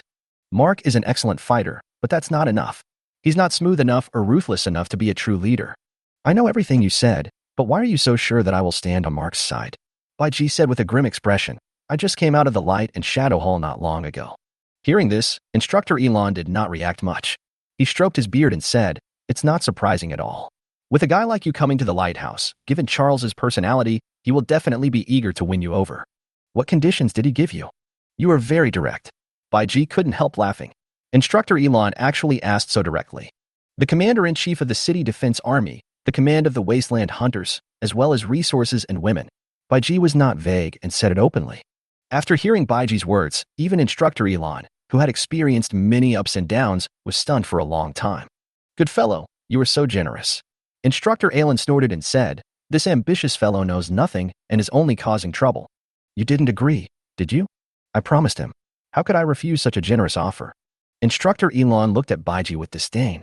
If you want to deceive me, at least you should pretend to be more convincing. Oh, what do you mean? Baiji asked. Instructor Elon smiled smugly and then said, if you really agreed to his conditions, you wouldn't be so close to the Wasteland hunters. Besides, if I can still guess wrong after you told me this, then I am not old, but stupid. The old man and the young boy looked at each other and suddenly burst into laughter. You old fox. You little bastard. People passing by cast curious glances at them. They thought these two were crazy. They were scolding each other and laughing so happily. After laughing, Instructor Elon said, but if you reject Charles, I'm afraid he will do something bad to you. I really promised him. Baiji said with a playful smile. Instructor Elon was stunned. Ha ha ha, you really are a little bastard. Thank you very much. After laughing, Instructor Elon sighed and said, I haven't had such a good time chatting with someone in a long time. Are you unhappy on the lighthouse? Tell me about it and cheer me up. Instructor Elon glared at Baiji and said, you are such a jerk. I am an old man. Can't you say something nice? But I see you're quite happy. I'd be happier if I could beat you up. Then you will be disappointed. Not to mention you. Even if a fully fledged extreme devouring beast comes, it won't be enough for me to kill. Baiji said. Instructor Elon keenly grasped the key information in Baiji's words, complete form. Sure enough, an old fox is an old fox, and he is very good at grasping the key points. Baiji joked. Heh, are you looking down on me? Why don't you tell me what the perfect form means? How dare I? A complete extreme devouring beast, in your words, is an extra-large extreme devouring beast. Baiji explained. Instructor Elon looked thoughtful, and after a while he said, it seems that you are much stronger on the ground than on the lighthouse. Not bad, to be honest. I don't really understand it. Baiji smiled, not caring about the test in Instructor Elon's words at all. He had shown it so obviously since he came to the lighthouse. If you still can't guess that there are human settlements on the ground, then you have a brain in vain. Wait, are you saying that you can deal with the super-large extreme beast? Instructor Elon suddenly asked in shock. That depends on whether you are willing to believe it or not. The ambiguous answer did not satisfy Instructor Elon, but looking at the smile on Baiji's face, he understood that what Baiji said was true. Things like this, whether true or false, it's up to you to believe it or not until you see it with your own eyes. Instructor Elon looked at Baiji deeply and said, in fact, even if I didn't come to you today, you would still stand on Mark's side, right? Baiji said calmly, it doesn't matter to me who it is. I just simply like Mark more. You're not talking about that kind of liking, right? Instructor Elon suddenly said this, and Baiji was at a loss as to what to do. Seeing that Baiji didn't say anything, Instructor Elon laughed happily. Chatting with you always makes me think of decades ago when the disaster hadn't happened yet. I feel a lot younger now. Oh, really? What were you like when you were younger? You'll be scared to death if I tell you this, but back then I was a famous handsome young man in our area. Instructor Elon began to recall his childhood days with a proud look on his face. The two chatted and laughed at the distant sun, and Baiji also learned a lot from Instructor Elon, which 0609, as a dustman, did not know. Baiji, who was originally feeling upset about Penny's matter, now felt much better. Chapter 95, Trouble at the Door. However, the harmonious atmosphere did not last long. On the outer ring of the lighthouse, a team of city defense troops were coming towards this side with great momentum. There were 4 gravity bodies in the team, which were the city defender models exclusively used by the city defense troops. The leader of the team was none other than the city defense army captain Singh, who angrily led his men towards Baiji. Singh, what do you want to do? Instructor Elon said warily as he looked at the city defense troops. Humph, Instructor Elon, you'd better not meddle in other people's business. Facing Instructor Elon, who was about to go on a long journey, Singh didn't take him seriously at all. I'm here to find this guy named Baiji, Singh said, pointing his finger at Baiji. You beat up my people. Do you think you can just let it go? I see. We fought a few city defense soldiers at the medical center and were found out. But the more Baiji looked at Singh, the more he felt that this man was like a fool. Didn't he see that General Victor, the leader of the city defense army, didn't come to cause trouble for him? What was Singh thinking? Suddenly Baiji remembered that Singh had joined Charles, so now, could it be that Charles asked him to test him? If this is true, Baiji doesn't believe that Morgan and Victor don't know what is happening now, but no one comes to stop it. It's like killing someone with a borrowed knife. In just a short period of time, Baiji was close to the truth, so the more he looked at Singh, the more he felt that this guy was miserable. The only ones who truly know their own strength are Mark and his friends, as well as a few senior executives of Lighthouse. Obviously, Sanger was not included, and no one would tell him. Charles asked him to come, perhaps with the intention of finding out his own strength. So what do you want to do? Baiji blocked Instructor Elon behind him and said nonchalantly. Humph. Attacking the city defense forces is a serious crime. I advise you not to resist, Sung said coldly. The city defense troops on all sides pointed their weapons at Baiji, and the 4 city defense guards' gravity bodies also surrounded Baiji. Looking at the confident expression on Sing's face, Baiji said to Instructor Elon, You go first. This is none of your business. And you? Let's go. Don't get hurt by mistake. Yes, Instructor Elon, after all, you are also an old man of the lighthouse. I would feel bad if I hurt you accidentally, Sung said sarcastically. Baiji smiled and patted Instructor Elon's arm. Did you hear that? They're threatening you. Go away and watch the show from a distance. Instructor Elon looked at Baiji's calm expression, laughed, and said, You are not afraid. So why should I be afraid of a dying man? Aren't you very strong? I'm here to cheer you on today. You better protect me. Hearing this, Baiji was stunned for a moment, and then laughed out loud. Ha ha ha, you old fox. Okay, just watch from behind. After saying that, Baiji looked at Singh and said, Once you start, there will be no room for maneuver. Have you thought it through? Singer smiled disdainfully. Are you saying this to beg for mercy? Catch him. Without further ado, since Singh is willing to be used as a gun, Baiji can only oblige him. The pleasant sound of a knife was heard, and in everyone's sight, Baiji disappeared as if he had become invisible. Before Singh could recover from his shock, Baiji had already appeared in front of a gravity body. A few knife lights flashed, and the armor on the gravity body's arm fell to the ground. Then he punched out, and the gravity body flew out and hit the outer ring of the lighthouse. Then Baiji followed the same method to eliminate several gravity bodies and return to his original place. How is this possible? Monster. He's a monster. When the city defense troops brought by Singh saw this scene, they were so frightened that they lost their minds and started talking nonsense. Singh himself was staring at Baiji, speechless. Instructor Elon stood behind Baiji, but his eyes were wandering around several damaged gravity bodies. Oh my god, this is too brutal. But he also understood that Baiji did this entirely to protect him. Destroy the enemy's strongest combat force as soon as possible, defeat the enemy's psychological defenses, and minimize the threat. Baiji sneered, appeared in front of Singh, grabbed his neck, and lifted him up. Is there anything else you want to say now? Singh grabbed Baiji's arms tightly with both hands, trying to break free, and kicked towards Baiji with his legs. Bang! Baiji lightly punched Singh in the stomach. Singh curled up in pain like a cooked shrimp, rolled his eyes, and made painful sounds. The city defense soldiers brought by Singh had trembling hands holding their weapons. They felt an extremely terrifying aura from Baiji. Go back and tell Charles that if he wants to cooperate well, he'd better put away these tricks. Baiji said in Sing's ear. With a casual throw, Sing was thrown out and hit the ground outside the lighthouse. Get out. Baiji yelled at the city defense troops. Run. Run. He's not a human. He's a monster. Go and report to the city lord. The city defense troops fled shouting and did not care about Sing, who fainted on the ground. When the people watching from a distance saw the city defense army being defeated, they looked at each other and talked in low voices while looking at Baiji. Chapter 96. The winning formation of Go Bang. The trouble was solved. Baiji turned around and saw Instructor Elon's smiling face. If you didn't know, you would think he was the one who had made the move just now. Ha, awesome. This is the first time I feel that gravity bodies are so fragile. Although he felt a little sorry for those gravity bodies, Instructor Elon was even more shocked by Baiji's fighting ability. This was beyond the scope of normal human beings, and it reminded him of the woman who came up to the lighthouse decades ago. How about it? Have you learned something new? Baiji said with a smile. Instructor Elon looked at the black dragon sword on Baiji's waist and said, Your sword is not simple either. Of course, this was given by the Lord of Light and Shadow. Lord of Light and Shadow? Who are you fooling? Instructor Elon didn't believe Baiji's nonsense at all. At this moment, Erica and Fei Shui ran over from a distance, and seeing Singe and the gravity body driver still unattended on the ground, they instantly understood something. Instructor Elon. ×2. The two of them first greeted Instructor Elon and immediately asked, Baiji, what's going on with you?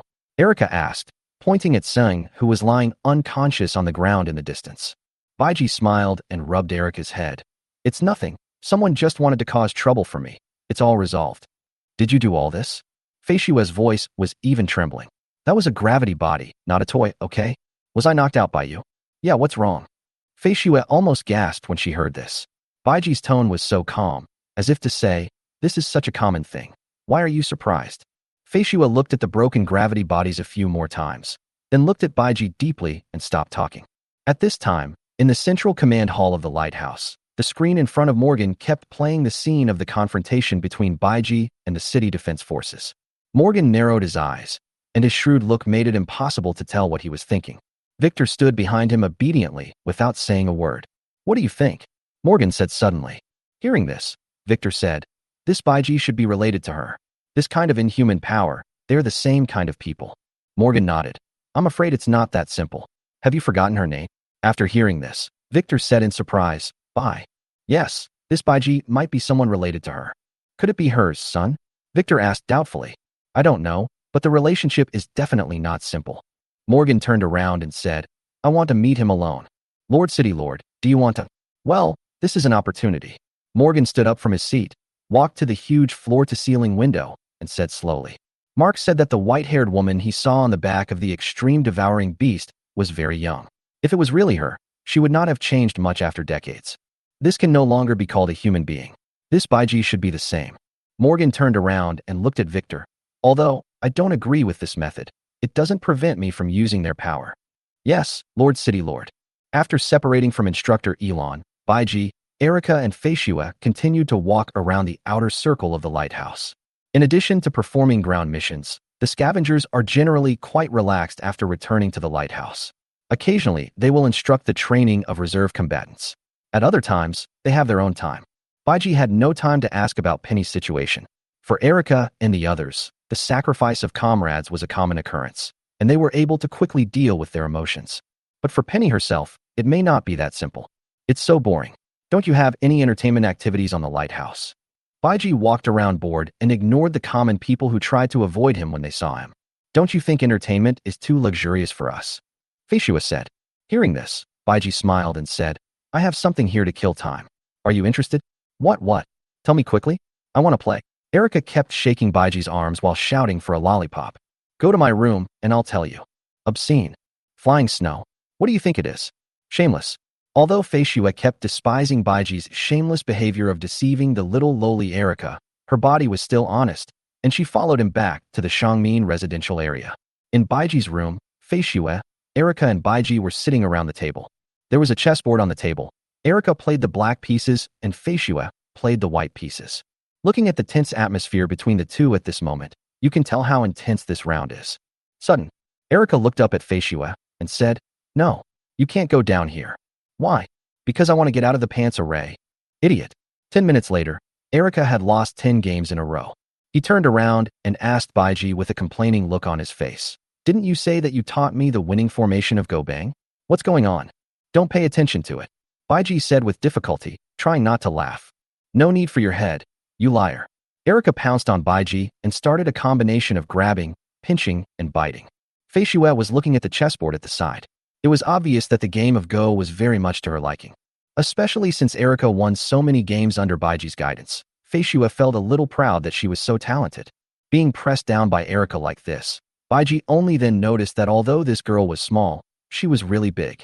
Although Erica was pinching his neck, it did not affect Baiji's eyes from darting around at all. Bad guy, how dare you lie to me? Erica said like an angry kitten, showing her sharp little fangs. Who lied to you? Everything I taught you has been scientifically proven.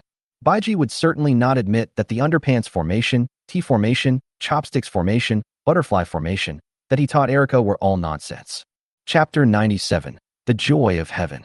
At this time, Fei Xue put away the Go Bang on the table and said to Baiji, who was still playing, You said before that this is a gift for me, right? Ah, yes. Baiji said in a hurry. Erica kept attacking him fiercely, and he was unable to resist. Fei Xue took the Go Bang and turned around and walked out of the room. She wanted to go back and study carefully how to play Go Bang. She couldn't waste her talent. We agreed to have dinner together later. Baiji shouted at the door. As Fei Xue left, Baiji looked at Erica, who was pressing on him, and said, Will you let go? No. Are you sure? Humph. Today I must let you know how serious the consequences of lying to me are. Erica opened her mouth and bit Baiji's shoulder. However, the next second, Erica found herself in Baiji's arms. Baiji stood up, holding Erica's butt with one hand and hugging Erica's back with the other.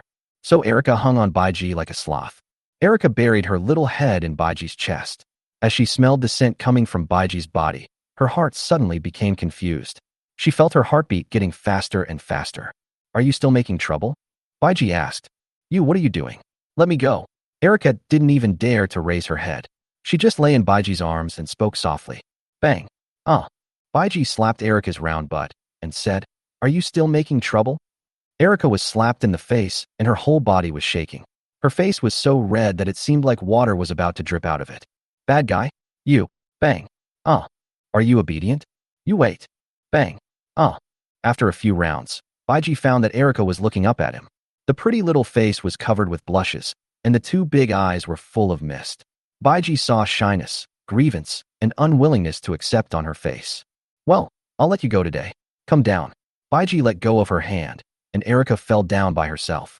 But Erica still raised her head and stared at Baiji. Her height of 158 centimeters made her look like a child in front of Baiji. Seeing her angry look, Baiji rubbed her little head and said, You are quite cute when you are angry, like a hamster. I'm very angry now. Erica said, tilting her head. Really? Do you want to eat something delicious? Erica rolled her eyes and said, No.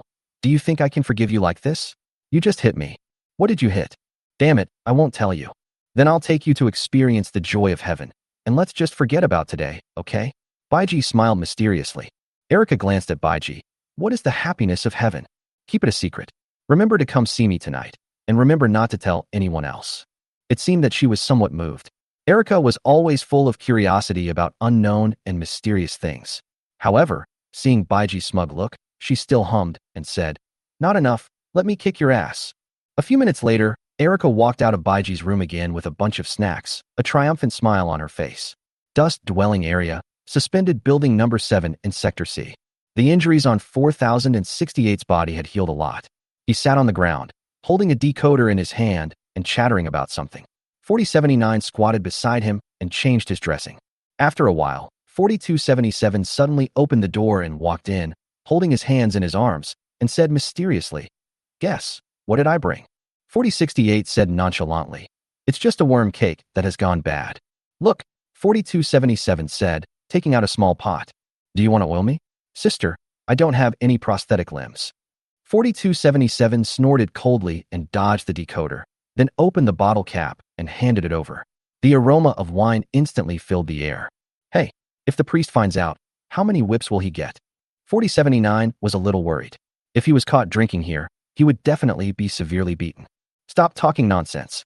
4277 said while pouring the wine. What are you doing? 4068 asked while holding the empty cup. 4277 smiled and said, Everyone knows you did a great job on this ground mission. The Lighthouse won't reward you, so let's reward ourselves." Hearing this, the three of them smiled happily. "Here, pour me some." 4068 handed the cup to 4277 and said. The three of them were drinking and chatting on this closed lighthouse, which was a rare happiness for them. But drinking too much is bound to cause bad things, especially when you drink without even a peanut. At this moment, there was suddenly shouting and noise coming from outside. "Oh no, something happened to 3852, someone shouted. The three of them quickly hid the evidence of drinking under the bed and rushed out. When they arrived at the place where the conflict took place, they saw two dust men, a man and a woman, lying on the ground eating bread and milk scattered on the ground.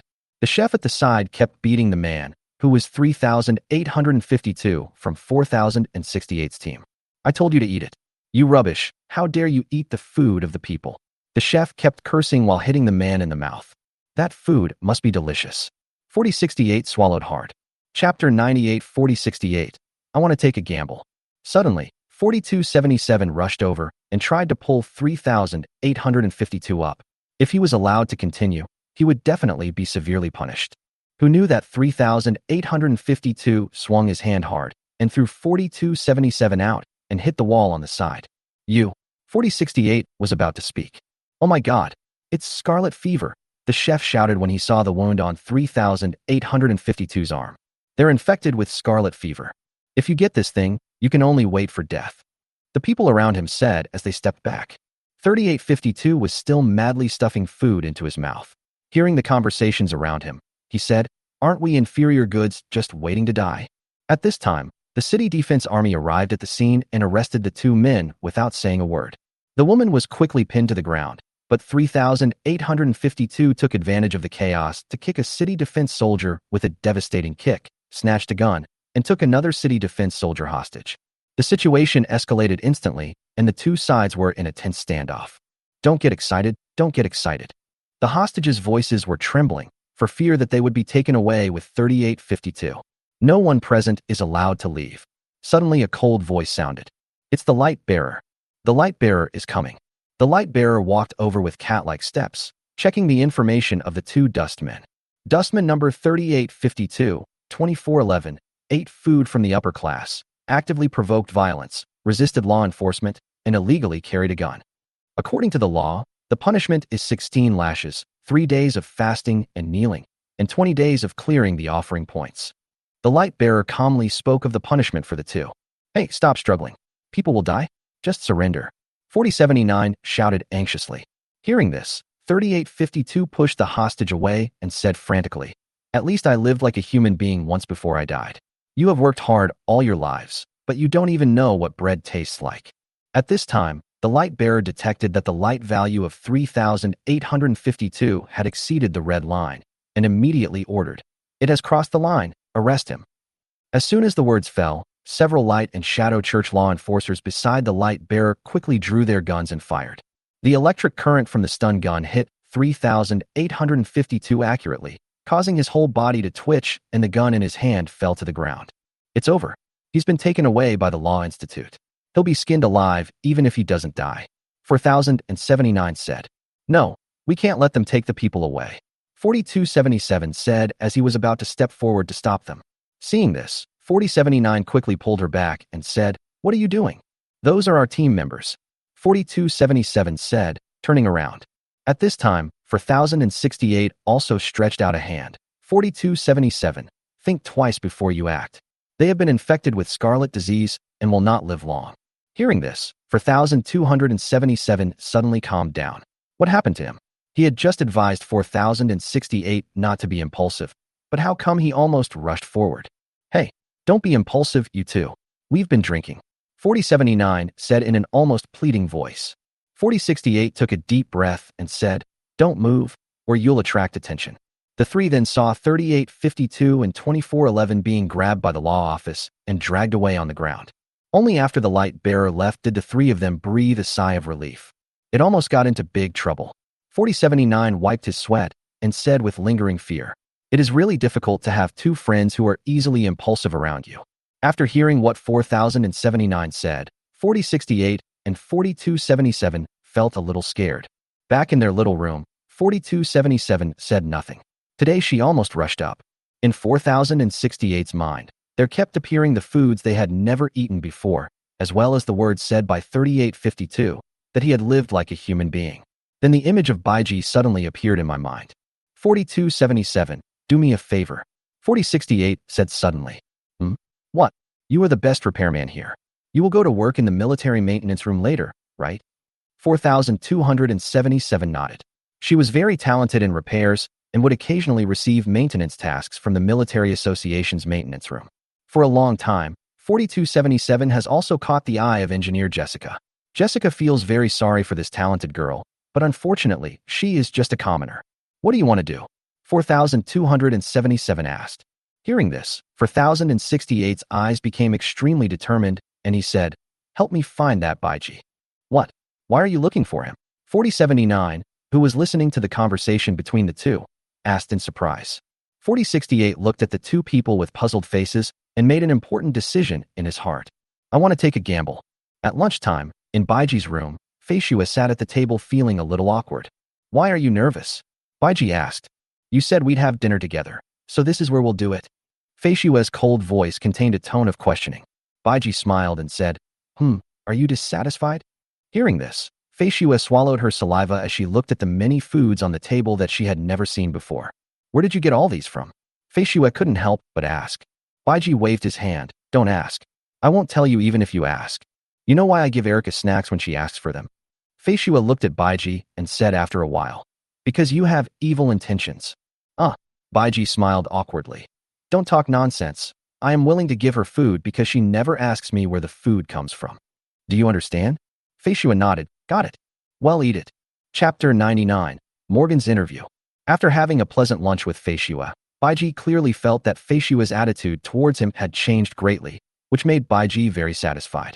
Just as Baiji walked out the door and was about to take a walk to digest his food, he saw Penny walking towards him.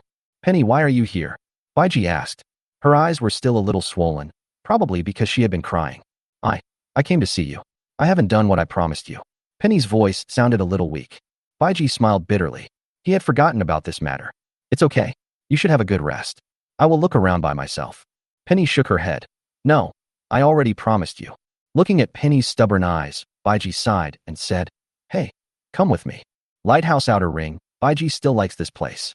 Penny followed Baiji with her head down and without saying a word. It was obvious that she had not yet recovered from what happened with Tony. How's the thing I asked you to do going? Baiji suddenly spoke, and Penny immediately came back to her senses and said quickly, Ranbing already had feelings for Captain Mark. After I pointed it out to her, she just asked me to keep it a secret and didn't deny it. What did you tell her? Can you not tell me this? Penny asked in a low voice. Ha ha ha, sure, as long as things are done well. Baiji didn't care how Penny woke up Ranbing. He just wanted to make clear Ranbing's feelings for Mark. In Baiji's plan, Mark must go through this step of becoming an extreme beast, and then Ranbing will need to play a role. Moreover, after the impact of what happened between Penny and Donnie today, Ranbing might have a clearer understanding of his own feelings. Don't tell anyone. Feelings are not allowed on the Lighthouse. Penny reminded Baiji. Well, I'm not that boring. Don't worry, I have my purpose. The two walked all the way to the stake in the Lighthouse. Baiji noticed that Penny looked a little dazed after arriving here. 15 years ago, Mark's sister Honko was burned at the stake here because she and her Fu pipeline violated the 3 survival rules of the Lighthouse. Perhaps since then, the seeds of rebellion have been buried in the hearts of many people. And looking at Penny now, she might just be a seed that is about to blossom. Do you know Honko? Baiji suddenly asked. Hearing this, Penny asked in surprise, How do you know Captain Honko? Baiji smiled but didn't answer, then asked, What kind of person do you think Honko is? I was still young at that time, and Captain Honko was very gentle to us reserve combatants, and everyone liked her very much. Later, everyone saw Captain Honko and Adjutant Pishu being burned to death. They were all very scared. Many people even thought that Captain Honko had violated the 3 major laws and was the cancer of the Lighthouse. At this point, Penny looked at the stake with a sad look in her eyes. But now, I know that Captain Honko is right. I really like her. Hearing this, Baiji sighed and said, I like her, too. Eh? Penny tilted her head. Do you like being serious? In the military preparation room, 4277 was looking around while working, searching for Baiji. 4277. What are you looking at? Move the things over here, shouted a Shangmin maintenance worker. 4277 quickly looked away and ran over. She had been looking for a long time but still hadn't seen Baiji. However, she was not too disappointed. After all, the lighthouse was quite large, and it would be naive to think of sitting and waiting here. After a while, 4277 still hadn't found anyone, so he had to give up temporarily and make plans after finishing today's work. At this time, Baiji brought Penny to the central command center of the lighthouse. As an ordinary scavenger, Penny had never been to such a place before. She looked around curiously along the way, just like Ran Bing did before. When he arrived at the door, Baiji saw General Victor already waiting there. Seeing Penny behind Baiji, Victor frowned. "Why did you bring her here?" Victor's tone didn't sound very friendly. Penny was immediately frightened and stepped back timidly. "Hey, you scared my people." Baiji stood in front of Penny and looked directly at General Victor. "The city lord wants to see you. She can't go in." Seeing that Baiji was so protective of Penny, General Victor couldn't make any more trouble and could only say this. Baiji turned around and said to Penny, "Just wait for me here. Do you hear me?" Penny was extremely nervous at this moment. She looked up at General Victor, then at Baiji. "Yeah, let's go," Baiji said to Victor. The two entered the central command room, and Morgan was sitting in a wheelchair facing the door. After seeing Baiji, he said, "You were here." "Actually, I didn't want to come here. The scenery in the outer ring is much better than here." Baiji was also very casual. He looked around and was annoyed when he found no stools. "Well, now that you're here, let's talk," Morgan said. "What do you want to talk about?" Baiji asked. Morgan looked at Baiji expressionlessly, and after a while he uttered 3 words, "Bayuekue." Baiji raised his eyebrows. "What does this old guy want to do? A showdown? You really know her?" Noticing Baiji's expression, Morgan finally confirmed his guess that this Baiji was indeed related to Bayuekue. "What do you want to say?" Hearing this, Morgan turned his wheelchair around, and Victor immediately stepped forward and pushed it against the window. Seeing this, Baiji followed calmly. Chapter 100 Morgan's Rude Request. In the 12th year of the Lighthouse, I was still the commander of the Wasteland Hunters.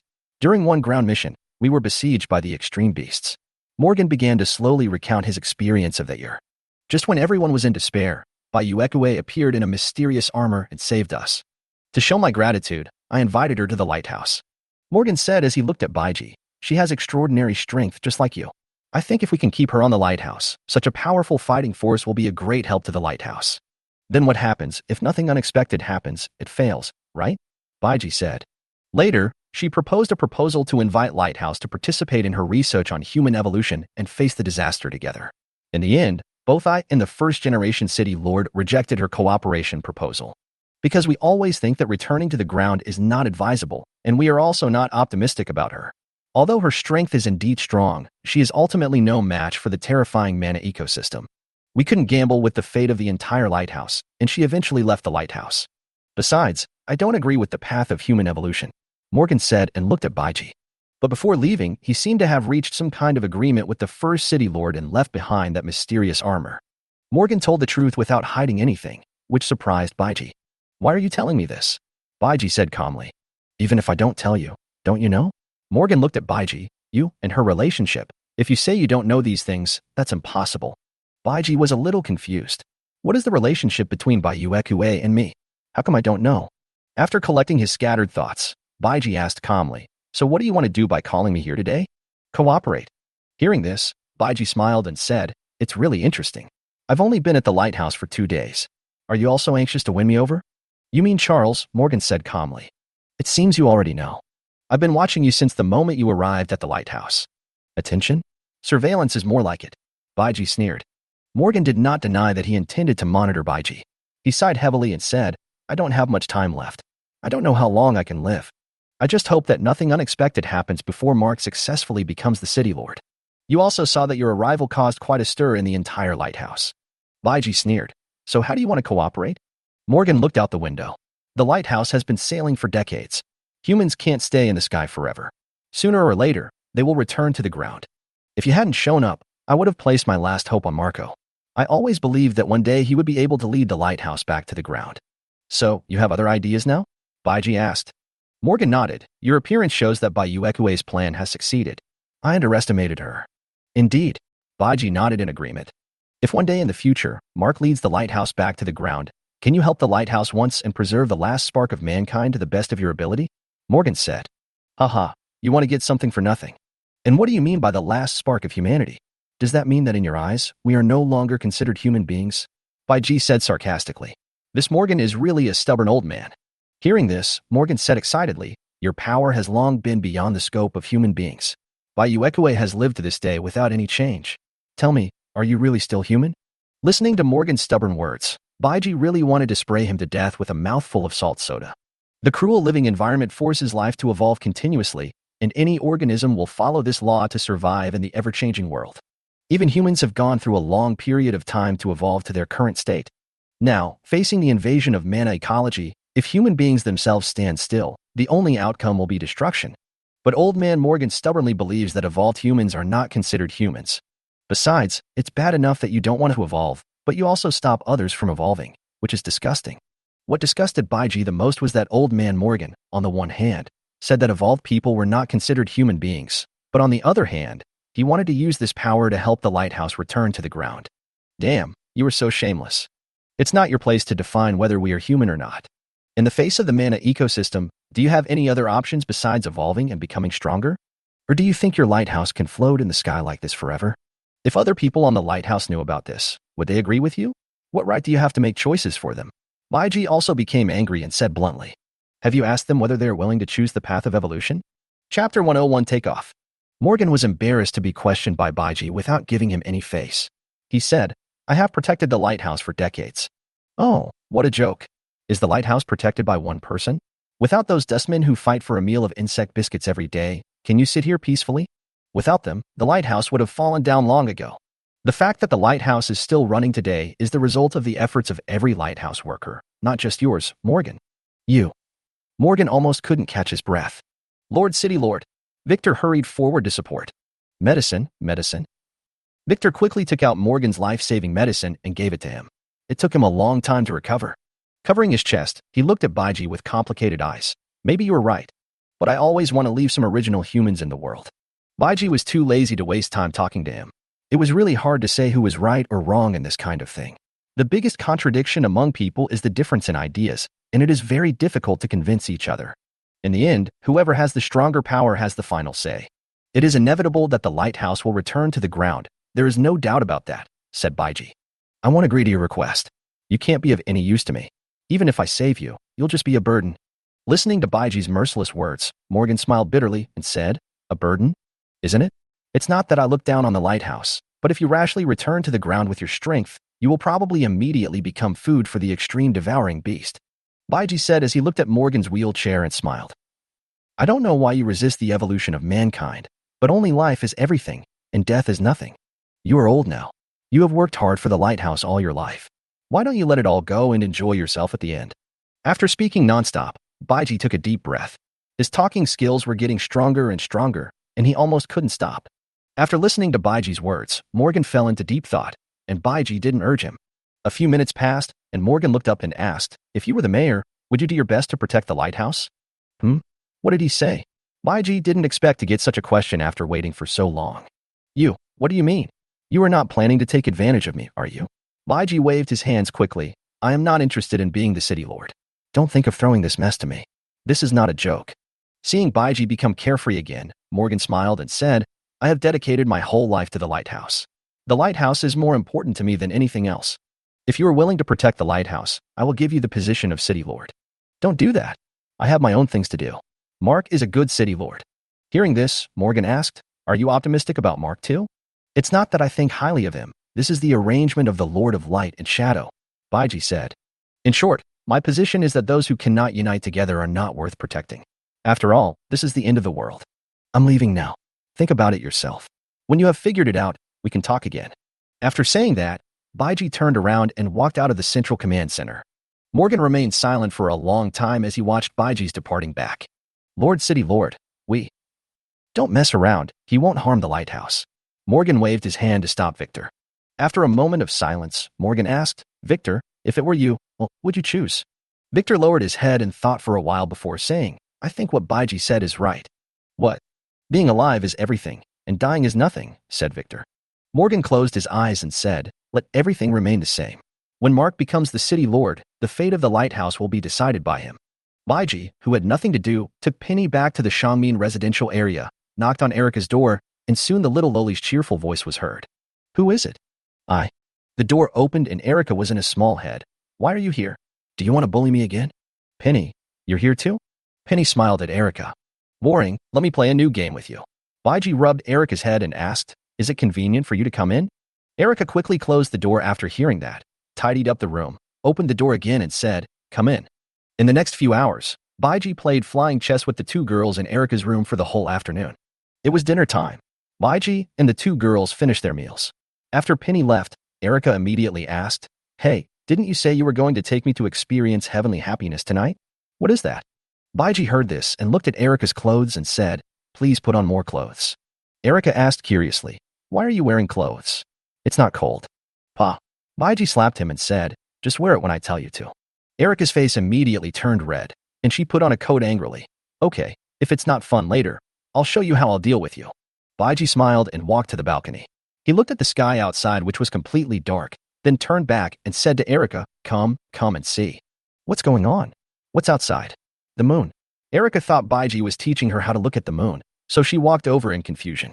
Baiji made way, and Erica leaned on the guardrail and looked out. There's nothing here. What do you want me to see? Suddenly, Erica found her feet off the ground and was lifted up by Baiji. What are you doing? Put me down, Erica shouted, kicking her legs wildly. Baiji smiled at her and said, let's take off. Baiji exerted force on his hands and threw Erica out of the balcony. Chapter 102 Erica's Concerns.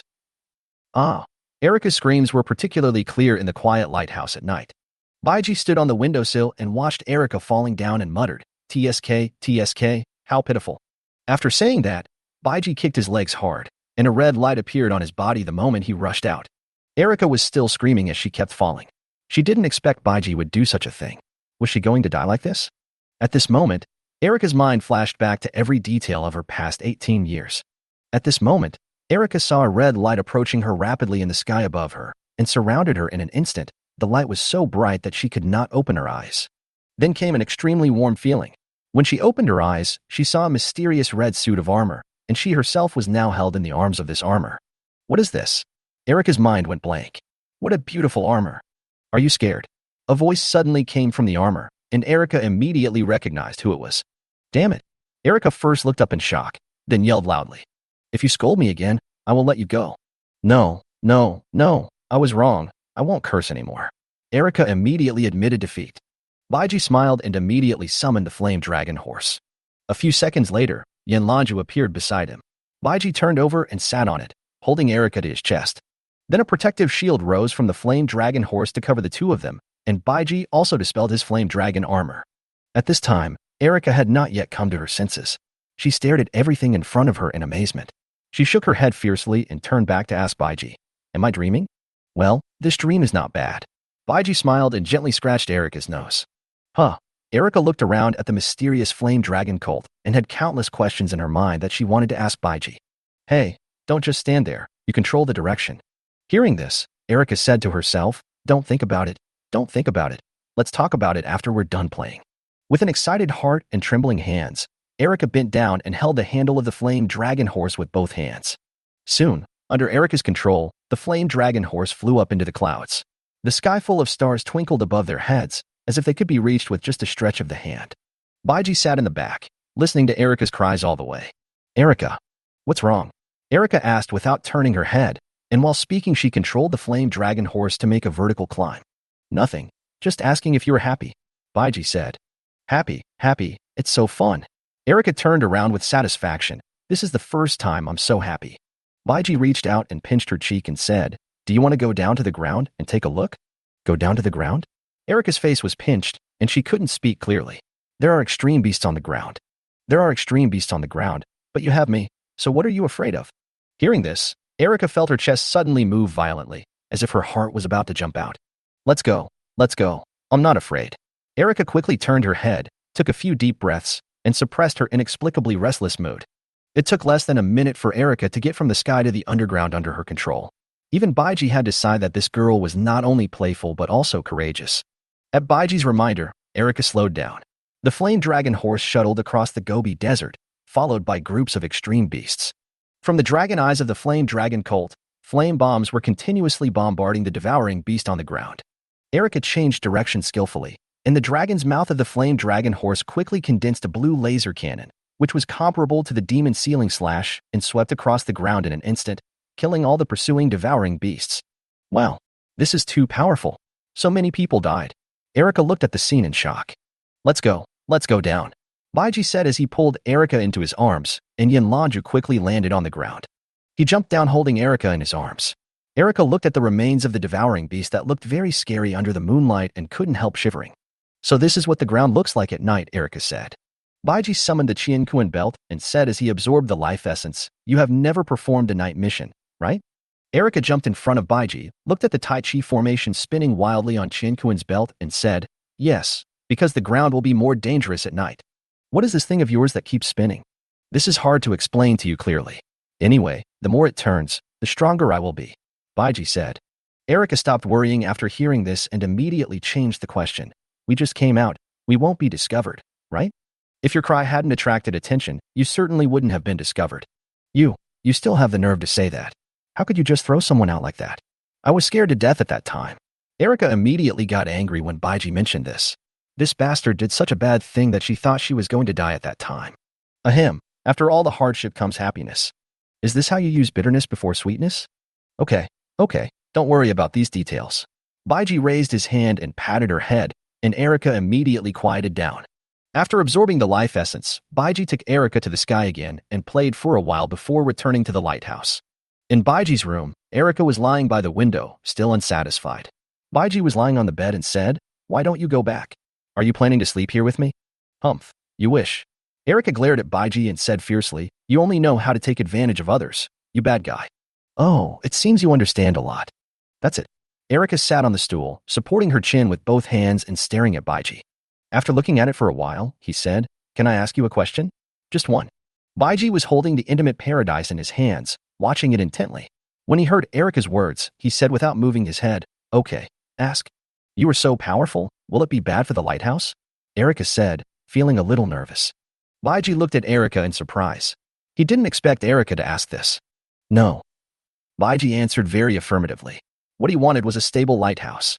In the end, whether it was cooperation or integration into the ground base, as long as they were obedient and did not hold him back, Baiji did not care. Hearing Baiji's answer, Erica breathed a sigh of relief and felt relieved. Then he smiled and said, I'm back. I had a lot of fun today. Well, see you tomorrow. Aha. Chapter 103, Journey Ceremony. A night passed, and just as the sky was getting light, Baiji was awakened again by the hurried knocking on the door. When I opened the door, it was Mo City again. Baiji closed the door with a gloomy face and prepared to take a nap. Baiji, don't sleep anymore. The journey ceremony is about to begin. Mo Cheng knocked on the door and shouted. Wait. A few minutes later, Baiji reluctantly walked out of the residential area with Mo Cheng and met Mark, Ran Bing, Penny, Erica, Fei Xue, and others on the way. Baiji, you are here too, Mark said. Well, come and see Instructor Elon travel far away. I heard that the City Defense Forces had trouble with you and Instructor Elon yesterday. Baiji nodded, biting a bun in his mouth. Yeah, it's for me. As he spoke, Baiji gave everyone a bun in their hands. Erica happily stuck close to Baiji, holding a bun in one hand and a lollipop in the other. It's a pity that Instructor Elon has to go on a long journey, otherwise you two would definitely become friends, Mark said dejectedly. Yeah, Instructor Elon is getting more and more childish as he gets older. He must be able to get along well with Baiji, Mo Cheng said. Baiji smiled when he heard this. I think so too. I like that old fox very much. The lighthouse departure ceremony will be held to send off the elderly who are 70 years old or above and those who have completely lost their ability to serve. They will be left to fend for themselves. For the lighthouse people who have been severely brainwashed, traveling is extremely sacred, and being able to dedicate themselves to the lighthouse at the last moment of their lives is the supreme honor. But in the eyes of some wise people, they clearly know that long journey is actually exile. On the surface, it is to go to the ground to pursue truth, but in fact it is just to give the extreme beast a snack. At this time, all the people in the lighthouse gathered on both sides of the outer ring of the lighthouse. Led by several children of the upper class dressed in fire boy costumes and holding fire basins in their hands, Instructor Elon and several other elderly people who were traveling far away, dressed in white robes, walked towards the travel ceremony platform under the escort of several red supervisor gravity bodies. When Instructor Elon walked past the place where the hunters gathered, when their eyes met, almost every hunter showed a sad expression. Baiji then saw Charles and Jing and standing in front of him, and then he squeezed through the crowd and walked over. Seeing Baiji coming over, Charles put his hands behind his back and said, "Brother Baiji, are you here to see Elon off? Come and take a look. I've never seen such an interesting thing as a long journey." Baiji said casually and stood between Charles and Jing'an. "Jing'an, are you in a bad mood?" Baiji asked, tilting his head. When Charles saw Baiji chatting with a beautiful woman as soon as he arrived, he looked away with contempt. He became more certain of his impression of Baiji as a guy who couldn't walk when he saw a beautiful woman. "Oh, the scene when my teacher taught me how to use a gun for the first time seems like it was just yesterday. In the blink of an eye, he has reached the age to travel far away. I hope he can find the truth." Jing'an looked at Instructor Elon in the distance with reluctance. At this point, Charles sneered and said, "Looking for the truth? It's just deceiving yourself. If a few old guys go to the ground, it can save a few more meals for the lighthouse." Jing'an was a little angry when he heard this. "Master, you can eat whatever you want, but you can't say anything you want. Humph, you and I both know what a long journey really means. Old guys who are about to die should be abandoned.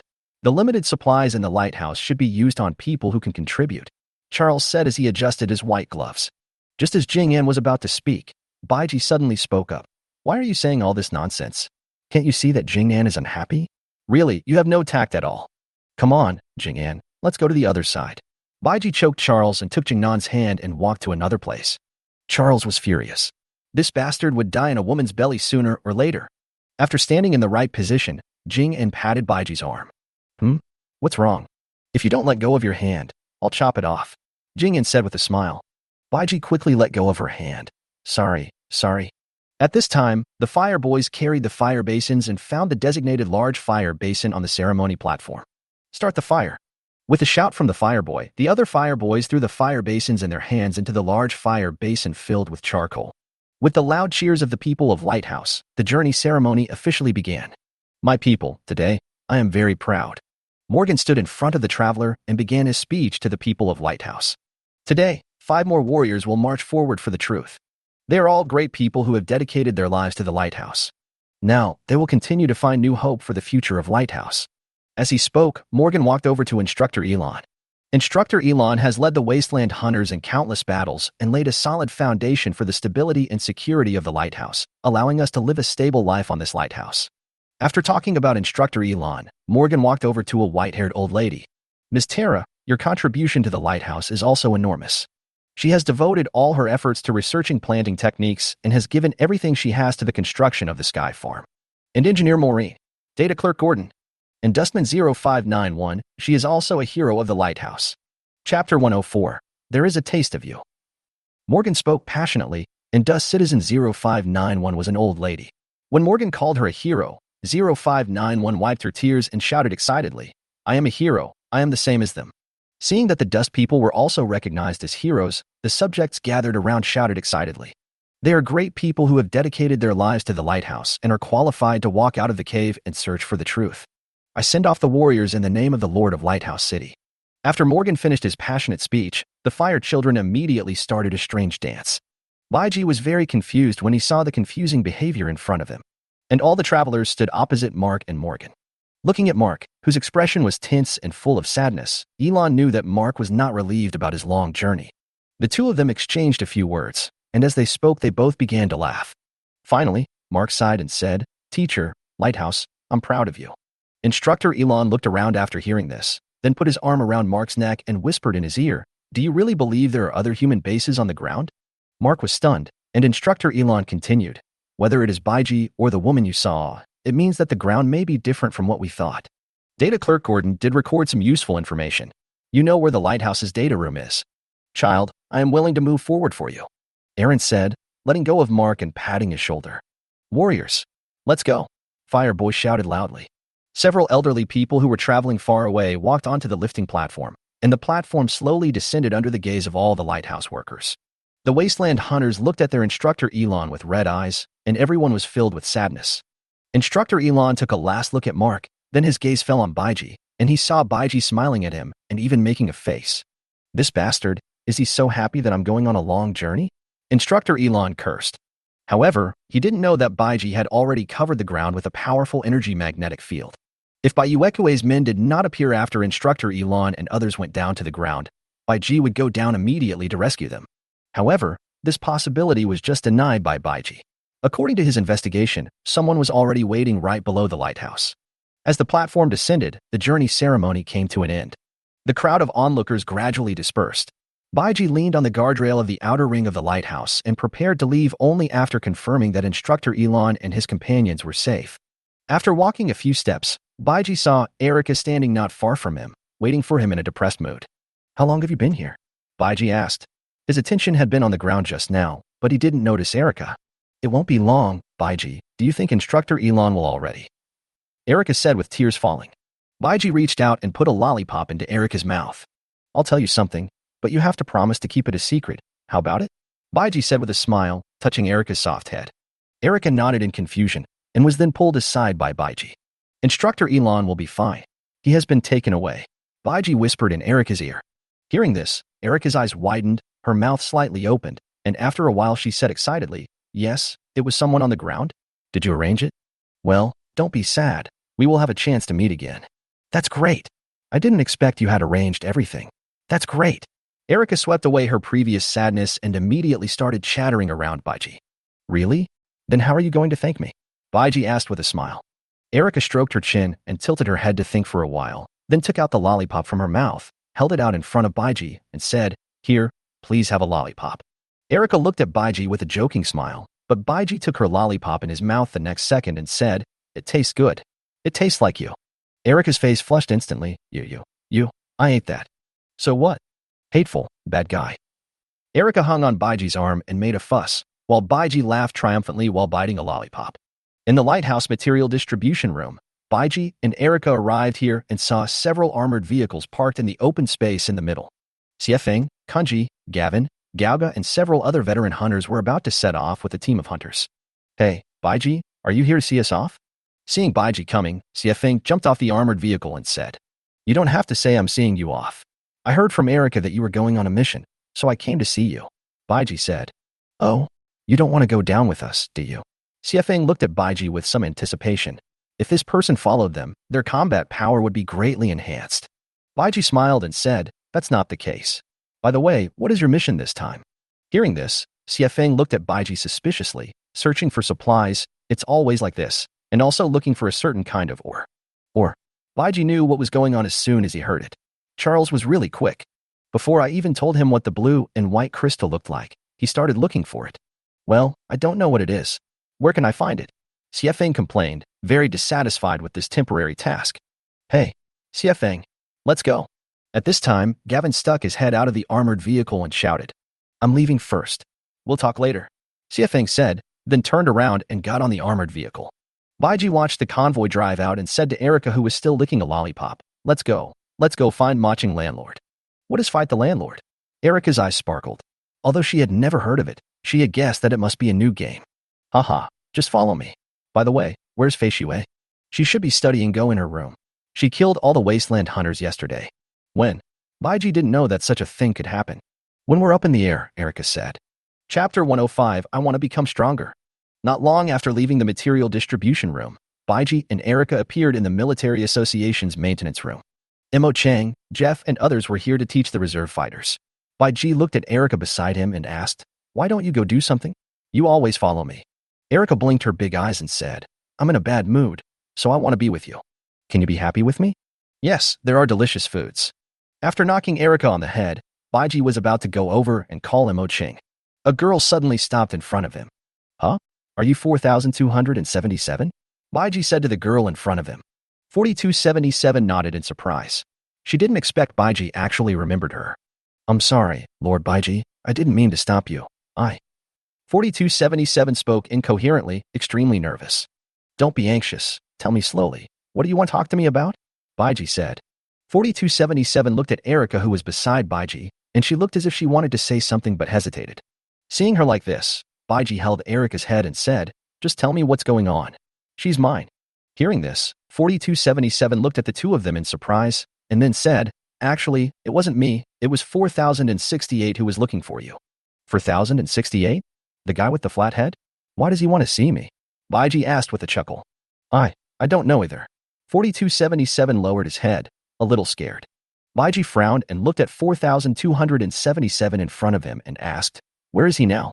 "Working in Sector C." "Have you always been here?" "Yes, I have been here since the far journey ceremony."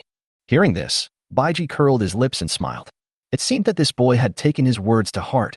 Otherwise, he would now be in the Light and Shadow Church receiving the baptism of the Lord of Light and Shadow. Then he was threatened by Charles, and finally he cut Mark's neck when Mark was injured. I see. 3 o'clock in the afternoon, outer ring of Sector C. After saying that, Baiji walked past her. 4277 hurriedly made way for him, and then realized, was this a promise? 4277 was secretly delighted and smiled at Baiji's back. You're quite easy to talk to. After playing landlord for a few hours with Imo Ching and Jeff, Baiji took Erica and Fei Shui to have lunch together, and then went back to the room to take a nap. He felt a little tired because he got up too early in the morning.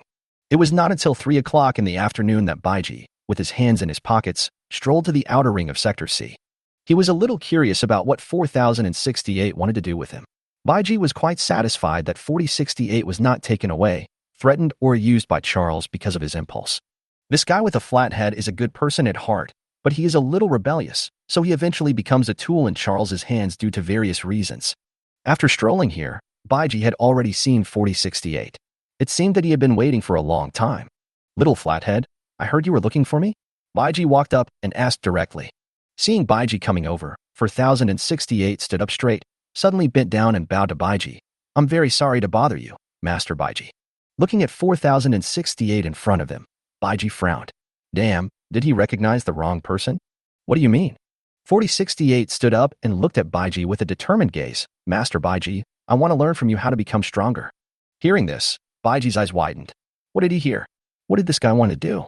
Want to betray the lighthouse? Give me a reason. Baiji looked at 4068 expressionlessly. I want to become stronger, 4068 said without even thinking. Oh, what does it have to do with me? 4068 was speechless for a moment. Yes, what did Baiji have to do with him wanting to become stronger? Seeing that 4068 was speechless, Baiji couldn't help feeling disappointed. He was indeed impulsive and didn't think things through. Baiji shook his head and prepared to leave. 4068 immediately panicked and said, I can do anything for you as long as I can become stronger.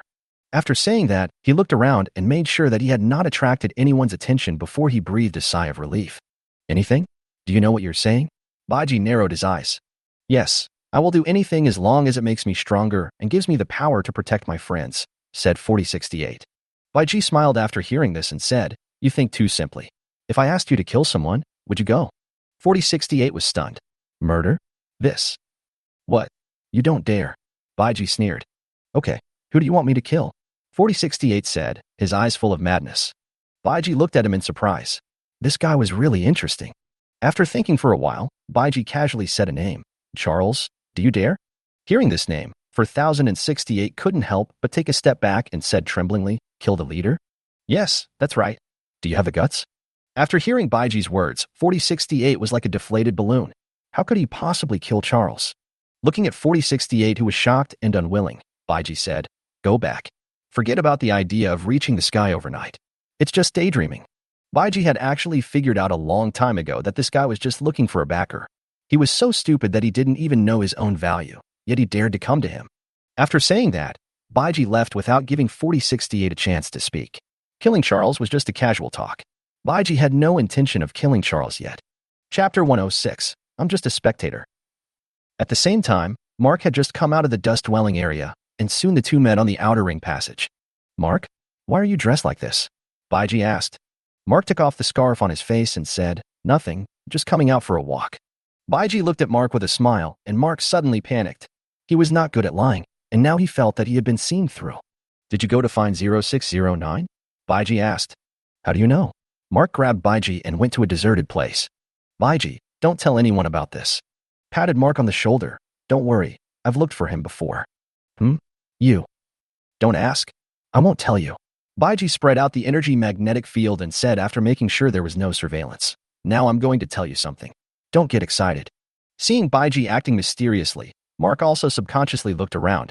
What's the matter? Tell me. Tonight, Ran Bing will carry out the breeding mission. Mark looked at Baiji in disbelief. Where did you hear about this? I don't even know. Don't be kidding me. You don't believe it?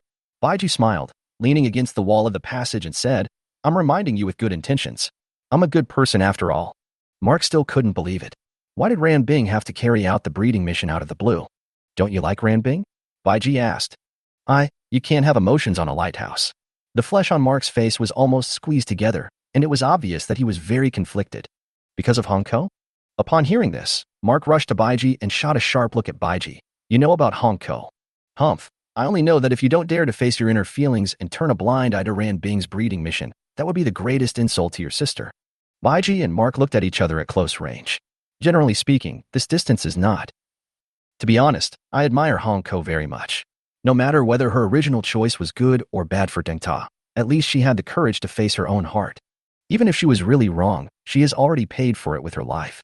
Mark's eyes suddenly became lifeless and he stood there blankly, remembering the words his sister Honko asked him when he was with her. Do you know what true happiness is? If I were you, I would definitely destroy the Dawn Hall and take Ran Bing away from this damn place. Anyone who tries to stop us will be killed without a single survivor. At this time, Mark had woken up from his memories. Looking at the mean expression on Baiji's face, he asked, "What about the lighthouse?" "It's none of my business. I'm just here to watch the fun." Baiji curled his lips. They could talk about this kind of thing later. He just wanted to see Mark smash the chintzy hall. Anyway, no matter how Mark makes a fuss, Morgan will never do anything to Mark, so just be bold and do it. Think about it. When a bunch of city defense soldiers block you and Ran Bing leans on your arms and looks at you worriedly. At this time, you suddenly said, "I am going to take her away today. I don't know who dares to stop me." This sentence is read in Cantonese. Baiji excitedly grabbed Mark's shoulders and said, "Isn't it cool? So handsome, okay? Ran Bing will definitely be very touched." At this moment, Mark wondered if Baiji told him simply because he wanted to watch the fun. "Okay, I've said everything I need to say. It's up to you to decide. If you don't care about Ran Bing, don't blame me for taking care of her for you." Hearing this, Mark asked in surprise, "What do you mean? You wouldn't do that to Ran Bing?" "Oh, are you jealous?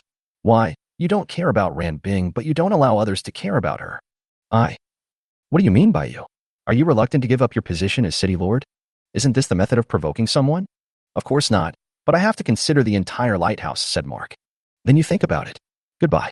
Seeing Baiji leave like this, Mark leaned against the wall for a long time without coming back to his senses.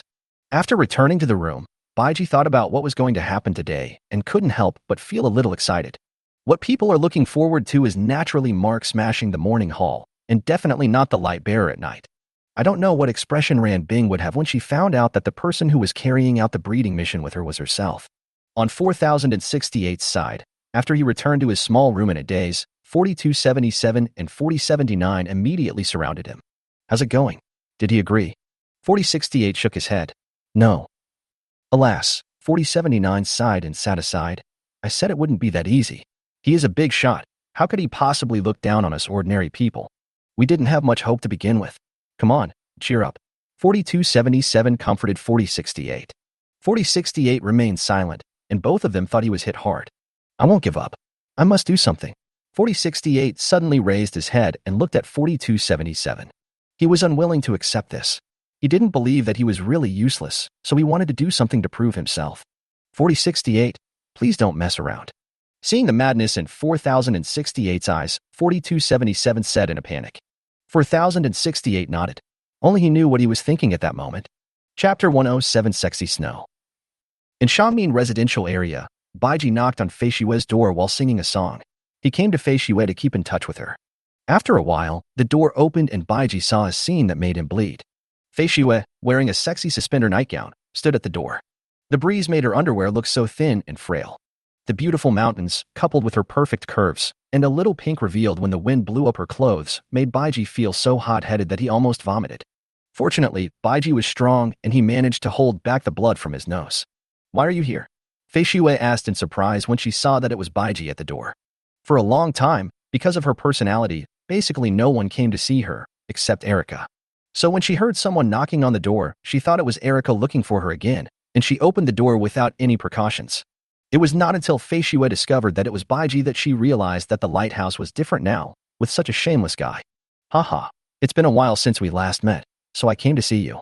Baiji said casually with a laugh, but his eyes couldn't help but look at the white mass under Fei Xue's neck. Long time no see? If I remember correctly, we had lunch together at noon. Fei Xue said to Baiji with a bad look in her eyes. Really? Why don't I remember it? Haha, maybe I haven't slept well recently, so my memory has become worse. If you don't want your eyes anymore, you can just tell me. I don't mind digging them out for you. Fei Xue noticed Baiji's gaze and immediately went back to the room and put on a coat. But her lower body was still naked, The thin nightgown just covered her plump buttocks, and her pair of snow-white long legs swayed unscrupulously under Baiji's eyelids. Baiji turned his head and walked into Fei Xue's room and said, "Hey, your room is better than mine. It has a balcony." Fei Xue picked up her sniper rifle and looked back at Baiji, who couldn't help but glance at her legs while talking. Fei Xue mercilessly exposed Baiji. "If that's the case, you said it when we were playing flying chess in Erica's room." "Really? My memory is really not that good." Laughing, Baiji took Fei Xue to the balcony. There was a lounge chair on the balcony. Fei Xue ignored Baiji and sat on it to wipe her precious sniper rifle. Baiji stood aside awkwardly. There was nothing he could do but to be self-sufficient. He found the option of a recliner among the daily necessities provided by the Tiandao Evolver. With a wave of his hand, a more luxurious and comfortable recliner appeared next to Fei Xue. "Well, recliners are also daily necessities." "Hee, do you want to try it?" Baiji looked at Fei Xue proudly. A hint of surprise flashed across Fei Xue's face, and then she stood up without hesitation and lay down on Baiji's chair. "You are really not polite at all," Baiji said while lying on Fei Xue's original recliner. "Is it necessary?" Fei Xue said. Baiji was helpless. Fei Xue was no longer polite to him now, and she would no longer be shy even when she was with Baiji without wearing a mask. "Oh, my goddess of contrast, how did she become like this? She is becoming more and more like Erica." Afterwards, Fei Xue concentrated on maintaining the gun, and Baiji concentrated on watching the intimate paradise, and the atmosphere seemed very harmonious. After a while, Fei Xue said while playing with the gun, "You haven't told me why you came to see me." Hearing this, Baiji put down the book in his hand and turned to look at Fei Xue. "Can't I come to see you if there's nothing else? Besides, being with a beautiful woman will make you feel better even if you do nothing." A barely noticeable blush appeared on Fei Xue's face. She had never heard such straightforward words from Baiji on the Lighthouse. Then he turned his head and looked at Baiji. "Why are you so shameless?" "I'll take that as a compliment." Fei Xue glared at Baiji. This guy was so shameless that he was so proud of himself. Putting down the sniper rifle in his hand, Fei Xue took off his coat and covered his legs with it, then looked at Baiji and asked, "How do you people on the ground live?" Baiji sat up, stretched, and sat cross-legged on the chair. "Why, are you interested?" Fei Xue nodded. The 2 days she spent with Baiji made her feel a lot of different things, especially that Baiji showed his malicious thoughts towards her without any concealment. This puzzled her. Are all people on the ground like this? Isn't it said that emotions are a bad habit of the old world? Why does what I see from Baiji look different? If it is a bad habit, why does it feel like life on the ground is better than their lighthouse? In fact, life on the ground is not much different from yours, except that there are no so-called 3 major laws. They have a rich variety of emotions, whether it's love, family, or friendship. Fei Xue frowned and said nothing, then raised her chin to signal Baiji to continue. Chapter 108. People who read banned books. Besides these, the people on the ground don't need to search for supplies everywhere like you do. With effective control, productivity can basically meet demand. Generally speaking, they are happier than you are now. Listening to Baiji's story, Fei Xue's eyes showed a hint of curiosity and envy. She didn't have to search for supplies and didn't have to worry about starving to death. It seems that life on the ground is really much better than in the lighthouse. Fei Xue sighed. Baiji smiled and said, "You don't have to be envious. Such a life is obtained through the efforts and dedication of countless people. The lighthouse has been floating in the sky, protecting you from countless disasters, but people on the ground are not so lucky. They have to face powerful extreme beasts and mana ecosystems. To put it bluntly, the lighthouse and the ground each have their own advantages. It's just a matter of choice." Fei Xue listened carefully and did not comment. Growing up in a lighthouse, it was difficult for her to accept so many different concepts at once. She needed time to digest them slowly. Just then, a hang glider flew past not far in front of the two of them, shuttling between the suspended buildings. "Hey, isn't that Ranbing?" Baiji asked knowingly. When he turned around, he saw Fei Xue holding a sniper rifle and aiming at Ranbing on the hang glider. Fei Xue imitated the sound of shooting. Baiji imitated on the side. Fei Xue looked at Baiji as if he was a fool. "Did you say before that you knew a sniper?" Fei Xue suddenly asked. When Baiji heard Fei Xue mention this, Qingdai's image immediately appeared in his mind. It has been a week since they left the Tianlang base, and he didn't know what the two girls are doing now. The sniper rifle was pointed at Baiji's head. "What are you thinking about?" Coming back to his senses, Baiji said, "Yes, there is such a sniper." "Do you like her?" Fei Xue asked. "Hey, I remember I didn't say whether it was a boy or a girl." Intuition. Baiji looked at Fei Xue suspiciously. "Women's sixth sense? It's really scary." "You haven't answered my question yet." Baiji spread his hands and said, "You're half right." "Half? What does that mean?" "You like her, but she doesn't like you." Fei Xue is no longer shy about talking about love, as long as no one else on the lighthouse hears it. "What are you talking about?" We are running in both directions, Baiji said. Hearing this, Fei Shue looked at Baiji with a strange look. Although emotions are not allowed on the Lighthouse, I still roughly know what's going on. What's the meaning? You already have that sniper, but you still want to target Erika. In the words of the old world, you're a scumbag, Fei Shue said with the corners of her mouth slightly raised. Baiji was surprised. He didn't expect Fei Shue knew so much. Where do you know all this? From the books brought back from the surface. Baiji sighed for Morgan. Look, no matter how strictly you implement the 3 major rules, you can't resist people's curiosity and thirst for knowledge. Penny isn't the only one who has hidden banned books. There are others here. Looking at the smile on Fei Shue's lips, Baiji suddenly realized that this girl was teasing him and having fun with him. Baiji stared at Fei Shue with evil eyes. You are actually wrong. I'm not just after Erika. I'm after you too. Can't you see that? Fei Shue casually picked up the rag that she had used to wipe the gun and threw it at Baiji. If you dare to do anything to me, I'll shoot you in the head. Hey, is it so exciting? Shame on you. At this moment, above the lighthouse, the hang glider that Ran Bing was flying suddenly lost control and fell down in a spin. Behind Ran Bing, the little girl from the Dust Class 9033 slipped out of her seat and was held tightly by Ran Bing's hand. The hang glider continued to fall and soon attracted a lot of attention. Baiji and Fei Shue stood up from the recliners at the same time.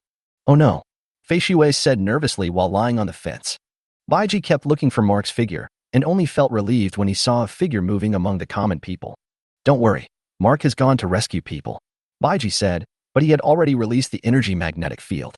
It is better to have some backup plan for this kind of thing. It is better to be safe than sorry. If the original trajectory was followed, Mark would definitely be able to successfully rescue Ran Bing, but Baiji was afraid that his appearance would cause some kind of butterfly effect.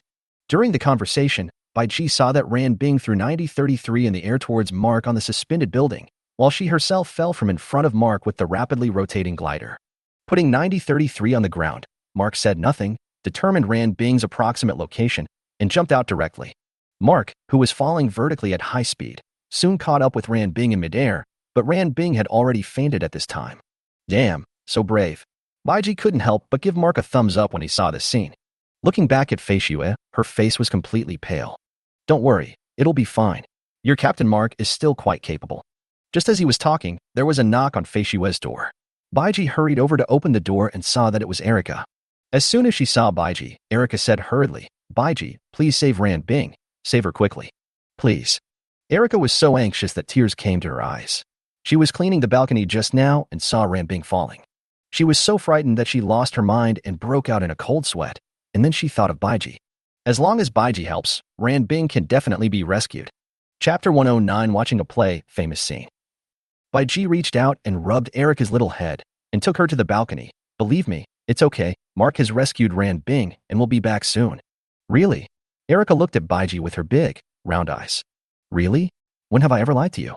Fei Shue, who was standing by, watched Baiji comforting Erika, frowned and said nothing. Not long after, as Fei Shue and Erika were nervously waiting, Mark flew Ran Bing high into the sky on a hang glider. Wow, you're really back, Baiji. You're amazing. How did you know? Erika said excitedly while hugging Baiji. Fei Shue looked at Baiji meaningfully and then felt relieved when she saw Mark and Ran Bing flying over the lighthouse.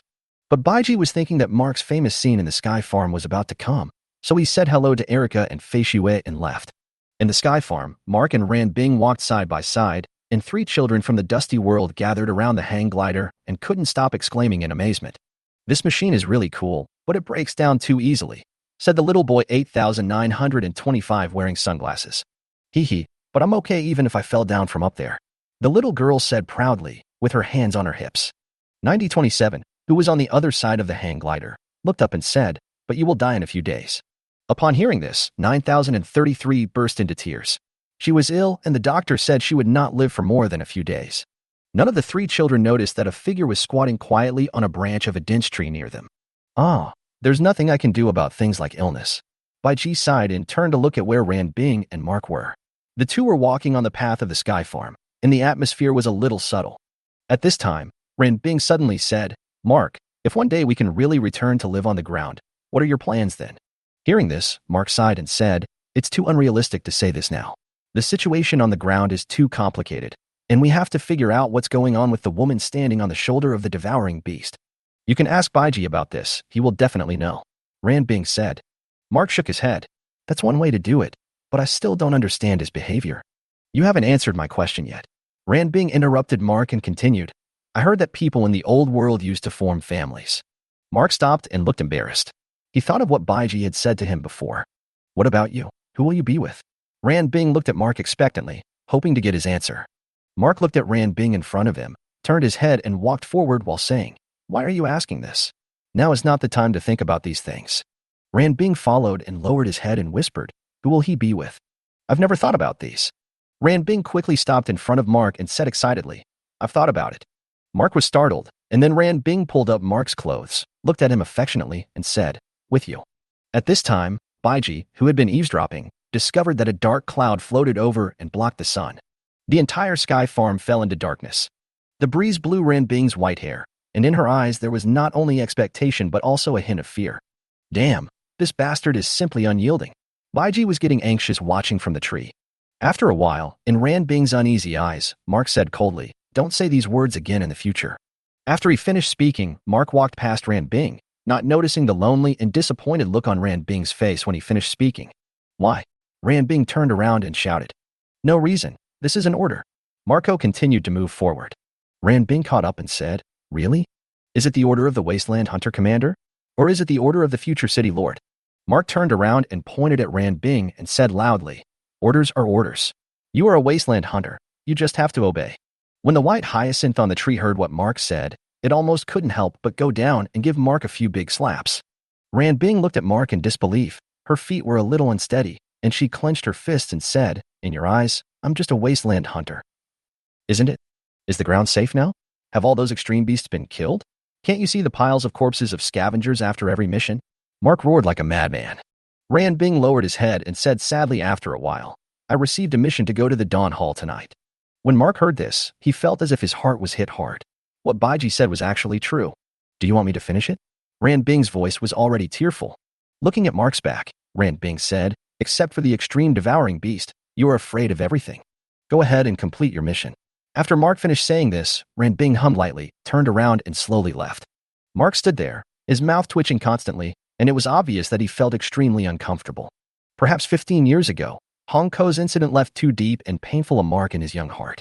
Chapter 110 Mark Awakens. As Ranbing left, Baiji returned to his room without anyone noticing. As the sky gradually darkened, Baiji stayed quietly in the room practicing breathing techniques. A few hours passed, and it was 8:30 in the evening, with half an hour left before the breeding task. Just at this moment, the door was finally knocked. Baiji quickly opened the door and several law priests appeared at the door. Please come with us. Baiji nodded and followed him out. At the same time, in the training ground of the military preparation room, Mark was alone, pounding the sandbags madly, venting his anger. Unwilling? The scene of his sister Hunko being burned at the stake for falling in love with her adjutant Pichiao kept flashing through his mind. His fists kept hitting the sandbag. The blood from the broken wounds on his fists had already dyed the sandbag red. Mark let out a low growl, as if he wanted to vent all his anger on the sandbag. After hitting the sandbag countless times, a figure quietly appeared in the training room and walked behind Mark with a gun in his hand. Her rapid breathing revealed her extremely nervous mood at the moment, and she tremblingly pointed the gun at Mark's back. Take the safety off before you shoot. Take me to the Shangmin medical area. Hearing this, Dust Citizen 1255 closed the insurance and said. Mark also stopped the brutal beating of the sandbag, untied the gauze wrapped around his fist and said, What are you doing in the Shangmin medical area? Are you sick? I want to exchange my heart for a superior citizen. 1225 stated her purpose, and the Shangmin she mentioned was her husband before the Lighthouse promulgated the 3 laws. Her husband had a steel pipe piercing his heart while trying to save her, and only a heart transplant could save him. 2 days ago, 1255 sneaked into the Light and Shadow Hall to beg Charles to exchange her heart for her husband, but was ruthlessly rejected and thrown out. Are you the Dust Dweller? Mark turned and said. Take me there quickly, he doesn't have much time left. 1225 begged. I can't help you with this, Mark said. Hearing this, 1225 put down his gun and said, Captain Mark, please, I beg you. I know you are different from other Shangmin. Mark sighed. Even if I take you there, they won't agree to exchange a Dustman's heart for a Shangmin's. Even if there is only a glimmer of hope, I must give it a try. Although 1225's voice was trembling, it was so firm. Mark put on his coat and turned back and said, Go now while no one sees you. No one on the Lighthouse can do what you want. After saying that, Mark prepared to leave the training ground of the Military Association preparation room. 1255 looked at Mark's leaving back and slowly raised the gun in his hand. After taking a few deep breaths, the expression on his face became a little crazy. How do you know if you don't try? As soon as the words fell, a gunshot rang out in the training ground. Mark's pupils suddenly dilated, and when he looked back, he saw blood gushing out of 1225's stomach. Are you crazy? Mark rushed over and caught 1255 and said anxiously, Your death will be in vain. 1225 lay in Mark's arms and said weakly, Captain Mark, you like Adjutant Ran Bing, right? Ran Bing's figure flashed through Mark's mind when he heard this. You are like the person you used to be. You have feelings, and you won't live by cold rules. You are willing to use your life to save the one you love. So can I. 1225 coughed up blood in Mark's arms and said with difficulty, He and I survived the disaster together. When we were trapped that year, I was lying in his arms with severe injuries. I thought I was going to die. He told me that I must hold on. As long as you are here, I don't care even if the world is destroyed. But without you, it would be the real end for me. Listening to 1225's story, Mark's head buzzed, and the daily life he spent with Ran Bing kept flashing through his mind. Captain Mark, he's waiting for me to save him. 1225 said with his last bit of strength. Hold on, I'll take you to the upper civilian medical area. After saying that, Mark picked up 1225 and ran out, heading for Shangmin Medical Clinic. At this time, in the Light and Shadow Bell Tower, the big dog Shalafu, who was knocked unconscious by Baiji's slap, has recovered. He raised the axe in his hand high and smashed it on the bell. A loud bell rang, and the time for the breeding task had come. Ran Bing walked into the Dawn Hall, led by several female superiors wearing black robes and golden masks. After reaching the room in the middle of the corridor, Ran Bing took off her robe, and her naked body was completely exposed to the air. Afterwards, several people dressed Ran Bing in gray linen clothes for breeding missions and put on a golden mask, and Ran Bing let them torment him. At the same time, Mark had already rushed into the upper civilian medical area carrying Dustman 1225, and along the way, his ears kept recalling past memories. Hongko, the real happiness is to return to the ground with the person you love and live a free life. 1225, he is waiting for me. Ran Bing, what about you? Who will you be with? Rushing directly into the operating room, Mark placed 1225 on the operating table under the shocked gazes of the doctors and nurses and said to the doctors, Quick, give her heart to that Shangmin. Captain Mark, I can't listen to you. We can't do anything that violates the laws of the Lighthouse, the doctor said hurriedly. Swish. A gun was pressed against the doctor's forehead. I don't want to say the same thing again. After leaving behind a domineering remark, Mark rushed out of the operating room, and then the light sign on the operating room turned red, with the words "In Operation" written on it. Chapter 111. Can my affairs with Baiji be called eavesdropping? In the Dawn Hall, Ran Bing, escorted by 2 law priests, arrived at the breeding room.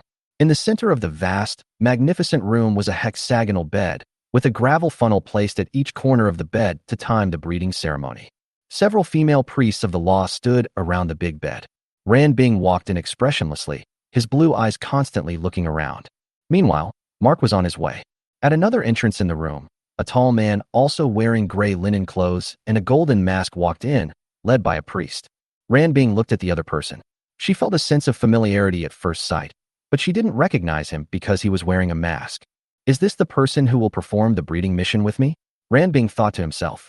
When the tall man walked up to her, he actually blinked at her a few times, and then looked at the white hair on his head. Ran Bing blurted out, Baiji, why is it you? Oh, I didn't expect it to be you, Ran Bing. Baiji said with a smile. Why?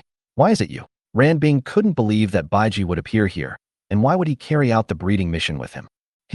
Miss Ran Bing, don't ask anymore. Baiji laughed with his mouth crooked. Just be good and complete the breeding mission with me. Ran Bing kept backing away, but was immediately stopped by Priest Liu. Adjutant Ran Bing, you know what the consequences will be if you disobey orders and refuse a mission, said Priest Liu. Ran Bing turned his head and looked around, then looked at Baiji. Yes, Ran Bing, you can't escape.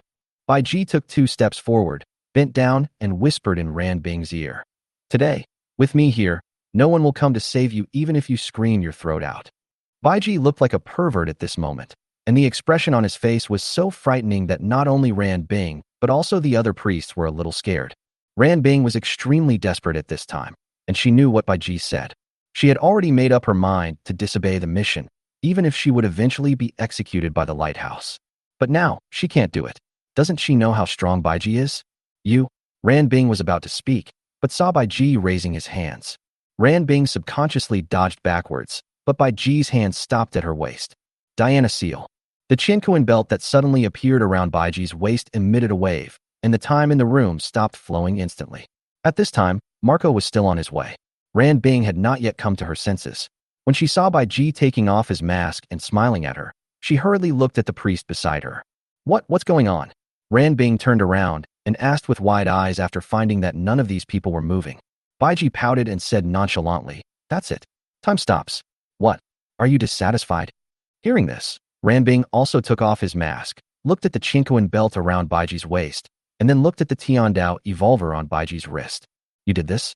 What the hell is going on? Otherwise, could it be you?" Ran Bing still couldn't believe what kind of power this was that could actually stop time. "Why are you here, and why are you talking to me? What do you want to do? A breeding mission?" Baiji said with a smile. "You think you don't like me? After all, I am a famous young man in the ground base. The number of people who like me can circle the lighthouse." Ran Bing burst out laughing, and then asked, "You haven't told me yet. Why are you here? I don't believe you want to do that with me." "Oh, that. I don't understand. Why don't you explain it more clearly?" Baiji joked. Ran Bing glared at Baiji and said, "Hurry up and tell me, or I'll tell Erica that you're a bad person." All right, I said all right." Then Baiji told Ran Bing the details of the transaction between him and Charles in the simplest way. Ran Bing covered her mouth, her eyes wide open. "Charles, he actually did this. It turns out that he arranged my breeding mission." Then he looked at Baiji warily. "So, you and he are in the same group?" Baiji smiled bitterly and said, "Sister, I want to be the same as him. Do you think you can still stand here now? You take off all your clothes and lie on this bed, okay?" Ran Bing blushed. "What are you talking about? So what do we do now?" "Just wait. Wait for your dear Mark to come and save you. He is coming here alone now." Baiji said. Who is dear to him?" Ran Bing was obviously a little shy when she heard Baiji's words, and it was not difficult to hear the complaints and grievances towards Mark in her words. At this time, Mark was on his way. Baiji clicked his tongue a few times. "You still don't admit it. I saw it all." "What do you see?" Baiji smiled and imitated Ran Bing's tone and said, "If we can really return to the ground, who would you want to be with?" "I thought about it with you." Ran Bing felt familiar with these words, but she quickly remembered that this was what she said to Mark. Staring at Baiji angrily, Ran Bing said, You actually eavesdropped." "Tisk, can my Baiji business be called eavesdropping?" Chapter 112. "I'll beat you every time I see you." Seeing that Ran Bing wanted to ask more questions, Baiji hurriedly said, "Okay, now is not the time to chat. Put on the mask first, and then do what I say." Seeing Baiji suddenly become serious, Ran Bing put aside her doubts. A few minutes later, footsteps were heard outside the door. Baiji instructed, "Start as soon as the flow of time is restored. Do you remember the lines?" Then, Baiji quickly released the meditation seal. "Come on, this is the arrangement of the Lord of Light and Shadow. Don't resist, Ran Bing." After time returned to normal and the priests regained consciousness, Baiji immediately said, "Asshole, I didn't expect you to be this kind of person." Ran Bing looked at Baiji angrily and shouted loudly, "I really misjudged you, Baiji." At this moment, the door of the room was pushed open, and Mark, with blood all over his face, just heard what Ran Bing said. Before he could react, the priests rushed towards him and surrounded him. "Captain Mark, please do not interfere with the breeding mission. Your actions have violated the laws of the lighthouse." Bang! Mark punched the priest in the stomach, and the latter flew backwards. Then a devastating battle took place. When Mark finished dealing with these people, he saw that Ran Bing was the only one left in the room, sitting on the bed with his legs hugged. Mark staggered over, stood in front of Ran Bing, and said in a guilty voice, "I'm sorry, I didn't understand until now what Hong Ko was willing to die to protect." "Are you so free?" Ran Bing suddenly asked. "Isn't the ground still unsafe? Hasn't the extreme devouring beast been defeated yet? Aren't you supposed to be guarding the lighthouse?" The series of questions made Mark a little dazed for a while. Baiji, who had been hiding in the passage where Mark came from and eavesdropped, clenched his fists excitedly and said, "Well done. Just confront him like this." Mark was stunned and said, "None of this matters anymore. What I fear most now is losing you like I lost Hong Ko." This sentence hit Ran Bing completely. She slowly raised her head and looked at Mark, who was covered in scars. At this time, Mark continued, "Although the ground is not safe, it is more spacious and freer than the lighthouse." As he spoke, Mark knelt down on one knee and took out a small flower from somewhere. "Ran Bing, Are you willing to restore the family relationship of the old world with me? Ran Bing was moved and took off her mask, looking at Mark affectionately. Let's leave the lighthouse and return to the ground together to form our own family. As long as you are by my side, I don't care even if the world is destroyed. But if you were gone, that world would be the real end for me. Mark repeated what he heard from 1225 exactly as he said it. Otherwise, with his emotional intelligence, he would never have thought of such words in his life. And a simple girl like Ran Bing who grew up in a lighthouse was also very impressed by this. She was so moved that tears streamed down her face. Ran Bing, from now on I will only protect you. No matter what dangers you face in the future, I will stand in front of you and build a home for you. At this time, Ran Bing could no longer control her emotions and burst into tears of joy. Are you willing? Ran Bing's tears kept falling. She grabbed her clothes with both hands and said, I don't want to. Mark lowered his head in silence when he heard this, and the hand holding the flowers slowly fell. At this moment, Ran Bing took the flowers from Mark's hand and said, I don't want you to stand in the way of everything. I want to face difficulties and dangers with you, and I want to build our home with you. Can you do without me? Then Ran Bing smiled and put the flower on Mark's head and threw herself into Mark's arms. Mark also happily hugged Ran Bing and spun around in circles. At this moment, it seemed as if there were only the two of them left in the world. I'm so touched, damn. Baiji had been watching quietly, and after eating a big bowl of dog food, he quietly left and came here. After coming out of the Dawn Hall, Baiji rushed towards the Light and Shadow Hall where Charles was. On the way, he happened to bump into Sung, whom he had beaten before. Singh brought a group of fully armed city defense troops, apparently preparing to capture Mark, who caused a commotion in the Dawn Hall. Seeing Baiji walking towards them, the flames of anger in Singh's eyes almost burst out, but his body honestly gave way. Baiji walked up to him and stopped. What do you want to do? Sung said nervously. Damn it. Why do I feel so unhappy with you? Baiji tilted his head and looked at Singh. Bang. Baiji raised his head and slapped Singh in the face. Get lost. Don't show up in front of me again, or I'll beat you up every time I see you. Singh covered his swollen face, pointed at Baiji's back and shouted, You will regret this. Hearing this, Baiji stopped and looked back at Singh. Singh suddenly felt cold all over and hurriedly got up. Let's go. When Singh and his men left, Baiji cursed in a low voice. Trash. Chapter 113. I just wanted to take it back, but no one dared to stop me. A few minutes later, at the entrance of Chinsi Hall, Mark and Ran Bing walked out, supporting each other. Suddenly, white light shone on them, and the city defense troops surrounded them, pointing their weapons at them. Mark hugged Ran Bing tightly and looked at Singe walking towards them at the bottom of the stairs. When they got closer, Mark and Ran Bing were stunned when they saw the redness and swelling on Singer's face. Then Mark blocked Ran Bing behind him. Captain Mao, Adjutant Ran Bing, please come with us, Singh said in a pretentious manner, enduring the severe pain on his face. Hearing this, Mark pulled out the pistol from his leg. This simple action immediately set off the alarm bells of the city defense forces. Singh still looked at Mark calmly and said, Captain Mark, you know very well why we are here, so don't make things difficult for us. Hearing this, Mark immediately thought of 15 years ago, when his sister Honko was taken away for the same reason, and the person who took Honko and Pishao away was Singh in front of him. Most importantly, Sanger is saying the same things now as he did 15 years ago. Mark glared at Singh and remembered what Baiji said to him in the afternoon. If anyone dares to stop me, I will kill them all. Ran Bing stood nervously behind Mark, watching the confrontation between Mark and the city defense army, stepped forward to stand beside Mark, and reached out to hold Mark's hand. I'm going to take her away today. I don't know who dares to stop me. I was just about to take it back, but no one dared to stop me. Suddenly, Mark said in a low voice. Ran Bing looked up at Mark suddenly. She couldn't believe that Mark would say such a thing, but Ran Bing's face had already turned red. Captain Mark, are you going to disobey the order of the city lord? Singh's face was gloomy. He was a little surprised by Mark's reaction. Then don't blame me for being rude.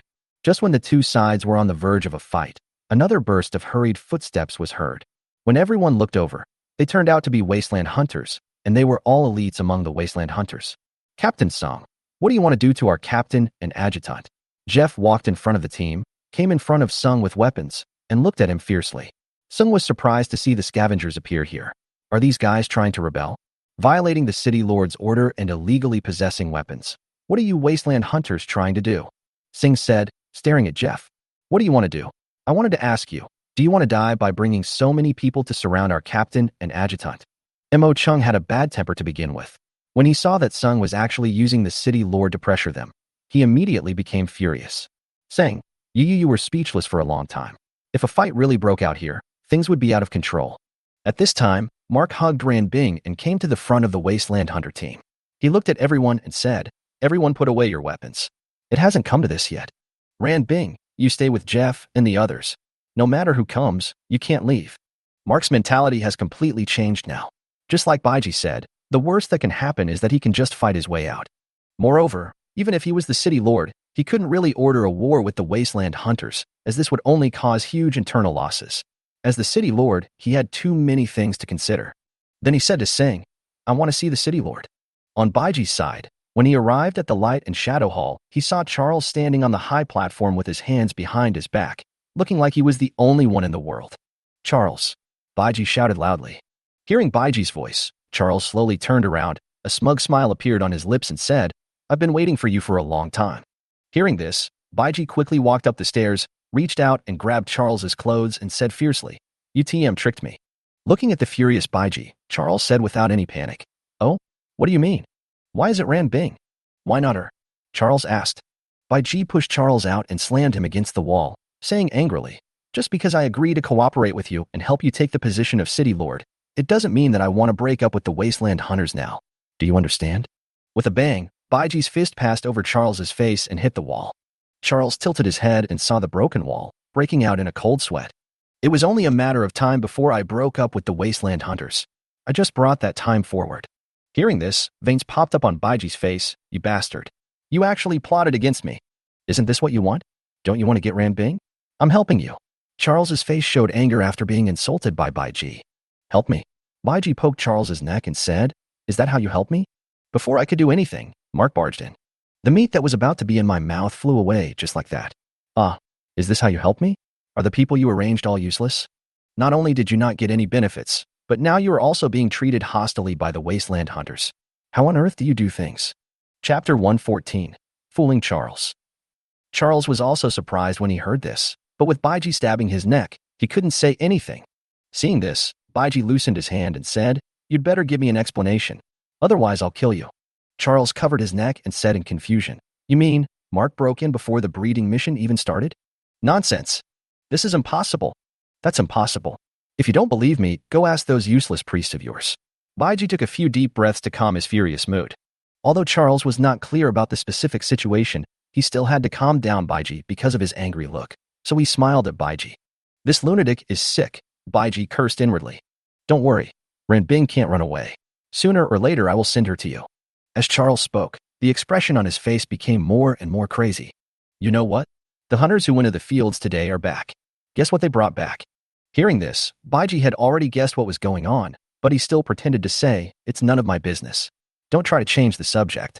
It's ore. A blue ore. Charles gestured excitedly. This is all the favor of the Lord of Light and Shadow. He turned around and grabbed Baiji's arm and said, The Research Institute has already started analyzing and studying that kind of ore. As long as the results come out, I can help you with anything you want. When I become the city lord, what kind of woman can't you get? What's a Ran Bing? Pulling Charles's hands away from his clothes, Baiji said expressionlessly, You are really lucky. You actually found it. Hearing this, Charles couldn't help but feel proud. He originally just wanted the scavenger to look for the mineral energy that Baiji mentioned, but who knew that he would actually get it? This is all arranged by the Lord of Light and Shadow. You came to the lighthouse to help me. Baiji snorted coldly and said, I don't care about these. I still remember what you did to me today. Don't worry, the scavenger won't be able to jump around for long, and Ran Bing can't escape from your and my grasp. Charles said, Do you think I will still believe you? Charles sorted out the clothes that had just been messed up by Baiji and said with a smile, Why not? Our cooperation still counts. I found the ore you mentioned. Now the light bearer is waiting for you in your room. Don't you want to go and take a look? Hearing Charles's words, Baiji's eyes immediately showed greed. That's what I deserve. You better not forget what happened today. Looking at Baiji's impatient look, Charles felt very contemptuous of him in his heart. However, seeing Baiji turned and left after he finished speaking, he could not say anything else. After connecting to the light bearer, he said in a cold voice, Baiji is here. You should be ready. The Lord of Light and Shadow will remember your sacrifice. Yes, Master. The light bearer's voice was equally emotionless. After coming out of the Light and Shadow Hall, Baiji finally breathed a sigh of relief. Acting was so damn tiring, and he never wanted to do this kind of thing again. But thinking about Charles's expression when he found out he had been tricked, Baiji felt that being a little tired was acceptable. Patting his face, Baiji immediately put on an expectant expression and walked quickly towards the Shangmin residential area. Oh, Lightbearer. Oh, Lightbearer, let me, Baiji, explore your depth. At the same time, all the Lighthouse executives came to the Central Command Hall. Everyone present knew that Mark had smashed the Dawn Hall. They were just waiting for the city defense forces to bring Mark for trial, and after Baiji left, Charles also rushed to the Central Command Center, the Armory, where Ran Bing was brought under the escort of the Wasteland hunters. Wearing the clothes brought by Fei Shue, he sat among the crowd with an uneasy mood. Ran Bing, don't worry, Captain Mark will be fine, Erica said, tilting her head. That's right, Fei Shue said. Ran Bing lifted up the Wasteland hunters who were surrounding her and said with a smile, thank you, everyone. Then he asked in confusion, by the way, how come you were in the Dawn Hall? As soon as the words fell, Ran Bing saw that everyone's eyes fell on Penny. Suddenly attracting everyone's attention, Penny hurriedly said, Baiji asked me to inform everyone. Hearing this, Ran Bing was not surprised at all, as she had already guessed the answer. At this time, Penny continued, Baiji also said that everyone should pretend that they know nothing and keep it a secret. Also, don't get too close to him from now on. It's best to treat him as an enemy. Listening to Penny's words, no one except Ran Bing quite understood. Penny, what does that mean? Why does Baiji want us to treat him as an enemy? Erica asked first. It was very difficult for her to treat Baiji as an enemy. I want to know too, Fei Shue said coldly. Me too, said Mo Ching. Penny smiled helplessly and said to Ran Bing, why don't you tell me? After listening to Penny's words, Ran Bing had already figured out the whole story. He then told everyone what happened in the Dawn Hall and Baiji's plan. Chapter 115, Dealing with Mark. Oh my god, after all this time, it turns out that the object of your breeding task, Ran Bing, is actually Blatilla striata, Mo Cheng said in surprise. That bad guy, Erica said angrily. Humph. Fei Shue was also unhappy. After listening to this, Jeff thought for a moment and then said, so, everything was arranged by Charles. And his goal is to get Baiji to help him take the position of City Lord. Ran Bing nodded, that's right. That's why he arranged for you to carry out the breeding mission.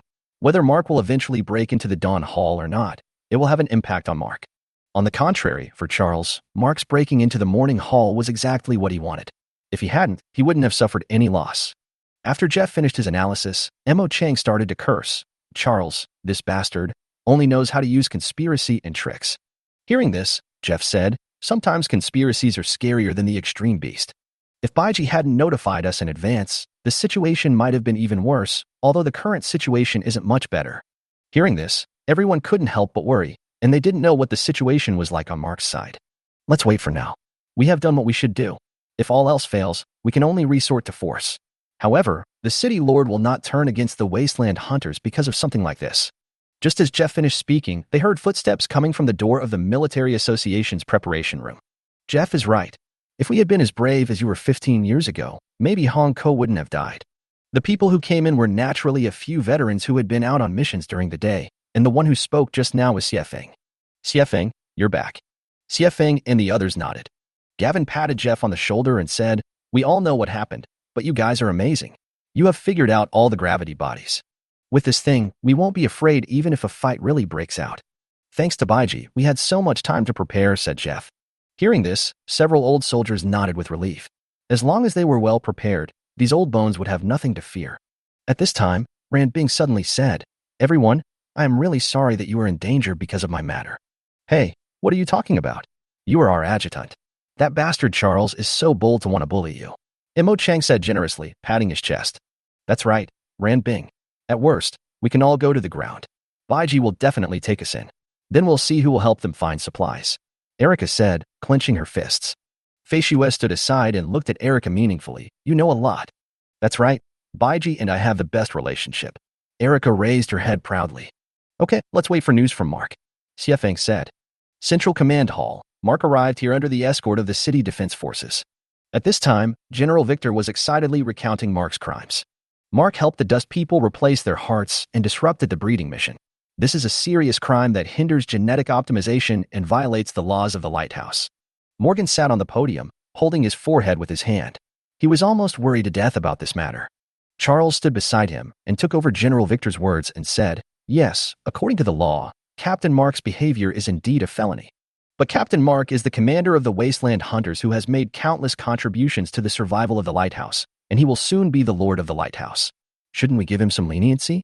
Charles, who knew Morgan's thoughts well, knew that Morgan had no intention of punishing Mark, and that he convened the court meeting only to give an explanation to the people.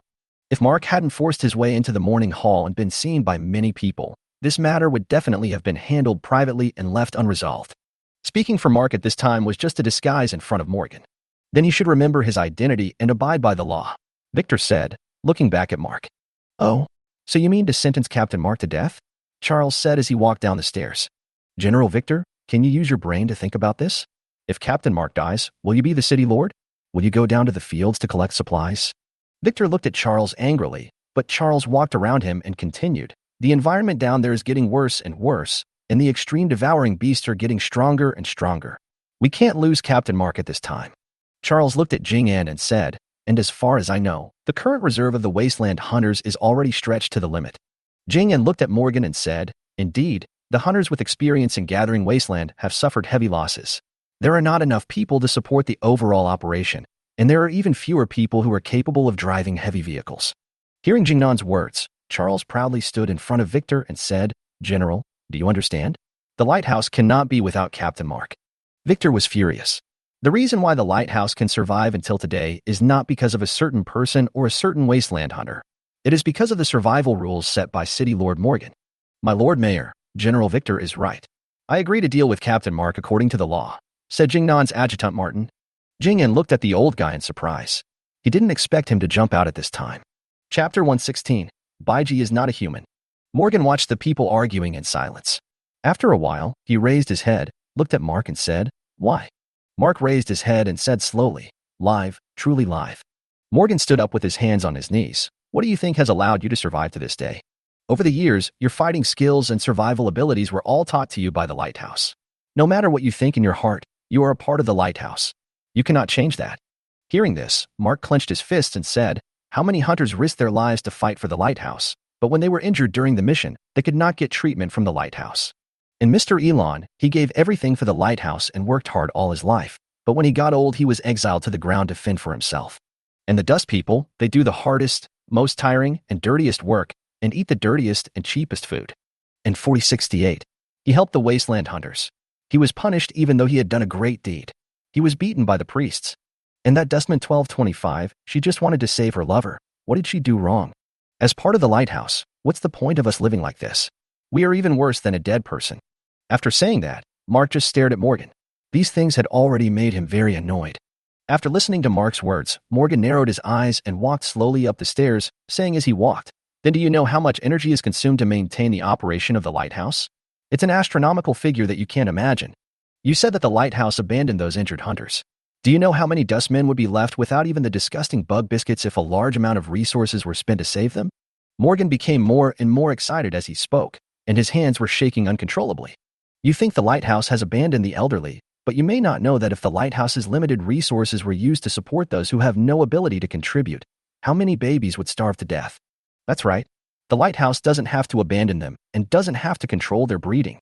When the population exceeds the Lighthouse's carrying capacity, Mark, will you decide which people to abandon?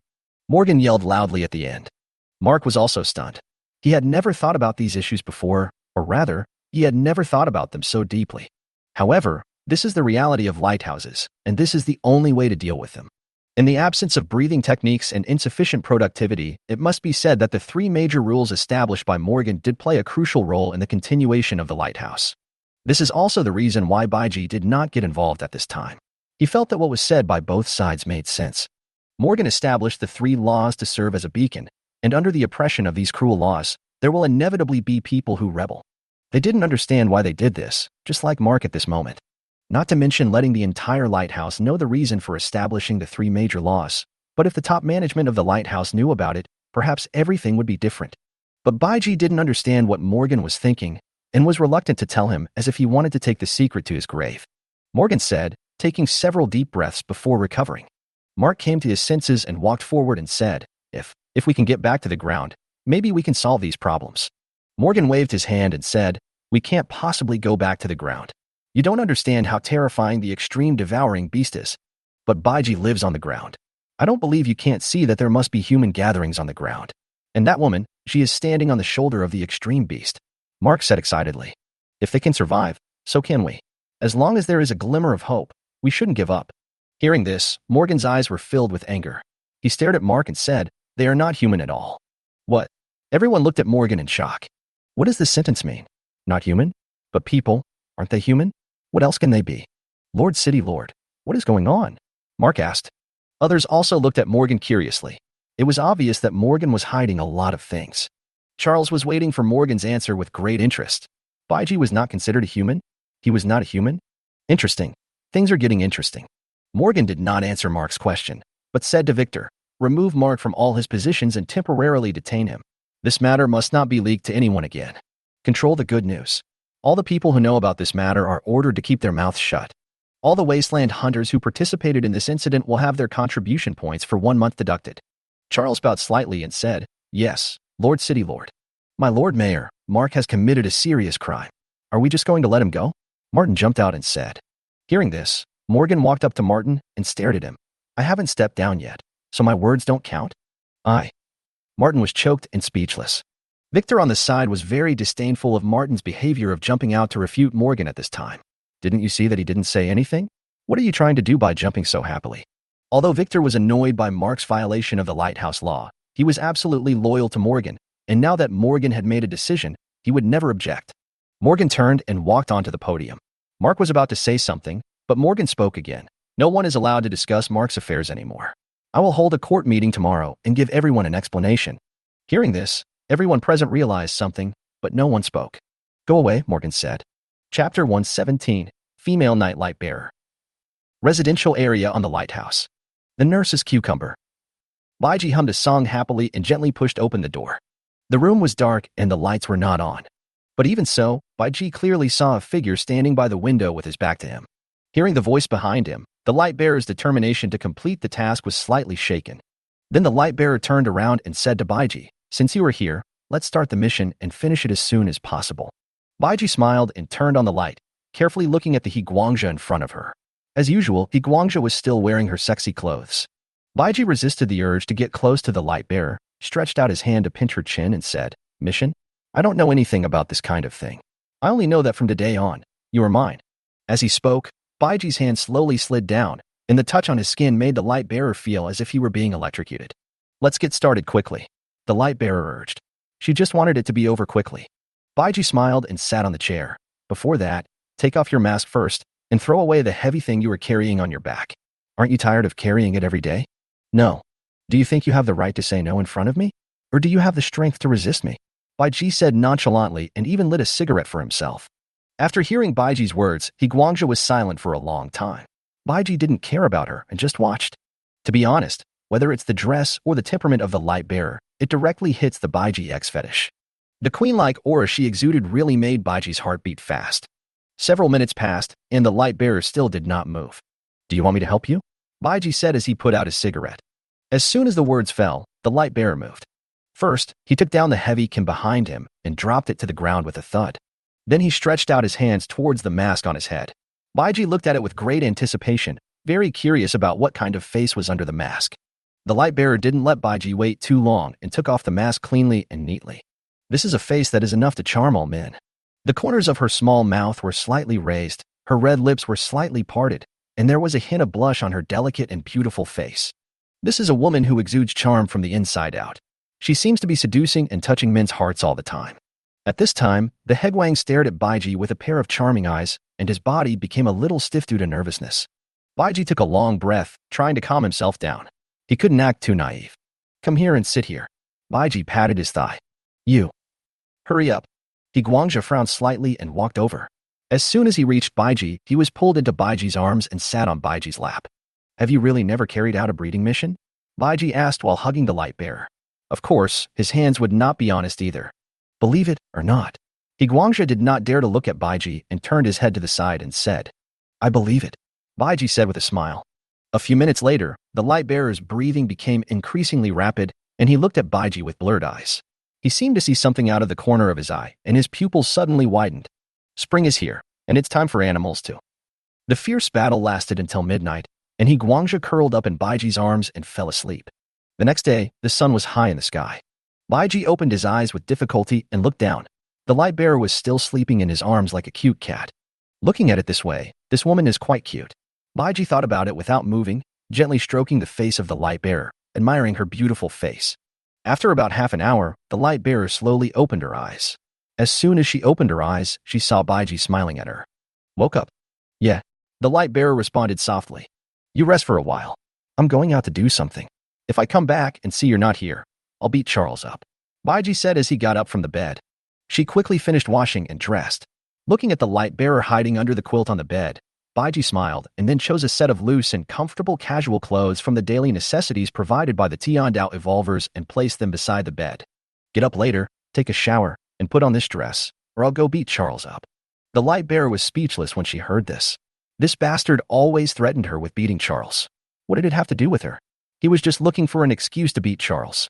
Oh, yes, there's also breakfast. After Baiji finished speaking, a flash of light appeared on the table, and then it was filled with rich food. Before Baiji could speak, the light bearer looked at Baiji and said, I will eat it, and you don't have to talk about beating Charles anymore. Baiji was stunned for a moment, then he laughed, walked up to the light bearer and gave him a good morning kiss, saying, that's the way to behave. Remember, you are mine now, okay? The light bearer did not answer. She was unable to accept the ideas that had been instilled in her for a long time. At the beginning of last night, she came with the mentality of completing the task. But now, she found that there seemed to be something extra in her heart, which she couldn't explain. After Baiji left the room, he Guangzha slowly sat up. The pain from below reminded her that everything that happened last night was real. Thinking back to the scene of himself transforming into a knight last night, the light bearer's face turned red. Chapter 118. He won't eat even though food is in front of him.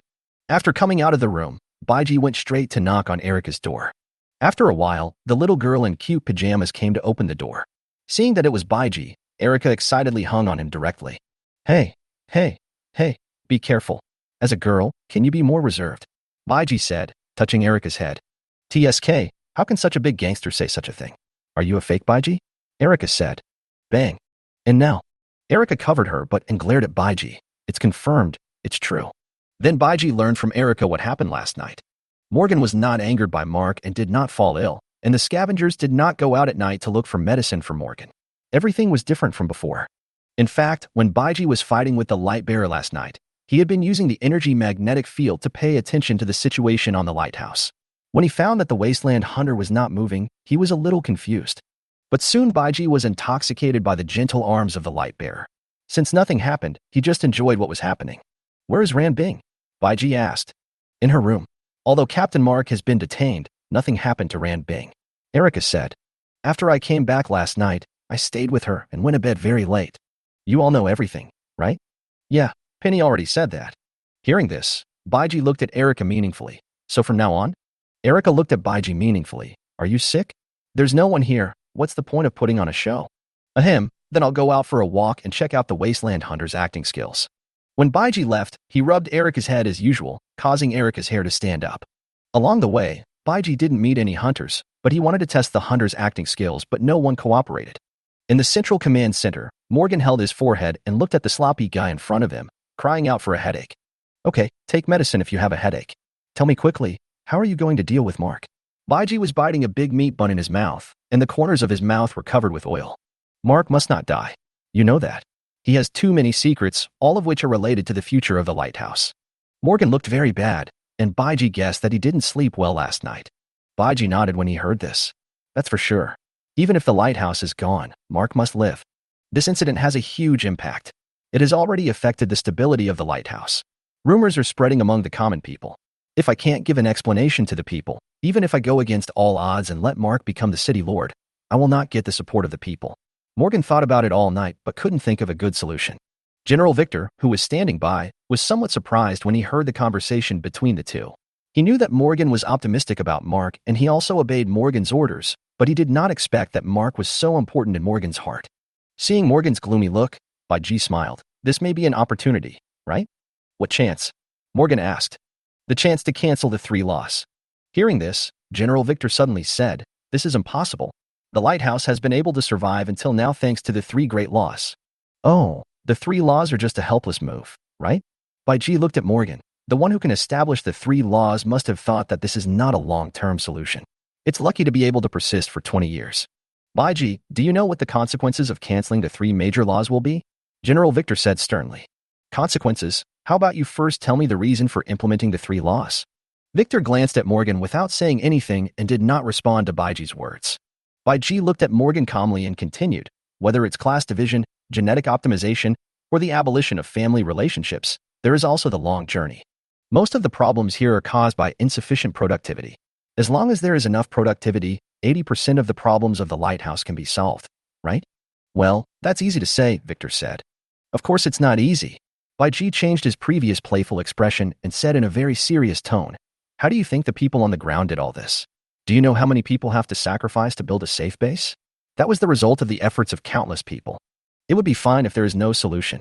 The 3 major laws are indeed suitable for the actual situation of the Lighthouse. But now the Lighthouse has a chance to return to the ground. You don't even have to go through the hardships they went through. To put it bluntly, you are just reaping the benefits. However, some people choose to turn a blind eye to the prejudice of human evolution and pin the future of the entire Lighthouse on the 3 deformed laws. Don't you think this is ridiculous? He won't eat even when food is in front of his mouth. He is hopeless. Inside the central command hall, the atmosphere became eerily quiet after Baiji said this. Victor stood aside with a frown on his face, while Morgan was constantly thinking about the pros and cons of this. Chapter 119, 3 Great Principles. After a while, Morgan sighed and looked at Baiji and said, if the Lighthouse returns to the ground, will you help? That depends on you. I said, I don't need anyone who can't unite. As long as you can accept evolution, everything will be fine. Besides, this kind of thing is not something I can decide on my own. Hearing this, Morgan was surprised for a moment. Aren't you sent by Baiji to negotiate? You can't make the decision? You don't think that such a big matter can be resolved with just a few words from me, right? Baiji rolled his eyes helplessly. Think about it. If you return to the ground, do you want to find a new base? How much manpower and resources are there? You also have to face the threat of the extreme devouring beast. You're not expecting to get something for nothing and just move in, are you? After Baiji finished speaking, Morgan felt a little embarrassed. It's not that he really wanted to be so exaggerated as to move in with just a bag, but he still had some thoughts of wanting to take advantage. After a while, Morgan suddenly said, you really don't want to be the city lord? Baiji's face turned dark. This old guy was still thinking about this matter. He wanted to tie himself to the Lighthouse. When the time comes, he will have to consider the Lighthouse. Don't even think about it. It's impossible. Baiji refused without hesitation. I came to talk to you today just to remind you that you can take advantage of this incident with Mark to spread the news that the 3 principles will be abolished and the Lighthouse will return to the ground. We can use the impact of this news to push Mark out. In this way, his violation of the Lighthouse law will have a positive impact. Because in the eyes of most people, this is what Mark fought for them. Of course, this will also cause hostility from some of the upper classes. It's up to you to figure out how to strike the right balance. Morgan's fingers kept tapping on the armrest of the wheelchair. If he did as Baiji said, he could indeed minimize the impact of Mark's forced entry into the Dawn Hall last night. However, the news that the Lighthouse has returned to the ground may cause panic in a short period of time, so this matter needs to be considered in the long term. And there is one most important question Morgan must figure out right now. If we want to return to the ground, it is not impossible to cancel the 3 major laws, but I hope you can tell me the most crucial thing among them. Morgan said after careful consideration. Before Morgan could ask, Baiji said directly, I know what you want to ask. Strong emotions will cause the life essence to emit a strong smell, which makes humans invisible to the eyes of the devouring beast. That's why you abolish family ties and suppress people's emotions. Morgan listened to Baiji quietly, but Victor could not hold it in any longer, as he had never heard of such a thing. In his heart, he always believed that abolishing family ties was to free everyone from being bound by emotions so that they could exert their greatest strength and role. Whether it was love or family affection, it would often become a burden.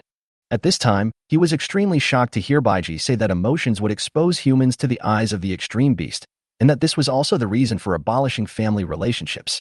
City, Lord Mayor, is this true? Victor asked. Oh, yes, this is the real reason for implementing the 3 major laws. Morgan affirmed Baiji's words. This is incredible. Morgan then asked, since you know this, you should also know that if this problem cannot be solved, the Lighthouse will not be able to return to the ground. Yeah, I know, but I have a way, Baiji said. Hearing this, Morgan, no matter how well-mannered he was, became excited. What method? It was researched by your people on the ground, right? Was it by Uekue? Seeing this, Baiji hurriedly said, don't get excited. Don't you know what kind of body you are in? If you die here, I won't be responsible. Although Baiji's words were unpleasant to the ear, Morgan didn't mind at all. He took a few deep breaths to calm down and asked, "Can you tell me? That method? Don't even think about it. Can this kind of thing be given away so easily?" Baiji curled his lips. This old guy wanted to get something for nothing. It was impossible. "What do you want?" Morgan asked in a deep voice. Baiji looked thoughtful, and after a while he said, "I want a lighthouse." "What do you mean? Don't you want to be the city lord?" Morgan said. "It's different. I'm not interested in the city lord.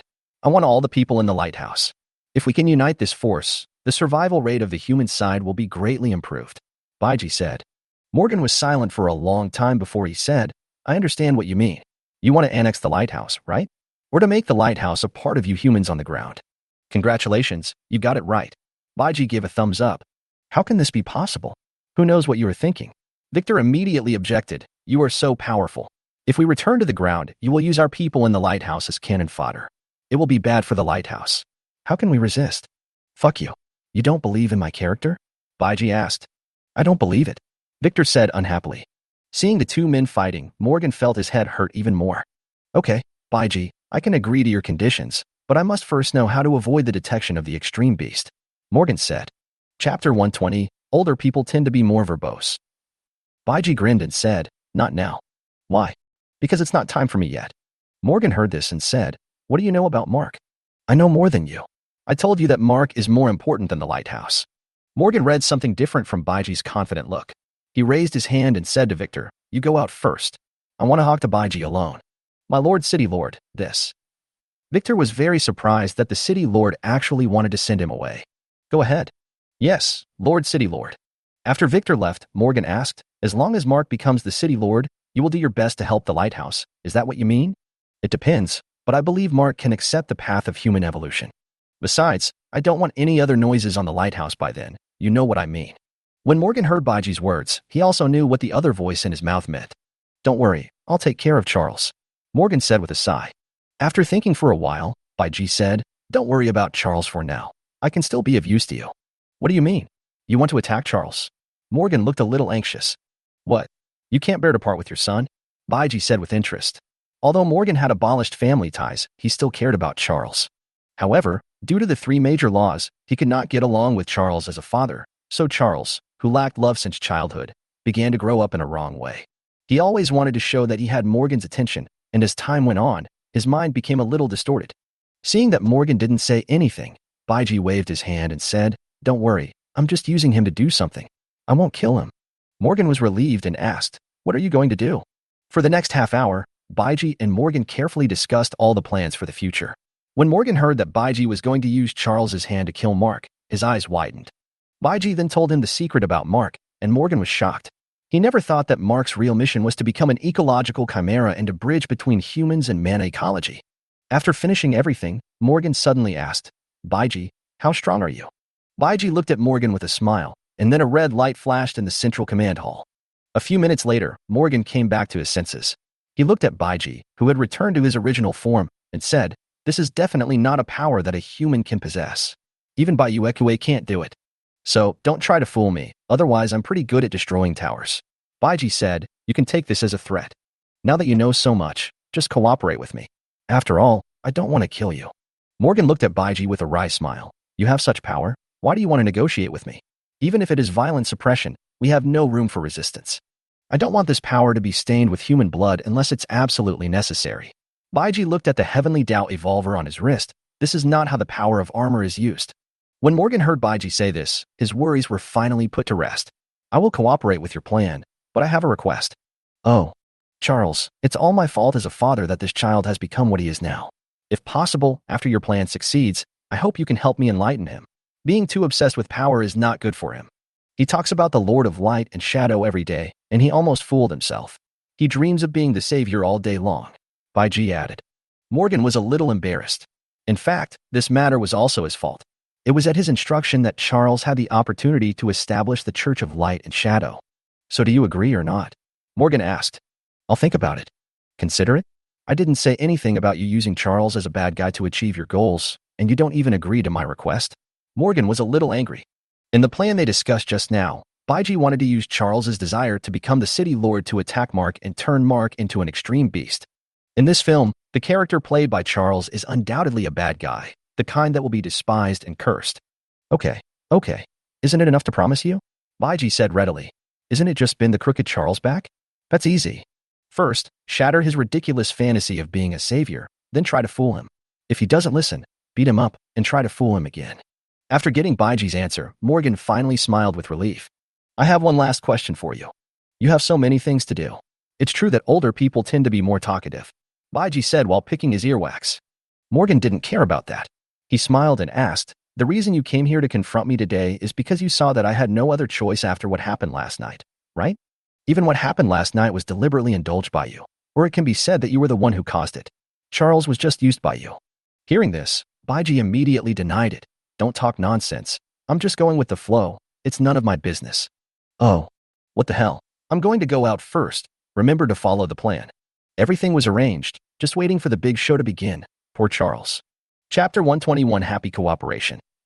After leaving the Central Command Center, Baiji went directly to the Wasteland Hunters' territory to experience their acting skills.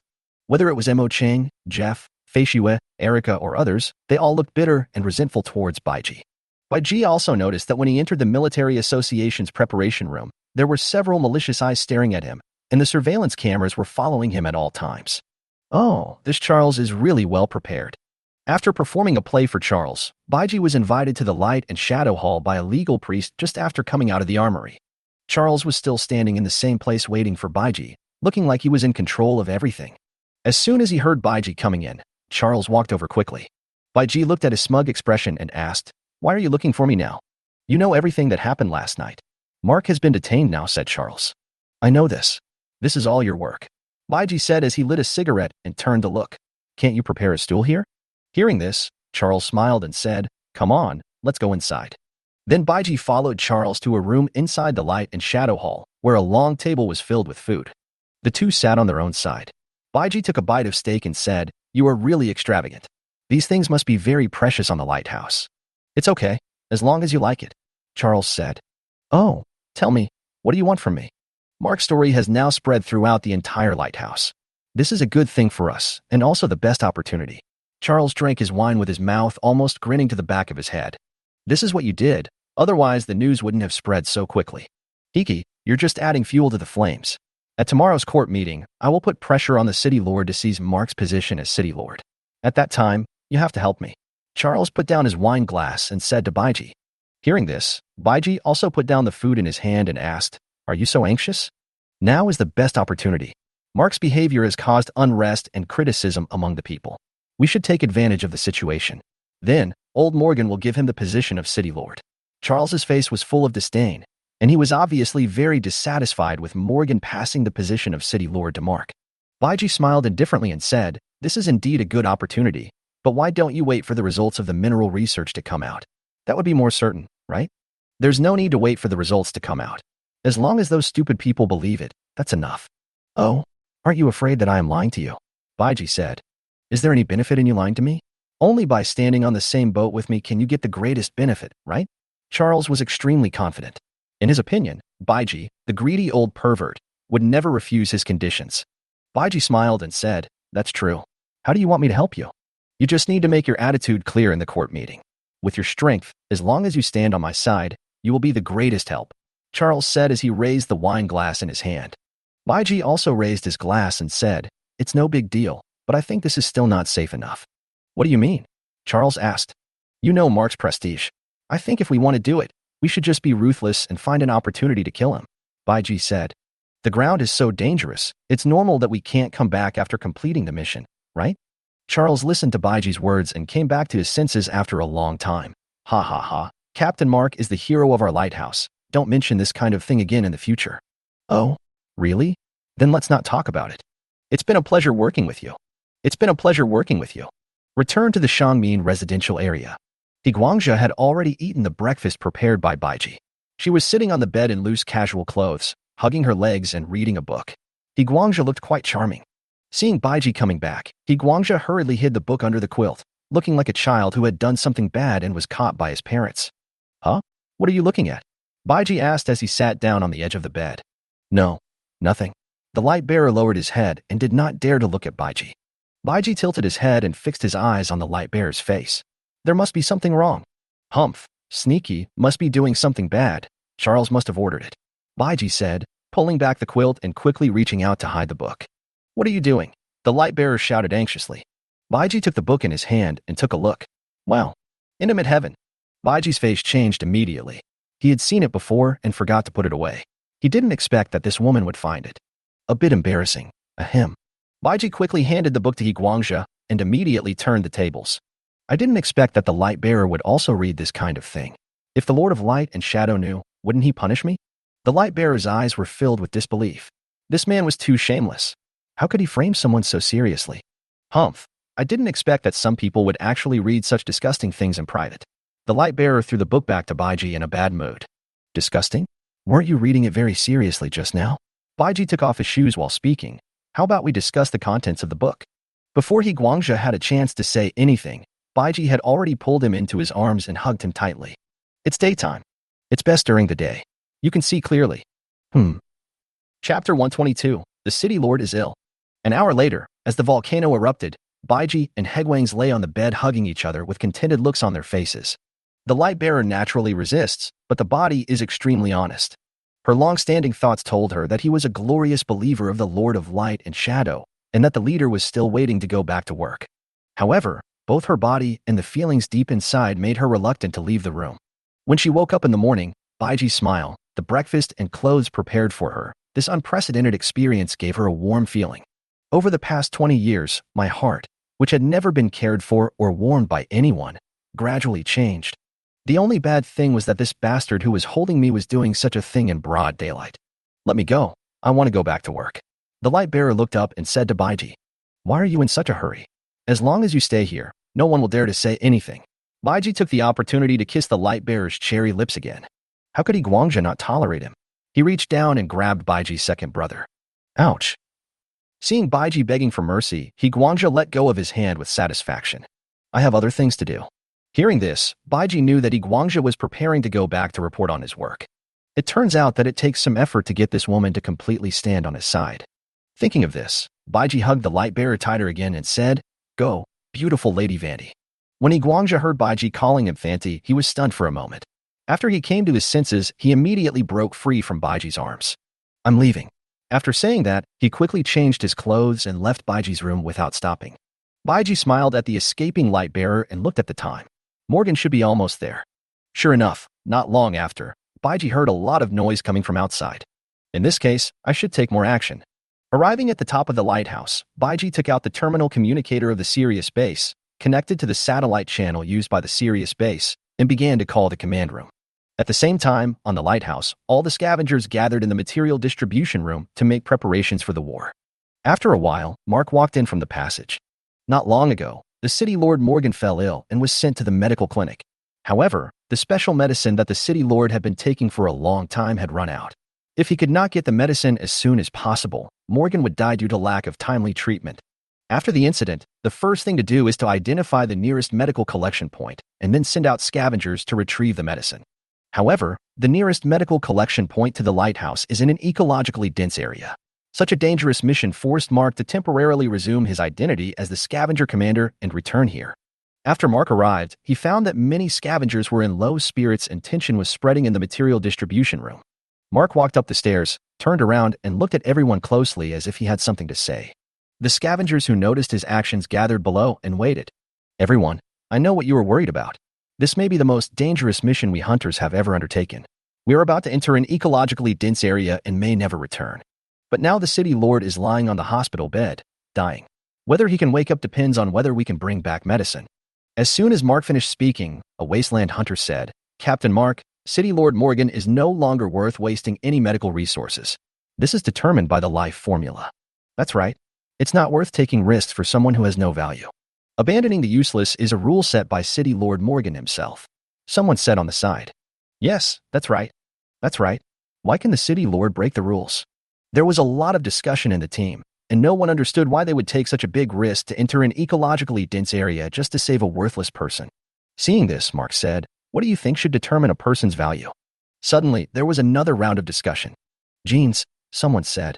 No, it should be the formula of life. It's our badge, right? Wasteland Hunter Jade said. Why else would you keep wearing it? Breastplate? It's clearly the dedication point in the breastplate. As everyone was discussing heatedly, Mark walked up to the podium and said, "A person's value should not and cannot be quantified in any way. The life formula was indeed set by the City Lord, but that was to keep us alive in this damn apocalypse. Regardless of whether the life formula is right or wrong, at least we are still standing here and alive. If it weren't for City Lord Morgan, we might have died by now." Hearing Mark's words, the team below became noisy again. At this time, Mark pounded his chest and said, "Ask yourselves, is there anyone who has contributed more and worked harder for the Lighthouse than Mayor Morgan? If not, then we are still on the Lighthouse, and he who cares the most about the Lighthouse is about to be abandoned by everyone. Do you think the life formula makes such a reasonable judgment?" "It's unreasonable," someone shouted. Chapter 123 Ground Mission. Mark continued, "We Wasteland hunters are the ones closest to danger and death. If someone is seriously injured and doesn't have enough dedication points, they will be abandoned. Are you willing to let your life and death be determined by a cold formula?" "I don't want to." More people spoke up. "Yes, we broke the laws of the Lighthouse today, but why? Save the City Lord?" everyone said. "Think about it. When City Lord Morgan wakes up and finds out about this, what will he think? By then, he himself will be the first person on the Lighthouse to violate the formula of life." "That's right. That's right." Everyone cheered. Their emotions were completely aroused. "So, this mission is not just to save the City Lord, but also to save ourselves. In this world, no one or any rule has the right to deny our value from the moment we are born. Each of us is unique."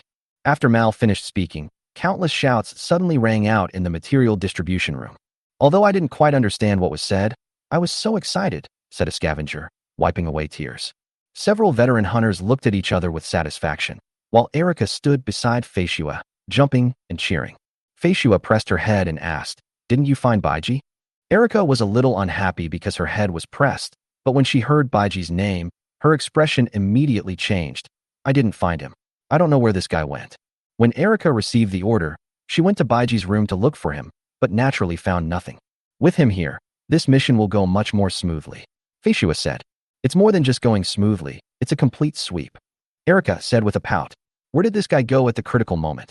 Rand Bing, who was in front of Erica, turned around and smiled and said, "It's good that Baiji is not here. If he goes down with us, Charles might not trust him anymore." A few minutes later, everyone was ready and all the modified gravity bodies were loaded onto the vehicles. Jingnan checked the location of the lighthouse and said to Mark, "We will start the operation after the lighthouse reaches the collection point." "Okay, got it. You keep an eye on the City Lord situation at any time." "Okay, be safe." On the top of the lighthouse, in the image projected on Baiji's terminal communicator, a girl with aqua blue hair was scolding Baiji. "You still remember to contact us, but you didn't even bother to report your safety after being away for so many days," Qing Dai said angrily in the command room of the Sirius base, while Mayumi stood aside and looked at Baiji on the communication screen with grievance. I'm sorry. I'll go back to see you once I'm done with this." Baiji apologized quickly. "Humph. That's it." Hearing this, Baiji thought for a moment and asked, "Should I bring you some local specialties?" "Oh." Qing Dai instantly became interested. "For example, bug cakes or something." "Go to hell." After chatting with Qing Dai, Baiji chatted with Mayumi for a long time, which made everyone in the command room speechless. It was so immoral to openly show off their love. Talk to the Sirius base and ask them to report the situation on the lighthouse to the headquarters base. After all, the original process has been disrupted by me. After Mark was possessed by the big-faced bug, he took Mark directly to find by Uekue. He believed that Mark's evolution process could be better completed with by Uekue. In the material distribution room, the tense atmosphere still existed. After all, it was the first time for the hunters to enter an ecologically dense area, and fear was inevitable. At this time, Mark, who was sitting in the airdrop armored vehicle, received a message from Jingnan. The lighthouse has arrived above the designated location. The hunters are allowed to set off. Got it, Mark said from the cockpit. After we go down, the lighthouse will immediately leave the sky above the ecologically dense area. The magnetic field here will seriously interfere with the central control system of the lighthouse. You go to the rendezvous coordinate point. We will go there immediately after the mission is completed. Soon, the drivers of several airdrop armored vehicles gripped the steering wheels tightly. 4 airdrop armored vehicles were falling rapidly, and the scavengers inside were feeling extremely uncomfortable in the state of weightlessness. Erica was the only one there, cheering loudly, and there was no trace of fear on her face. The air pressure inside the car is stable. The balance system is ready. Activate terrain monitoring. Begin calibration. As soon as Mark ordered the landing, For vertically downward hollow-headed armored vehicles spewed out flames, which were thrusters. Under the action of the thrusters, all the airdrop armored vehicles adjusted their bodies and their falling speed slowed down. Just as they were about to hit the ground, for long, huge flames suddenly spurted out from the bottom of the armored vehicles. Under the action of the jets, the 4 armored vehicles stopped steadily a few meters above the ground. With a series of muffled sounds, the armored vehicle landed safely on the ground. "We have arrived at the target collection point. Check the ground conditions immediately," said Mark. "The concentration of charged particles in the air is low. The air pressure is currently stable. The collection point has sunk as a whole. The conventional entrance has been buried, and it can be entered from the zenith. We have detected activity signals of extreme beasts in the area, but they are quite far from the convoy. We recommend that the mission last no longer than 25 minutes. Hearing the detection information coming from the headset, Mark said, "Prepare the descent equipment and enter from the zenith. Everyone, please be alert." Receive. Chapter 124. The Feelings of the Wilderness Hunters. The vehicle stopped, and one gravity body after another jumped off the vehicle. The front one was the newly upgraded modified gravity body of the Lighthouse. Following closely behind the gravity body was a fully armed Wasteland hunter warrior. "Get your guns, quickly," Siefeng urged. Haji on the side laughed and said, "What are you talking about? Are you also this fast in the morning hall? There's a saying in the old world, the only way to defeat martial arts is to be faster. Haven't you heard of it, you illiterate?" Siefeng said unhappily while adjusting the weapon in his hand. "Haha, then you are really a role model for us veterans," Haji said. Behind the two, the Wasteland hunter Jade asked in confusion, "You are all over 35, right? Are you still doing breeding missions?" At this time, Gavin caught up with Jade and said, "Siefeng was a breeding model in the past. You are so dark, maybe you are related to him." Forget it." Jade looked disgusted. Soon, everyone reached the top of the collection point, and each of them adjusted their weapons and installed their rappelling equipment. "I've adjusted the sensitivity of the axis transmission for you. I've also optimized the cooling of the weapon. You need to wait 2 seconds between continuous accelerations, otherwise the power module will overheat. Remember that." A young scavenger girl with short yellow hair was standing in front of a gravity body, helping the team member Afu inside to adjust the gravity body. Afu was looking at Rita with a silly smile. "What are you grinning about?" Rita said. "I think it's a good idea to come down and carry out the mission," Afu said with a smile. Hearing this, Rita said unhappily, "What's good about it? It's so dangerous, and we may not be able to go back." As soon as she finished speaking, Rita was lifted up by Alfu. "It's okay. Don't be afraid. I will protect you." Rita punched the gravity body shyly, and Afu also walked aside awkwardly. "Remember to call me if you need anything." At this time, a female scavenger with short black hair came over and leaned against Rita and said, "You can call me too." "Fong Ning, keep your voice down." Rita was frightened. If someone heard it and reported it, they would be in trouble. "It's not on the Lighthouse. What are you afraid of?" Fong Ning said. Rita slapped Fong Ning on the butt and said, "You should go and take care of your Gao Go." Fong Ning covered her butt and said, "You slut, what nonsense are you talking about?" As the two of them were playing around, a dark figure not far away was looking at them and shaking his head. As expected, on the Lighthouse, only the scavengers are the most likely to develop feelings, whether it is comradeship or love. Hong Ko and Pashao 15 years ago, Ran Bing and Mark, Penny and Donnie, Rita and Afu, Gao Gu and Fong Ning now. The appearance of these couples is enough to show that Morgan's 3 laws cannot completely suppress human emotions. All communications networks are ready to accept on-site conditions. The entrance is suspected to have been formed by the impact of a large extreme devouring beast. Detectors, please keep observing and do not act rashly. Receive. Soon, Mo Chong, as the first explorer, used the rappelling equipment to enter the collection point. There is no olfactory mist, and the air index is normal. No enemy has been found for the time being, but there are withered remains underneath. The surface has been carbonized, and there is no life reaction. Mo Chung said while squatting in front of a flower bud that looked like a dinosaur egg. After confirming safety and matching, the others immediately slid down via the zipline. Only after the scavenger went deeper did Baiji jump down from the roof and follow him in. If I remember correctly, this should be the headquarters of the Old World Nirvana Biological Company. It has been abandoned for decades. The ground was covered with strange mana plants, but Baiji knew that some of them were disguised as extreme beasts. Inside, there is a calyx beast of the transformed species sleeping, and this place actually belongs to the territory of this calyx beast. Soon Baiji arrived at an empty hall inside. Just like the outside, It was a mess with mana plants of various shapes growing on the ground and walls. The scavenger troops have all arrived here. Baiji quickly finds a place to hide and observes the situation below. The convoy is heading to the west to find an evacuation point and prepare for support. Team 2 is on high alert in the lobby and setting up a communications amplifier. The other teams are exploring separately and moving forward in silence. We must find the target potion within 20 minutes. Action. Mark ordered everyone. Yes. Dustmen, hurry up and follow. After the order was given, the members of Team 2 immediately began to set up the communication amplifier in the hall, and the others were divided into 4 teams to continue exploring from different directions. Mark and Rand Bing led a pair of people to a huge wall with a few large characters written on it. Nirvana Biotechnology Company, Limited. There is a line of small words at the bottom. Every atom is a teacher. Every universe is an explorer. Not understanding what it meant at all, Mark said. Keep going. Everyone follow me. In addition to those strange mana plants, there are also some things that look like dinosaur eggs standing on the ground in the hall, the largest of which is about 5 meters high. However, since no activity was detected, no one took it seriously. Chapter 125, Dinosaur Eggs? Soon the 4 teams followed the old elevator to the second floor. The situation was the same as on the first floor, and nothing unexpected happened. Baiji was at the top, watching the teams enter from different floors, and then quietly came behind Team 2. After a while, a man and a woman appeared in his sight. They were the captains of Team 2, Gao Gu and Fong Ning. Under Baiji's nose, the two walked to the largest dinosaur egg and sat down. The sound of conversation soon and clearly reached Baiji's ears. Have you heard? The Lighthouse seems to be canceling the 3 major laws, Fong Ning said, leaning in Gao Ji's arms. Gao Gu smiled and said, it's just a rumor. I don't know who spread it. Suddenly many people are talking about it today. If the 3 major rules are really abolished, can we be together openly? Fong Ning said expectantly. Well, if it is true, it is unlikely. The 3 major laws have been implemented since I was a child. It has been 20 years.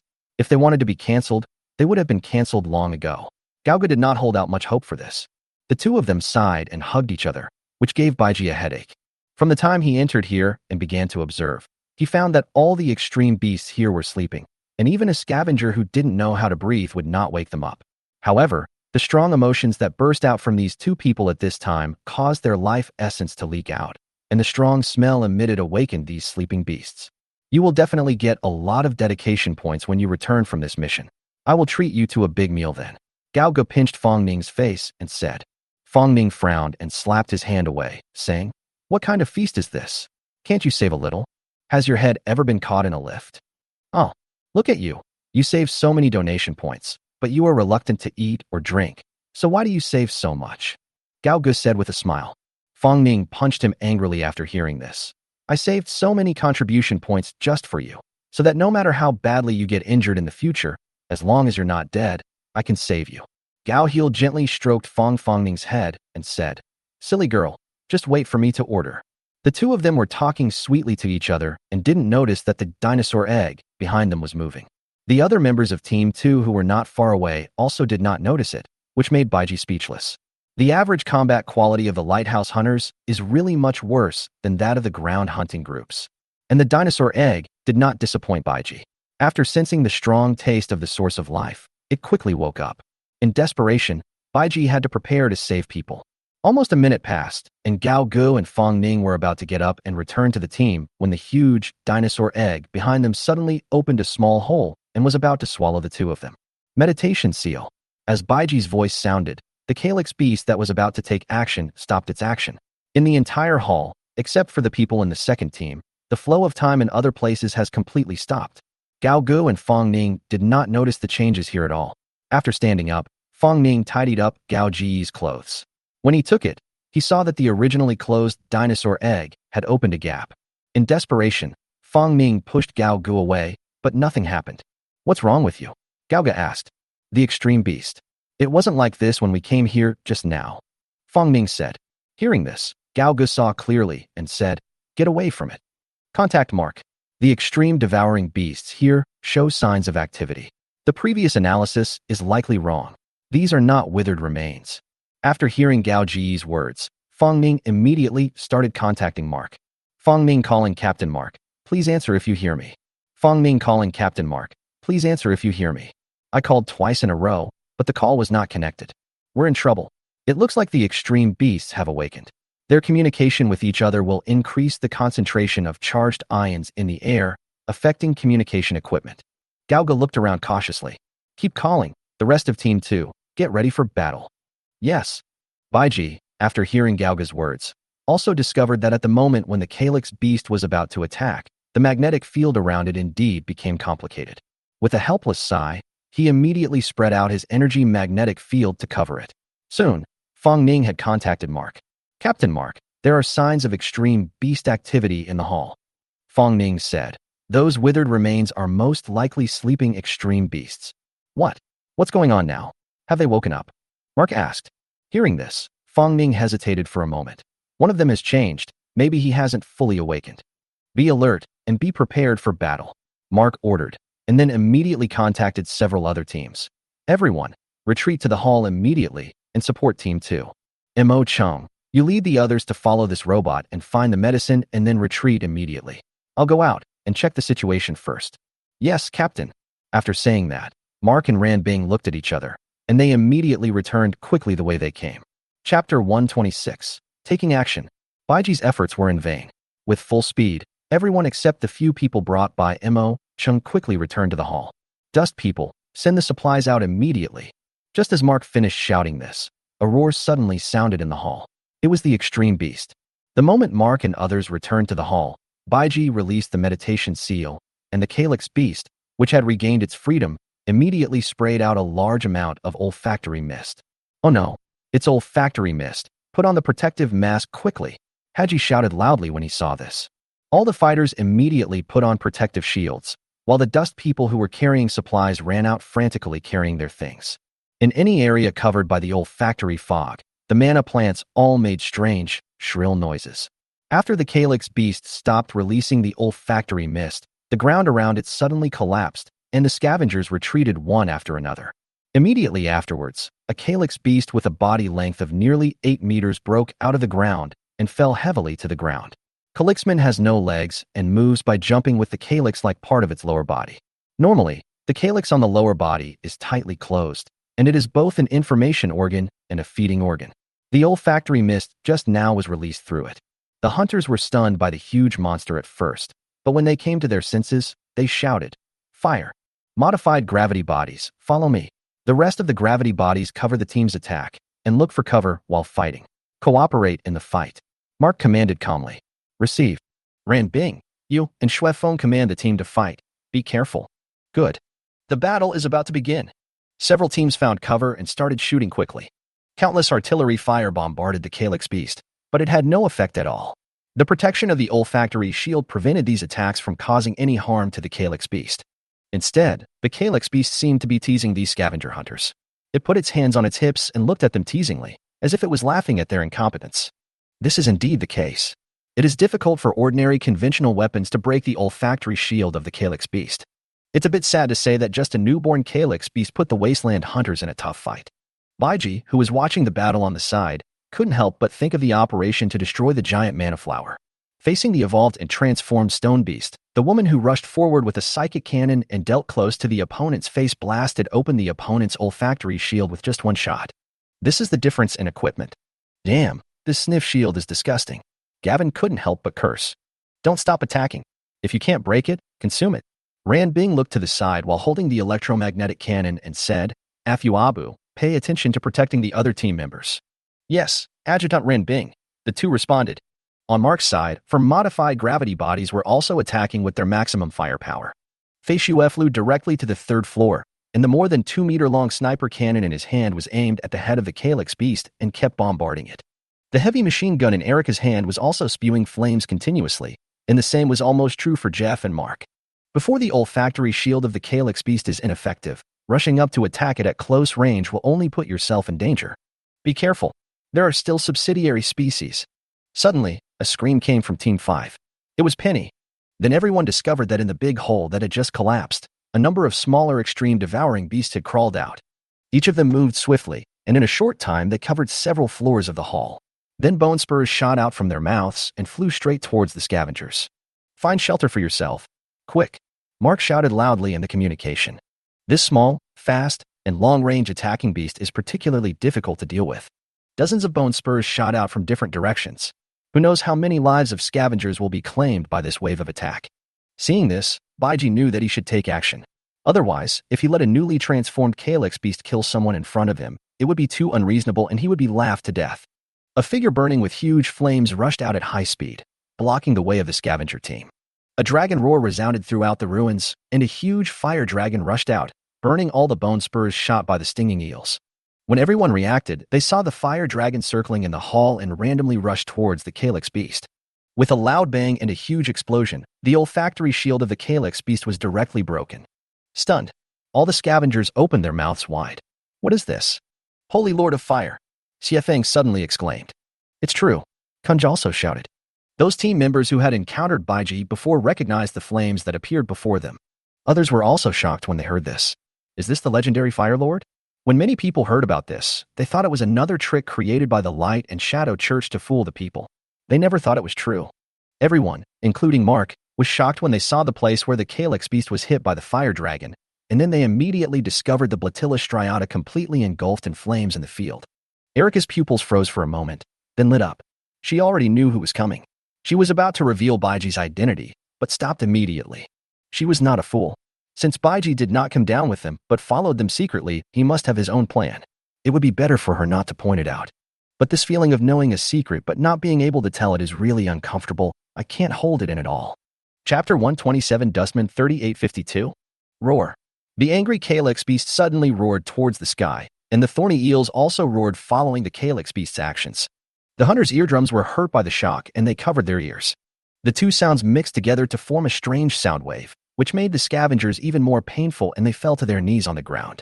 What's even more bizarre is that under such sound waves, the life essence of all the Wasteland hunters within a certain range is actually slowly dissipating and being absorbed by the Calyx beast. Seeing this, Baiji quickly leaped in front of the Calyx beast and slapped it on the head. You are screaming, it's so ugly. The powerful blow knocked the Calyx beast to the ground, and the Calyx beast let out a shrill scream. Do you know how much damage a big pussy can do to a newborn like me? The strange sound waves disappeared, and the scavengers finally got a chance to catch their breath. At the same time, Imo Ching had successfully obtained enough medicines and was returning quickly along the original route. Ma Ching calling Captain Mark, the potion has been obtained, how is it going over there? Mark, who had just stood up, heard Imo Chang's voice and immediately said, the situation here is not good, you guys hurry out. Yes. The communication ended, and Mark's eyes fell on the mysterious flame in front of him again. But the scene before him made the corners of his mouth twitch a few times. Hey, Mark, do you know what this is? Ran Bing's voice came from the headset. I don't know about this either. I've never seen it before. Hearing this, Ran Bing looked at what was happening in front of him and said, this is the first time I feel a little sorry for the extreme devouring beast. Me too. Mark Khan then looked at the others, all with expressions of having seen a ghost. All this was because every time the Calyx beast in front of them tried to get up from the ground, it would be greeted by a huge flaming beck. No matter how it struggled and tried to escape, it was suppressed. When the spiny eels saw their boss being beaten so badly, they all pounced on the white hyacinth, but such a futile act would only bring them destruction. This scene continued until Mo Chung brought people out. Everyone retreat immediately, Mark shouted. At this moment, the mysterious flame that suppressed the Calyx beast in front suddenly flew into the air, and a flame surged out from his body, separating all the Wasteland hunters except Mark. Mark, Ran Bing shouted upon seeing this. Mark was also surprised when he saw himself and the Calyx beast trapped in the flames. What did this mean? After hearing Ran Bing's cry, Mark said, take the others and evacuate quickly. Don't worry about me.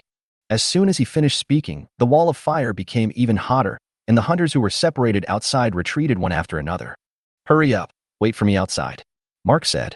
Just now, the human-shaped flame flying in the air actually raised a hand and pointed at the Calyx beast, then nodded to him. Mark immediately understood that this meant that he was asked to go up and fight.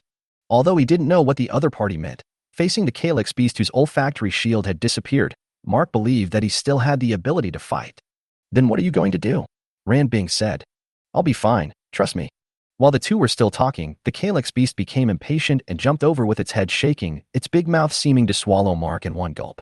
Mark's gravity body also flew up immediately and rushed to the side. Baiji in the sky looked at the scavengers who had not left yet, raised his hand and expanded the coverage of the fire tornado. Looking at the flames coming towards him, Ran Bing was grabbed by Erica and put on her gravity body to resist the disaster. Let's go first. Captain Mark will be fine. Everyone retreat immediately and go outside to stand guard. Feishiwes said. Go, go, go. A group of scavengers quickly ran outside. After everyone went out, Baiji immediately dispersed the firewall formed by the fire tornado, giving Mark more space to fight. While watching the battle between Mark and the Calyx Beast, Baiji suddenly discovered that a dustman porter was hiding behind a huge rock in the hall. Could it be 4068? Baiji thought so subconsciously, but then frowned after seeing clearly. Isn't this the 3852 who was infected with scarlet fever and violated the rules by consuming Shangmin food? Although he found it strange, Baiji felt that this guy was most likely bribed or threatened by Charles, and was waiting for the Wasteland hunters to perform their mission and find a way to kill Mark. But it is not certain yet. Baiji decided to wait and see. Originally, Baiji's plan was to complete the step of putting the spine on Mark's body by himself. But now it seems that Charles really listened to what he said. It has only been a short time since he finished speaking, but as soon as he got the chance, he couldn't wait to order people to deal with Mark. But this 3852 was infected with scarlet fever and he was still alive. Could it be that Charles had already helped him with some treatment? Was he just waiting for the right time to play this card? Maybe even if he didn't remind him, Charles would have taken action against Mark. Chapter 128. Spinal Goo. Little brother, here I come. The battle between Mark and Calixman continued, and Mark dodged Calixman's attacks left and right. The longer the time went on, the more annoyed the Calyx Beast became. It swung its neck and bit Mark with its bloody mouth when he landed on the ground. If Mark was bitten, his gravity body would probably be torn to pieces in an instant. Mark fell backwards, and the jet on his back instantly sent him flying. The Calyx Beast bit the ground, creating a big hole. After shaking off the dirt in its mouth, the Calyx Beast suddenly fired a blue and white energy cannon from its mouth and shot towards Mark. Mark had just steadied his body in midair when he saw this terrifying energy cannon blasting towards him. Cold sweat instantly covered his back. In a hurry, Mark controlled the gravity body to dodge to the side. Fortunately, Mark's gravity body was maneuverable enough, and he flew into the air close to the energy cannon at the critical moment. Mark was still in shock at this time. After dodging the fatal blow, he began to think about how to kill the Calyx Beast. The greatsword in his hand could hardly cause effective damage to the Calyx Beast and could only cut its skin. When Mark was worried, the Calyx Beast was not idle. It twisted its body and attacked again with its big mouth. Mark dodged and shot at the Calyx Beast. When Calixman raised its hand to block the bullet, Mark rushed over with a greatsword and slashed at Calixman's palm. After a crackling sound, most of Calixman's palm was cut off. Mark's attack did not stop. Under the effect of the jet, Mark flew into the sky and quickly fell down, punching the Calyx Beast on the head, followed by more than 10 missiles bombarding it. Thick smoke covered the Calyx Beast, and a shrill scream came from inside. Baiji was hovering above the smoke. Suddenly, a big hand stretched out from the smoke and slapped Mark, and a big mouth followed closely and bit him. Seeing this, Mark was not at all flustered. Looking at the terrifying big mouth of the Calyx Beast, Mark put the big sword in his hand on his back, and then he rushed directly into the mouth of the Calyx Beast. Baiji was very surprised when he saw this scene. He didn't expect that Mark would take the initiative to get into the other person's mouth. But this is a good way to kill the Calyx Beast. Mark cannot defeat Calixman from the outside with just his gravity body. If he wants to cause huge damage to it, he can only attack it from the mouth. Baiji saw it clearly. After being swallowed into the mouth, Mark stepped his legs on the Calyx Beast's mouth, supported the Calyx Beast's upper jaw with his hands, and roared to pry open the Calyx Beast's big mouth. A missile launcher suddenly rose from the gravity body and fired dozens of missiles into the mouth of the Calyx Beast. The huge explosion came as expected. The Calyx Beast shook its body desperately and let out an unimaginable howl.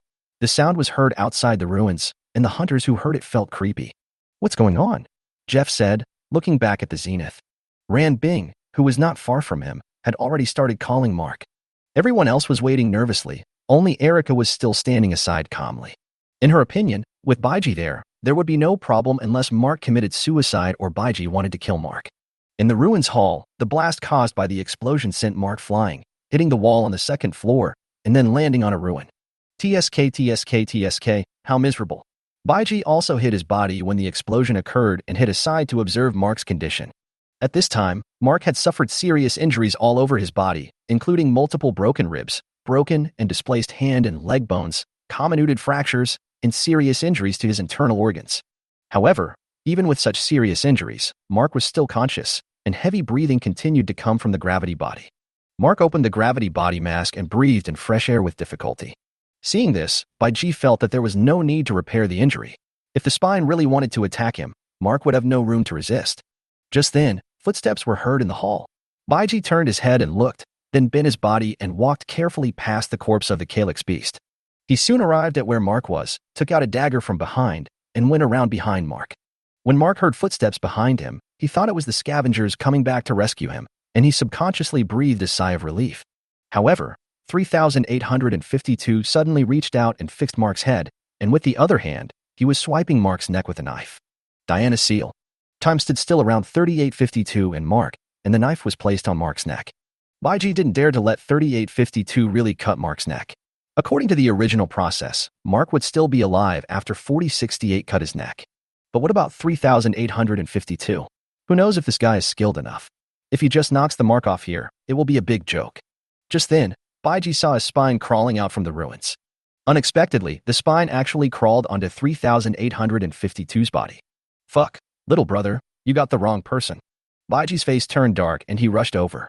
After grabbing the spine, Baiji stuffed it directly into Mark's gravity body. After waiting for a while and making sure that the spine had been on Mark's body, Baiji finally felt relieved. Chapter 129, 3852. Looking at the calyx beast that was recovering and regenerating over there, Baiji walked over and punched the calyx beast. Fire energy poured in, and the calyx beast turned into ashes. After absorbing the life source here, Baiji heard the voices of the Wasteland hunters coming from the ceiling. Hiding aside, a dozen scavengers soon appeared in sight, including Xue Feng, Gavin, and several veterans, as well as Mo Qing, Ran Bing, Erica, Fei Xue, and others. When they saw what was happening over there with Mark, their pupils dilated, and they looked incredulous. 3852. What are you doing?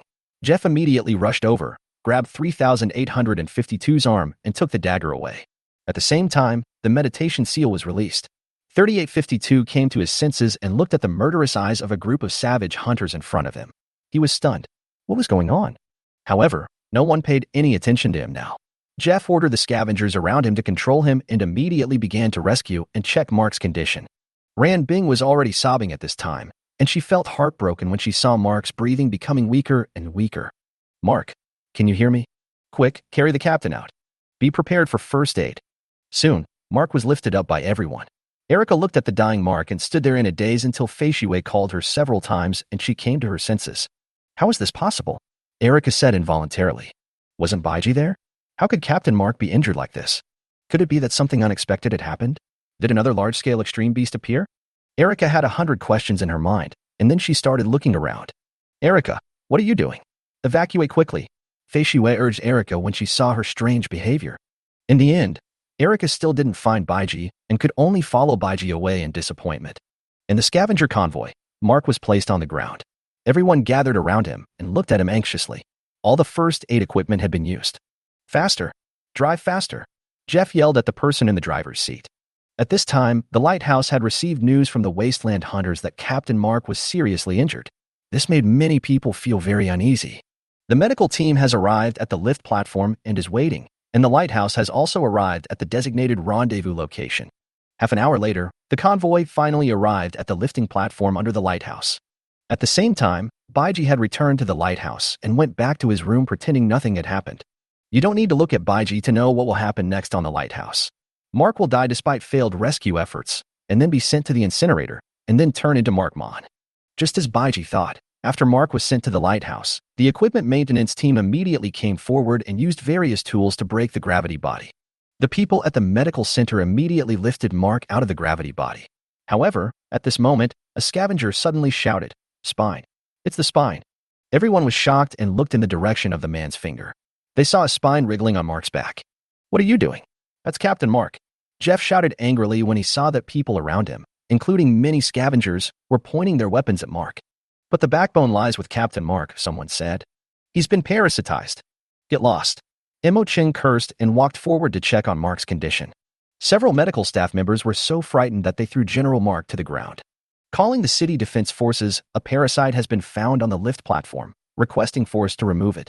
At this time, Dr. Carey came over with her people, and her eyes lit up when she saw the spine on Mark's back. I thought it was another wasted trip. Unexpectedly, the scavenger hunter had an unexpected gain this time. Captain Mark actually brought me a spine personally. Dr. Carey kicked the doctor of the city defense army who was calling in panic. You want to throw away such a precious ecological sample? You idiot. The doctor, who was scolded by Dr. Carey, quickly got up and stepped aside.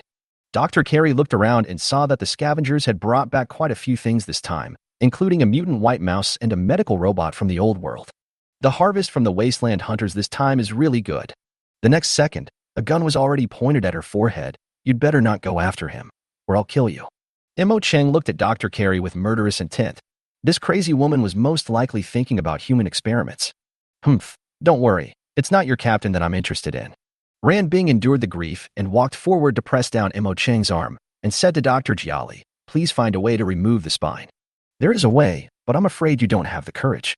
After saying this, Dr. Carey turned around and followed the medical team away, and Mark was taken away by them at the same time. Chapter 131 Erica's Problem. At the same time, on the ground, in the ruins of Nirvana Biological Company, Bayuekue's team arrived at the deepest part comfortably, and everyone had a relaxed expression on their face. Shonda opened a door in the passage with ease, and several manna flowers appeared in front of them. Judging from their size, they were not far from becoming the king of flowers. The amount of blood red pigment in the room was shocking. Hey, I have to say, my strength has increased a lot after becoming an evolver, Shonda said, clapping his hands proudly. Seeing the door open, Su Tong stepped forward and said, everyone is talking about the same thing. I don't know what you are so proud of. After saying that, Su Tong knelt down with a bang, and the mask on his face opened to both sides. Following Su Tong's shrill scream, the blood red pigment in the room rushed into Su Tong's mouth like a whirlpool. Bayuekue and others quickly covered their ears. The sound was too unpleasant. In just 10 seconds, all the huge amount of rich blood red pigment entered Su Tong's stomach. The mask was put away, and Su Tong just stood up when Bayuekue and others pinched their noses again. Su Tong was seen doing a horse stance and letting out a long, loud fart. The hem of his clothes behind him was blown up, and he had an expression that showed he was enjoying it very much. All the blood red pigment that was just absorbed into his body was purified. Not bad, not bad. My purification ability is still there, haha, Su Tong said. After becoming an evolver, he has been worried about whether he can maintain his ability to purify blood red pigment. Everyone laughed, and Xiado said, actually, it's good to disappear. I feel so disgusted every time I look at it. You little girl know nothing, Su Tong said. While the two were talking, Bayuekue had already walked to the door. A tang sword with a blue scabbard was held horizontally in front of him, and one hand grasped the hilt and slowly pulled out the sword. All sentient beings originally exist, are perfect and pure, and are equal to nirvana. Bayuekue slowly uttered these words, and then several knife lights flashed, and the knife energy cut through the roots of the manna flowers, and the manna flowers that were about to evolve fell to the ground. Xiado, take the flower bud away, Bayuekue said. Okay, boss. Xiado, wearing a black robe, walked quickly forward and together with Suishing, picked the flower buds from the manna flower vines and put them into a sealed box. 10 minutes later, in the car of Bayuekue's team, Xiado sat in the back seat, playing with the card-shaped car keys and said, we have solved 4 problems today, great. Yes, boss, what does Baiji want to do by asking us to wait for him under the lid of the big pot tonight? Is he going back with us? Suishing turned around and asked Bayuekue who was standing beside him while driving. Hearing this, Bayuekue looked at the lighthouse in the sky and said, go pick them up. Huh? Who are you picking up? Is there anyone else besides him? Xiado asked. At this time, Gu Yin, who was also sitting in the back row, asked, isn't that the mark that Master Lai mentioned? Bayuekue nodded. Yes, we should have come here to observe the situation last night, but due to some special circumstances, we canceled the operation last night. As he spoke, Bayuekue also frowned. Many of Master Lai's previous calculations had been overturned, and many of the original plans had been disrupted, which made Bayuekue feel a little uneasy. Fortunately, during the day, news came from the Sirius base. After reporting Baiji's situation on the lighthouse, Bayuekue felt relieved. It seems that everything was due to the influence of that guy, which made Master Lai's original calculations useless. However, Bayuekue was very curious about what Baiji did on the lighthouse. At this time, Baiji was lying on his bed, watching the hot heaven with relish. About half an hour later, there was a rapid knock on the door. Who is it? Baiji asked. I, Erica. Baiji got up from the bed and opened the door, and saw a pair of red eyes looking at him from a disheveled face. What's going on? Baiji asked as he pulled Erica in. Erica could no longer hold back after hearing that, and she threw herself into Baiji's arms and started crying. No matter what, she was just a little girl who had just turned 18. Although she had experienced the death of her comrades many times, this time was obviously different. The one on the verge of death this time was the captain whom they, the Wasteland hunters, had always relied on. Seeing Ranbing's heartbroken look, it was hard for Erica not to feel sympathy for her, so she was so upset that she came to find Baiji. Baiji held Erica in his arms, and when she had cried enough, he helped her sit on a chair. Erica took the tissue handed to her by Baiji, wiped her tears, looked up and asked, "Baiji, can I ask?" "Well, it's okay," Baiji said, touching Erica's head. Erica hummed and said, "The one on the ground? Is that you?" Baiji did not hide it from Erica and admitted it generously. "It's me. I knew you could see it. But it's surprising that you didn't reveal my identity at the time." Erica didn't care what Baiji said in the second half of the sentence and immediately asked, "Then, how come Captain Mark was injured so badly? Did something unexpected happen? Were there other extreme devouring beasts? You went after the other extreme devouring beasts, right?" Listening to Erica getting more and more excited, Baiji sighed in his heart. Is this girl making excuses for herself?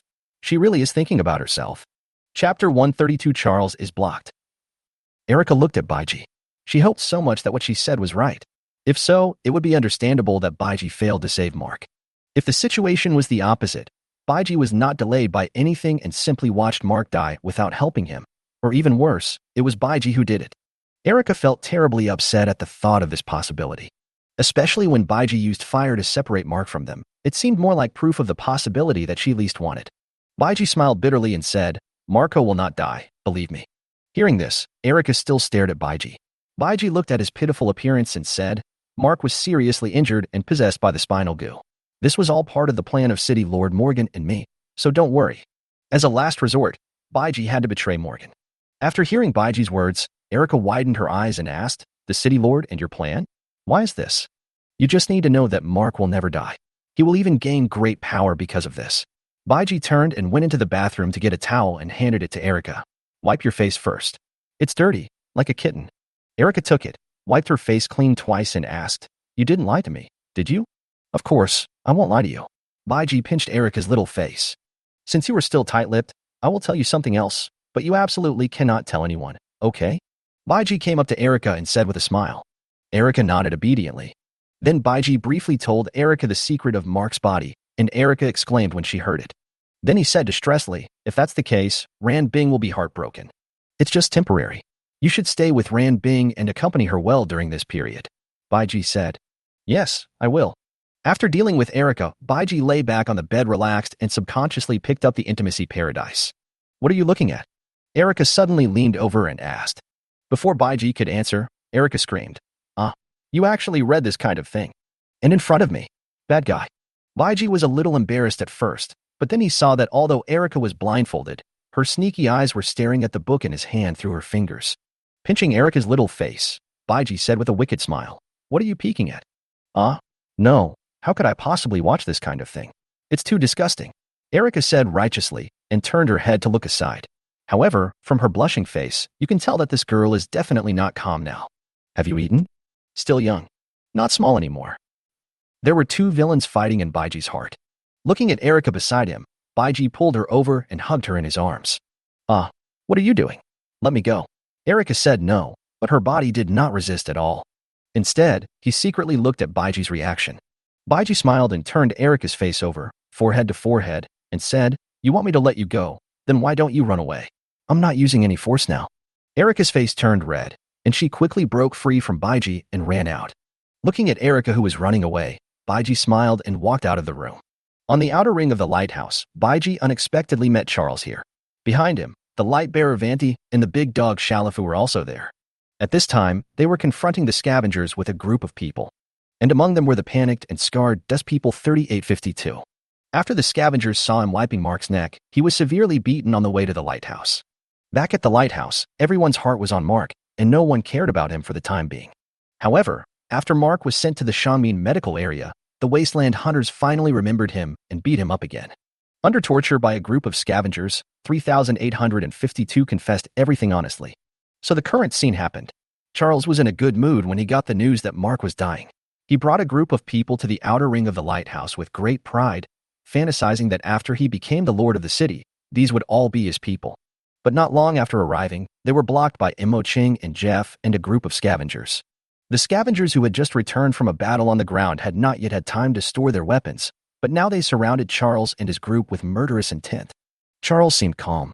He was absolutely sure that these people would not dare to attack him. But what made him a little irritated was that 3,852 actually betrayed him. What a loser. This was in the outer ring of the lighthouse. Many people had heard that he had ordered 3,852 to attack Mark, which would be a big trouble for him in his bid to become the city lord. Chapter 133. Are you afraid? Dustman 3852, you said that I ordered you to attack Captain Mark. Do you have any evidence? Charles narrowed his eyes and looked at 3852, who was kneeling on the ground. 3852 was so frightened at the look in Charles's eyes that he peed himself, leaving a pool of yellow liquid on the ground. Waste. Mo Chang looked at 3,852 angrily, then turned to Charles and said, 3852 was infected with scarlet fever. You promised him to cure the disease on the condition that he would help you kill Mark. Oh, is that so? 3852. Charles looked down at 3852 and said, as long as you tell the truth, the Lord of Light and Shadow will forgive you. After hearing what Charles said, 3,852 trembled and said, no, I didn't do anything. They wronged me.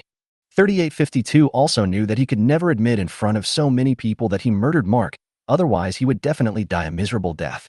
When he thought of the fate of Dustman 2411 who was captured with him, he was terrified, because people who died of scarlet fever could be so horrible.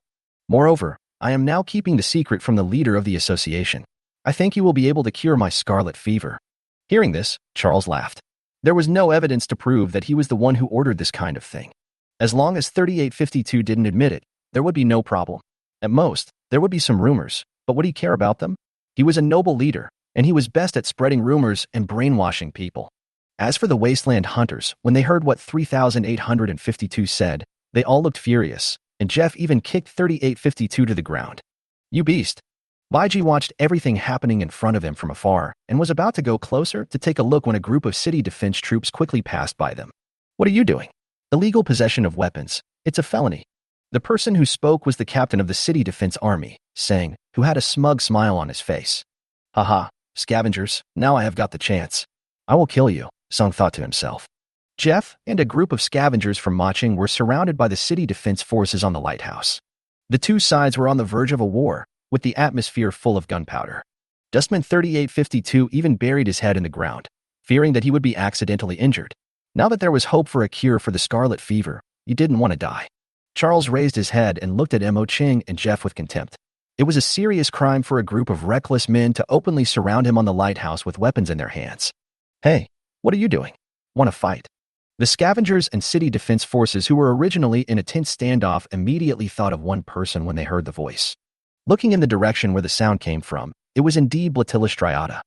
Mo Chang and Jeff looked at each other and nodded in tacit understanding. Then Mo Chang yelled at Baiji, "Why are you here? You traitor." "Oh, traitor? I'm not a Wasteland hunter. How can I be called a traitor?" Baiji said with a smile. "I trusted you so much before, but you actually colluded with this kind of person and even had your eyes on Ren Bing." Mo Chang pointed at Charles and said to Baiji. Baiji stepped forward and said, "Although Charles is shameless and has no shame, and he talks nonsense all day long, he is my friend now. It is not good for you to say that about him." "Charles, what did he say about me? How come I don't know? It seems like you were scolding me." "Humph, birds of a feather," said Mo Chang. Charles was stunned by the poor acting skills of the two. The bearer of light behind him was looking at Baiji in a daze. The greetings with the Wasteland hunter are over. Baiji looked back at the city defense army, shook his head helplessly, and said, "Shaosun, stop hiding. I saw you." In the city defense army, Sung hid in the crowd, and the corners of his mouth twitched violently a few times. "Damn, how did I meet this bastard? And you've already hidden yourself. Why are you still looking for trouble with me? Not coming out? Maybe I'm wrong." Baiji said to himself, "Well, we can't fight today. I'll just cut off one arm next time we see each other. What a pity." After listening to his words, not to mention Sing, even Charles on the side broke out in a sweat. This blatant threat was really so arrogant. Mo Chang and Jeff were both delighted. They had disliked Singer for a long time, and Baiji's behavior at this moment gave them a great relief. "Baiji, don't go too far. Do you think I'm afraid of you?" Sing angrily pushed away the person in front of him and walked out. Bang. Without saying a word, Baiji slapped him in the face. "Are you scared? You." Bang. "Are you scared?" Singe subconsciously wanted to curse, but when he saw Baiji's hand raised high, he immediately changed his words. "Scared, scared, scared. That's right. Who asked you to appear in front of me? I will beat you every time I see you. Do you think I'm kidding you?" Baiji said gently. Sang looked at Charles aggrievedly. He had been following Charles's orders to cause trouble for Baiji before, but he didn't expect that he would hit the steel plate and get into such trouble now. Chapter 134. Excited Charles. Charles also coughed awkwardly and then said, Baiji, he is the captain of the city defense army after all. With so many people watching here, it will have a bad influence. Hearing this, Baiji smiled and said, then I'll give you some face and let him go today. Get out of here now. Sang got up from the ground, glanced at Baiji with a resentful look, then looked at the Wasteland hunter, and then said, let's go. The city defense troops came quickly and left quickly. What about you guys? You don't want to fight with me too, do you? Baiji looked at the Wasteland hunters. I have to say, Mo Ching is really a smart guy. Go to hell, you bastard. Forget it, forget it. We are no match for him. A gentleman's revenge is never too late. We will deal with him sooner or later, Jeff said, holding Mo Ching, who was about to rush over. Humph, I can't forgive him. After saying that, the hunters turned around and left. However, they had not gone far when two hunters quickly returned and forcibly took away 3852 from the ground. Why? What are you doing here? As the head of the association, are you out here to understand the people's sentiments?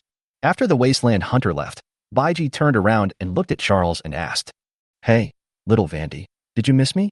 After hearing the first half of the sentence, Charles originally wanted to have a good chat with Baiji. After all, Mark's current situation really made him want to find someone to share his inner joy. However, just as the words came to his lips, Baiji greeted the light bearer with a filthy look on his face, which made him feel like he was going to vomit everything in his stomach. Little Fanty, isn't that disgusting? A blush also appeared on the masked face of the light bearer.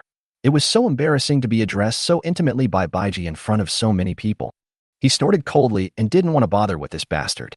Baiji, you've heard about Mark's situation, right? Charles said. Huh? What happened? I just woke up just now. What happened? Baiji looked confused. This made Charles even more excited. Believe me, all this is arranged by the Lord of Light and Shadow. Come on, I'll tell you in detail.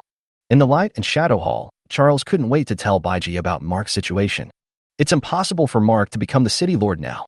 Baiji could feel that if it weren't for maintaining his image, Charles would definitely laugh out loud. I was originally planning to put pressure on old Morgan in the court tomorrow, but it seems that's not necessary. Now, besides me, who else can be the city lord? Ever since you came to the Lighthouse, everything has been developing in the direction I hoped for.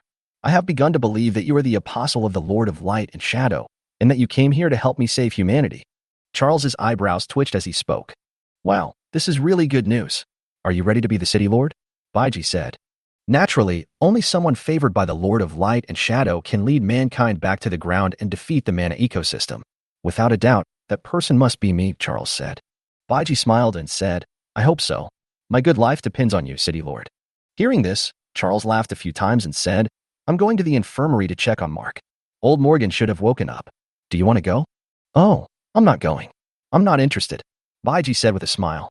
After leaving the Light and Shadow Hall, Baiji hugged the light bearer standing at the door and said, Does it still hurt? The light bearer was so angry. Didn't he see that there were other people around? Let go, said the light bearer. How could Baiji listen to her? He hugged the light bearer and walked in front of Charles. Charles frowned at this scene. Could this bastard restrain himself a little? They were on the Lighthouse. In the Ecological Research Institute, Mark was wearing only a pair of underwear and was on a ventilator fixed to the middle medical robotic arm. Ran Bing lay on the huge glass on the second floor, looking at Mark below, waiting nervously. Watching the machines turning Mark over and over, Ran Bing's eyes turned red. It was obvious to the naked eye that his entire body was covered in serious injuries, the most fatal of which was that the spine on Mark's back had been completely broken and attached to his spine. The target has a moderate concussion and a slight dislocation of the cheekbone. There are multiple fractures and comminuted fractures all over the body. The above physiological injuries have been treated with emergency medical treatment, but the target's spinal cord is severely damaged. If the spinal cord parasite is not removed, no further treatment can be performed. An assistant reported to Dr. Carey based on Mark's medical test results on the tablet. After listening to the assistant's report, Dr. Carey said lightly, Don't worry. The longer it drags on, the more danger the people of Lighthouse will be in. General Victor said as he looked at Mark's test report on the projection screen. Mark's spinal cord was severely damaged and he was infected by the spinal parasite, but he was still alive. Don't you want to know the reason? Dr. Carey turned her head and looked at Victor and said. As she spoke, Dr. Carey called up a new picture and projected it. Chapter 135 Death of Mark. Their nerve cells are fusing. This is how the spinal cord insect parasitizes and controls humans. A male doctor said as he looked at the screen. Hearing this, Victor glanced at Mark on the medical robotic arm and said, If this is the case, we should remove the spinal parasite as soon as possible. Dr. Carey explained, That's true, but the situation is different now, don't you notice? At this point, Dr. Carey's hand slipped and she pulled up another test chart. Take a closer look.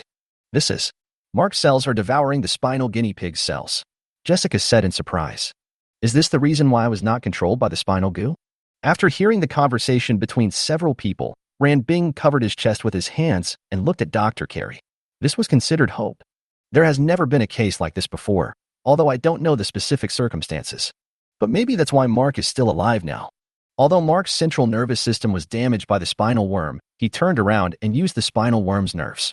Dr. Carey looked at Mark on the medical robotic arm with excitement in her eyes. Hearing this, General Victor came over and said, "From what you said, could it be possible that if Mark swallowed the entire spine insect, he would be able to completely recover to normal?" Dr. Carey looked at Victor like he was a fool and said, "You are such a daydreamer. If it were that simple, Mark would have recovered long ago." "Doctor, the spinal cord parasite is gradually waking up from its hypothermic state," a male assistant reported in the operating room below. Dr. Jelly looked at the data on the screen and said, "The degree of cell fusion is still rising, and the spinal worm cells are still being devoured by Mark.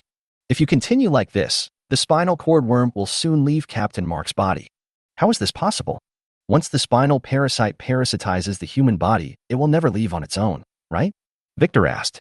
Dr. Carey laughed and said, "Oh, if it were you, and you went to eat meat, but found that the meat wanted to eat you, wouldn't you run away?" Hearing this, Jessica glanced at Rand Bing and said, "If there is no spinal goo. If Mark is really relying on this spinal parasite to maintain his life, once the spinal parasite leaves, Mark will most likely die." Rand Bing said, "So, the spinal parasite cannot leave Mark, but it cannot die either. Is that right?" Dr. Carey. "Haha, finally there's a smart person." While saying this, Dr. Carey looked at Victor with contempt. "Dr. Carey, if we let the spinal goo." Rand Bing looked at Dr. Carey anxiously. "Let the spine be Mark's spine, right? Are you crazy?" Victor yelled. Dr. Carey cast another contemptuous look. "You know nothing. In principle, as long as we find a way to block the main nerve of the spinal cord, it will lose the ability to move autonomously. This type of spinal cord insect is the same as General Victor's prosthetic limb. At least in my opinion, they are both medical aids. As long as Mark's brain can completely control the nerves of the spinal cord, then it is not impossible for the spinal cord to become Mark's new spine."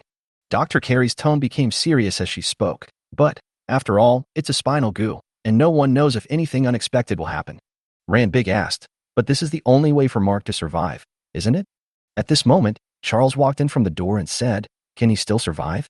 Then I'm quite curious, will he still be the former Captain Mark? Or rather, are they still human?" Upon hearing this, Victor on the side immediately pressed the button of the communication device and said, "The City Defense Army will immediately rush to the Ecological Institute to deal with the spinal goo." "Victor, stop right there. The City Defense Forces have no right to enter the Institute of Ecology," Dr. Carey yelled. Rand Bing and Jessica both looked nervous. Only Charles looked confident of winning. However, after the door of the Life Institute was opened, it was not the City Defense Army that came in, but the City Lord Morgan. Jing An pushed him in slowly, and everyone looked over in surprise. "Lord Mayor, why are you here?" Victor said. "Mr. City Lord." The others immediately stood up and greeted him. Charles had a look of surprise on his face. Morgan ignored him and walked straight to the large glass window with the help of Jing An. He looked at Mark below and said, "Mark can't die. The Lighthouse can't even deal with the parasite now?" "Victor, my Lord City Lord, I know your concerns. If you're worried about losing control, deploy it in advance." Morgan looked at Dr. Carey and said, "Prepare for surgery. We must save him." The operation began soon. Everyone watched the operation with different feelings. Rand Bing's palms were full of sweat, and Charles wished that Mark would die on the operating table. Morgan watched the tense operation below and thought of the secret about Mark that Baiji had told him before. However, even if I knew it in advance, it was still hard to accept when I actually saw Mark injured like this, not to mention that Mark would eventually turn into an extreme beast. Although Morgan didn't think Baiji would lie to him, this kind of thing was really hard to believe, so he wanted to witness it with his own eyes. Time passed by minute, and the tense operation reached an extremely critical moment. The vertebrae on Mark's back were removed, and then the spinal cord parasite was treated to inhibit its autonomous activity. The spinal cord insect kept screaming under the strong electric shock, and Mark was also greatly affected and groaned in pain. Blood pressure and heart rate are rising. The body temperature of the spinal insect is also rising, and its vital activity response is intensifying. "Carey, stop the operation immediately," Morgan said. "Turn off the power." "Stop, he's almost dying," Rand Bing shouted. However, Carey said, "All operations are fine and within the tolerance range. Just wait a little longer. It will be successful soon." In the operating room, electric currents radiated from the spinal insect's body, and its piercing screams made everyone shudder. Suddenly, the electric shock stopped, and the spinal worm's head fell off to the ground. Dr. Carey's assistants were so frightened by what happened that they covered their ears and hid aside. The body of the spinal worm slowly squirmed and merged into Mark's body. The life index has returned to normal, an assistant said in surprise. The robotic arm was also quickly stitching up Mark's wound. Dr. Carey breathed a sigh of relief and said, "There were so many unexpected things that happened during this operation. First, Mark countered the parasitic behavior of the spinal parasite and used it to survive. Then the spinal worm took the initiative to attach itself to Mark's bones in order to survive. This is simply amazing." Dr. Carey looked up at Morgan upstairs and said, "Lord City Lord, Mark will have to stay in the Ecology Institute. I need to observe him further." Hearing this, Morgan nodded and said nothing. At this point, everything Baiji told him came true, which meant that Mark would really become a beast. "Finally, everything is fine. It's great," Rand Bing said. Her whole body felt soft at this moment, and the worry in her heart finally came to her mind. "Yeah, it was a close call," Jessica said. Charles squinted his eyes and looked at the situation in the operating room below, clenching his fists tightly, very dissatisfied with the result. However, just when everyone thought the dust had settled, the head of the spinal goo that had fallen to the ground suddenly moved. At the same time, the extreme beasts far on the ground were roaring towards the lighthouse, and Mark's vital signs were disappearing quickly. This scene made everyone nervous. The city defense army wanted to destroy the spinal cord insect's brain area immediately but was stopped by Dr. Carey. Then the assistant's voice came from behind. "Can't detect blood pressure. The target's brain waves are abnormal and he has lost his ability to breathe on his own. Switch the ventilator to controlled ventilation." Dr. Carey ordered, "Prepare for intubation." On the second floor, Rand Bing saw that Mark's condition had become dangerous again and said nervously, "What happened? How could this happen? Isn't it okay?" Everyone else looked at Mark worriedly, but Charles was the only one with a smile on his face. Morgan looked seriously at Dr. Carey, who was busy in the operating room. He knew that it wouldn't be long before Mark would turn into a world-devouring beast. Defibrillator, 200 joules in both directions. 1 milligram of adrenaline. Rand Bing looked at Mark, who was receiving emergency treatment with blank eyes. Her legs went limp, and she fell into Jingnan's arms. Finally, after intensive rescue, Mark completely lost his vital signs, and everyone looked at this scene in shock. At this time, an assistant said, "Dr. Carey, Captain Mark has fart. Do you understand?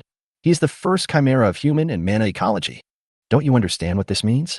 This is our chance to learn more about mana. Adrenaline."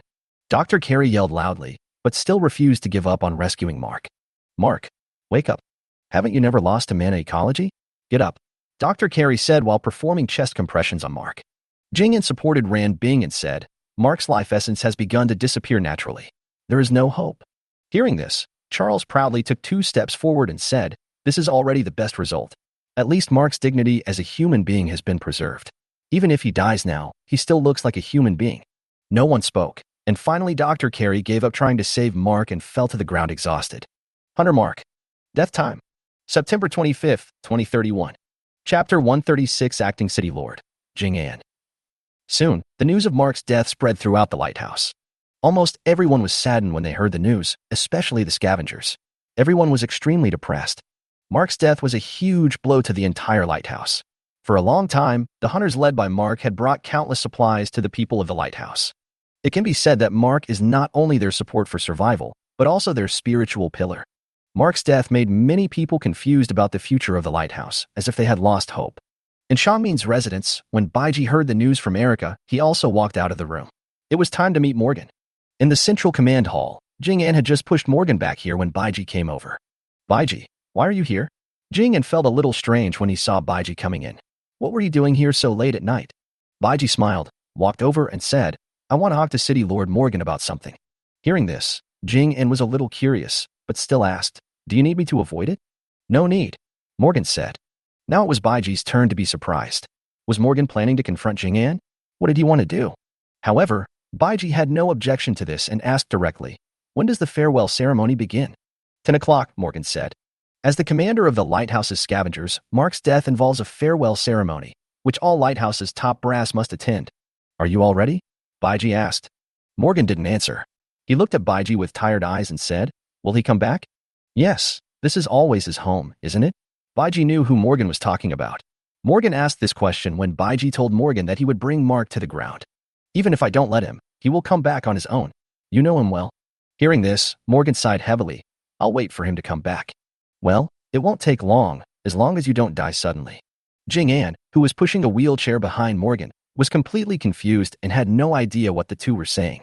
I'll send someone to inform you of the farewell ceremony, Morgan said.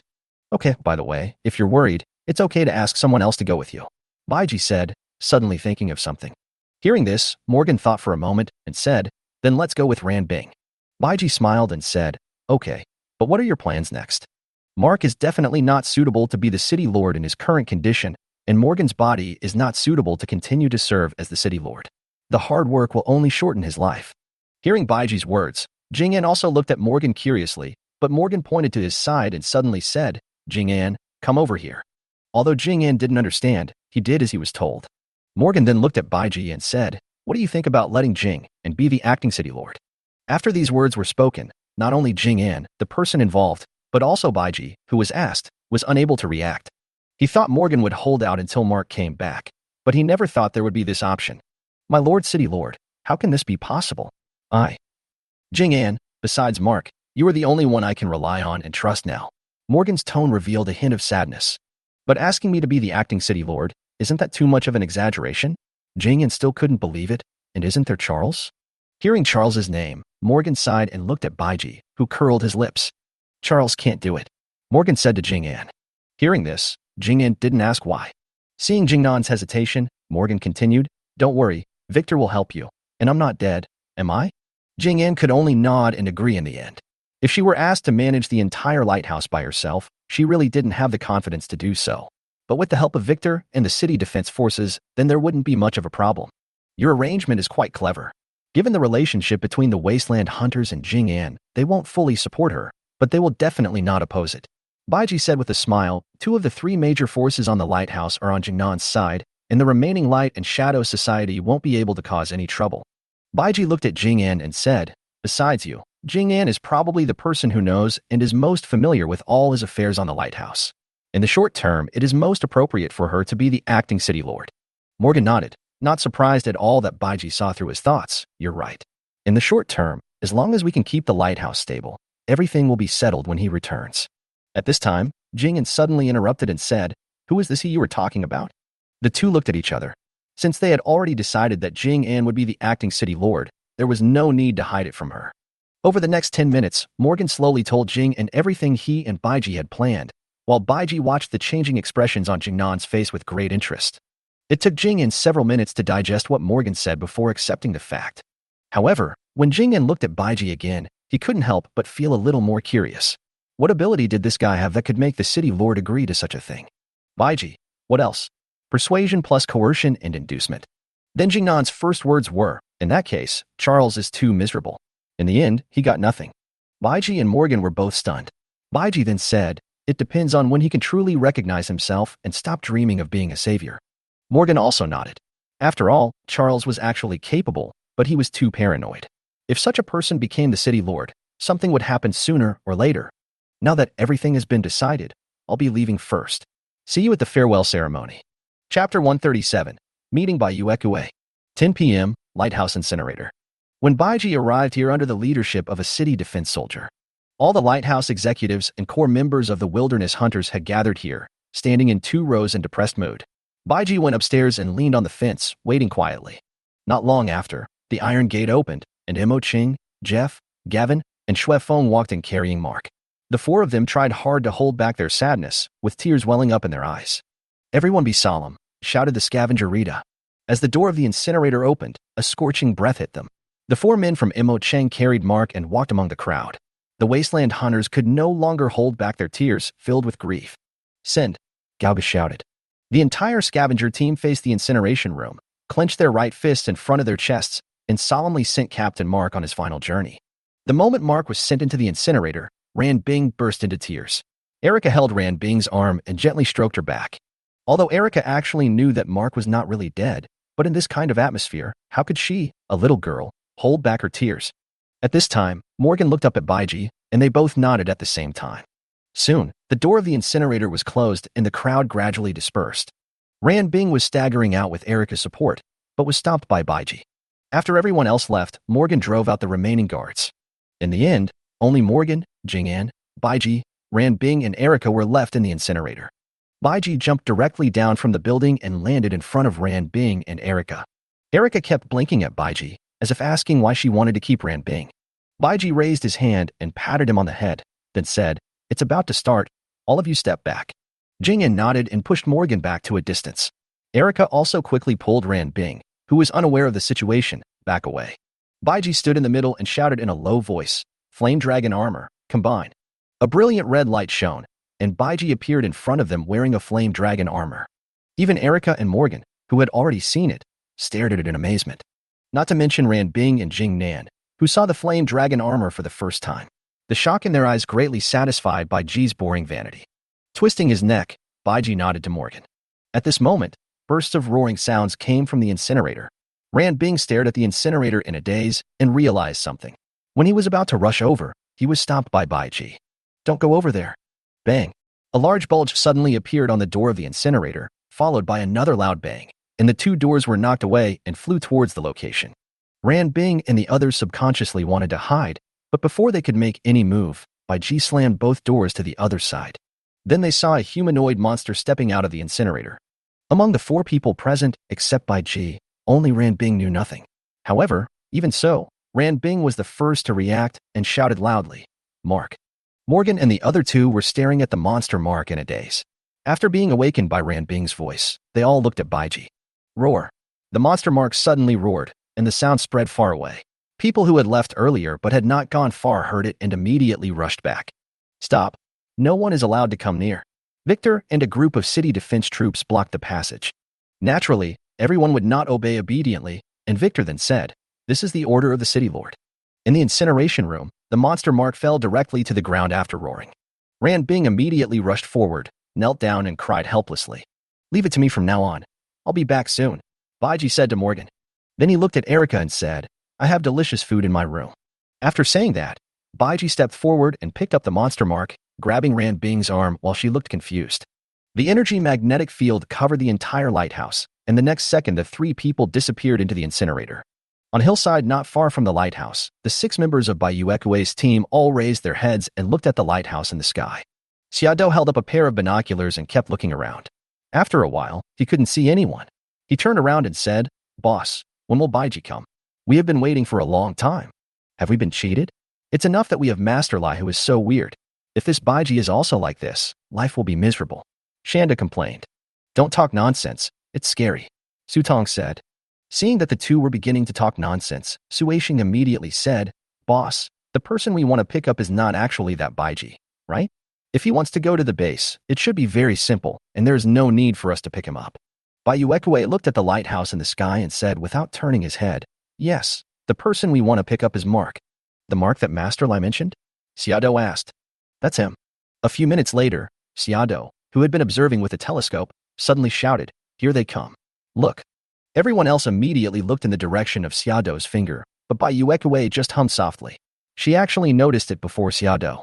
A fiery red light streaked across the darkness and flew towards where Bayuekue was. Baiji was riding the flame dragon horse, and Ranbing was sitting in the back seat, looking at the unconscious monster Mark who was held by Baiji in one hand in confusion and horror. After the energy magnetic field locked onto the location of Bayuekue and the others, Baiji couldn't wait any longer. "Bayuekue, I'm finally going to see him." Wow cool, wow cool. Chapter 139 Bayuekue, how happy are you? As the distance got closer, Baiji suddenly felt a little nervous. When Yanlanja stopped in front of Bayuekue, Baiji stared at Bayuekue's heroic face for a long time. "Wow, what a cool armor." The obviously childish voice of a little girl brought Baiji back to his senses. "Indeed, it looks better than in the video," said Shattered Star. "Are you focusing on the wrong thing? This guy is carrying the extreme beast," Shanda said, pointing at the monster Mark. "Mark is not a beast." Hearing Shanda's words, Ranbing, who was originally frightened by the speed of Yanlonju, immediately refuted. After Ranbing finished speaking, the scene suddenly became quiet, so quiet that it was a little eerie. Everyone noticed that Baiji and Bayuekue were staring at each other, but neither of them spoke. "Baiji, Bayuekue, Bayuekue, alive. Bayuekue, Baiji, my son?" Although Baiji was still wearing the flame dragon armor, Bayuekue knew clearly the identity of the man in front of her. She got a headache when she thought of the rumor circulating in the ground base that Baiji was her son. It was all Master Lai and then Instructor Elon's fault. When these two met, it was like Crouching Dragon meeting Phoenix Chick, causing chaos in the base. Originally, although Master Lai was a little unreliable, he was still restrained. At most, he would act crazy after drinking. But ever since Instructor Elon was brought to the base, the two of them have become like-minded and have been competing with each other every day to see who has the more shameless character. The most important thing is that these two people are old friends, old acquaintances. Baiji, Bayuekue suddenly said. Boss Bai. Baiji came to his senses and shouted loudly. Well? Bayuekue was shocked. Could this man be suffering from some serious illness? Realizing that he had lost his composure, Baiji adjusted his mood and threw the monster mark to the ground. Then the flame dragon armor and the flame dragon horse turned into light and faded away. Bang! Ran Bing fell to the ground unexpectedly, letting out a scream. Baiji walked up to Bayuekue, stretched out his hand and said, I'm Baiji. Nice to meet you, Boss Bai. Bayuekue looked expressionlessly at the guy in front of him, who had already gained great fame in the ground base, and suddenly asked, How happy are you? This. Baiji is a little confused. This is a little different from the Bayuekue he imagined. Could it be that Bayuekue is actually a playful little girl at heart? But you're over 80 years old, right? Although Baiji doesn't mind this, after all, a woman who is 30 years old can bring wealth and a woman who is 30 years old can give away the country. Age is not a problem. Seeing the embarrassed expression on Baiji's face and his outstretched hand frozen there, Bayuekue's mouth curled up slightly. Isn't it said that this guy is very thick-skinned? Why doesn't he look like that? Thinking of this, Bayuekue reached out and gently held Baiji's hand. Baiji shuddered all over. So smooth and soft. Brothers, I, Baiji, have made it. Bayuekue touched my hand. After a light shake, Bayuekue withdrew his hand and said, This is Mark, right? Yeah, it's him. Baiji nodded quickly. Bayuekue walked in front of Mark Beast, squatted down and took a look. Then he turned his attention to Ran Bing. Are you his girlfriend? Hearing this, Ran Bing's face turned red, and then she hummed softly. She had seen things like girlfriend in the book Baiji gave her, and she knew what it meant. At this moment, the monster Mark who was lying on the ground suddenly opened his eyes and stood up. Boss, be careful, Xiado shouted. Bayuekue reacted so quickly that he pulled Ran Bing behind him the moment Mark woke up. I'll do it. Seeing Bayuekue was about to take action, Baiji hurriedly said, How could he let Bayuekue take action? That would be so tactless. Baiji quickly stepped past Ran Bing and Bayuekue and punched Mark Beast in the stomach. Mark Beast flew backwards and hit the ground, but immediately climbed up with a roar and rushed towards Baiji with bared teeth. After fighting Markmon for several rounds with a set of 5 lightning whips, Baiji found that he seemed to be unable to handle it. This is too embarrassing. Do I have to summon armor? Baiji felt a headache when he saw Mark Beast rushing towards him again. He was indeed a ruthless man who was good at destroying towers. Although he had not crossed the boundary yet, Mark Beast was very difficult to deal with at this time. What Baiji didn't know was that everyone, including Bayuekue, was shocked when they saw him and Mark Beast fighting back and forth. Isn't it said that this person's physical strength is 5 times that of an ordinary person? This is 5 times? Bayuekue watched Baiji's every dodge, every attack, and every move with focused eyes. The more he watched, the more surprised he was. Being able to achieve this without using any air is simply amazing. Even she herself can't do it. Ran Bing looked at the battle in front of him with a worried look on his face. He wanted to stop it but couldn't. He subconsciously looked at Bayuekue beside him. Noticing Ran Bing's gaze, Bayuekue said, Don't worry. Everything will be fine. Behind the two of them, Xiaodo's eyes were sparkling with stars, and she was clapping excitedly, as excited as if she was watching a game. Shanda and Su Tong were arm in arm, watching and discussing something. Guayan actually opened his computer and recorded and analyzed the battle data in front of him. Suishing walked up to Bayuekue and said, Boss, it's getting late. Bayuekue nodded and said, No hurry, wait a little longer. Chapter 140, Your husband is going to be beaten.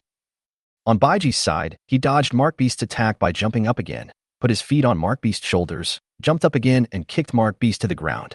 At the same time, Baiji had already grasped the black dragon sword in his hand.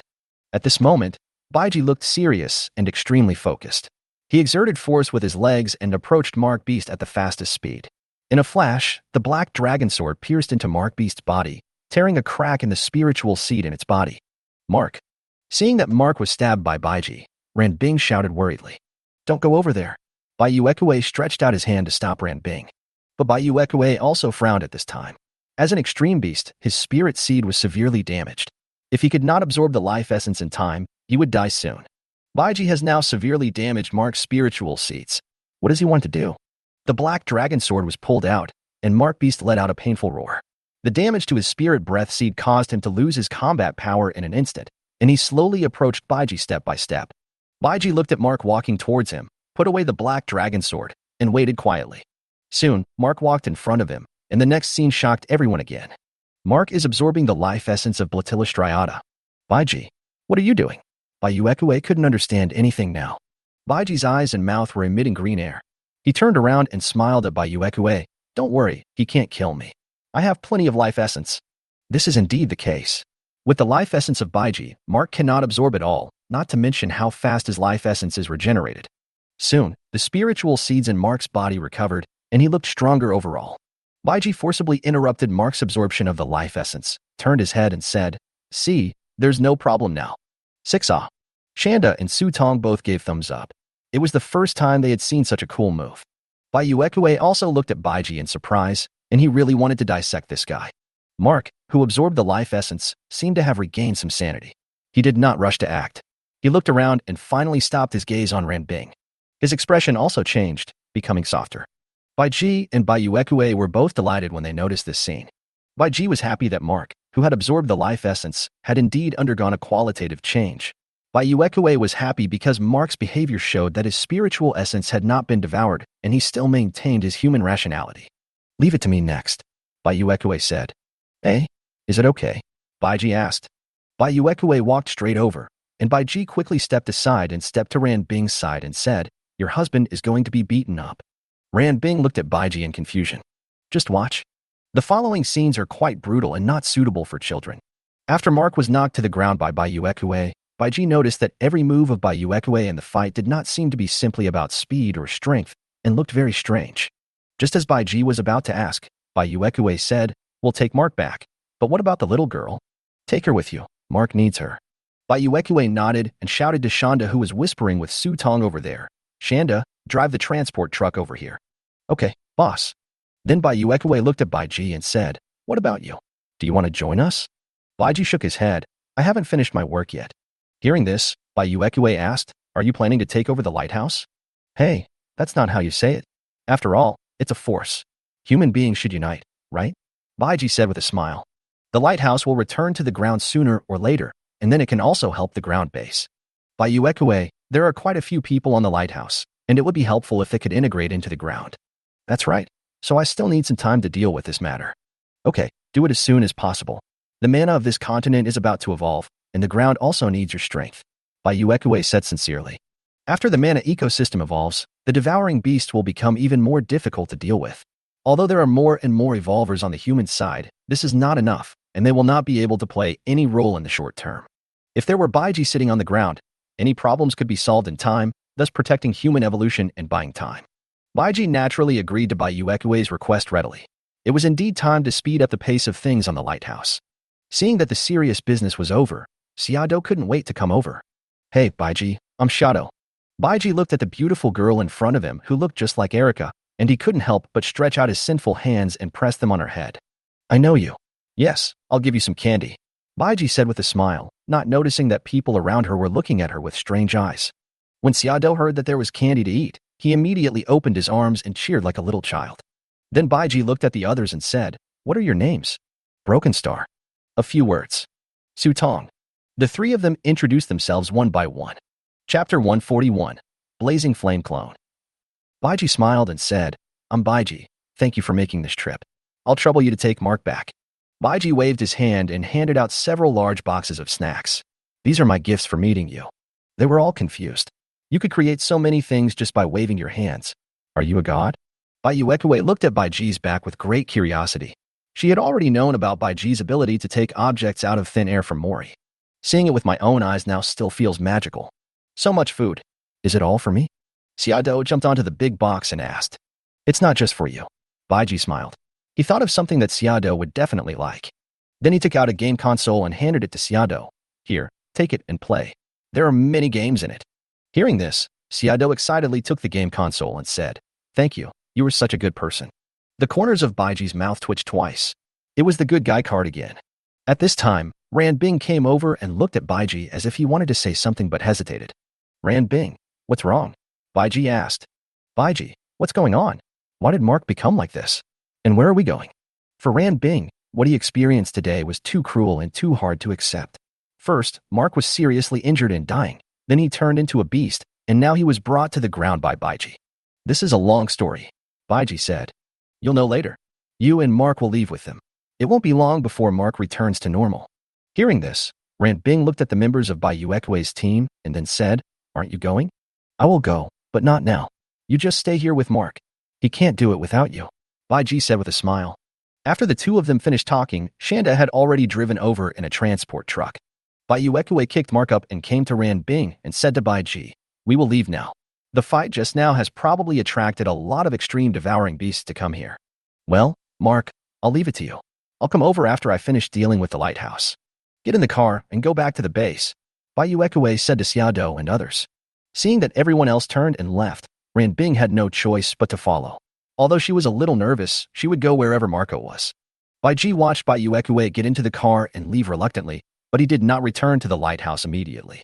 The extreme beasts attracted by the fight with Mark just now are now very close. Baiji plans to kill them, by the way, which will also help Baiyuekue's team to retreat without any trouble. Baiyuekue's team drove a transport truck over to pick up Mark. At this time in the car, Ran Bing was getting to know everyone with the help of Xiaodo. Sister Ran Bing, when you arrive at our base, I will take you to eat delicious food, Xiaodo said while holding Ran Bing's arm. He was also a very outgoing guy. Ran Bing forced a smile. Xiaodo's style was too similar to Erica's. She also liked Xiaodo very much. But when she thought of Mark's current situation, she really couldn't laugh. Boss, why should we bring a beast back with us? Shanda suddenly asked. Shanda, why are you asking so many questions? Master Lai has already said that Mark has a special physique. Suishing said. Shanda, no matter how special its physique is, it is still an extreme devouring beast. Are they planning to cooperate from inside and outside? Are Baiji and Master Lai both spies? Sutong said. You too, eating food given by others and saying bad things about them, isn't that bad? Guyan, who was sitting in the corner eating bear biscuits alone, couldn't bear to watch it anymore and said, Xiaodo, exactly, shameless. Shanda and Sutong were speechless because of their losses. At this moment, Guyan suddenly shouted, Boss, the extreme devouring beast is catching up with us. Don't worry about it. Baiyuekue said coldly, Sui Xing, drive faster. Yeah, there's one in front too, Xiaodo exclaimed. Just as he finished speaking, a red light flashed past the car, and a huge explosion occurred in the group of extreme devouring beasts in front, and flames burned half the sky red. In the flames, Baiji, wearing the flame dragon armor, stood in midair and gave a thumbs up to Baiyuekue who was in the passenger seat. Wow, so handsome, Xiaodo shouted. Sister Ran Bing, right? Hearing this, Ran Bing nodded mechanically. In fact, she still had many questions, including Baiji's flame dragon armor. It's amazing. It's more impactful when you see it with your own eyes. Sutong stuck his head out of the window and looked at Baiji. TSK, with such fighting power? Boss, do you think he can handle the Lord level? Shanda asked. Baiyuekue shook his head, not sure. In midair, watching Baiyuekue and others leave, Baiji immediately rushed to the ground to stop the group of extreme beasts behind them. Come on, kill you, and the blood concentration will reach 90%. Flame clone. A ball of flame burst out from Baiji's body and flew out, transforming into 9 sets of fire dragon armor. Together with his original body, 10 flame dragon armors rushed out at the same time, and the battle was resolved in a short while. After returning to the lighthouse, Baiji did not return to the Shangmin residence immediately. Baiji knew that at this time, Morgan must still be waiting for his news in the central command hall. When I opened the door, Morgan and Jing-An were there. Chapter 142. Sleep a little longer. Has he been taken away? Morgan asked as soon as he saw Baiji coming in. This was a question that was asked knowingly, but Baiji answered it anyway. He could sense Morgan's concern for Mark. Yeah, just left for a while. Sighing, Morgan looked at the crescent moon outside the window and said, I hope he's safe. He will definitely be safe. When he comes back, he will be the Mark you are familiar with, Baiji said. Morgan nodded. What about you? What are you going to do next? Now that Mark has reached the critical moment, everything is on the right track, and I can start to do my business with peace of mind. Hearing Baiji's words, Morgan and Jing-An both looked at him curiously. You've turned Mark into a Mark beast. What else do you want? Baiji raised the corner of his mouth and smiled. It is good for the lighthouse. I believe you are also curious about how the humans on the ground avoided the detection of the extreme devouring beast. You mean? Morgan said. It's just as you thought. This is a breathing method. I will teach it to Lighthouse. You are too weak now. When the day comes to return to the ground, even if you can't help, at least you have to not be a drag. Teaching Lighthouse the first level of breathing techniques was Baiji's idea from the beginning, and now is the right time to bring it out. Once Mark turns back into a human, he can bring Lighthouse back to the ground directly. I see, Morgan said. Well, on the other hand, you have to resolve the matter of the Light and Shadow Church as soon as possible, otherwise when I intervene, it will be very brutal. Morgan nodded. This was what he and Baiji had agreed on. Since the Lighthouse decided to return to the ground, it no longer needed the Lord of Light and Shadow. In short, all these things must be done in a short period of time. There is actually not much time left for the Lighthouse. After thinking about it, Baiji decided to tell them a fact. Hearing this, Morgan and Jing-En didn't quite understand why they had no time at all. What do you mean? Is there something wrong with the Lighthouse? Morgan asked. Baiji sighed helplessly and said, It's not your Lighthouse that has a problem, it's the mana ecology. What happened to mana ecology? Jing-En asked. The mana ecology of this continent is about to evolve. If nothing unexpected happens, flying beasts will be born. Therefore, it is no longer safe to float in the sky, Baiji said with a pout. The purpose of telling Morgan this was to help him strengthen his determination to return to the ground, and at the same time force him to accept the fact of human evolution. After hearing the news from Baiji, Morgan, who had experienced all kinds of things, big and small, for decades, began to panic. If the extreme beast could fly, then the Lighthouse would have no ability to resist at all. Are you sure what you said is true? Morgan had a serious look on his face. This kind of thing was no joke. It concerned the lives of tens of thousands of people in Lighthouse. You saw what happened with Mark. Did I lie to you? When Morgan saw Baiji's confident look, he instantly realized that this was true. With this phone call, Dungtan now really has only one choice, to listen to Baiji and return to the ground. Jing-En, I will announce in the court tomorrow that you will become the acting city lord. The ceremony will be held the day after tomorrow. You must fully cooperate with Baiji's arrangements, Morgan said with a serious face. Jing-En looked at Morgan in astonishment. Is he so anxious? He hasn't prepared anything yet. Yes, Lord City Lord. Helplessly, Jing-En could only take this unfortunate job. At this time, Baiji smiled and said, Lord Jing-En, you are a great general only when you accept orders in times of crisis. You can do it. Maybe you can do well. When Mark comes back, let him continue to be the commander of the Wasteland Hunters. Hearing Baiji calling him the City Lord, Jing-En smiled and said, Then you have to help me. Otherwise, if I mess up, it will also affect your plan. Well, that's for sure. Morgan said, That's all for today. Will you come to the court tomorrow? Of course, how can I be absent from such a matter? Without me, you won't be able to handle it, Baiji said confidently. Morgan and Jing-En looked at the excited expression on Baiji's face and felt that he just wanted to watch the fun. When Baiji returned to Shangmin residential area and opened the door of his room, Erica was sleeping soundly on the table with a bag of potato chips in her hand. Look at the time, it's already past 12 o'clock. Baiji walked over, picked up Erica and put her on the bed. The girl was also very tired today. After looking around, Baiji moved the table away and spread the quilt on the ground. Then he lay down and fell asleep quickly. One night passed, and in his sleep, Baiji felt as if a small insect had entered his ears, making them itchy. I reached out and fished it out twice, then turned over and prepared to continue sleeping, but my ears started to itch again. After several times, Baiji felt something was wrong. When he opened his eyes, he saw Erica kneeling beside him, holding a strand of white hair in her hand and looking at him with a smile. Hey, you awake? Erica smiled. Rubbing his eyes, Baiji asked, Where did the hair in your hand come from? Pull it out for you, Erica said confidently and as a matter of course. Platilla striata causes toothache and headache. Let me sleep a little longer. I'm hungry. You should sleep a little longer. You won't be hungry when you sleep. No, hurry up. It's already 9 o'clock. Baiji had no choice but to pull Erica into his arms. Don't talk. Sleep for another 10 minutes. Erica's eyes widened and her breathing became rapid. She dared not move when she smelled the scent on Baiji's body. How could this bastard, P.G. be so bold? Finally, after 10 agonizing minutes, Erica fell asleep. It makes sense that Baiji was successfully late for today's court meeting. Chapter 143, Court Debate on Change. Lighthouse Central Command Hall. Why? What qualifications does she have to be the acting city lord? Charles roared. He couldn't believe that even though Mark was dead, the position of city lord still couldn't fall to him. And the person who became the acting city lord was actually Jing-En. Why? Was it because she looked like his dead mother? Charles didn't understand. Not only him, but others also didn't understand what Morgan was planning. Victor also had doubts, but he always supported Morgan's decisions. And other people won't stand up and object, like Dr. Carey who only cares about her research.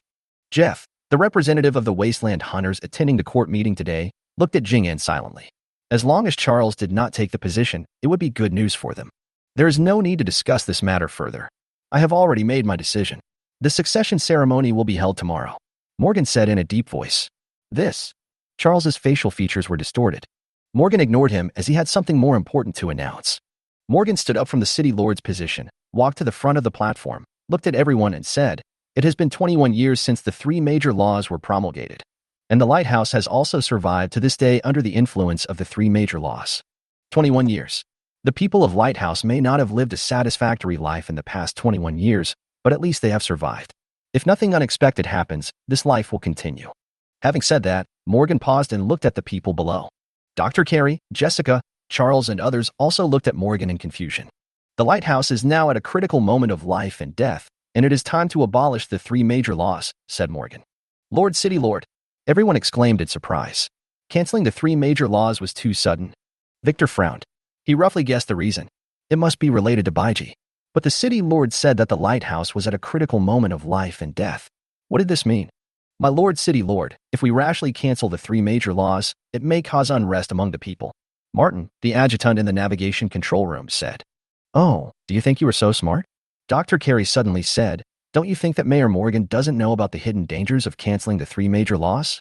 Hearing this, Victor took a step forward and said, the 3 major rules were originally formulated by the City Lord. There is naturally a reason why they are being abolished now. Compared to this, City Lord, you said that the Lighthouse is at a critical moment of life and death. What does this mean? After hearing this, everyone realized that this was the key point. Then everyone looked at Morgan. Morgan said to Jing An, you go ahead and tell me. Jing An nodded, walked to the front of the crowd, turned around and said, everyone present here is a contributor to the Lighthouse. You have all personally experienced the 21 years it took for the 3 principles to be established. But do you know the real reason why City Lord Morgan formulated the 3 major laws? Hearing this, everyone pricked up their ears. They had a hunch that this would be a shocking secret. Among the 3 major laws, whether it is genetic optimization, level division, or long-distance travel, they all strive for the greatest possibility for the continuation of the Lighthouse. However, these are not the most important. The core and most important of the 3 laws is to abolish family relationships. Jing An also sighed as she spoke. When she knew the secret, she also felt Morgan's pressure. Faced with the all-pervasive investigation of the devouring beast, Morgan had no choice but to abolish family relationships and suppress people's emotions. At this time, except for Victor, everyone else present was staring, waiting for Jingnan's next words. The strong emotions of humans will cause the life essence to emit a strong smell that can be easily captured by the extreme devouring beast, making people unable to hide from the extreme devouring beast. This is the real reason for abolishing family relationships, and it is also the core of the 3 laws. After saying this, Jing An let out a long sigh of relief, and then saw the shocked expressions on everyone's faces. So that's how it is. Everyone sighed in their hearts that human emotions are actually the biggest weakness when facing the extreme beast. This was something no one had thought of, and everyone believed that abolishing family relationships was for the purpose of better managing the Lighthouse. Charles stood there in a daze. Ever since he was old enough to understand, Morgan had never treated him as a father, which made him feel a huge resentment towards him. So is that the reason? After a while, Dr. Carey spoke first. Lord City Lord, if this is the reason, why do you want to cancel the 3 major laws now? Wouldn't that put the Lighthouse in danger? Hearing this, Morgan did not say anything, but just looked at Jing An. Seeing this scene, everyone understood that this was giving Jing An, the acting City Lord, the right to speak. Jing Nan was not panicked at all and said calmly, the purpose of abolishing family relationships is to suppress people's emotions and prevent the life essence from emitting a strong smell, so as to avoid attracting the attention of high-level, even king-level devouring beasts. However, this does not mean that the Lighthouse can completely disappear in the eyes of the extreme devouring beast. Even if there are no strong emotional fluctuations, the extreme devouring beast can still find us within a certain distance. Chapter 144. Charles is arrested. After a pause, seeing that no one wanted to speak, Jing An continued. Because the Lighthouse is flying in the sky, it has avoided the detection of the extreme devouring beasts. Even if they occasionally find us, they can't do anything to us. That's why we are still alive today. That's right. Even if the Lighthouse is noticed by the extreme beasts, they won't be able to attack it unless it is a king-level extreme beast, General Victor said. Jing An nodded in agreement. General Victor is right, but things are different now. Soon, in addition to the king-level beasts, the devouring beast will also have the ability to threaten the Lighthouse. Well, why is that? Asked Dr. Carey. Jing An took a deep breath and said solemnly, the mana of this continent is about to evolve. In the near future, extreme beasts with the ability to fly will be born. The Lighthouse is no longer safe. So it is no longer necessary to abolish family ties. The impact and shock of these words were undoubtedly huge. Even Charles, who was originally in a very bad mood, was frightened. So what's the use of canceling the three major laws? Can it resist the flying beast? Charles said coldly to Jing-An. Jing-An glanced at him and then looked away. Jing-An, are you sure? The man on this continent is about to evolve? Asked Dr. Carey. A flying beast, this. General Victor was speechless. He just said that the lighthouse was flying in the sky and the beast could not do anything to them. Jessica, Jing-An, what should we do? Hearing this, Jing-An nodded affirmatively. Sure, that's why Lighthouse will make changes starting today, starting with the three major laws. The three major laws are not completely abolished. Except for the one that abolishes family relationships, the others will be modified accordingly. And abolishing family ties is not something that can be done overnight. Before that, there is still one more thing to do. At this point, Jing-An also had a headache. Didn't Baiji say he would come to attend the court meeting? But he hadn't shown up yet. Looking at the eyes in front of her that were eagerly waiting for her to speak, Jing-Nan coughed lightly and said, "We have found a method to conceal the aura of our own life essence. As long as it is popularized, even if the three major laws are abolished, it will not be exposed to the eyes of the extreme devouring beast." Everyone's eyes lit up when they heard this, especially Dr. Carey, who was most interested in this kind of thing. Jing-An, what is this method? Where did you get it from? Dr. Carey asked impatiently. Jing and then told everyone that Baiji was going to teach them the breathing method. Breathing techniques? Interesting, Dr. Carey said. Charles stood there angrily. This Baiji actually had such a thing. If he had been told earlier, he would have definitely won the position of City Lord. At this time, General Victor said, Jing-An, since there is such a method, we can wait until everyone in the lighthouse has learned it, and then revise the three major laws. Jing-An looked at Victor, nodded, and said, General Victor is right. This is also what City Lord Morgan thinks. Everyone looked at Morgan. On the high platform, Morgan put his hands behind his back and said, Jeff, after the court meeting, call all the Wasteland hunters to learn the breathing method first. Yes, Lord Mayor. Jeff replied. Within 3 days, everyone on the lighthouse, except infants and young children, must master the breathing method. By then, the three major laws will be revised and revised. As soon as Morgan finished speaking, the door of the central command room was opened, and Baiji walked in leisurely, yawning. Oh, they're all here. Hearing Baiji's voice, everyone looked at him, and their expressions were different. Jing-An smiled at Baiji, while Charles looked at Baiji angrily. He was angry that Baiji did not tell him about the breathing method. At the same time, he began to doubt whether he was fooled by this bastard. Noticing everyone's looks, Baiji asked, Jing-An, have you made everything clear? Well, I just finished speaking. I've been waiting for you to come. The Wasteland Hunter is waiting for you to teach him the breathing method. Jing-An said. Small problem? Baiji said as he walked to the front and turned around to say, Everyone, everything that City Lord Morgan did today, whether it was canceling the three major laws or the breathing method I'm about to teach you to avoid the extreme beast, was all to prepare for returning to the ground. Back to the surface? Real. You're not kidding. Everyone asked subconsciously. Baiji snorted and said, Are you kidding? This is the future of the lighthouse. The extreme devouring beast is evolving. The lighthouse is no longer your shelter. Faced with a flying beast, the lighthouse will only be your grave. There is nowhere to run. Whatever you say is what it is. Why should we believe you? Charles suddenly said loudly. Hearing this, Baiji walked up to him with a smile and said, Master, what are you barking at? You. What do you mean by you? You don't really think I will go along with you, do you? Baiji said, turning back to look at Morgan. Lord Morgan, do you want to handle this, or should I? Baiji, what do you mean? Charles roared. Humph. Baiji ignored him and kept his eyes on Morgan. Morgan said, Charles, you instigated and threatened Dustman 3852 to kill Captain Mark. From today on, you will be dismissed from your position as the head of the Light and Shadow Church. Victor, take him away and lock him up. After he finished speaking, everyone else was still in shock, and Victor was already calling the city defense forces to come in and arrest people. No. Why? Lord Mayor, this is slander. Charles roared with red eyes. Not only did he fail to become the mayor today, he was also dismissed from his position as the head of the association. This was simply the end of the world for him. Morgan turned a blind eye to Charles's calls. Take him away, Morgan urged. He was worried that if he let Charles scream here again, Baiji would probably beat him up on the spot. Soon, several city defense soldiers came in. When they found out that the person they wanted to arrest was Charles, they were stunned for a moment. Then they went straight to work, handcuffed him, and took him away from the central command center amid Charles's shouts. Baiji, you bastard. You actually plotted against me. Charles yelled at Baiji before leaving. Seeing Charles being taken away like this, everyone else looked at Baiji meaningfully. They had all heard about Charles's plan to use 3852 to kill Mark. After all, the Wasteland Hunter and Charles had a conflict in the outer ring of the Lighthouse. And from the conversation just now, it seems that Charles had sought cooperation with Baiji, but now it seems that Charles was obviously fooled. It is really interesting to see how much is contained in this. Chapter 145, Teaching Breathing Techniques. After Charles was taken away, there was only one light bearer left in the Light and Shadow Society. At this moment, she looked at Baiji with mixed feelings. Logically speaking, he was a core member of the Light and Shadow Society and Charles's right-hand man. He should be hostile to Baiji now. But she was also one of the senior executives of the Lighthouse. Facing the order of the City Lord, she could not disobey and could only watch Charles being taken away. Well, that's it. I don't hate Baiji because of the Lighthouse. This was all arranged by the Lord of Light and Shadow, the Light-bearer thought.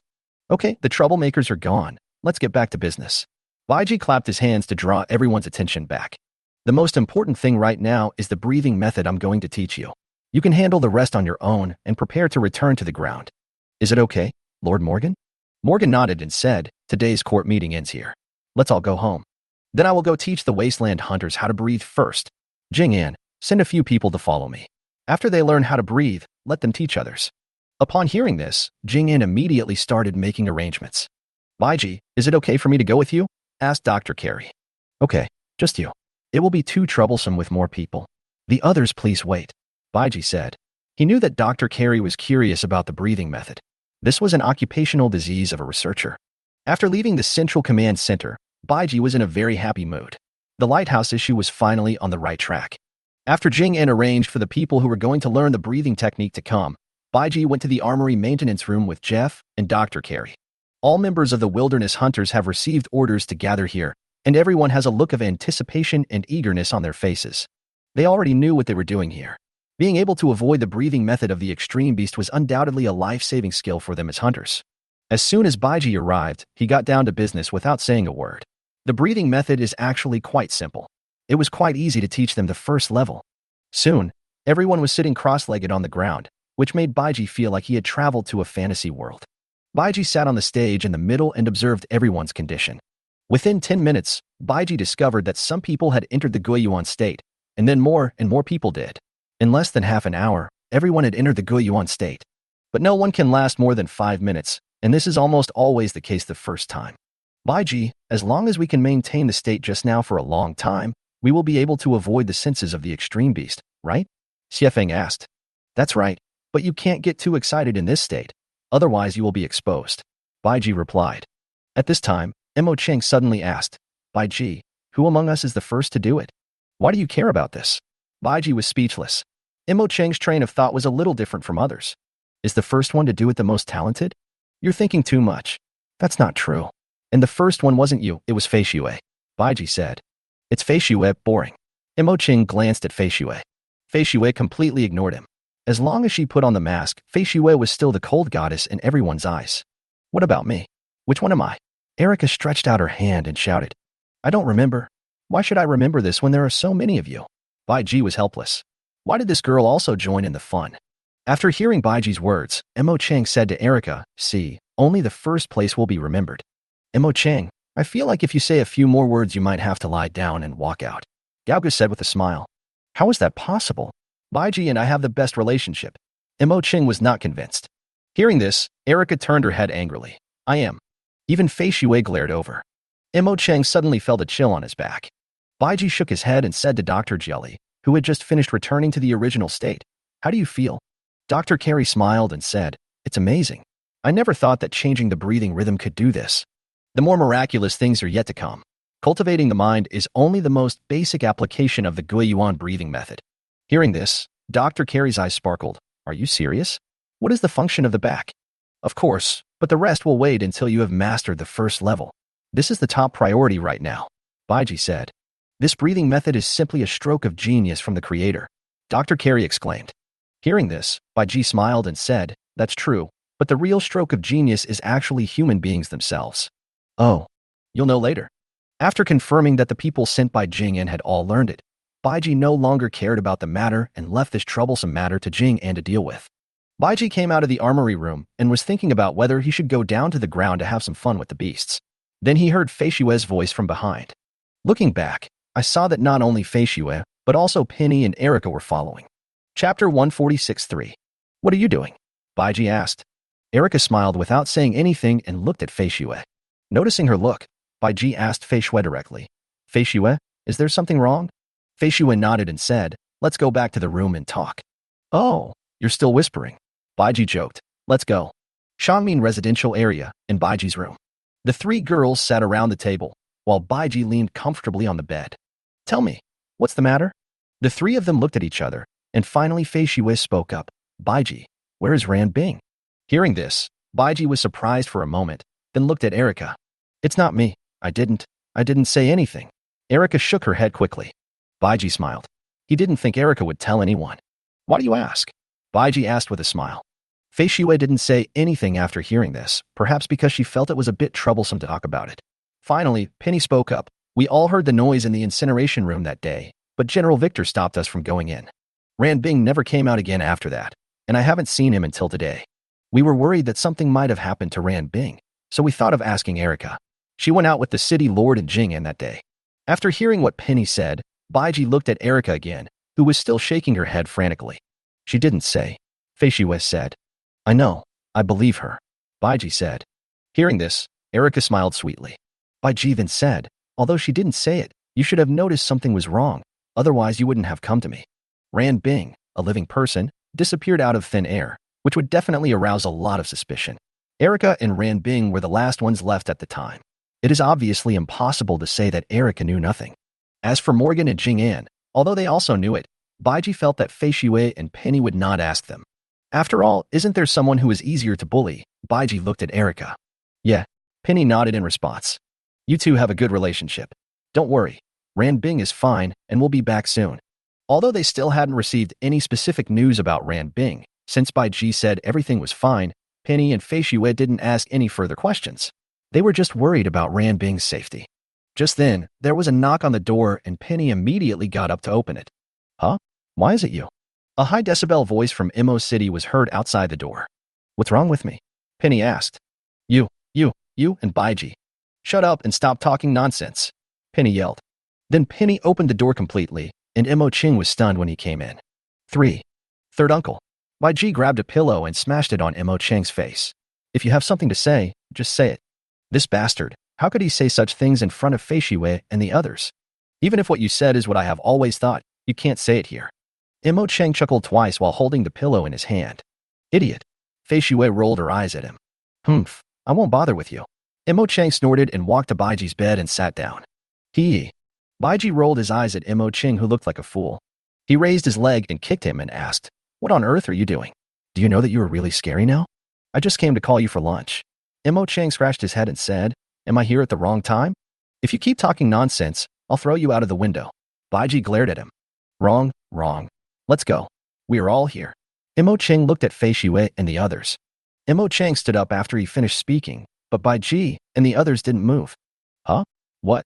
You don't want to eat? Imo Cheng looked at them in confusion. Go quickly, Erica urged. Well, let's go.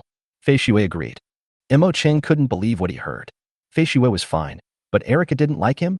When did his popularity become so bad? So Imo Cheng placed his last hope on Penny. Go eat it yourself, said Penny. Imo Cheng is heartbroken. How can you do this? You are ostracizing others. Then she looked at Baiji with a look of grievance. The look of this resentful woman gave Baiji goosebumps all over his body. Okay, let's eat here. You can stay too, Baiji said. Imo Cheng had invited him to dinner many times. It was only right to reciprocate. After Baiji finished speaking, Penny and Erica couldn't help but laugh, and even Fei Xue slightly curled the corners of her mouth. Hey, dear, what to eat? 10 minutes later, Imo Cheng, with a big chicken drumstick in his mouth, said incoherently, Baiji, you have such delicious food. Why didn't you take it out earlier? Stop talking nonsense. Even so much food can't fill your mouth, Baiji said as he reached out and fed Erica a small tomato. Watching the interaction between the two, Imo Cheng snorted. Fei Xue buried her head in eating as usual. She was still very uncomfortable taking off her mask in front of so many people. Penny looked at the two of them with some envy and couldn't help but think of the dead Donnie. Baiji had no choice but to accept the situation. This kind of thing still needed time to fade away. Chapter 147, Crouching Dragon and Phoenix. At the headquarters of the ground base, in the lounge of the Bayuekie team, Mark's body was full of various tubes, while Ran Bing was sitting cross-legged not far away, learning the Guiyuan breathing method under the guidance of Suishing. When she arrived at the ground base and saw everything here, she was immediately shocked. There were more people here than on the lighthouse. After walking around with Xiado in the morning, Ran Bing felt that he had already fallen in love with this place. The people here always had smiles on their faces. Ran Bing also learned some secrets about Mark's body from Baiji. Baiji didn't tell him with certainty that Mark could change back, but for Ran Bing, as long as Mark was alive, he would be blessed. Moreover, Baiji told her that Mark could change back. Therefore, Ran Bing was able to completely put his mind at ease and concentrate on learning the breathing method, and also asked Baiji to arrange some things for him to do. After you finish, take a break before continuing. You can't maintain the state of returning to origin for a long time now, so don't be anxious, Suishing said. Ran Bing, who had just exited the return to origin state, opened his eyes and nodded. Yeah, thank you. Just then, two very wild laughs were heard from outside the door. The door opened, and a white-haired old man appeared here, hugging a bald, middle-aged man. Teacher Elon, Ran Bing exclaimed when he saw the person coming, covering his mouth with his hands. Ha ha, Ran Bing, you're down too. Instructor Elon walked over and laughed. Why are you here? Aren't you? Ran Bing asked in surprise but with some doubt. They took me here too. Instructor Elon looked at Broken Star and asked, where is the leader? The boss went to the research institute, said Suishing. Hearing this, Master Lai behind him smiled and said, then let's drink here today. I don't have enough contribution, you have to hire me. Instructor Elon said, turning around. As he spoke, Instructor Elon made way for Ran Bing and said, do you know who he is? Hearing this, Ran Bing looked at Master Lai carefully, then shook his head. I don't know. Instructor Elon chuckled and said, he is the first lord of the lighthouse. What? Hiki, you're shocked, right? When I saw him here, I also thought I saw a ghost. Instructor Elon laughed. Okay, shut up.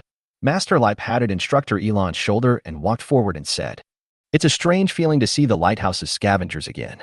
Girl, what is your relationship with Mark? Ran Bing was still in shock. The first lord of Lighthouse? Wasn't he dead many years ago? How could he be here and look so young? Hearing Master Lai's question, Ran Bing whispered, I'm Mark's girlfriend. Ever since she and Mark confessed their feelings to each other, Ran Bing is no longer as shy as before when facing this issue. After hearing what Ran Bing said, Master Lai nodded and said, Mark's current situation may be much better with you here. Why is that? Ran Bing asked. Baiji had said something similar before. She didn't understand how she could help with Mark's condition. It was obvious that she couldn't do anything.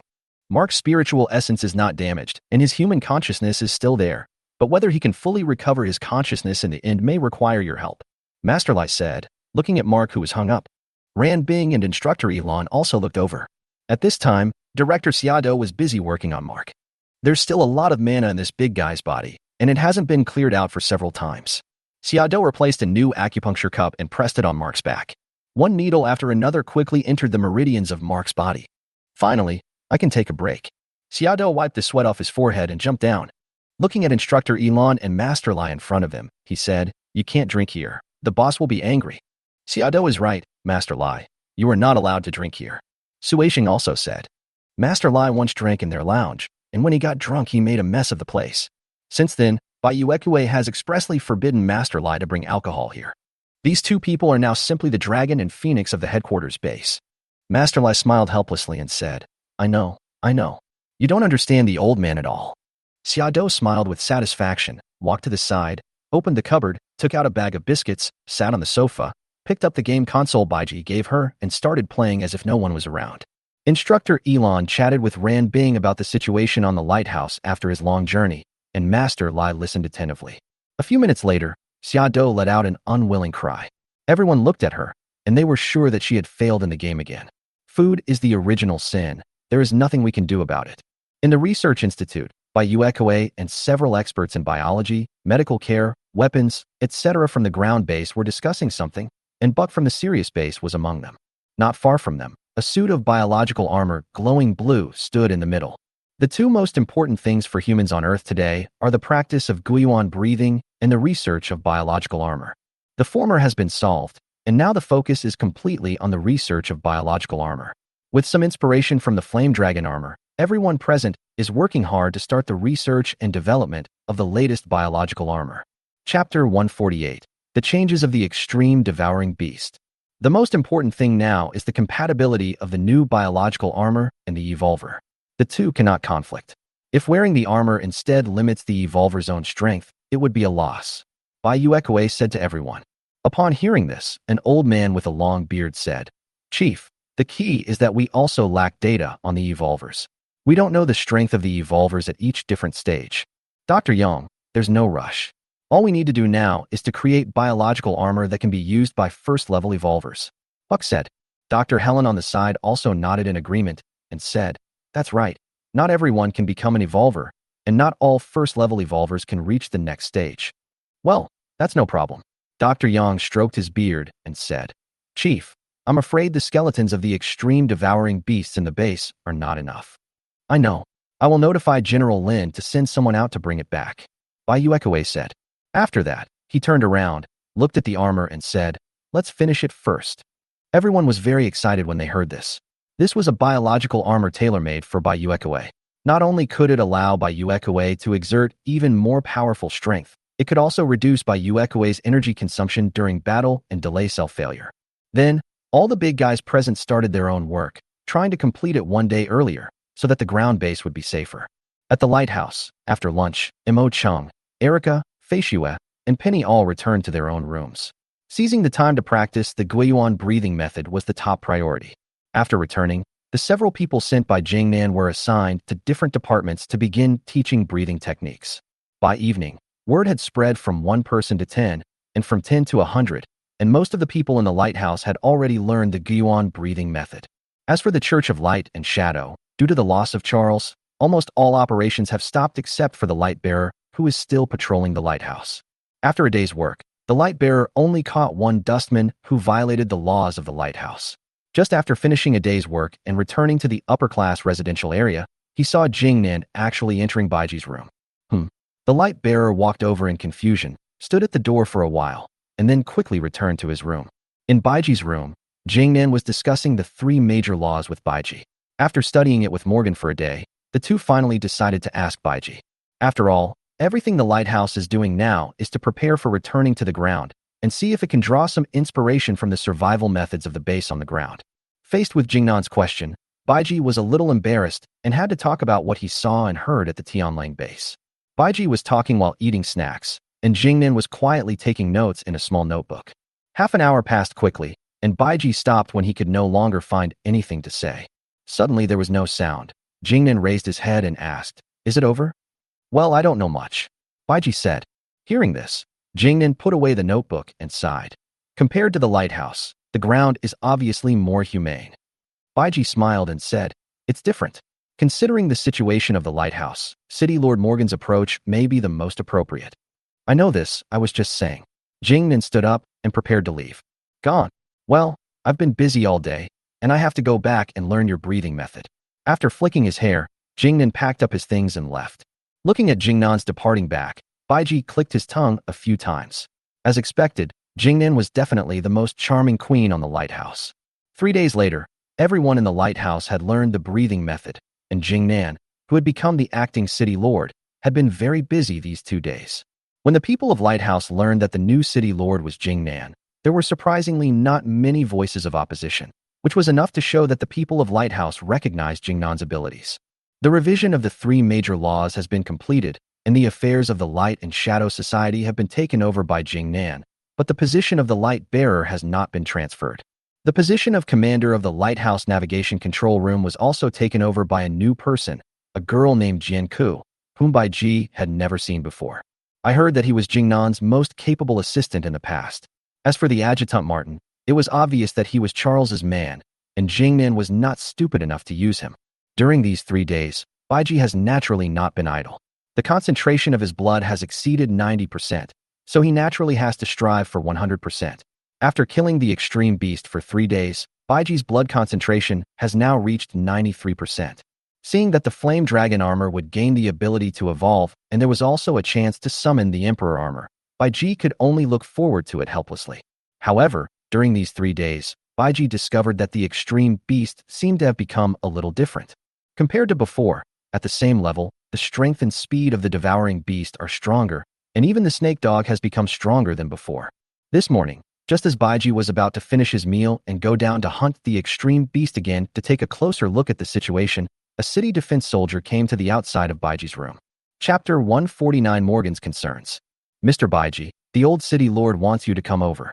Hearing this, Baiji knew that it was Morgan who was looking for him. Now the people in the lighthouse called Morgan the old city lord. When he arrived at Morgan's residence, Baiji couldn't help but sigh. This was the treatment of the city lord. Hey, do you have something to talk to me about? Baiji asked Morgan directly when he saw him. Morgan seemed to be in much better spirits these past 2 days after he was relieved of the heavy burden of being the city lord. Although he still had to help Jingnan deal with some things, it was much easier than before. Do you have any solution for Charles's problem? Morgan asked. Baiji sat down across from Morgan and said, yes, it's actually quite simple. Morgan immediately perked up and asked, what can we do? Charles might hate me as a father.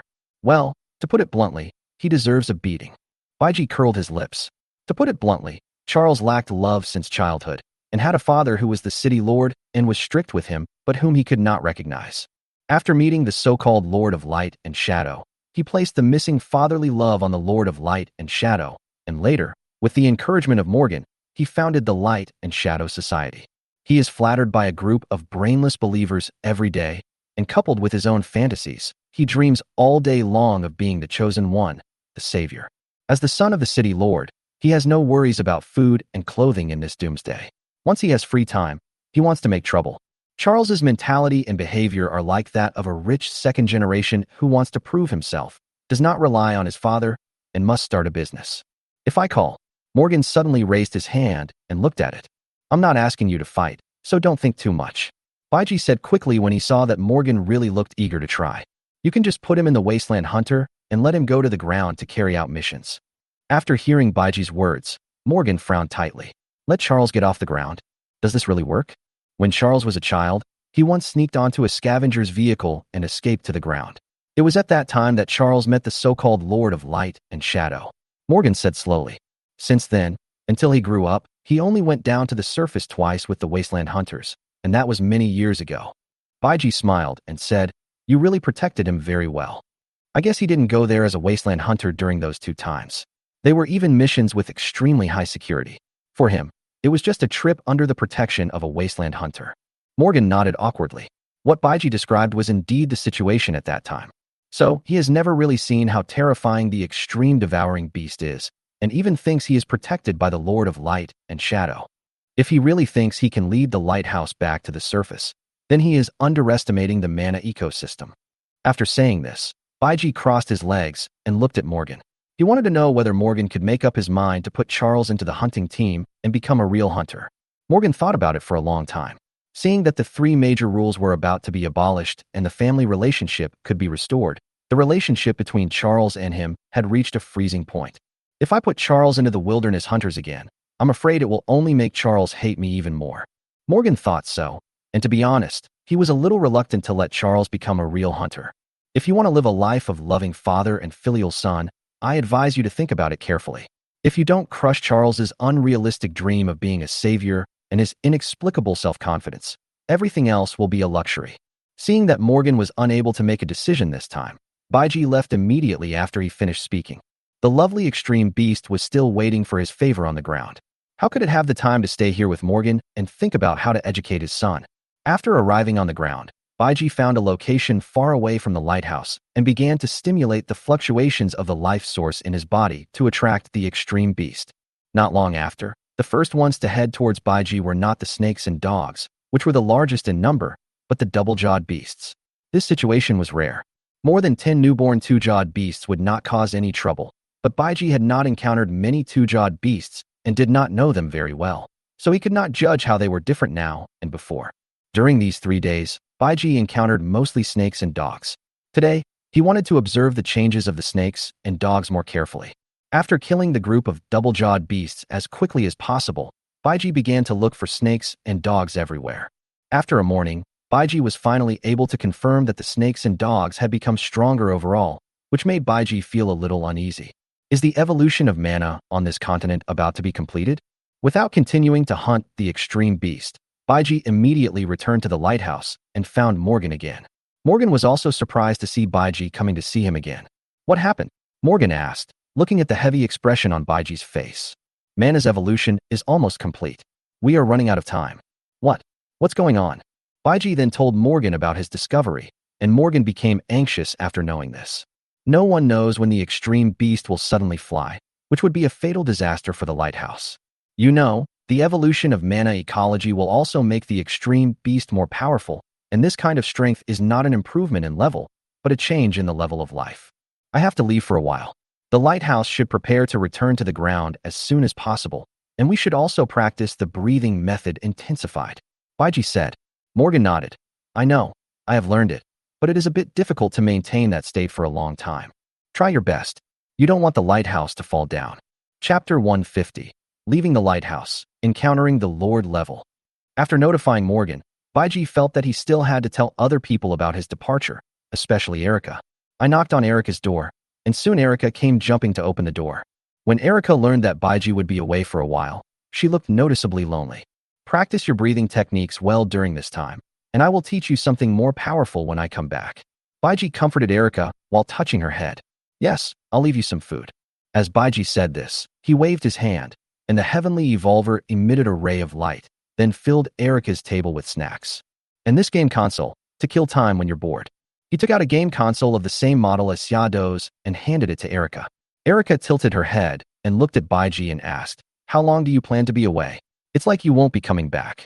Well, maybe a few days, or maybe he will wait until Mark recovers before coming back. It's hard to say. Baiji said. Okay, do Fei Xue and Ma Qing know? Please tell them for me. Erica nodded, looked at the backpack on Baiji's back and asked, Are we leaving now? Well, let me borrow your window. Lying by the window, Erica stared at the direction in the sky where Baiji left for a long time. Although Baiji had not been in the lighthouse for a long time, the relationship between the two was very good, even very close. Erica felt very uncomfortable with Baiji's departure. These days, whenever she had nothing to do, she would go to Baiji to play. It had become a habit. After sighing, Erica turned around and looked at the game console thrown on the bed and immediately became interested. 10 minutes later, the bad mood caused by Baiji's departure completely dissipated. Esports does not require emotions. On Baiji's side, according to the location of the headquarters base displayed on the terminal, Baiji rode the flame dragon horse and approached quickly. Because the lighthouse has been moving, the distance from the headquarters base is now more than 500 kilometers. The speed of the flame dragon colt has several different levels. Baiji learned from the information displayed in the Heavenly Tao Evolver that on Earth, the fastest speed of the flame dragon colt can exceed the speed of sound, reaching 1,500 kilometers per hour. If it evolves and upgrades, it can reach 2,000 kilometers per hour. The distance of more than 500 kilometers can be reached in more than 20 minutes for the Yanlongju. The flame dragon colt flying at full speed left a red light in the sky. More than 10 minutes later, Baiji saw a gigantic extreme beast more than 100 kilometers away from the headquarters base. Judging from the size, it is almost 70 meters high, Lord level. Hovering above this Lord level extreme devouring beast, Baiji looked it up and down and found that he had never seen this kind before and did not know what species of extreme devouring beast it belonged to. And this appearance is really weird. It doesn't have a strong body like other extreme beasts, but looks a bit slender. Of course, this is relative to other extreme beasts. A pale face that looked very similar to a human's, with sharp barbs all over the head, like a fixed moss hat hairstyle. The slender body is covered with black scales, which looks like it has strong defensive capabilities. And on the 6 legs there are sharp blood-red claws. And in between these claws there are several disgusting red tentacles extending. Looking at this guy, Baiji really felt creepy. Putting aside the facts, this thing really looks too much like a human. Especially since this extreme beast can actually walk upright. It's outrageous. After watching for a while, Baiji decided to go down and take a look. Although it was a Lord level, it was impossible to hurt Baiji. Baiji also wanted to try if he could defeat a Lord level beast. He remembered that the last time he encountered a Lord level beast was the poisonous dragon. At that time, the concentration of his blood was less than 80%, and his body was not as strong as it is now. The flame dragon colt hovered directly to the side of the extreme beast. Boom, boom, boom. Several flame bombs were fired and immediately hit the extreme beast's head. After being attacked, the extreme beast immediately turned around and roared at Baiji. The blood-red energy in his mouth quickly condensed, and a beam of energy flew straight towards Baiji. Wow, such a quick reaction. Baiji exclaimed and immediately jumped off the flame dragon colt, which immediately disappeared the moment Baiji left. The beam of light passed through the bottom of the white hyacinth and shattered a small hill behind it. There was a loud rumbling sound, and debris flew all over the sky. Baiji listened to the explosion coming from behind, and then he had the flaming knife in his hand. Because the attack of this extreme beast was coming one after another, she stood up high, and dozens of tentacles shot out from the four sharp front claws, swinging towards Baiji from different directions. Flame dance. Faced with such an attack, Baiji swung the flaming knife in his hand quickly. Whoosh, whoosh, whoosh, the sound of breaking wind was heard, and Baiji's figure became blurred, leaving only several afterimages.